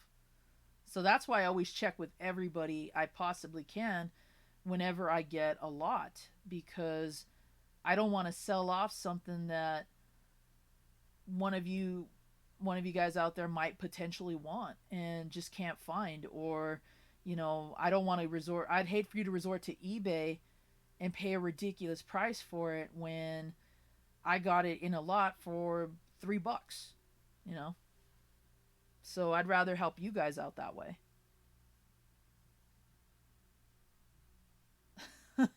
Thanks, Vash. I appreciate that.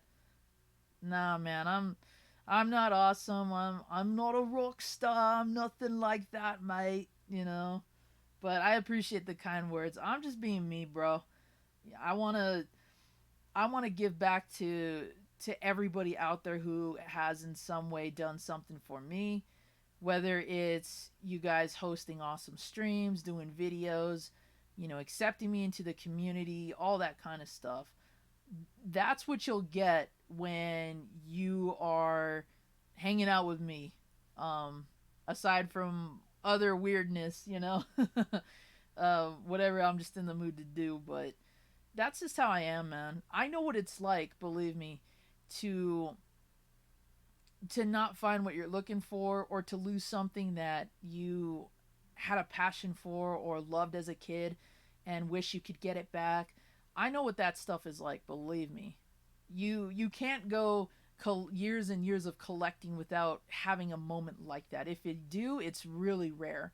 But I'm sure a lot of us have a game or something that they could say, like, yeah, I played the hell out of that when I was a kid, and I miss it. Or, my parents sold all my stuff, or I sold it when I moved, things like that. My job as a collector is to kind of help you guys rekindle that. Help you guys, if something like this is what you want, I'd be more than happy to help out with that. My collection isn't the biggest. It could be bigger, it could be better, but it's my collection, right? And I can't, you know, I can't replace a lot of the sentimental value that goes into a lot of these games. I really can't. And it has always pained me to sell off a piece that was mine from childhood.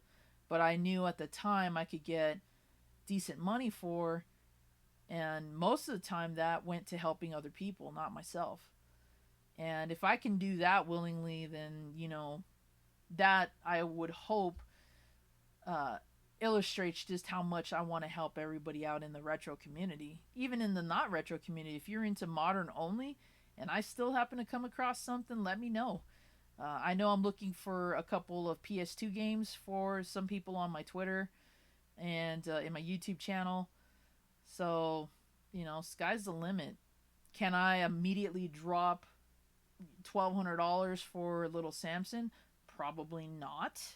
Um, I would like to add that game to my collection too, but a repro is fine for now. And who knows, maybe if things take a turn for the worse and the prices of NES games plummet, maybe that's when I'll get my copy. And that just shows that it's not about the dollar value. It's just about having a piece of history in my collection that I've been wanting for a while.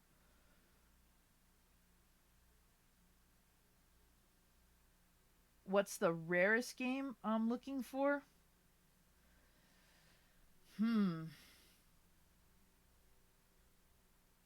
That's a tough one. I'd have to do it by system, honestly.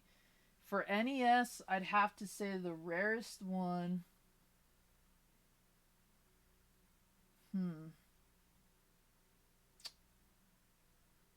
What is the rarest one I'm looking for? I might have to come back to you on that one. um, I mean, I have a few titles that I could throw out there. Zombie Nation, go figure. We all know what the highly expensive Holy Grails are for NES. Um,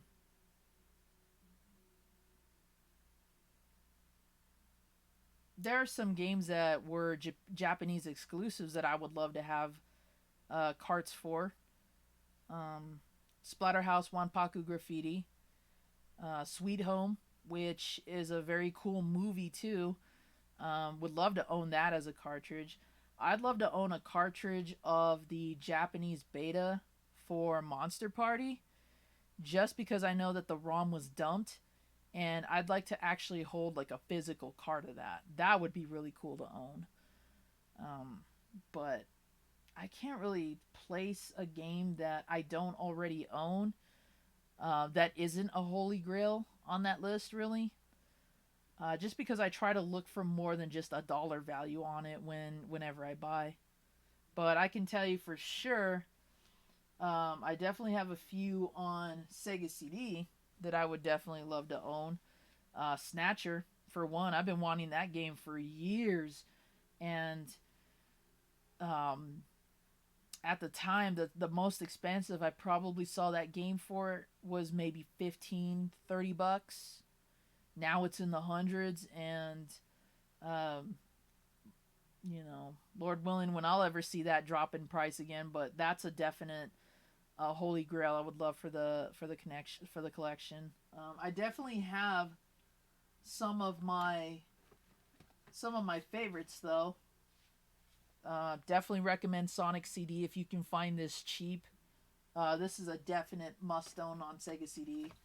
Uh, our buddy Omega, he streamed probably one of the better Sega CD games as well. Terminator, this is a must own if you can get this cheap.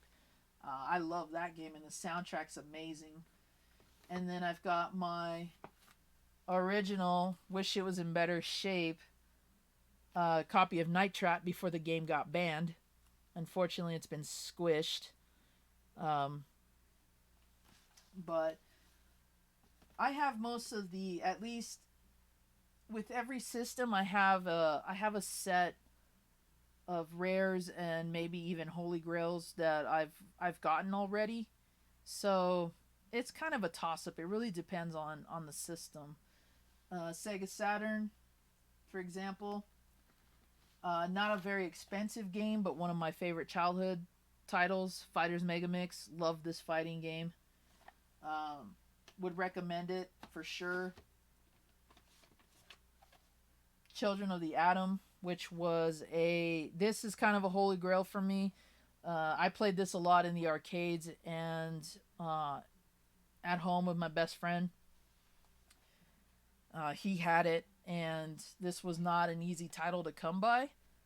And every time I found it, it was always damaged. So this to me personally is like a personal holy grail, if that, or a personally rare game, if you will.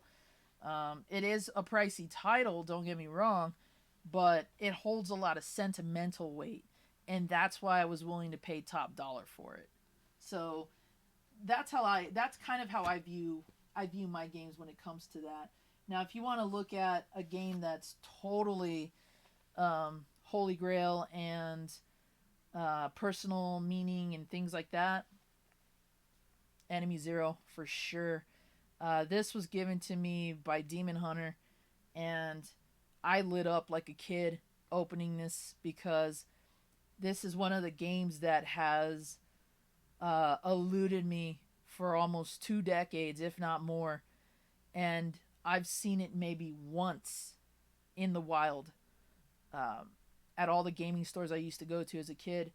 And when I discovered eBay, and I was looking on eBay and tracking this game for years, it always shot up in value. Every time that I had the opportunity to buy it, for example, it was always twice that. So then I have to save again, and then by the time I get to that, it shoots up again. So he managed to get this for me for Christmas, and yeah, I felt like I just warped back 20, 30 years at that point. Because, yeah, this completely made my day getting this. And um, when I have the patience again, and I know that there's an audience out there who wants to see this game streamed, I'll definitely do it. If you like Alien Isolation, this is definitely like that. This would be Alien Isolation's grandfather or grandmother, if you want to count the female lead on there. um, this is definitely a precursor to Alien Isolation, but the added twist, unlike Alien Isolation, you can't see the aliens in this game, so it's twice as hard on a system that's decades apart from it. Oh, got some more comments here. Oh, okay, cool. So you know Sweet Home as well. Awesome, guys. Yeah, Sweet Home is a very it's a game that I really really wish we got out here. And I get it. You know, they probably didn't think that the potential for RPGs wasn't as big as it is nowadays. We owe a lot of that to Final Fantasy and Dragon Warrior. Um, but I really wish they had taken the gamble and had released that out here. Because even trying to get a repro cart nowadays is tough. A repro cart that's also translated is tough. And even trying to get the Famicom game is tough. I'd be willing to do that even. Because I know a little bit of Japanese. Demon Hunter knows way more than I do.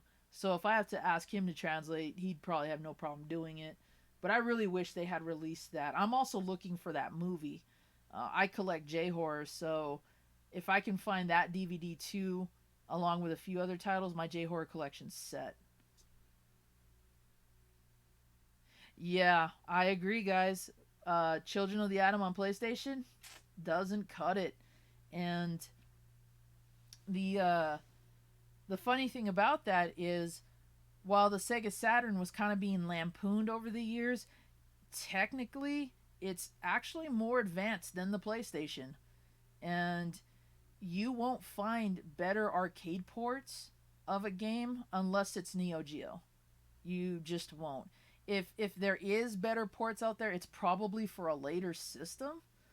But as far as animations, playability, control factor, speed, all of that, Sega Saturn is definitely the system that could uphold the arcade to home port conversion really well, which is unfortunate because there's a lot of good ports like Street Fighter Alpha that are freaking amazing on that system. And you'll probably never see the light of day of those because they're either too expensive or nobody has them, or if they do, they'll never let them go because Sega Saturn is a very expensive and rare system to collect for. That's why my library for it is so small, because every game that I want for it is way above my price range. But if I'm lucky enough, I might pick up even a sports title just because, I want to build that collection. But it's not one like my TurboGrafx collection that's progressing steadily like my NES or Genesis even. Whoa, we got some kanji, and I can't read a word of that. Hey, Katana Gaming, what's up? Yep, they sure did. The 2D fighting games definitely ran better on Saturn, without a doubt. Even even games where, like Fighters Megamix, you've got Virtual Fighter, and you've got the characters from the Fighting Vipers game on here. Even games where the characters were blocky, that had that sort of uh, PS1, N64 look to them, even games like this ran pretty smoothly, ran really fast and clean. The only reason it might have seemed like the game was glitching or something like that is because the design of certain attacks, maybe, or just the level layouts. In this game, for sure, depending on which type of fighter you play, some of the characters have armor, and so when you're powerful enough to shatter their armor, your character will glow just before you strike, and if that hit lands, you shatter their armor in a way. So even games like this ran really smooth on a Sega Saturn. And like I said, it's very unfortunate that the Saturn got the flack that it did because it really wasn't that bad of a system. It just came out at a really bad time.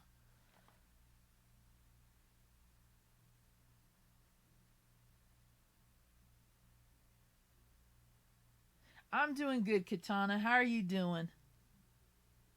Uh, no, I can't read Japanese at all. I really wish I could because I love the way that kanji is written.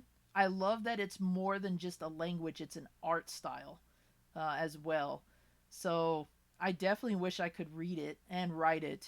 Um, but, you know, maybe when I find time and the money, I'll get a Rosetta Stone on Japanese. Oh, thank you very much. I appreciate that.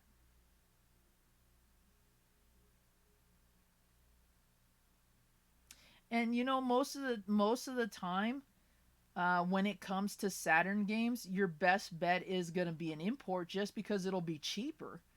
And I don't recall if there's a lockout for a Saturn. I don't remember there being one. I remember you could just throw a Japanese game inside one. But if you need like a Pro Action Replay or something like that, at least even getting one of those is cheaper than say getting an English copy of some of these games, just because.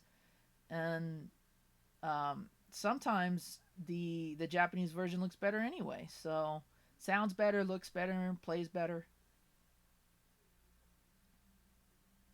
Duke Nukem 3D was one of those ports on the Saturn that I will admit outclassed the PlayStation for sure. The only thing I feel that could give that sort of a run for its money would be a PC port, but that's kind of an unfair comparison.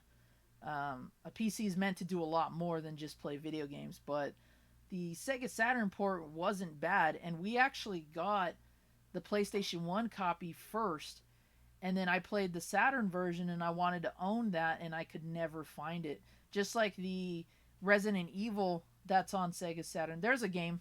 There's one right there that I would love to add to the collection. Resident Evil on Sega Saturn. The Saturn port I like a lot, and I've seen it maybe once or twice in the wild ever. I've seen the Gamecom port of Resident Evil 2 more than I've seen Resident Evil 1 on Sega Saturn. And the one time that I had a chance to get it, everything was destroyed. I mean, no manual. Box art looked like it'd been dropped in a toilet. Um, the clamshell ruined, and the CD was all like smudged. And it looked like it had been scratched, and I didn't want to take the risk on it. So I said, nah, I'll wait. Still waiting, still trying to find it. But that's also part of the fun.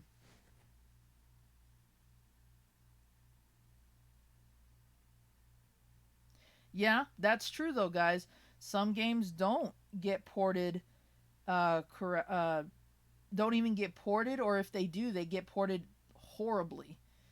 And you run the risk of losing quality music, graphical output, controls.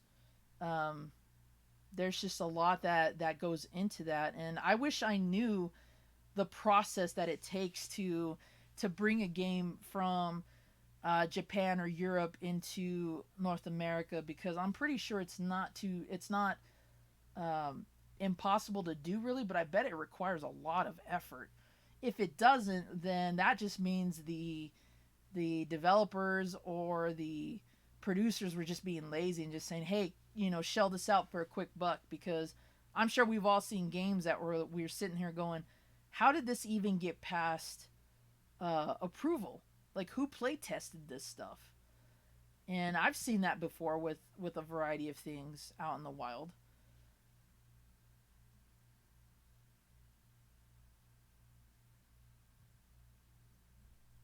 X-Men versus Street Fighter.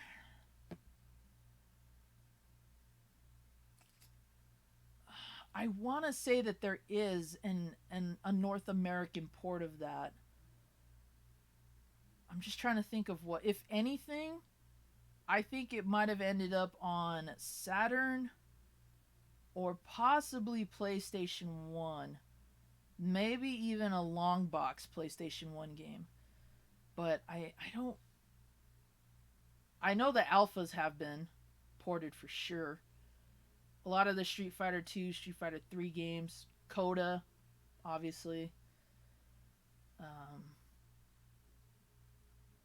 yeah, I'm gonna have to think about that one because I want to say that X Men versus Street Fighter has been ported, but definitively I can't say what system it's been ported to. So, but I think that was one of the games where the the North American systems really couldn't keep up with it. But the best bet probably would have been Saturn at that point.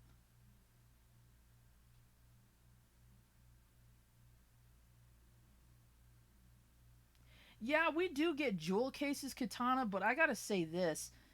Your guys' box art in the UK is freaking amazing compared to what we get. I like looking at um, videos from like MVL, who was in the stream earlier. He does pick up videos. Uh, Betty Horde Clinic is another great YouTuber who does playthroughs. He does 10-minute videos of games. He does videos of soundtracks, and he does pick up videos and he shows off the box art. There's also a few guys on Twitter, Sega Master Tim, and a few others. I apologize, I can't think of their names right now. My buns must be too tight. Uh, that they show the UK box art, and sometimes they do a comparison to the UK versus the North American release. Sometimes it's just straight up UK, and I'm blown away by the illustrations alone. Recently, I was looking at, it was Primal Rage from the UK, and I loved the box art they chose for that. It's got the name of the game, it's got Blizzard, the ice ape looking all menacing and tough, like he's just like roaring into the screen. It just looks awesome. And then you get our Genesis version, because he posted the Mega Drive copy. And the Genesis version is just the name and maybe the heads of the dinosaurs. I know that the Super Nintendo one has Blizzard, uppercutting or doing that salute that he does, but I mean, it's pretty basic artwork. So I gotta say that the Japanese and UK box arts are in most cases way better than ours. I think the only time that maybe I could say for sure that ours were better were the Mega Man carts. Um, but when you think about Mega Man 1 and 2, it's kind of a toss up.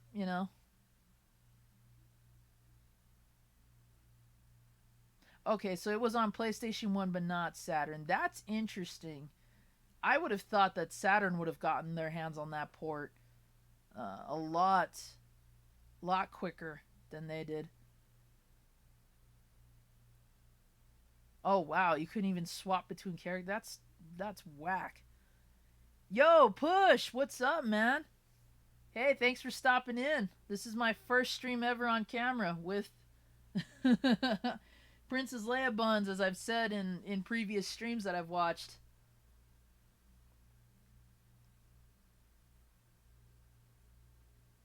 Yeah, I don't think the Saturn was ported.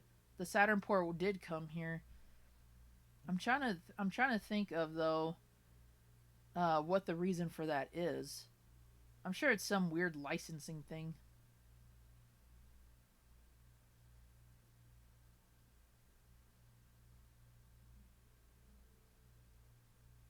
Hmm. Yeah, and it's a shame too because we end up missing out on a lot of those. But you also notice that with PAL and other games from other areas, like games that we don't consider to be rare and exclusive. Can end up being rare and exclusive to the UK, to Japan even. Um, it's an odd mix of uh, version to version, and then of course region to region. What kind of dictates that? And when you look at the games that some countries get versus what we get or what we don't get, it's kind of odd that some of the things we do they don't, and vice versa.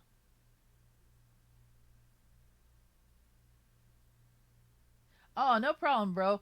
A lot of us, especially lately, have been having a problem with notifications. We're not getting told that some of our friends are streaming, and if we do, we get it too late. So don't worry about it. I'll upload this stream anyway, like I do with all my other ones. So anything you want to catch prior to this, go right ahead once the stream's uploaded.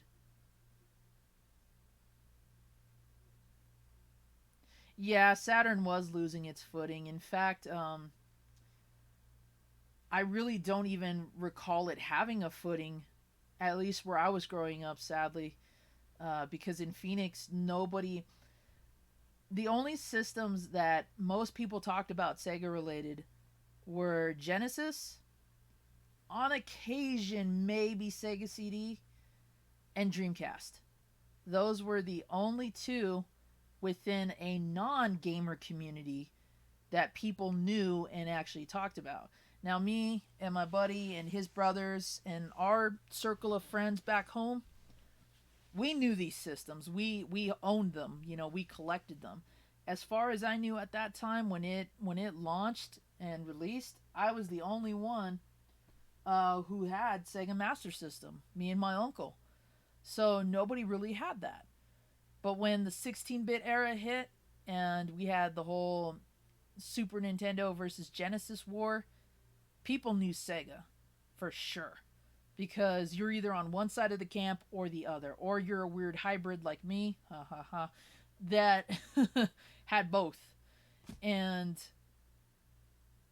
in a way, you're kind of like you're seen as a traitor to both sides. You know, it was pretty funny how for a while I even experienced that. Like my own friends were like, "You need to pick a side," and I'm like, "F you! I'll buy whatever I want, play whatever I want." You know. Plus, it was cool to actually have stuff that they didn't. But if I was to ask any friends, "Hey, could I borrow a Nintendo game?" Chances are they'd have it. If I was to ask, "Hey, can I borrow a Sega CD or a Master System game or hell, even Atari?" Nobody either knew what I was talking about or didn't have it. So, you know, lost there. And Saturn was one of those kind of underground systems where if you knew about it, you played it. If you knew about it, you either owned it or wanted one. If you knew about it, you didn't really like it, but you at least gave it a try, kind of deal. Um, but it never took off. Um, Especially in my neighborhood, never took off like the Genesis did. Dreamcast brought attention back to Sega, that's for sure. But short lived, you know. It didn't play out like a lot of us thought it was going to. And it's unfortunate because that's another system that was really overlooked.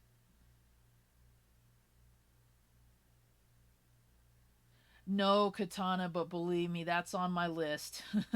I do want one of the white Sega Saturns for sure. Um, I have only seen a white Saturn at a convention. Never seen it in the wild other than that.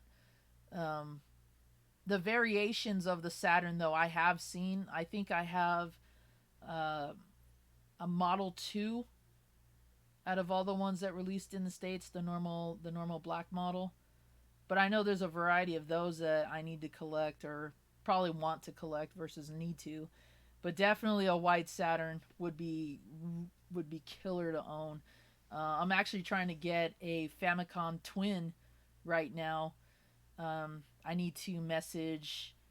I need to message the guys who own the store that it's at right now. Which, by the way, thanks T Belly for letting us know about that video game store in New York. I'm definitely messaging them, trying to get my hands on some titles that I need. Um, but yeah, I would love to own that. Would love to own the various Panasonic 3DO models. I only own the first one. Um, and definitely want the color versions of the N64s for sure.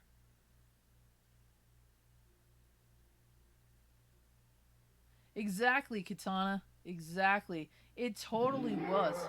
Whoa!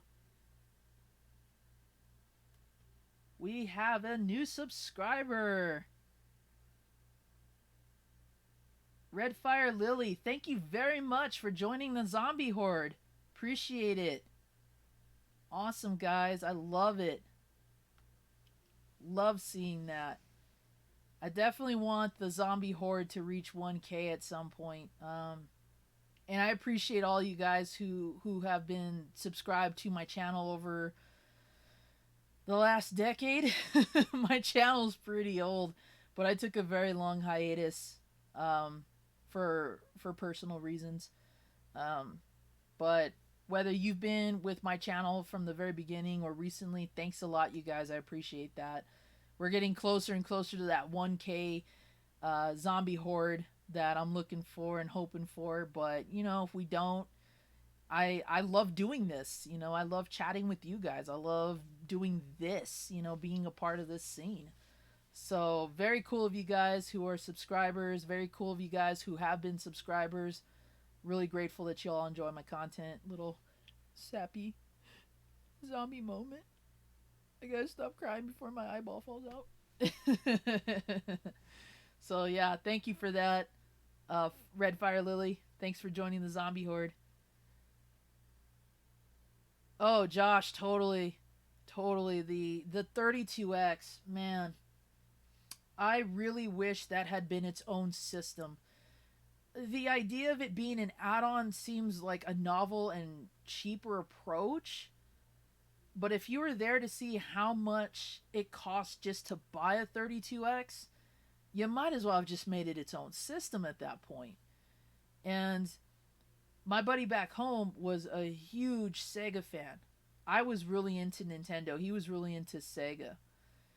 And we had this debate for a very long time about what's the approach they should have taken the 32X. And I just kept coming back to why didn't they just make it its own system? It should have been its own thing, really. Um, that doesn't mean there aren't any good titles on it. Knuckles Chaotix, the Doom port, even Star Wars Arcade, Calibri. There's a lot of 32X games that are really, really good. And in fact, I want to get RGT85's book on the 32X games because I would love to see what his take is on those. Because there are a lot of titles that are good, but the system itself is so faulty, and I wish they had figured out what was causing it to crash like that, because it died out a lot quicker than anything else on the market. The only thing I could think of that would even compare to that is the 360 Red Ring of Death.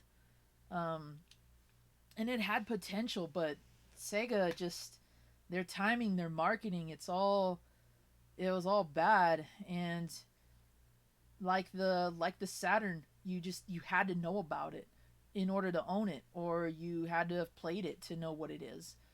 And most people don't, sadly.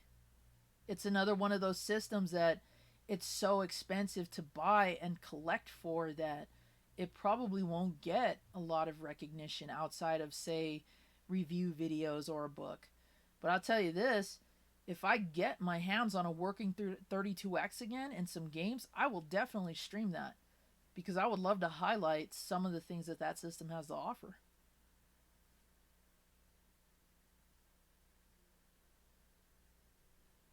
Yep, exactly, Push. So many good games on the Saturn and Dreamcast, and you either had to be there from the beginning to kind of appreciate it nowadays, or do your research on it and find out kind of what you missed on it. Because that's the common ground that I see with some collectors. Either they were there when it launched and they got to, get their feet wet when it came to the system, or they found out about it later and are now trying to collect for it, and it's super expensive. Saturn games, definitely. I never saw one, even when I was about 10, 11, 12 years old, anywhere between that age demographic. I never saw a Saturn game cheaper than 15 bucks. And we're talking even titles like NASCAR 98, or heck, I'll even raise you one better, Madden 97. Sports titles for this system were ridiculously high.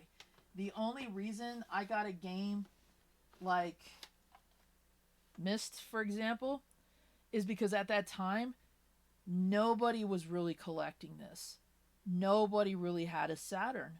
So it was one of those things that when it came into a store, maybe they just bought it because, who has these in store nowadays that'll never sell really, or I don't know.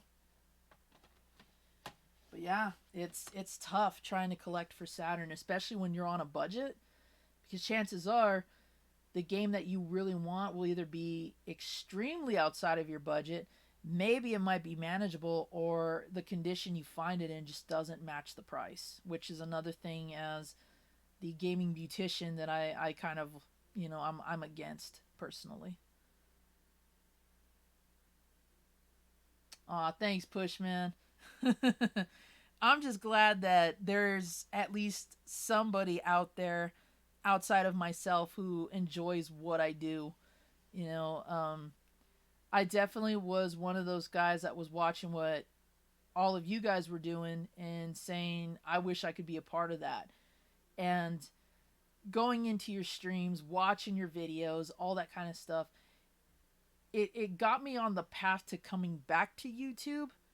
And with Demon Hunter's help, like reestablishing myself as a YouTuber, because I was doing this a long time ago, and YouTube was definitely different back then.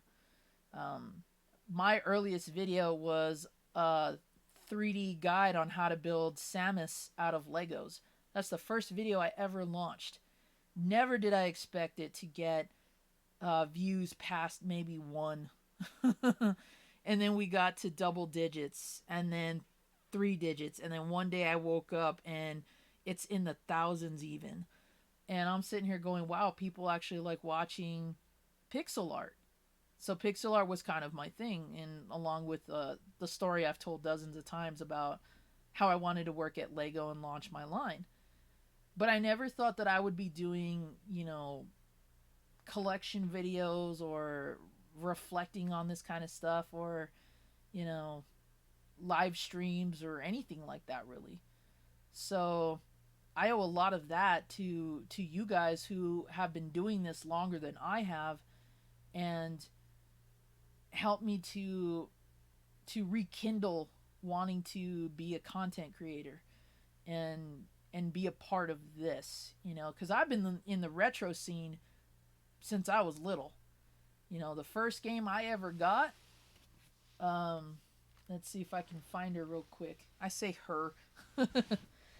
Oh, there it is, because I recently took this into work, actually.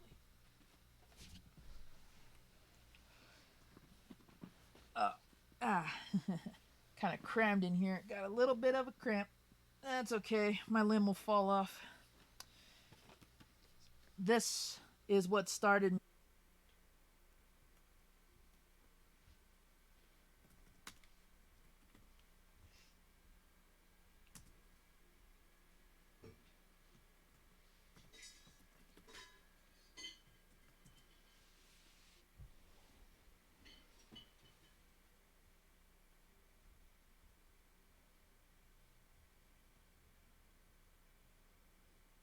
Okay, let's see if I can refresh that.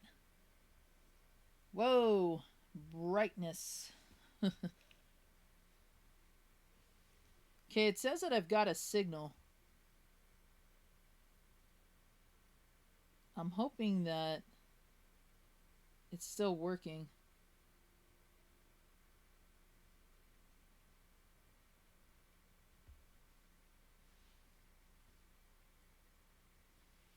I mean, oh.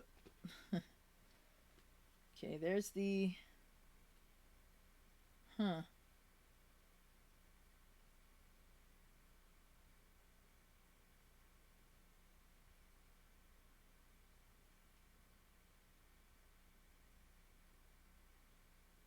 All right, nice guys. Sweet. Awesome. Yeah, my laptop has a very faulty loose power cable, and when I turned the laptop, it fell out. But anyway, so as I was saying real quick, this is what got me into retro. Collecting, game playing, everything. First video game I ever got as a kid, and I've been collecting since. And um, a lot of my games that are boxed or loosed, or loosed, boxed or loose, mostly are childhood games. And I could point out every one that I've had since, I was 4. I actually got this when I turned 4, believe it or not. My mom had it stashed under my great grandparents' bed when we were having my birthday party. And she said, wait till everybody leaves and then go look under Nana and Tata's bed, and your real present is from me under there. So there it was. I got that. I eventually had to buy my own Nintendo because my uncle he kept his until I got mine, and I actually saved up to get it. Um, but yeah, I got that game, and I got this really cool monster truck. I wish I could remember what the line was. Um, but it was yeah, it was. That's pretty much what got me started on the whole collecting and game playing.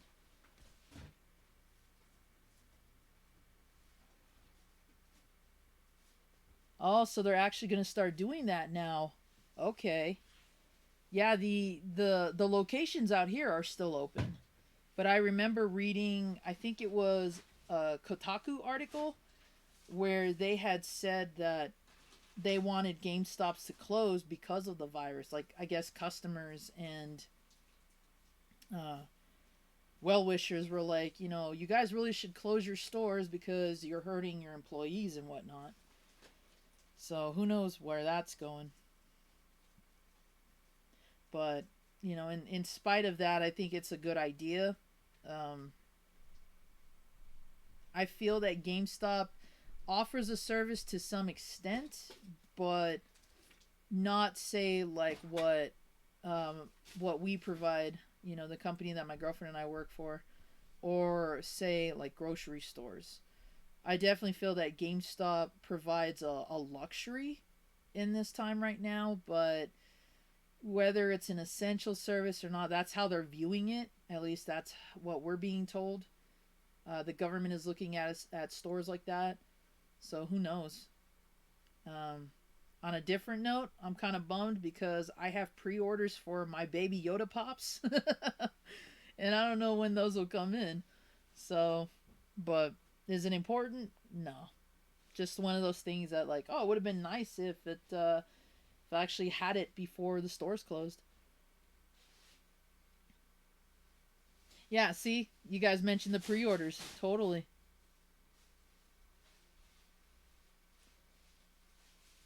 Curbside pickups and digital self-fulfillment. Okay, yeah, that makes sense. A lot of the food places are doing curbside pickups, so it makes sense to me. Um,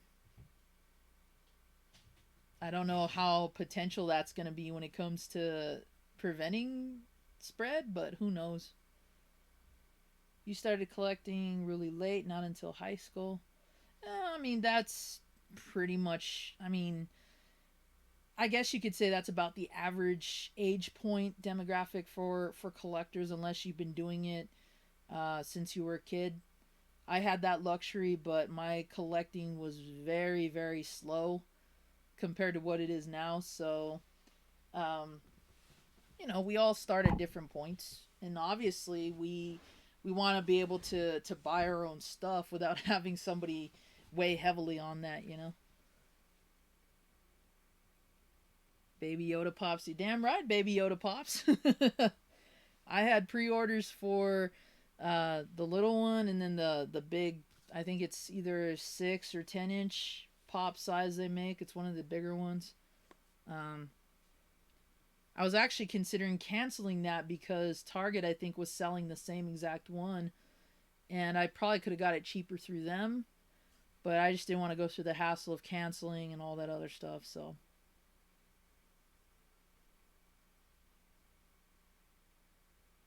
oh, the PS5 Royal Deluxe Edition. Oh man, yeah, that's a kidney punch right there.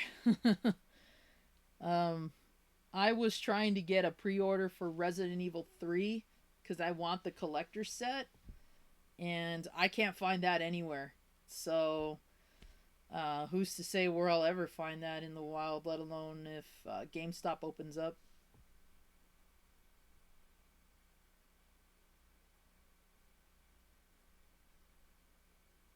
Yeah, see, that's where that gray area is gonna come in. The whole like, is it essential or is it not? That's been the thing that is weighing on a lot of businesses, whether or not the government is going to acknowledge them as an essential business, and therefore do they deserve to or need to stay open. And some of the local used media stores out here have closed. We have a few like Bookman's, my favorite Zia Records, they're closed for now. Um, I don't know if one of the stores that specializes in toys and anime is closed. Our Galaxy, that's one that I go to from time to time out here. I don't know if they're closed yet. I know that a few of the comic book stores are closed. Best Buys, Targets, Walmarts, those are all open. I don't know for how long those are going to be open for. Best Buy would probably close before any of them. Uh, but yeah, GameStops were still open last time I checked, and two of the other local businesses that deal in video games or collectibles, they're still open, as far as I can tell. In fact, I went to Retro Toys and More just last night, and they can't afford to close really. So a lot of the local businesses are going to feel that hit, and it's a shame because with all the talk of, and I don't want to get too political, but with all the talk about this, $1,000 check to everybody in these bailouts and whatnot, if they're going to bail out anything, I hope that they focus on local businesses first, because retail chains, they want you to think they're going to take a hit, and they've made so much money over the years that um, I don't think they're in dire straits as, say, some of these other locally owned places are, and I think that's where the focus should be. Who knows? We may or may not even see that money anyway. So, that being established, I wonder what I wonder what GameStop is going to do, because on one hand, it does provide a service. It does sell media for us to keep ourselves occupied with. But on the other hand, is it crucial to our survival? Probably not. And that's where we all can, beg to differ on. But um, it's kind of like the streaming services right now, with Netflix and Amazon Prime and all of those. I've not heard anything about those. Bless you. I've not heard those being shut down anytime soon, but a lot of emails and articles saying that gamers need to stop with downloading and bandwidth usage and all that, and kind of comparing online gaming to streaming services. That's unfair because there's a huge difference between that. And I guarantee that there's probably more people streaming movies and shows than video games. So if they decide to close those down, that's probably going to be a much bigger hit. And thankfully, I own a lot of the movies I enjoy on DVD or Blu-ray or even VHS anyway. So if that ends up going down, then at least I have that. Um, Hopefully it doesn't, but somebody would probably argue that an online streaming service would be more beneficial and crucial than, say, a GameStop. I'm sure there's bound to be somebody.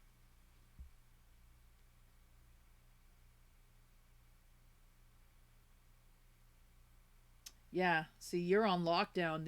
You're already limited on what you can do and how you can pass your time.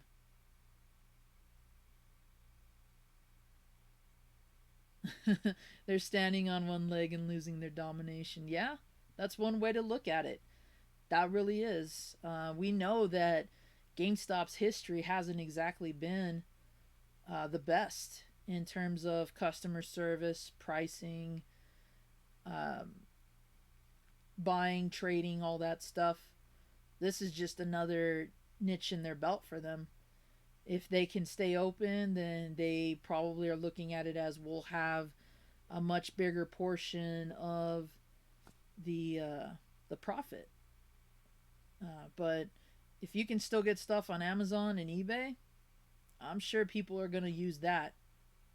And same with Target Online.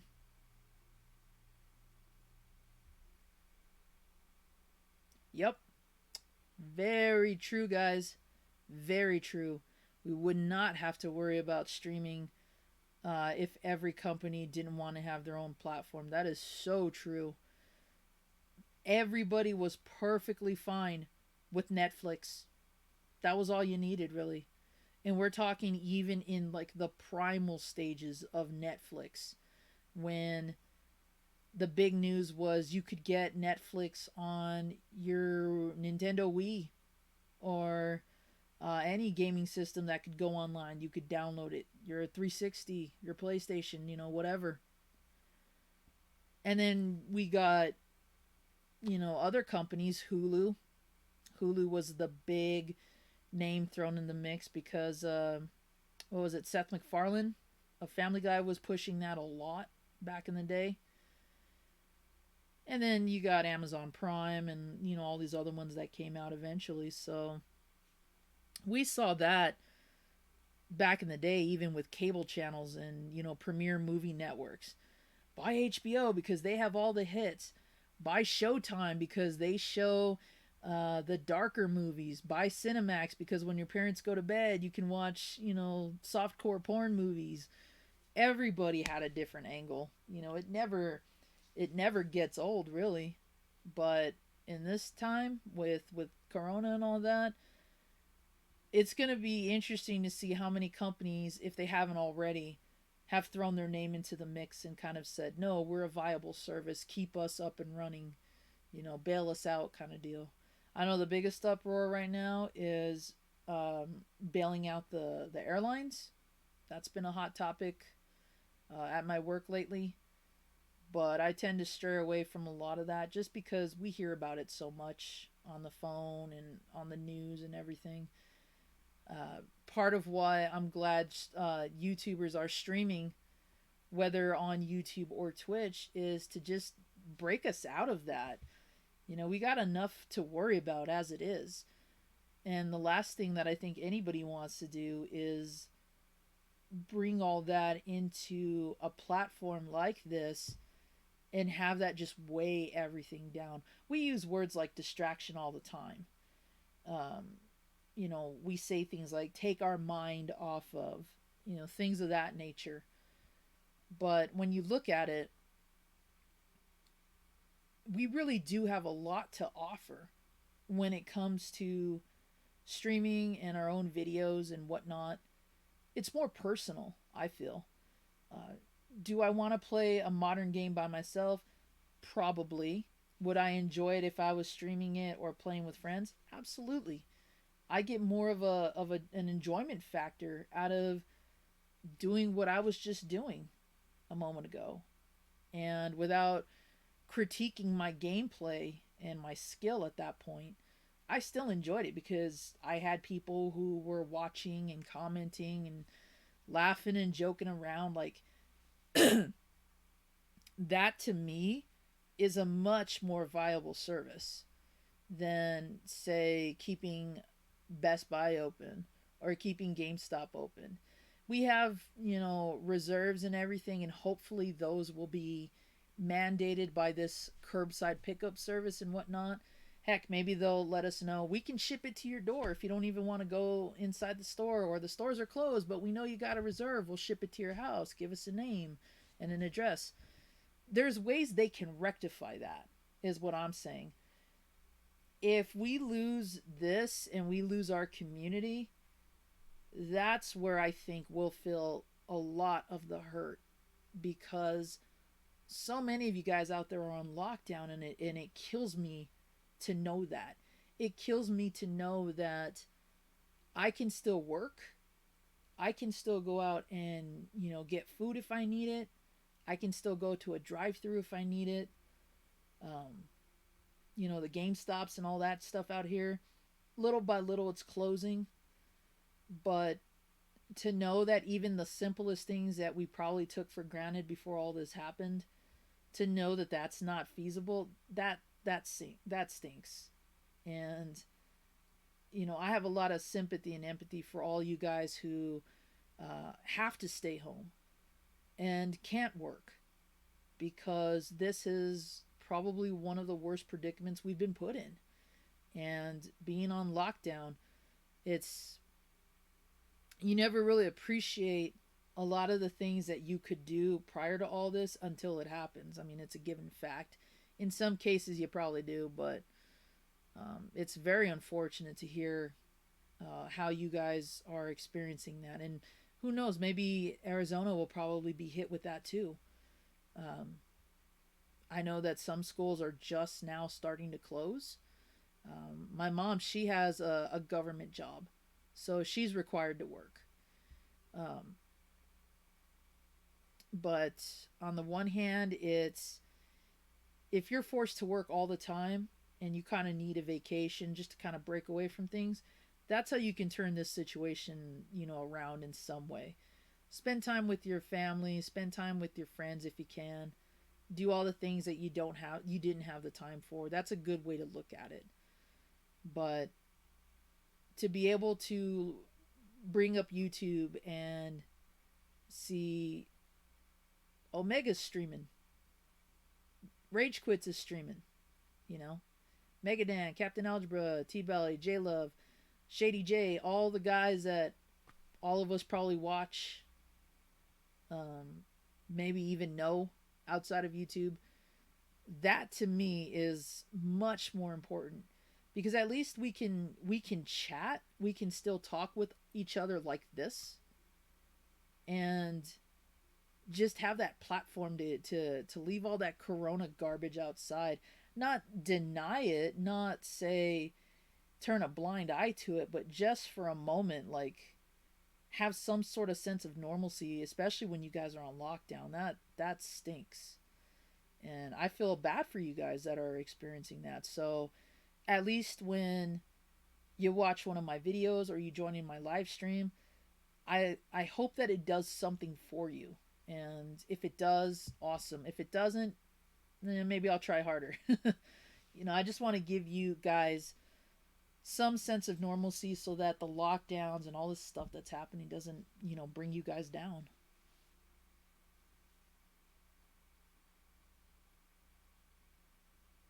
Yeah, mom and pop's places are definitely gaining traction, and that's a good thing. I hope that a lot of them do.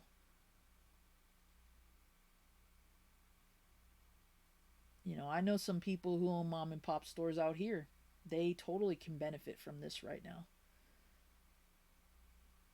Yeah, it is ridiculous, guys. I agree with you. As much as I enjoy watching The Simpsons on Disney Plus, did Disney really need a streaming service? No. NBC, do they need one? No. I can't really think of a show that NBC produced that isn't on DVD already that needs to be streamed on there. I don't really watch anything on NBC anyway. So yeah, there's too much flooding going on when it comes to online streaming services. There really is, and it's all about the money. It's all about who wants to control what.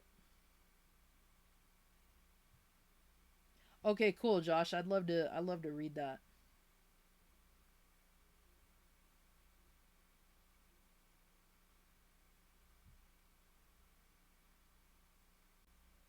Yeah, see, Josh, that's exactly what I'm talking about, bro. It's there really is a sense of community within this sort of group of us who do this. You know, whether you stream or not, if you're an established name, if you're a figure, you have a permanence, you have a place, and that's the way I look at it. Because when I stream, I'd love to see a bunch of people that much bigger YouTubers or people with way more clout uh, who have those numbers see probably on a regular basis. But I care more about how much I care how much more about the fun you're having, and whether it's at my expense or not. That doesn't bother me. What I care about is when you guys all hop in a stream or comment on a video and you all just talk about that. You all just talk about the good times, the good memories something might rekindle for you, or heck, if you've never even seen this game before and it's terrible, or it's actually good and you're kicking back doing whatever. Maybe you've got me on in the background. It's not uncommon. I've had to do that a few times with a lot of the guys that I watch. I would love to just sit back and comment all day, but sometimes I can't because I'm either at work or doing stuff at home. But I at least try to show I'm here, show that support, and show that appreciation that what might be minuscule to other people means a lot to me to be a part of. And especially nowadays, I hope that what we have to offer, those of us who do this, um, can help fill that void in some way. Some of us are just getting started. Some of us have been doing this for a while. Uh, there's a mixture of bigger and smaller names. We try to support each other as much as we can.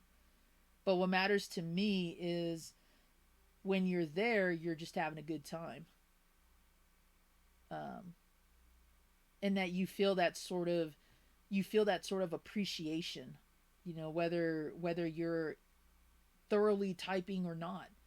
If I overlook someone, I try to do my best to go through and see who came into the chat when I wasn't looking, give some sort of acknowledgement, even if I'm playing a game, because it means a lot to me that you guys are there. And if you're getting entertained by what I'm doing, then I'm doing my job, in a sense. Because I want you guys to have a good time, especially those of you who are on lockdown. Right now, it's bad times, and I would love personally in this kind of utopia of mine, I'd love to be within drivable reach of a lot of you guys, and just hang out and stream or even just play games off camera, to be able to keep that social level there. Um, Prior to all this, it's not that easy. It's possible, but not that easy. And now with this going on, it's even more limiting or limiting. They're going to really start preventing people from leaving states, and who knows where it's going to go from there. So if you're having a down day, or even if you're just bored and you just want something to look at or laugh at, when you guys hop in my stream, you all should know that I appreciate that on so many levels. And if you all are enjoying yourselves, then that makes me feel 10 times better about what I'm doing. I can always get an enjoyment out of what I'm doing, but it means a lot to me when it helps you guys, especially at times like this. So, thank you all for being a part of that. We always say zombie horde, but I try to I try to do that for all you guys, because I want you guys to know how important it is for me that you all are a part of the zombie horde, as I am to as honored as I am to be a part of your guys' streams and whatever you guys want to say. So exactly, Omega. That's exactly the point. It does mean a lot to a lot of people uh, when there are people there and are there either consistently or just whenever they can. It does mean a lot. It does to me. And if you're looking for this to be more than what it is, then you may want to reconsider how you do things or what platform you use. I'm not saying that's bad in any way, don't get me wrong. I would love to do this professionally because I like making videos. I love working with Demon Hunter on all my videos and the arts and the animations and everything. I love that he puts so much time and effort into that, and he really gets to use a lot of his skills when it comes to that. Me, I just love talking. If you haven't figured that out by now, I love chatting with all of you, whether it's about my personal collection or opinions or anything at random, you know? If I'm on camera or if I'm not and you want to message me out of the blue and you're just like, hey, what do you think of this? And I give you my opinion, cool, you know? It makes me feel like there's more to it, you know? Like we're more than just names and faces on YouTube. And I feel like that's something that could really help us out even before all of this. And especially nowadays. Because if we're not allowed to leave our homes, it's nice to have some way of feeling like we're still connected to the outside world. And I mean, I didn't expect to be talking on camera as long as I have been, but I've been enjoying it because I love hearing what you guys have to say too. And I like that we have that kind of forum to be able to do that.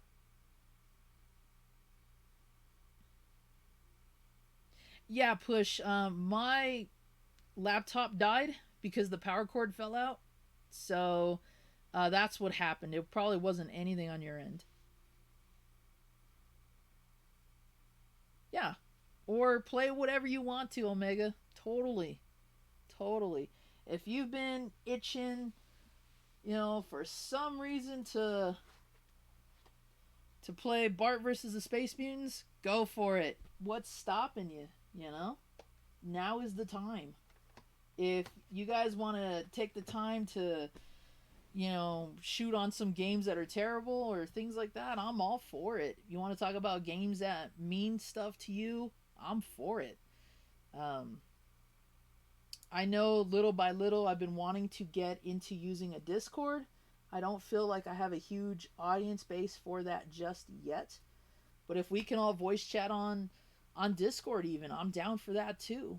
Whatever adds to the uniqueness and the realism of what we do here. I'm all for that. I'm all for just, shooting the shit, as they say, on anything really. And if it makes you feel a little bit better knowing that there's somebody here who outside your area is listening and, talking to you, awesome. Because I think we need that right now.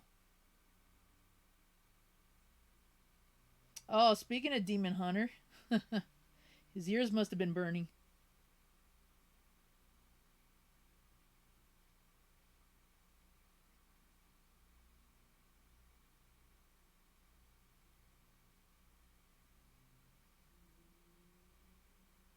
Yep, the more you know. Dring. Get down on that game with a burger and fries. Yep. Or heck, take it back to when I was a kid. Pizza, soda, chips, popcorn, whatever.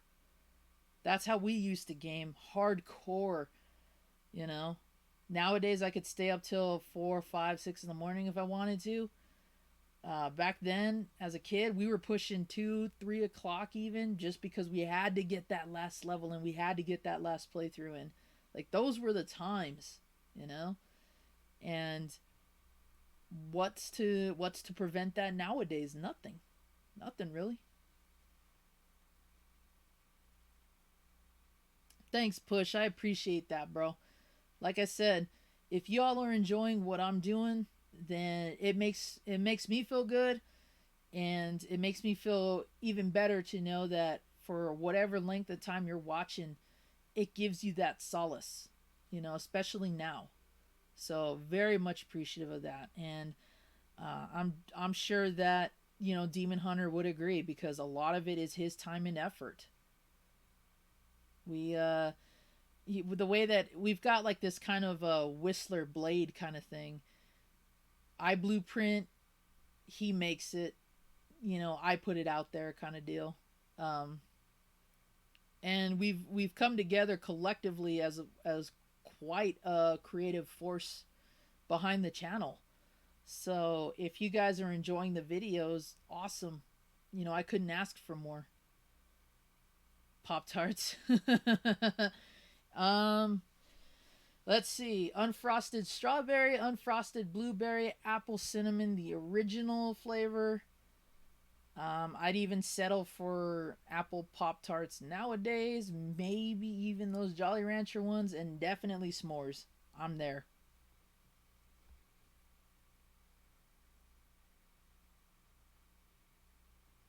Yes, I do have quite the bun malfunction. In fact, I probably should be taking down my hair because it's at that point. um,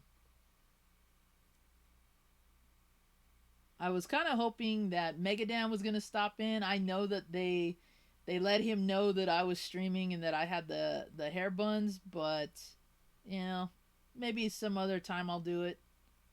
But I totally should. Mine's is starting to fall apart as it is.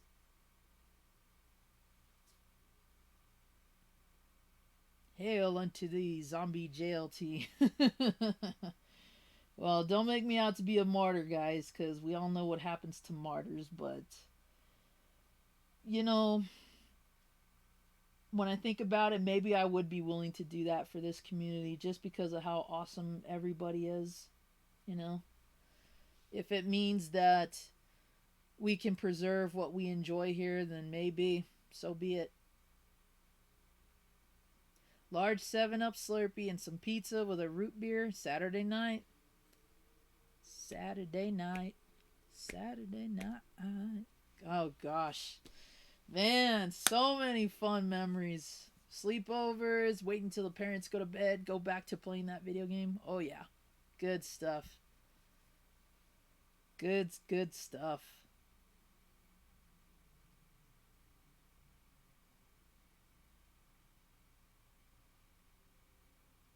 Yep. Totally agree, Push. Um, Demon's got some skills that should put him on the map, honestly. And if hopefully one day some big company sees the work that he does with the videos and decides, hire this man, totally for it. I always I always tell him that his professional work outside of what we do is more important, because I want him to succeed at that level. And if it comes to a point where we just can't work together anymore, it was one hell of a ride, the way I look at it. Um, because I want the world to see his skills when it comes to this stuff. It's one thing if I can blueprint it, it's another when he can execute it. And we both know film pretty well, that when it comes to establishing shots and how we want to film things, we both have a good handle on that. As far as executing those, that's all him. He's teaching me more and more about how to edit stuff, so that I can do it when I have the time. But it's just not feasible because of how worked both of us are when it comes to our jobs. Um, but yeah, he's a tremendous artist. I've known him since college, and I loved the work he did then. I loved hearing about the work he was doing when he moved, and then so on. Uh, but I love the fact that he gets to put his name out there on his work and have fun with it, just like I have fun recording and discussing these things with you all. It's the same level of enjoyment.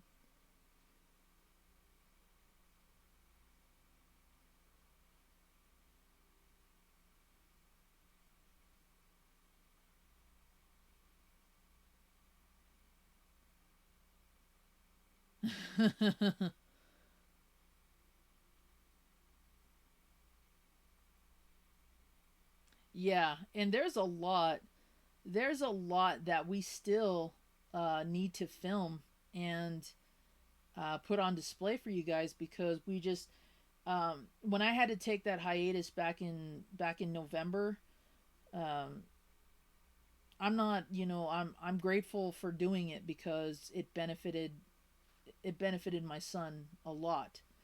Um, but in the process, it kind of halted us a bit on getting things for the channel completed.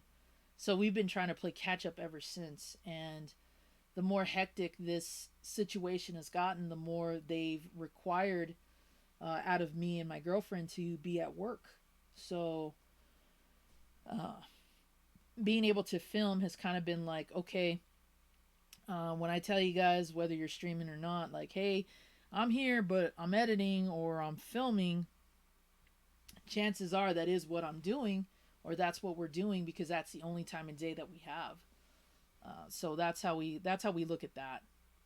Um, but we're very dedicated on getting these episodes out there because with how much you all have been enjoying them, the last thing that we want to do is falter on it.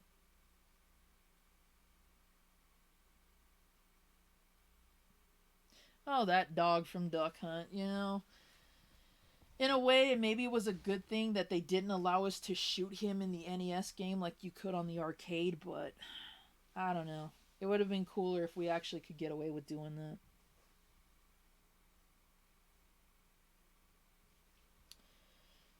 Right. Is anybody else streaming right now? To tell you the truth, let me take a look real quick. Video Game Lover is playing Doom. Captain Retro is streaming. Video Game Lover was streaming earlier.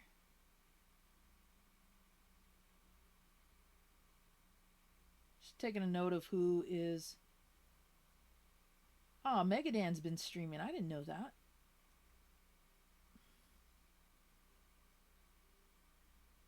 Oh, he's playing Wall Street Kid. Oh my gosh. He did say he was going to play that game too. That's pretty funny. Get his stream up here. I hope he's still live. Okay, cool. Yep, he's live. Looks like he's just waiting. Okay, cool.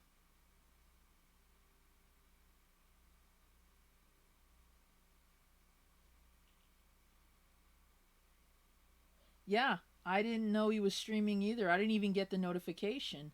That's another thing that we talked about earlier is how this flooding of not getting notifications is taking place.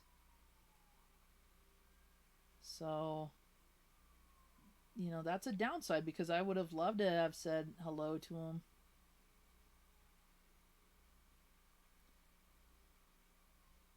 I don't think it's just gonna be like. This music does sound like a Fisher Price or something like that. I'm gonna say hi to him real quick, guys.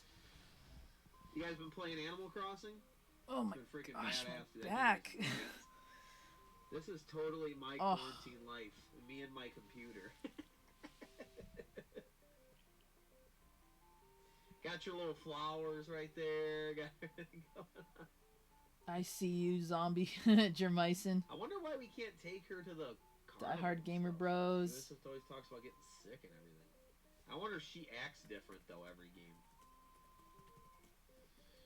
Alright, brother. Friday. Here we go. Higher prices keep interest rates climbing. That's the economy. Same market data. Hot stock. Strayhound number 1. Chrysler number 2. IBM 3, Xerox 4, Teradyne 5. Dan just seems so amused by this game. It's hilarious. It already said that once. I'm gonna just say hi to everybody real quick. We went from, I forget what it was at. I think I forget where our money was at the beginning Shady of the J day is streaming on stocks, too, but it just went up to 711, so we're definitely making money, dude. which I didn't get the notification for. What's up, Zombie? I tried to find your stuff. That's why. I tried to find your name, I Zombie. would talk to Connie, and maybe we take some money off the table depending on what she says. So let's talk to her and probably sell all of our Chrysler, buy whatever the hell she says. If she doesn't have any information, we can probably just wait it out. Is that Nate? Reebok employees cause uproar as they demand more benefits. I'd say someone. I think is he's really talking to passing the Nate. buck. That's so what's cool. She saying? Reebok's gonna fucking fall. I would assume because the employees are wanting more money. That's all she's telling us.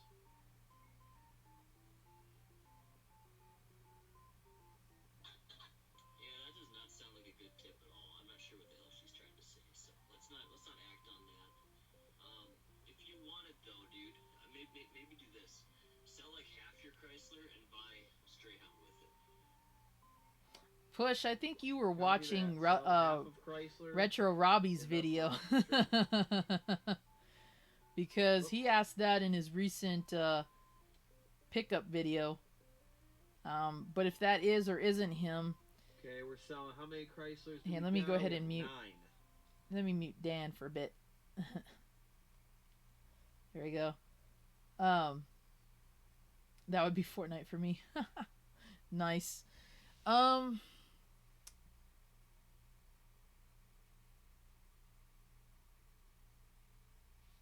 Let's see.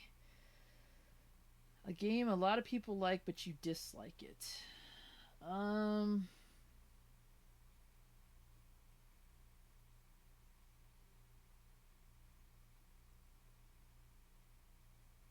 That's a very tough question. I thought I had an answer for that. You know, one that I don't necessarily hate it, but I don't get the draw of it. Definitely Splatoon. I don't hate the game by any means. I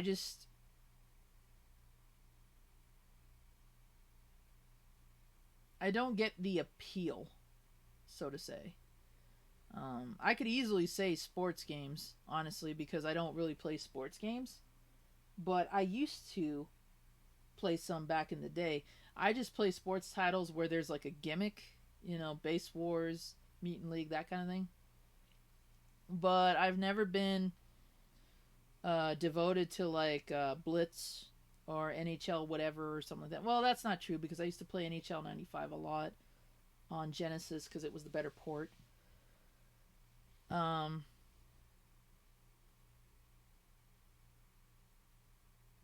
no, Push, it's cool.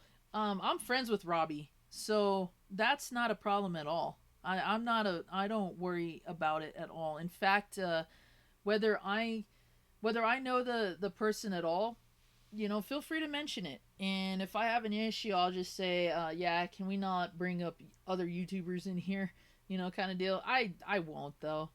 It'd have to be a really big reason for me not to have an issue with that. Yeah, I see people play Splatoon. I see people stream it. I mean, it looks fun. I don't get the appeal of it really. And I don't know, maybe it just doesn't do anything for me.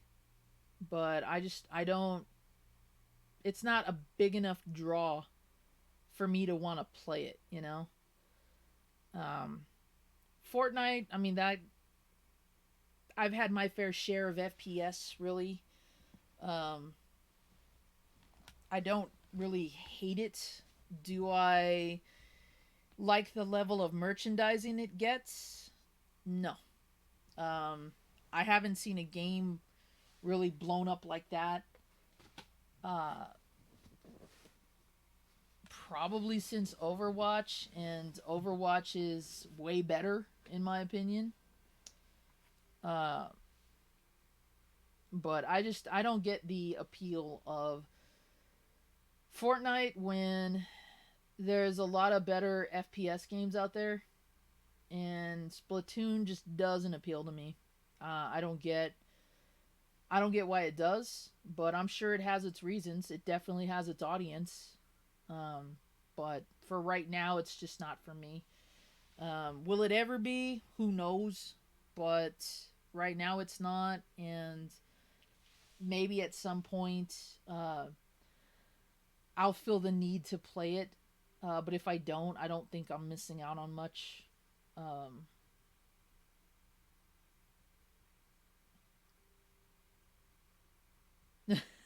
Cries while putting pizza in the oven. What are you crying about? If you have a pizza, eat it.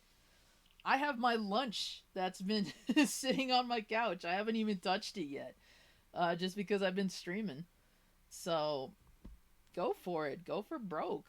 You know, enjoy that pizza. Make every bite count. You know, what is it? What is it? You know, if it's orgasmic, even enjoy it. You know.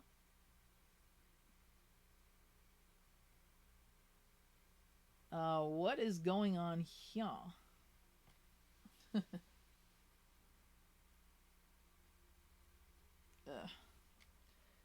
I'm gonna.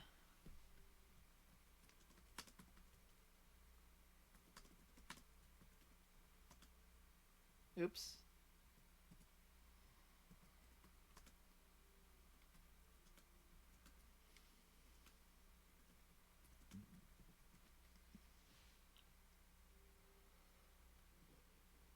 Did he just rage quit? We'll get some more of our season then, I guess.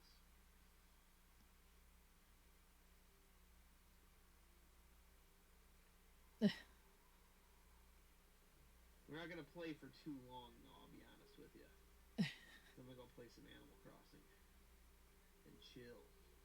That's funny. That's cool though. We'll see what happens. And by the way, the other day, yesterday, when we played this game, I wanted to make sure to tell you guys. I heard Zombie. That's why I tried to check it out earlier.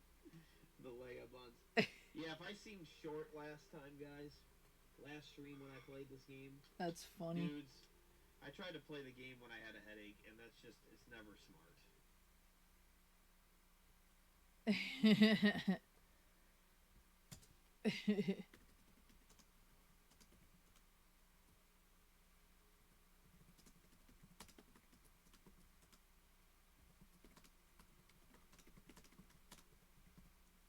I'm gonna entice him.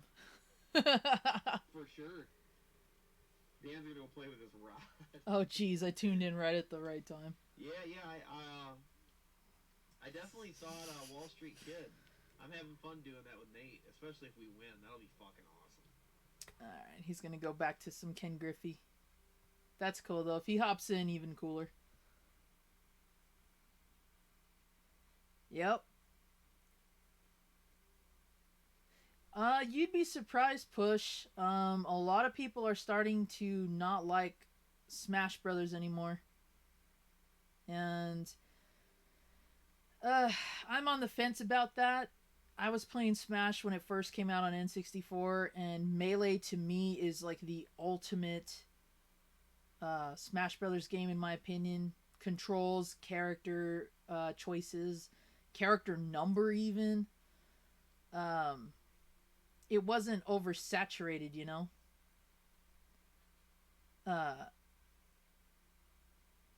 It was a game that I felt like at that point reached its prime. Once Brawl hit and all this like DLC and all these games were coming out, I'm like, yeah, you've kind of killed your market in my opinion. But you know, they're still popular. Quite a different crowd nowadays than when I was going to tournaments, but you know, it's got its audience, and it's only a matter of time really before either people do get sick of it or they just say, "Oh, I'll move on to something else," you know.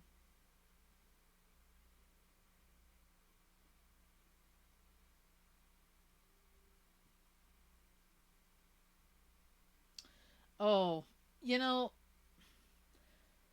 I'll say this. When it comes to having skills when it comes to Smash, I think anybody can play Smash Brothers. I really do. Whether or not you want to reach competitive play, that really is up to you and your exposure.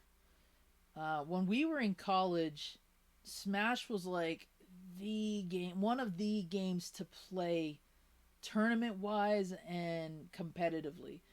My video game club used to run Smash Brothers tournaments because it was a huge draw in for us. We had a very cheap entry fee. A lot of the systems and games were supplied by us, unless somebody who was entering brought their own stuff. Most people brought Wavebirds because that was the controller to use in a Smash Brothers tournament. It was a draw. It was a big franchise to raise money for or raise money with, and it was a big multiplayer game. It was one of the games that got kids out of their dorms and over to friends' houses or to like other places wherever these tourneys were at. Um, so to play it competitively, I think that's strictly a personal call. You can still have fun smashing buttons or figuring out little tricks here and there. You can still get some enjoyment out of it. But to be like Evo competition level or anything like that, that's a personal choice. That's where you have to decide how much dedication you're going to put into it, honestly. And some people do, some people don't. I feel that when it came to those skills, bless you, that Melee allowed anybody to go from a beginner to a pro because there were a lot of tricks that we used to implement, now of which don't really work anymore. And the game is oversaturated with characters, with DLC. I don't think it's a bad thing, but I feel that there's almost too much variety. And while on one hand it provides flexibility, on the other hand, if a certain trend catches on, it kind of pushes players to do that and disregard those added characters anyway. And unfortunately, as we've seen, when a certain character doesn't drop, it causes a lot of hatred within the Smash community. And people who aren't involved in that can make fun and joke about the people who are. But on the other hand, too, how many of us have been in a situation when something we were looking forward to didn't happen? So on one hand, I can relate to that crowd, but on the other hand, I think taking it to the extremes that some of them do is kind of ridiculous. But above all, I think if you want to be a competitive Smash player, just like anything else, it's possible. It just requires a lot of memorization and a lot of dedication to knowing even just the basics. How and when to punch, how and when to kick, jump, smash guards, all that stuff. So, but would it be easy to just program all that knowledge base? Absolutely.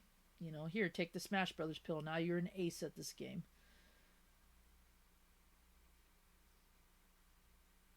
That's an interesting point, guys. I can see where you're coming from with that too, because Smash was, when it first hit.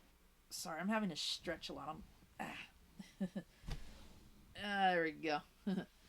When Smash debuted, it was seen as like a kid-friendly kind of fighting game. Parents were freaking out about Street Fighter 2, Mortal Kombat, all those.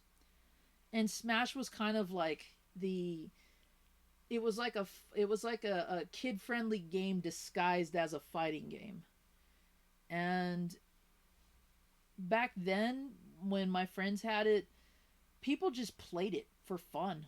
It wasn't something that you turned into a tournament or you turned into a cash draw of any kind. It was just there.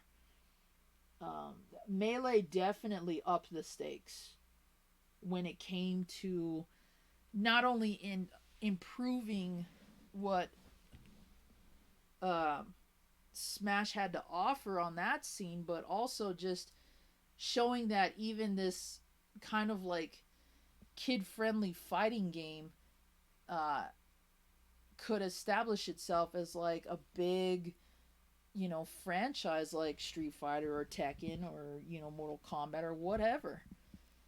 But then it got to that point where you were seeing tournaments, you were seeing cash draws, you were seeing uh, not just Smash Brothers sleepover kind of deals, you know, you were seeing like college campuses, restaurants, whatever, wherever people could hold a Smash Brothers tournament, they would do it. And it really exploded into something else. And by the time I got to play Brawl and all that other stuff, even the tournament scene was drastically different. And it became more of like a competitive format than it ever was when it first started. I don't feel like that's a bad thing, but I can see how it went from being kind of like wholesome and less serious to now it's like, oh, the moment you mention you play Smash, there's like a line of people ready to take you on. And it's worse when you play a certain character, whether they show the same interest or skill in it or not. There's always bound to be somebody who's like, oh, you play Wario, so do I. Let's see who's better, you know? The same thing can be said about Smash, or not Smash. The same thing can be said about Halo. Halo was a game that was really big on the tournament scene. And that became one of those things that went from just playing with your buds, playing in dorms, playing online, to now it's a big tournament thing. Nowadays it's kind of hindered, but back then it was a big tournament draw too. Oh, no worries, Yo Mega. You have a good night, bro. You have a good one. Enjoy that pizza. Get some rest. You know, be sure to sub to everybody that you don't recognize before you do, though. Um, Definitely want to help each other out. And keep an eye on your DMs, man, because that artwork you sent me was really, really good. And I've got a surprise line in store for you too, bro. So keep an eye out. I'll let you know when I send out a certain Zombox for you. uh,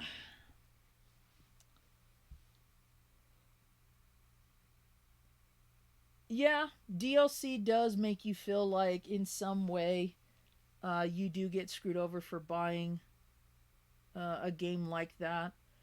The problem that I have with DLC, uh, and it's not even just what they have to offer 9 times out of 10, it's the fact that DLC gets used as an excuse to sloppy game making.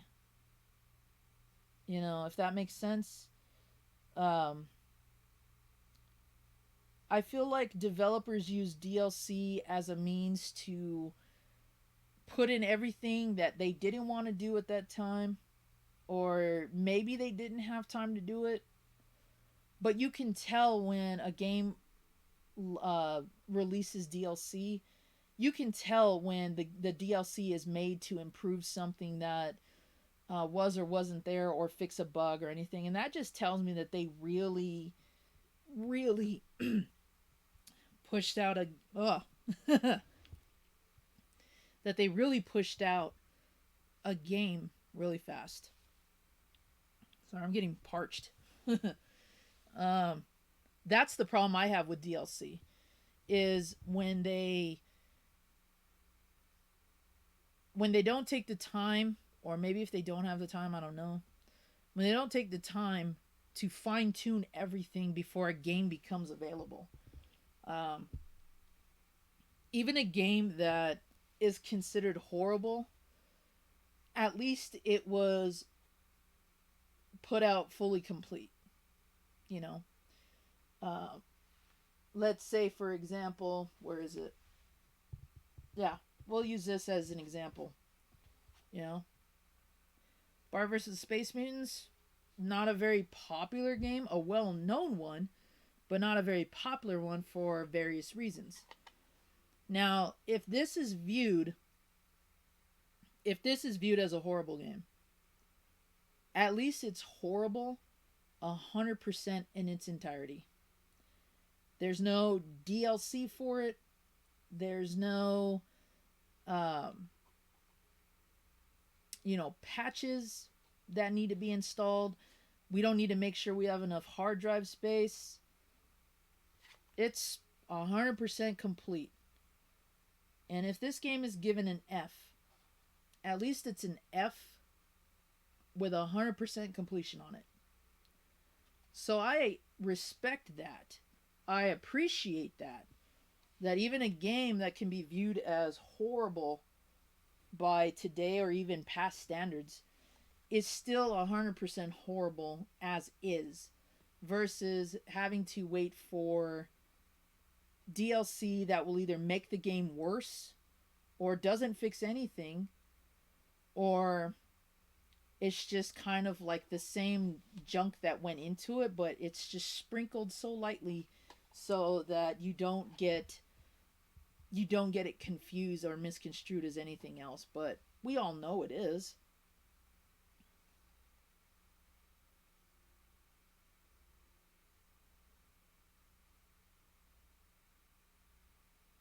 Yep, good point, guys. That is exactly true, and that's the problem with the Smash Brothers community. The DLC, half the time, most of the fans are either it's worth it or it's not, and the fighting ensues. You find yourself in that situation, and then you've got fans yelling at each other. You've got the fan base yelling at the companies themselves, threatening to boycott stuff, even though you know they won't.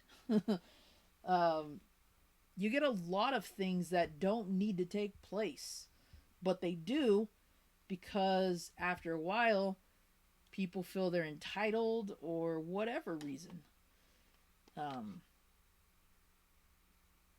I feel that DLC can work with a fighting game, but they have to be really strategic about who they make accessible, why, and how. Everybody is still wanting Waluigi, right?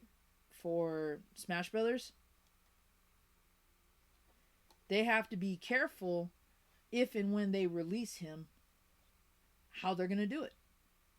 On one hand, they don't, because they know that everybody who's been wanting Waluigi in the game is going to pay top dollar to get him, no matter what. But then on the other hand, they have to hope that they don't run into a group that say this was garbage, and then take to the social media forums to voice their opinion. Because if their opinions are heard loud enough, less people are going to get it, which means less profit. So it's all one big loop that the fan base doesn't really help, if that makes sense. It's good to have a forum where you can voice your opinion. Sometimes that's good enough for some people. Other times it's not. They have to go to extremes to really voice themselves. But in other cases, if companies want to be smart about it, they really need to look at the opinions of their consumers and really pay attention to what it is the people who are making them millions are wanting, and is it feasible. Just because the fan base wants Waluigi doesn't mean you should just stick him in there and not give him a good move set playability, what have you. But on the other hand, people shouldn't be going to extremes to demand stuff like that. Because I guarantee you, chances are those companies aren't really paying attention anyway. They'll do what they'll want to do. Did fans ask for, a Simpsons game? Maybe, maybe not. Did we ask for a good one? Yes.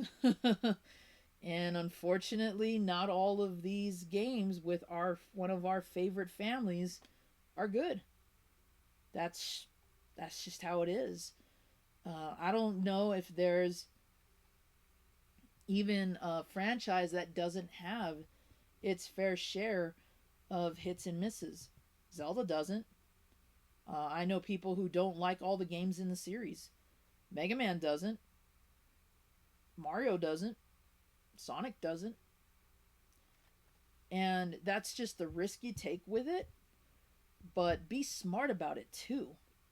That's where I think a lot of these gaming companies, especially nowadays, with DLC and non-cartridge or CD-based games, that's where they get their escape. Because if they don't care from the start and they launch a product that they know or don't know is terrible, people are going to express themselves on it no matter what. And if they care enough to listen, maybe they'll put out DLC that will fix it, but then most of the time maybe they won't, because they're just like, here you are, it's what you've been wanting, go for it, shut up now.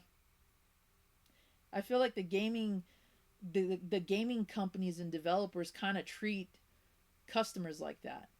We're a hungry dog, here you go eat, shut up. Maybe that's how we act too. Maybe that's an accurate representation because of what people do to take games like that and just really, really bash them. Isn't it interesting that within the gaming community there are gaming communities? Think about that. We didn't really have that during the 16-bit eras. We had the Super Nintendo. We had the Genesis factions. That's it. Nothing else really. Then we had the PlayStation and the N64. So now the gaming community as a whole is divided by franchises. And it's almost threatening to say when you're a fan of a franchise.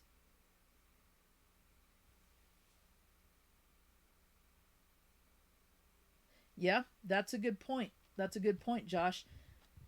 Going back to that whole with DLC, I like that analogy. It's pretty accurate. When you have cookie cutter characters play the same, the only thing really different about them is their colors and their name. What do you do with that? Why would I want a character that looks and plays like Marth when I can just play Marth? What was the point of buying the DLC package when every character looks and plays the same? Now, without bringing up a very old argument, we all know that, the Fire Emblem characters, there's so many of them now. It's exactly one of those moments where fans are divided. Why do we need more Fire Emblem characters? There's a ton. They all look and play the same. No, Fire Emblem characters are awesome because they don't look and play the same. There's so many ways that argument can go. But that's kind of what's tearing at the gaming community. When you have split outlooks on that. Jumping into the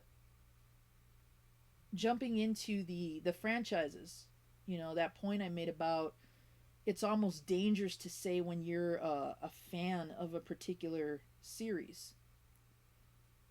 Pokemon is no exception.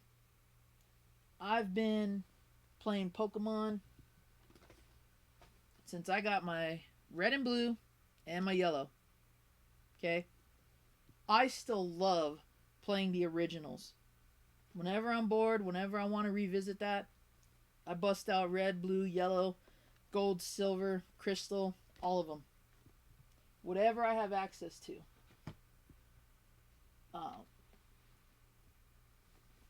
and when that whole situation with um, Shield and Sword hit, I'll admit, I've been out of the Pokemon loop for a while. I really have. I'm trying to catch up on all the mechanics and games that they added over the years that I didn't dedicate a lot of my time to because I really couldn't anymore at that stage in my life. But I'm catching up on a lot of the things that I missed. From my point of view, I don't really get what the whole fuss was about with the Pokedex thing. Me personally as a player, I think they've lost their touch when it comes to creating Pokemon because I feel like a lot of the ideas are just not even original really, not even impressive. When before when all we had was 150, a lot of them were cool to just look at. A lot of them were just cool to own. Going with that idea of oversaturating and putting out so many cookie cutter characters, a lot of the Pokemon nowadays aren't that different from each other. They might just be a new take on a different type, or hey, let's just add an evolution. Let's add a pre-evolution. You know, not as creative as it used to be. And maybe it's because Pokemon has kind of run its course and all the good ideas have been done. But that whole fiasco with Shield and Sword, for example, I didn't get it. I didn't get really what the fuss was about. And maybe it's just because I'm out of the loop on that. But I enjoy Pokemon for what it is. Glorified cockfighting. That's really what it is. And I've been a fan ever since the original. I actually enjoy the originals more in some cases than the newer ones, despite their graphical output and despite what they have to offer in terms of story and Pokemon. I mean, let's face it, they're all the same. You're a 10-year-old kid going out into the world somehow. You're going to make your living off glorified cockfighting, and somehow you become an adult in the process, you know? The storyline has always been kind of muddled that way. The anime glorified it a lot more than it was. But I still get an enjoyment out of playing the original games just because there wasn't a need for all these different features.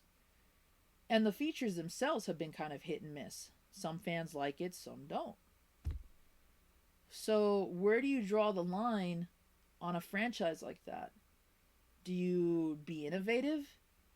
Do you be safe and just rehash things, or cookie cutter them just in a different way?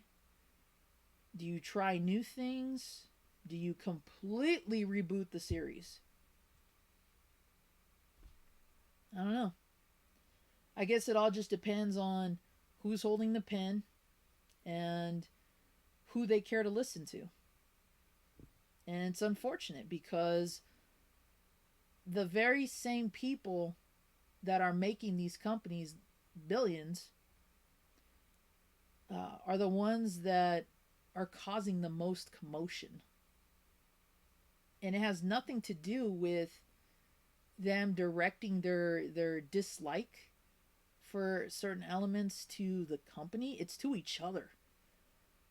And that just seems so self-destructive that it's amazing, or it's no surprise that when people are part of the Pokemon community, saying that kind of comes with a little bit of backlash just because of the establishment that they've given themselves.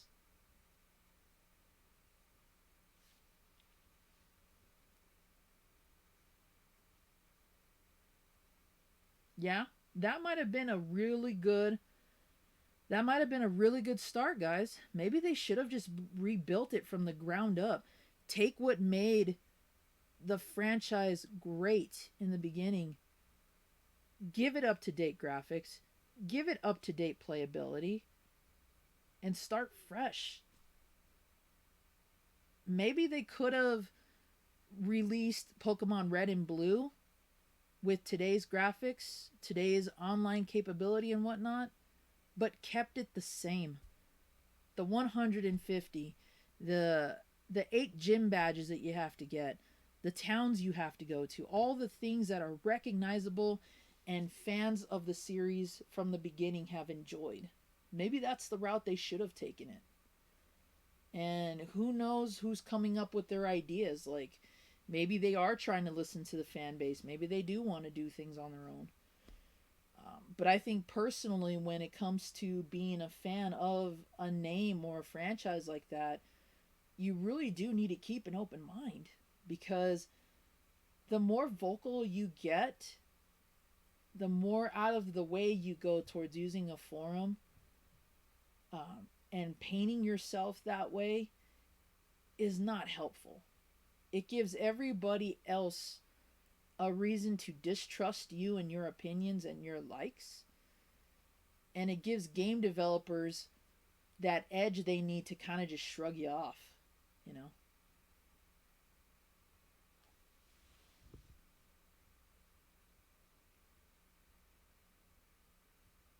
Yeah, Legend of Zelda is another perfect example. Another perfect example.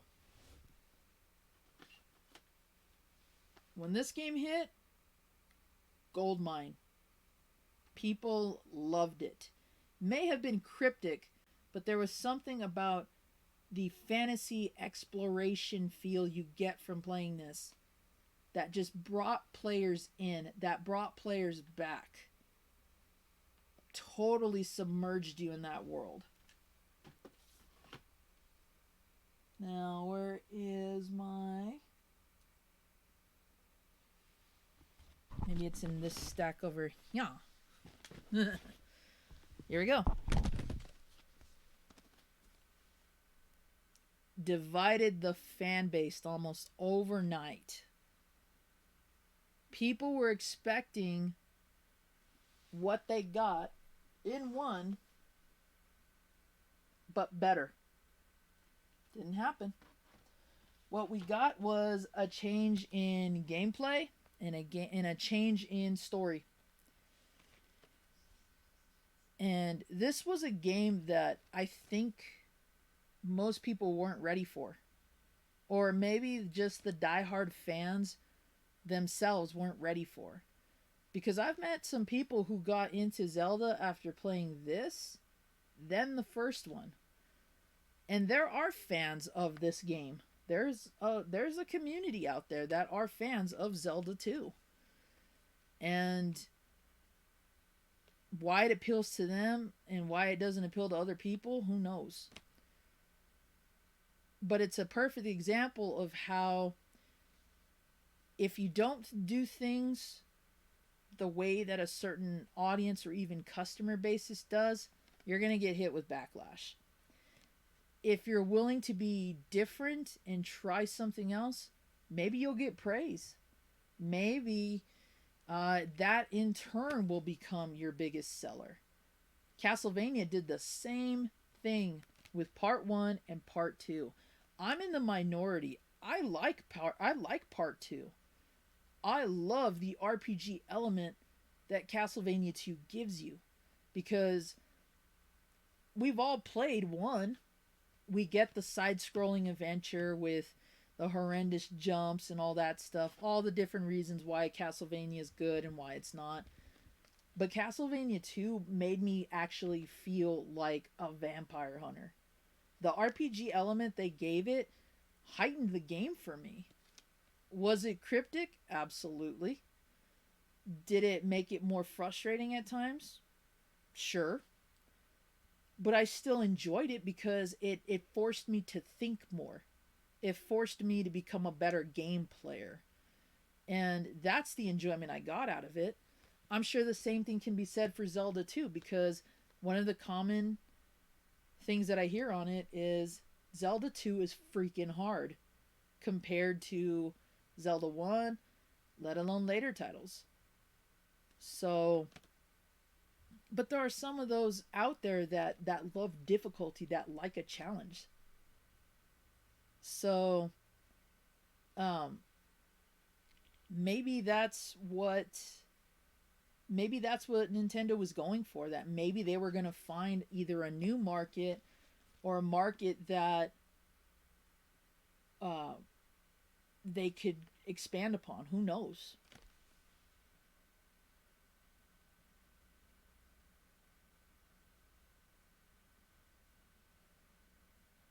Yeah, let's go Eevee. I've seen I think I got that for my girlfriend. I've seen her play it a couple times. And I remember the Let's Go games were supposed to be completely innovative. You were supposed to be able to do all these cool things online. You were supposed to take your Pokemon with you with the little Pokeball, all that stuff. And it fell. It fell right on its face. The same with Nintendo Online and Super Nintendo Online. We thought that was going to be such a hit. But there's constant lag, constant crash. Trying to play online with multiple players, it's horrendous. It's bad. And it makes you not want to use that service anymore.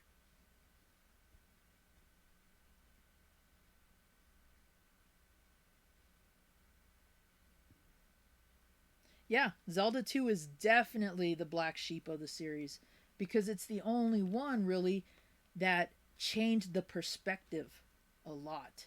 Most Zelda games have that top-down exploration view. Breath of the Wild with its 3D exploration. Hell, Ocarina of Time started that. Um, there was a formula there. They just had to perfect it along the way. And we've heard those arguments too, up and down. Breath of the Wild, it's really not that great a game. It's a fantastic game. Again, so many arguments. Because if you say you're a fan of the Zelda series, you're going to have people asking you, what's the best game? It's almost like it's like an initiation. You have to say the right one or you don't get approval for being a Zelda fan. It's ridiculous what it is nowadays. And me personally, I like to throw the oddball titles they don't expect me to say. Like Link's Awakening. I think that's a great Zelda game for so many reasons. That story flip totally sold me, made sense. I will always back how the original Zelda is one of the best by far. I even like the Oracle series, which doesn't get a lot of attention.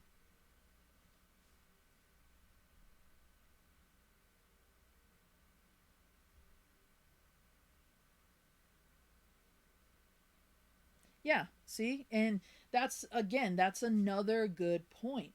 It is totally possible to like the games that branch out differently in the series. I don't hate Mario 2. I love it. I think that after the sort of tarnish that Toad went through in the first game, I love the fact that he is in 2, is playable, and he's a beast in my opinion. Toad is my GOAT character in Mario 2. Let me tell you that. Do I think it's excuse me. Do I think it's drastically different from Mario games? No. You still have the same gameplay mechanics. Run, jump, hit, throw, warps, power-ups. Why is it different though? Because we weren't meant to have that. And if you do your research and you look into things like that, hopefully you gain an appreciation for it. Mario 2 is a black sheep because for many other different reasons than why Zelda 2 is a black sheep or Castlevania 2 is a black sheep. And yet over time the fan base kind of changes its mind a little bit and says, you know what, I was kind of harsh on that game. Maybe I should give it another try. And then they like it. Or maybe they say, well, I used to think that way, but now I've grown fond of it because of how obscure it is. You can always hope that a game that maybe you like and the fan base doesn't will eventually come around, or maybe the opposite will happen. Maybe you'll play it and realize, why did I ever like this game? You know, there's a lot of reasons why. So I like having that mixture of people who like a certain game, people who don't. And as long as you provide an established opinion that doesn't berate a person or badger a person for liking or not liking something, I'm all for that. You all can tell me why you don't like Castlevania 2, and as long as you don't go out of your way to make an ass out of yourself when it comes to voicing your opinion, or at least trying to bash me for liking it, I'll more than likely respect your opinion as to why you don't. It's good to have that variety. The last time I saw a game kind of cult mind a lot of people, Mario 3. And it was very rare to hear somebody say they did not like that game. But I did. There are a few people that told me, I don't like Mario 3.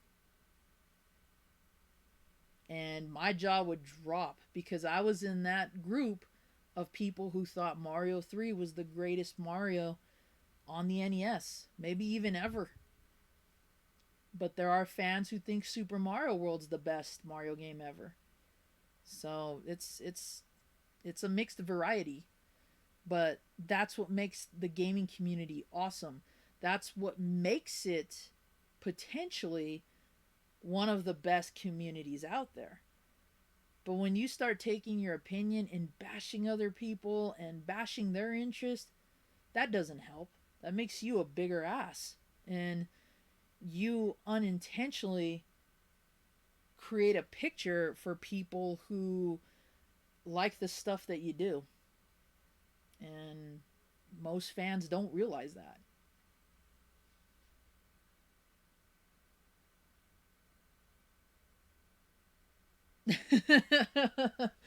No, it is a thing, Push. It is. We're talking years and years of careful management when it comes to this stuff. The day that I found out they made box protectors, I was so happy. But at the same time, I'm looking at games that are unfortunately bad going, why couldn't you have released these 10 years ago? You know? But game collecting wasn't what it was like it is nowadays. We bought games strictly like that. We didn't care if it had a box or a manual, and some collectors don't. Some collectors want loose games. They don't care for having things complete. And that's fine too. I think it's having that variety, that diversity of collecting also makes it fun because you learn a lot about a person's interests and why they collect the way they do, which to me I think adds to the community. Not everybody is a complete in box collector. Not everybody is a loose character collector. Loose character. You know, it's just all part of your niche. It's all part of what you like, what you value. Me growing up, I had to do everything I could to preserve a lot of my games because that could have been it. You know, that could have been the very last game I get. And if I want this to last a long time, I have to do everything I can to ensure that. So you know, your situation's kind of dictating how you take care of it, how you take care of anything, your comics, your toys, your movies, any of that. That being a factor in how you preserve something definitely plays a role. And for someone like me who learned at a young age about, you know, keeping everything, holding on to everything, trying to, you know, preserve it as long as possible, that definitely shaped me into the type of collector that I am now. But on the other hand, I gained a whole new appreciation and outlook on collecting things even when they're not complete, because that might be the best opportunity you get. And it's better to have something than nothing. And I'm the same way when it comes to helping people out there. If you want it complete in boxed, I'll do my damnedest to help you find it complete in boxed.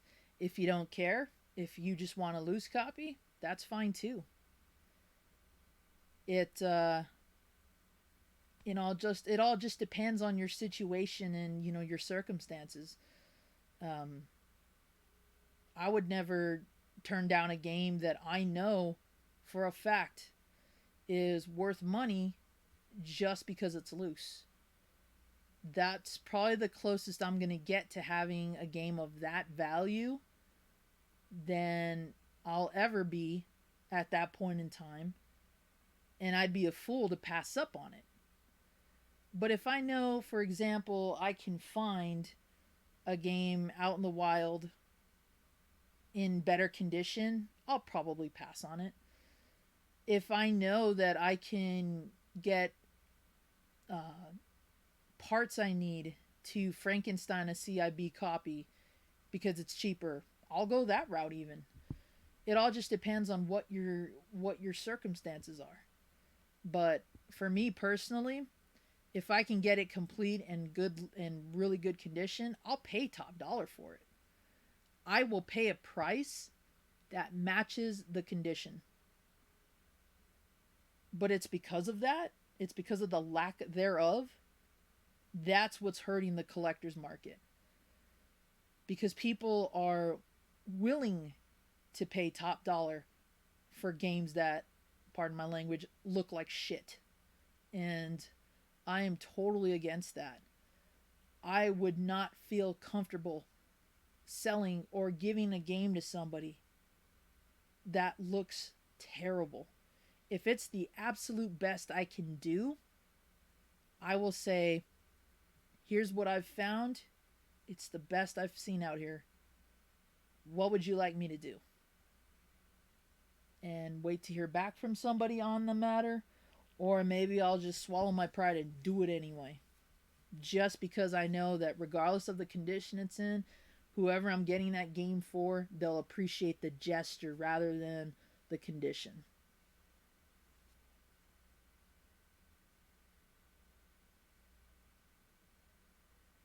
Just catching up with the chat here. Yeah, I remember a time when I was desperately trying to be a part of the Pokemon Go crowd, and my phones never allowed it. By the time I got a phone that actually could support it, that was when Pokemon Go was going down. And nowadays, even my girlfriend won't ask me to play while we're driving just because we just don't do it anymore. And I remember that was supposed to be the thing that brought people together, that got people out of their house. But because of so many server crashes and game glitches and problems, the audience died little by little. And then we had people that were doing stupid things like pulling a gun out at Pokemon Go events. We didn't need that at all. I have played the CDI games. The Zelda ones. I played those just like I played my other CDI games at Circuit City, of all places. When we had those years ago, gosh, I must have been 10, maybe 12, somewhere in that age group. Before the CDI completely disappeared, on occasion went there looking for Super Nintendo games. Sometimes they had good deals, sometimes they didn't. I got My Primal Rage from Circuit City for $30, complete box, brand new. And every time that I was looking at video games, they're right across from the TV because that's how they get you.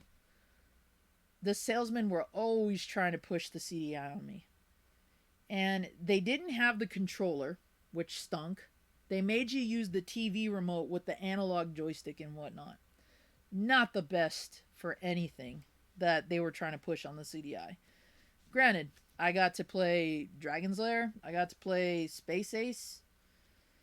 Even got to try the Zelda games.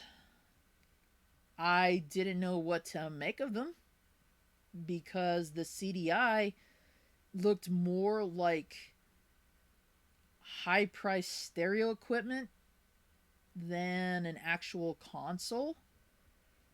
And it was way out of my price range anyway. So why would I want that? And why would I want to ask to have my mom throw money down for that when I wasn't even impressed by what I was playing in the first place? And all the time, they always tried to sell that to me. I think it was because they were hoping that if I ran back to my mom demanding it, that maybe I would ask and, whine and cry until they buy it for me kind of deal. But I really wasn't impressed with it. I'm still not. I think that the games have a novel, almost laughable quality to them. Would I want to own one? Absolutely. Not because it's rare, not because of its, its price tag, but because of its place in gaming history. When consumers were being targeted more and more to buy the newest looking and most expensive software out there. I never had a Panasonic 3DO marketed to me, but I remember it being in an old video game commercial for a store that my uncle and I used to shop at. And we were going, what's a Panasonic 3DO? What the hell is that even? Neo Geo, we knew what that was because we played Neo Geo arcades, SNK machines. Only one of our friends ever had one of those because it was so expensive. So, did we miss out? Not really, because we could just go to an arcade and play what the system had to offer. Would it have been nice to own one of those? Of course. And that's a perfect example of a system that has never gone down in price. Never. Everyone I have seen has always been $1,000. Even if it's in the worst condition possible, there's always going to be at least a couple hundred to $1,000 on a Neo Geo. And that would be something to own, not only as a collector, but for gaming history as well. Because that's what I like. That's also one of my passions, the history and evolution of all of this. Having an appreciation for NES and Game Boy, just as much as, me having an appreciation for something like this. Because these things too helped shape video gaming, helped shape collecting. And I know there's a lot of buzz about GameStop and Tiger or Hasbro re-releasing these and the huge backlash that caused. Why are they doing it now? Nobody ever liked those things. I used to love those as a kid. I collected those all the time. I played those all the time. AVGN did a video on these years ago. So there's a mixture of, once again, when you say you're a fan of something, it comes with a backlash. And it's very unfortunate because back then you could like whatever you want and not really get any flack for it. Nowadays, when you say you're a Mario fan or you're a Sonic fan, there's a potential for somebody to scoff at you for what you like, especially if it's an odd title. So it's kind of a bummer that you know happens. Me personally, I don't let that affect me. I collect way too much. I've played way too much. I'm not going to constrict my view and my likes and dislikes simply because a crowd over here is saying that I should. You know, quite frankly, I'll like whatever I want. And I encourage everybody to do that. There's no reason why you should feel ashamed about what you like. But I do feel, especially nowadays, modern gaming communities within communities really need to tone that down a lot.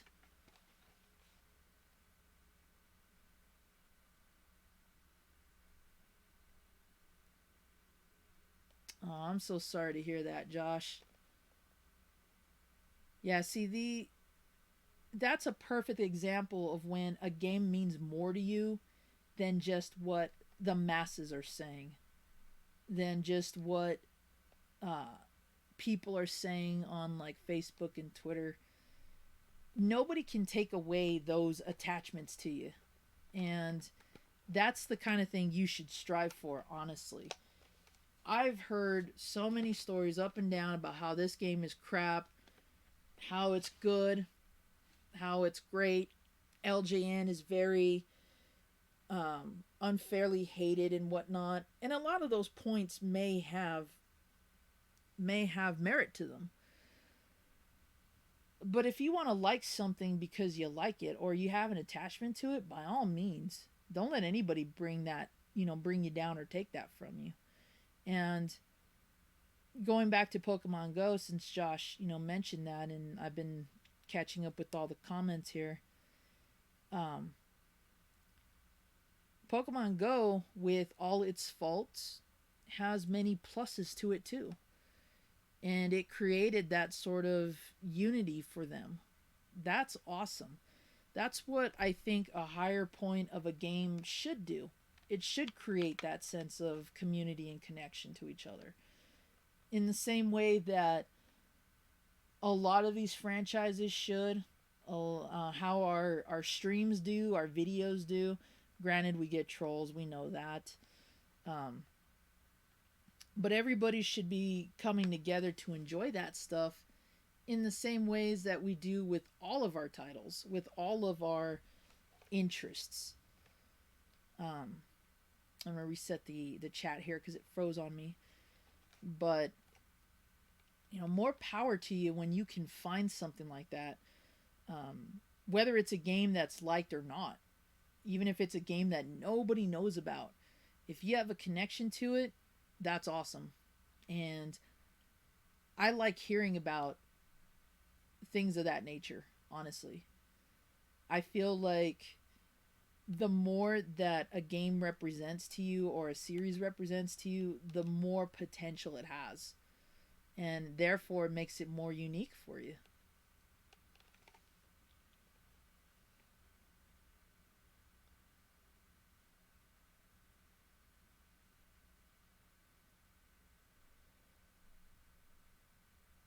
Yeah, see, catching up on your guys' comments here about ow about Odyssey, Mario Odyssey.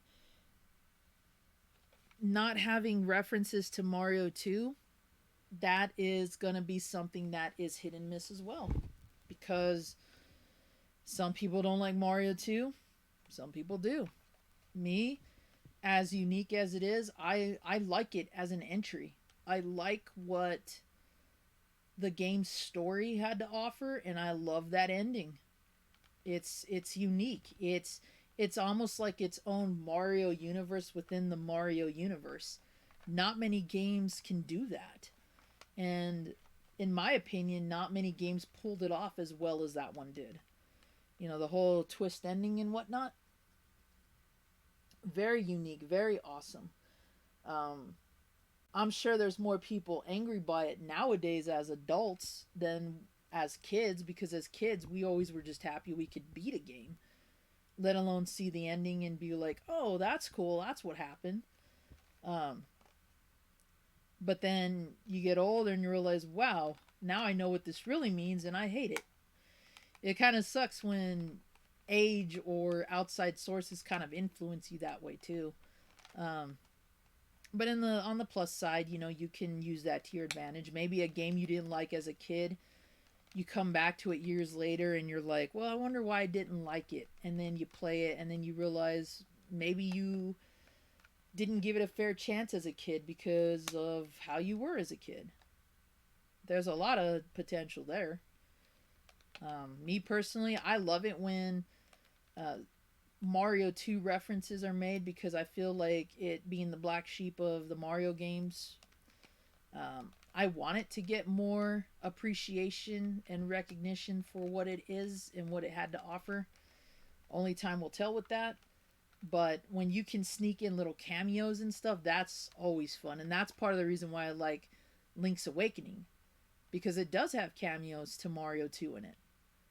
It has cameos to Mario in general.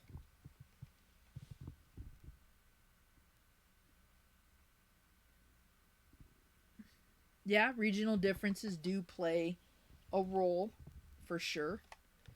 Um, what works here and what works in Japan may not always mesh well, may not always carry over. Um, so that's always a possibility. That's always a factor. To this day, I don't know why Japan would make a game like 1942 and 1943 where um, you know you play as American pilots taking down Japanese pilots.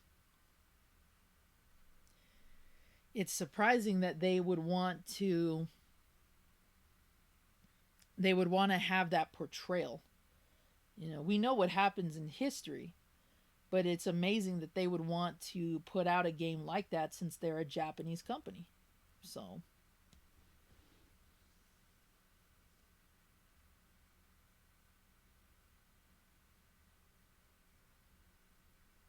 oh, take it easy, guys. Thanks for hanging out tonight, and I'm glad you guys had a good time with your streams too. Next time you do Mario Kart or something like that, I'll try to join in. I don't have Smash, but we do have Mario Kart.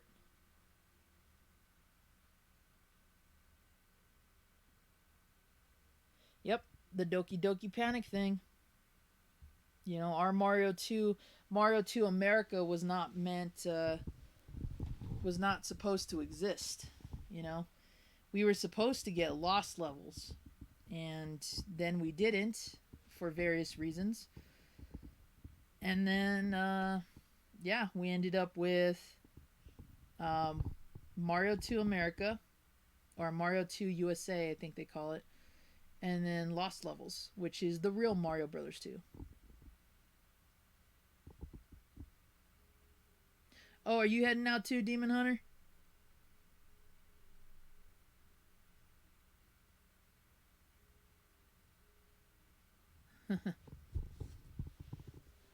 Oh, my back. Ugh. Got a cramp. Might have to let me get that out of the way. Yeah, yeah, but just goes to show who holds the clout, Josh. Really goes to show who holds the clout. Ah.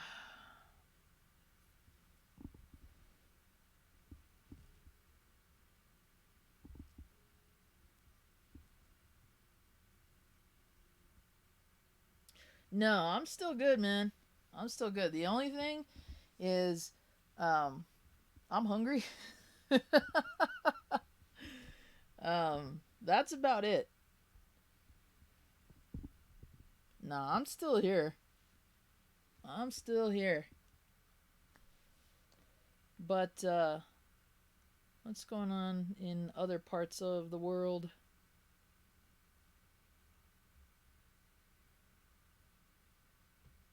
There you go.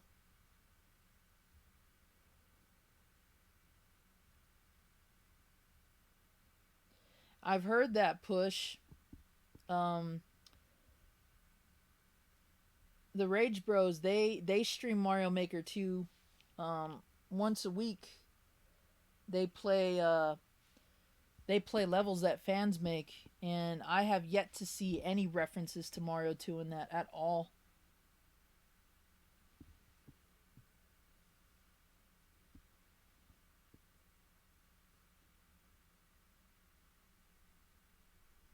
That's a good point, Josh. It definitely is a big change to show just that. Um, I just feel that when it comes to who at least gets a say in the matter, it's the people who buy the games. I feel like there should be just an added level a bit um, to the consumer in voicing what they want to see and what they want to experience. Now, I don't think everybody should, rush out into the streets and say yay or nay, but I do feel that if you can make a formulated opinion and a respectful one, maybe they ought to pay just a little bit more attention to the people that are providing facts and information as opposed to just outright hate, if that makes any sense.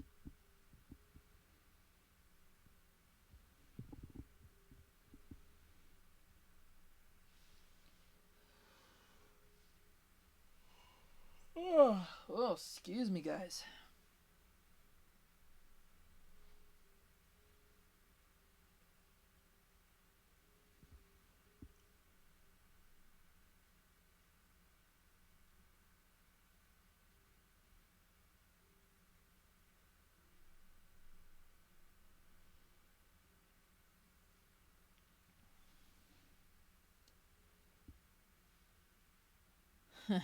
Hashtag Mario. I love for Mario too. Better believe it. Better believe it. Yup. Total love for Mario 2. Um, actually have a. Oh, excuse me, getting parched again.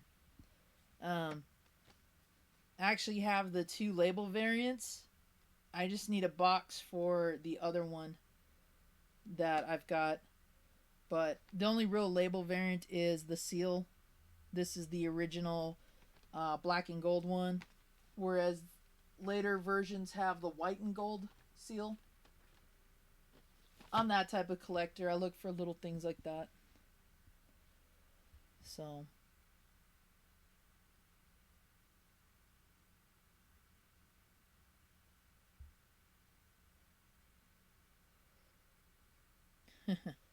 Should play some Mario 2. Show some love for Mario 2.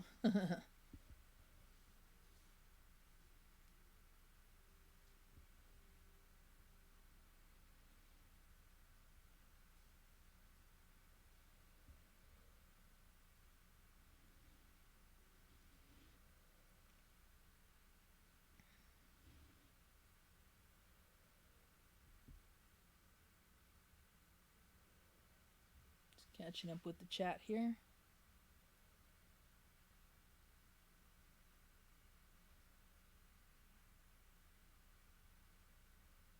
Oh, nice, Josh. I actually play D&D too, so that's pretty sick, man. YouTube content, that'd be awesome.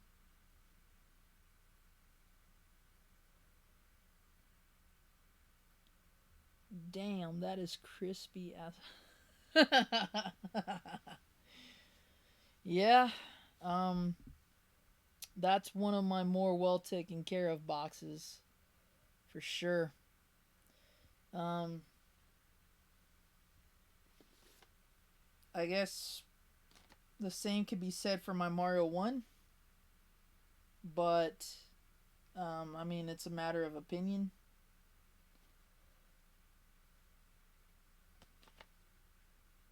But you know the value of a box game. you got your nice looking one, bro. For sure.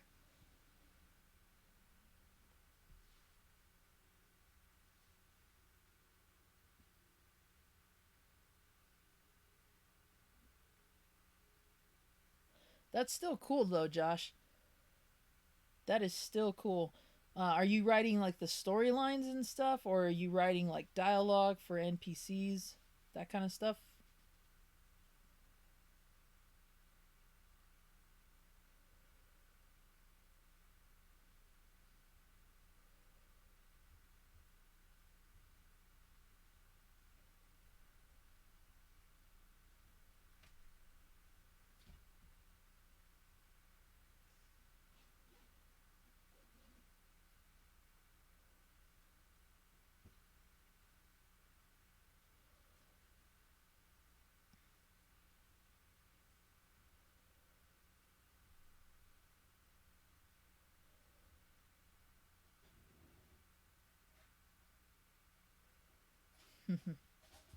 Yeah, you mentioned that to me before, Demon.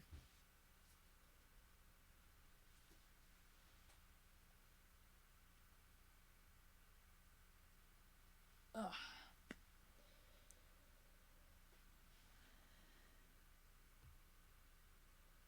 Let's see what's still going on here.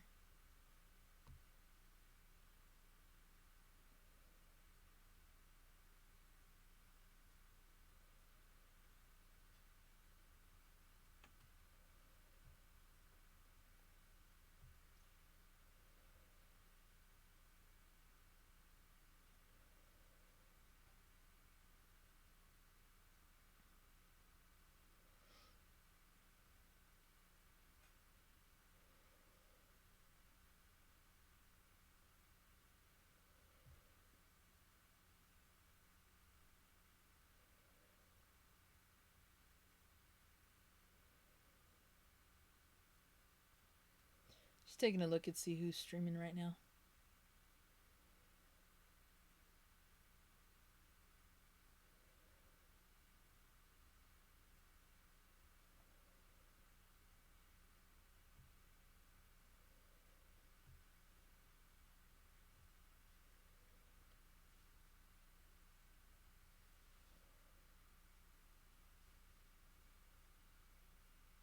That's awesome.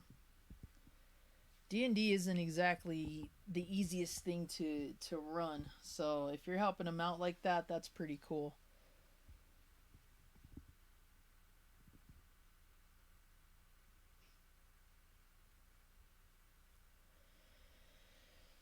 Ugh.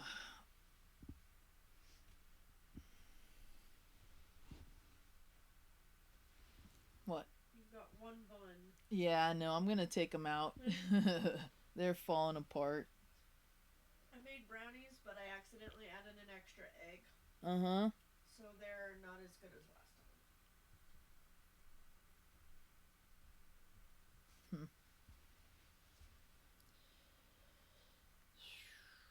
time. All right. Ugh, I'm getting a headache. I think that's total metabolic crash for me right there.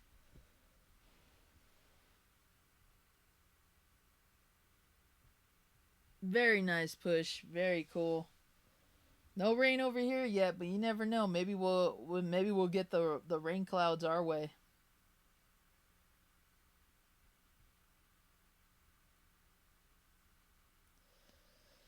All right. I got to take a potty break. I also need to eat something, unfortunately. I'm getting a really bad headache, and I know that's not from eating since before I started. So, um, I don't want to eat on camera. I don't.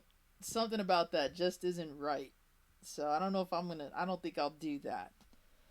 Um, but what time is it?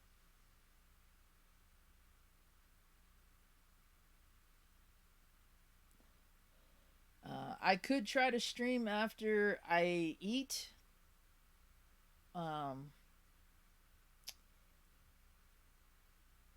I'd hate to have the stream running while I'm eating and off camera.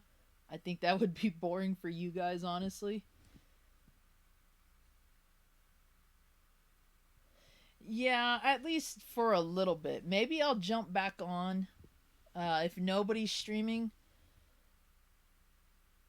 Um, Maybe I'll jump back on after I'm done eating and there's nobody streaming at that time. If not, maybe I'll pick up either tomorrow or again sometime in the week. But right now it's kind of hitting me bad, so I definitely want to take care of that before it becomes even worse. What will I stream if I do? Um, Probably something short if I stream a game. Y'all got me wanting to play a Mario 2 a little bit, so maybe I'll do a Mario 2 run with Toad. I don't know. Um, well, I guess we'll see what happens when I get to that point. But yeah, if I don't stream later tonight, thank you guys for being here.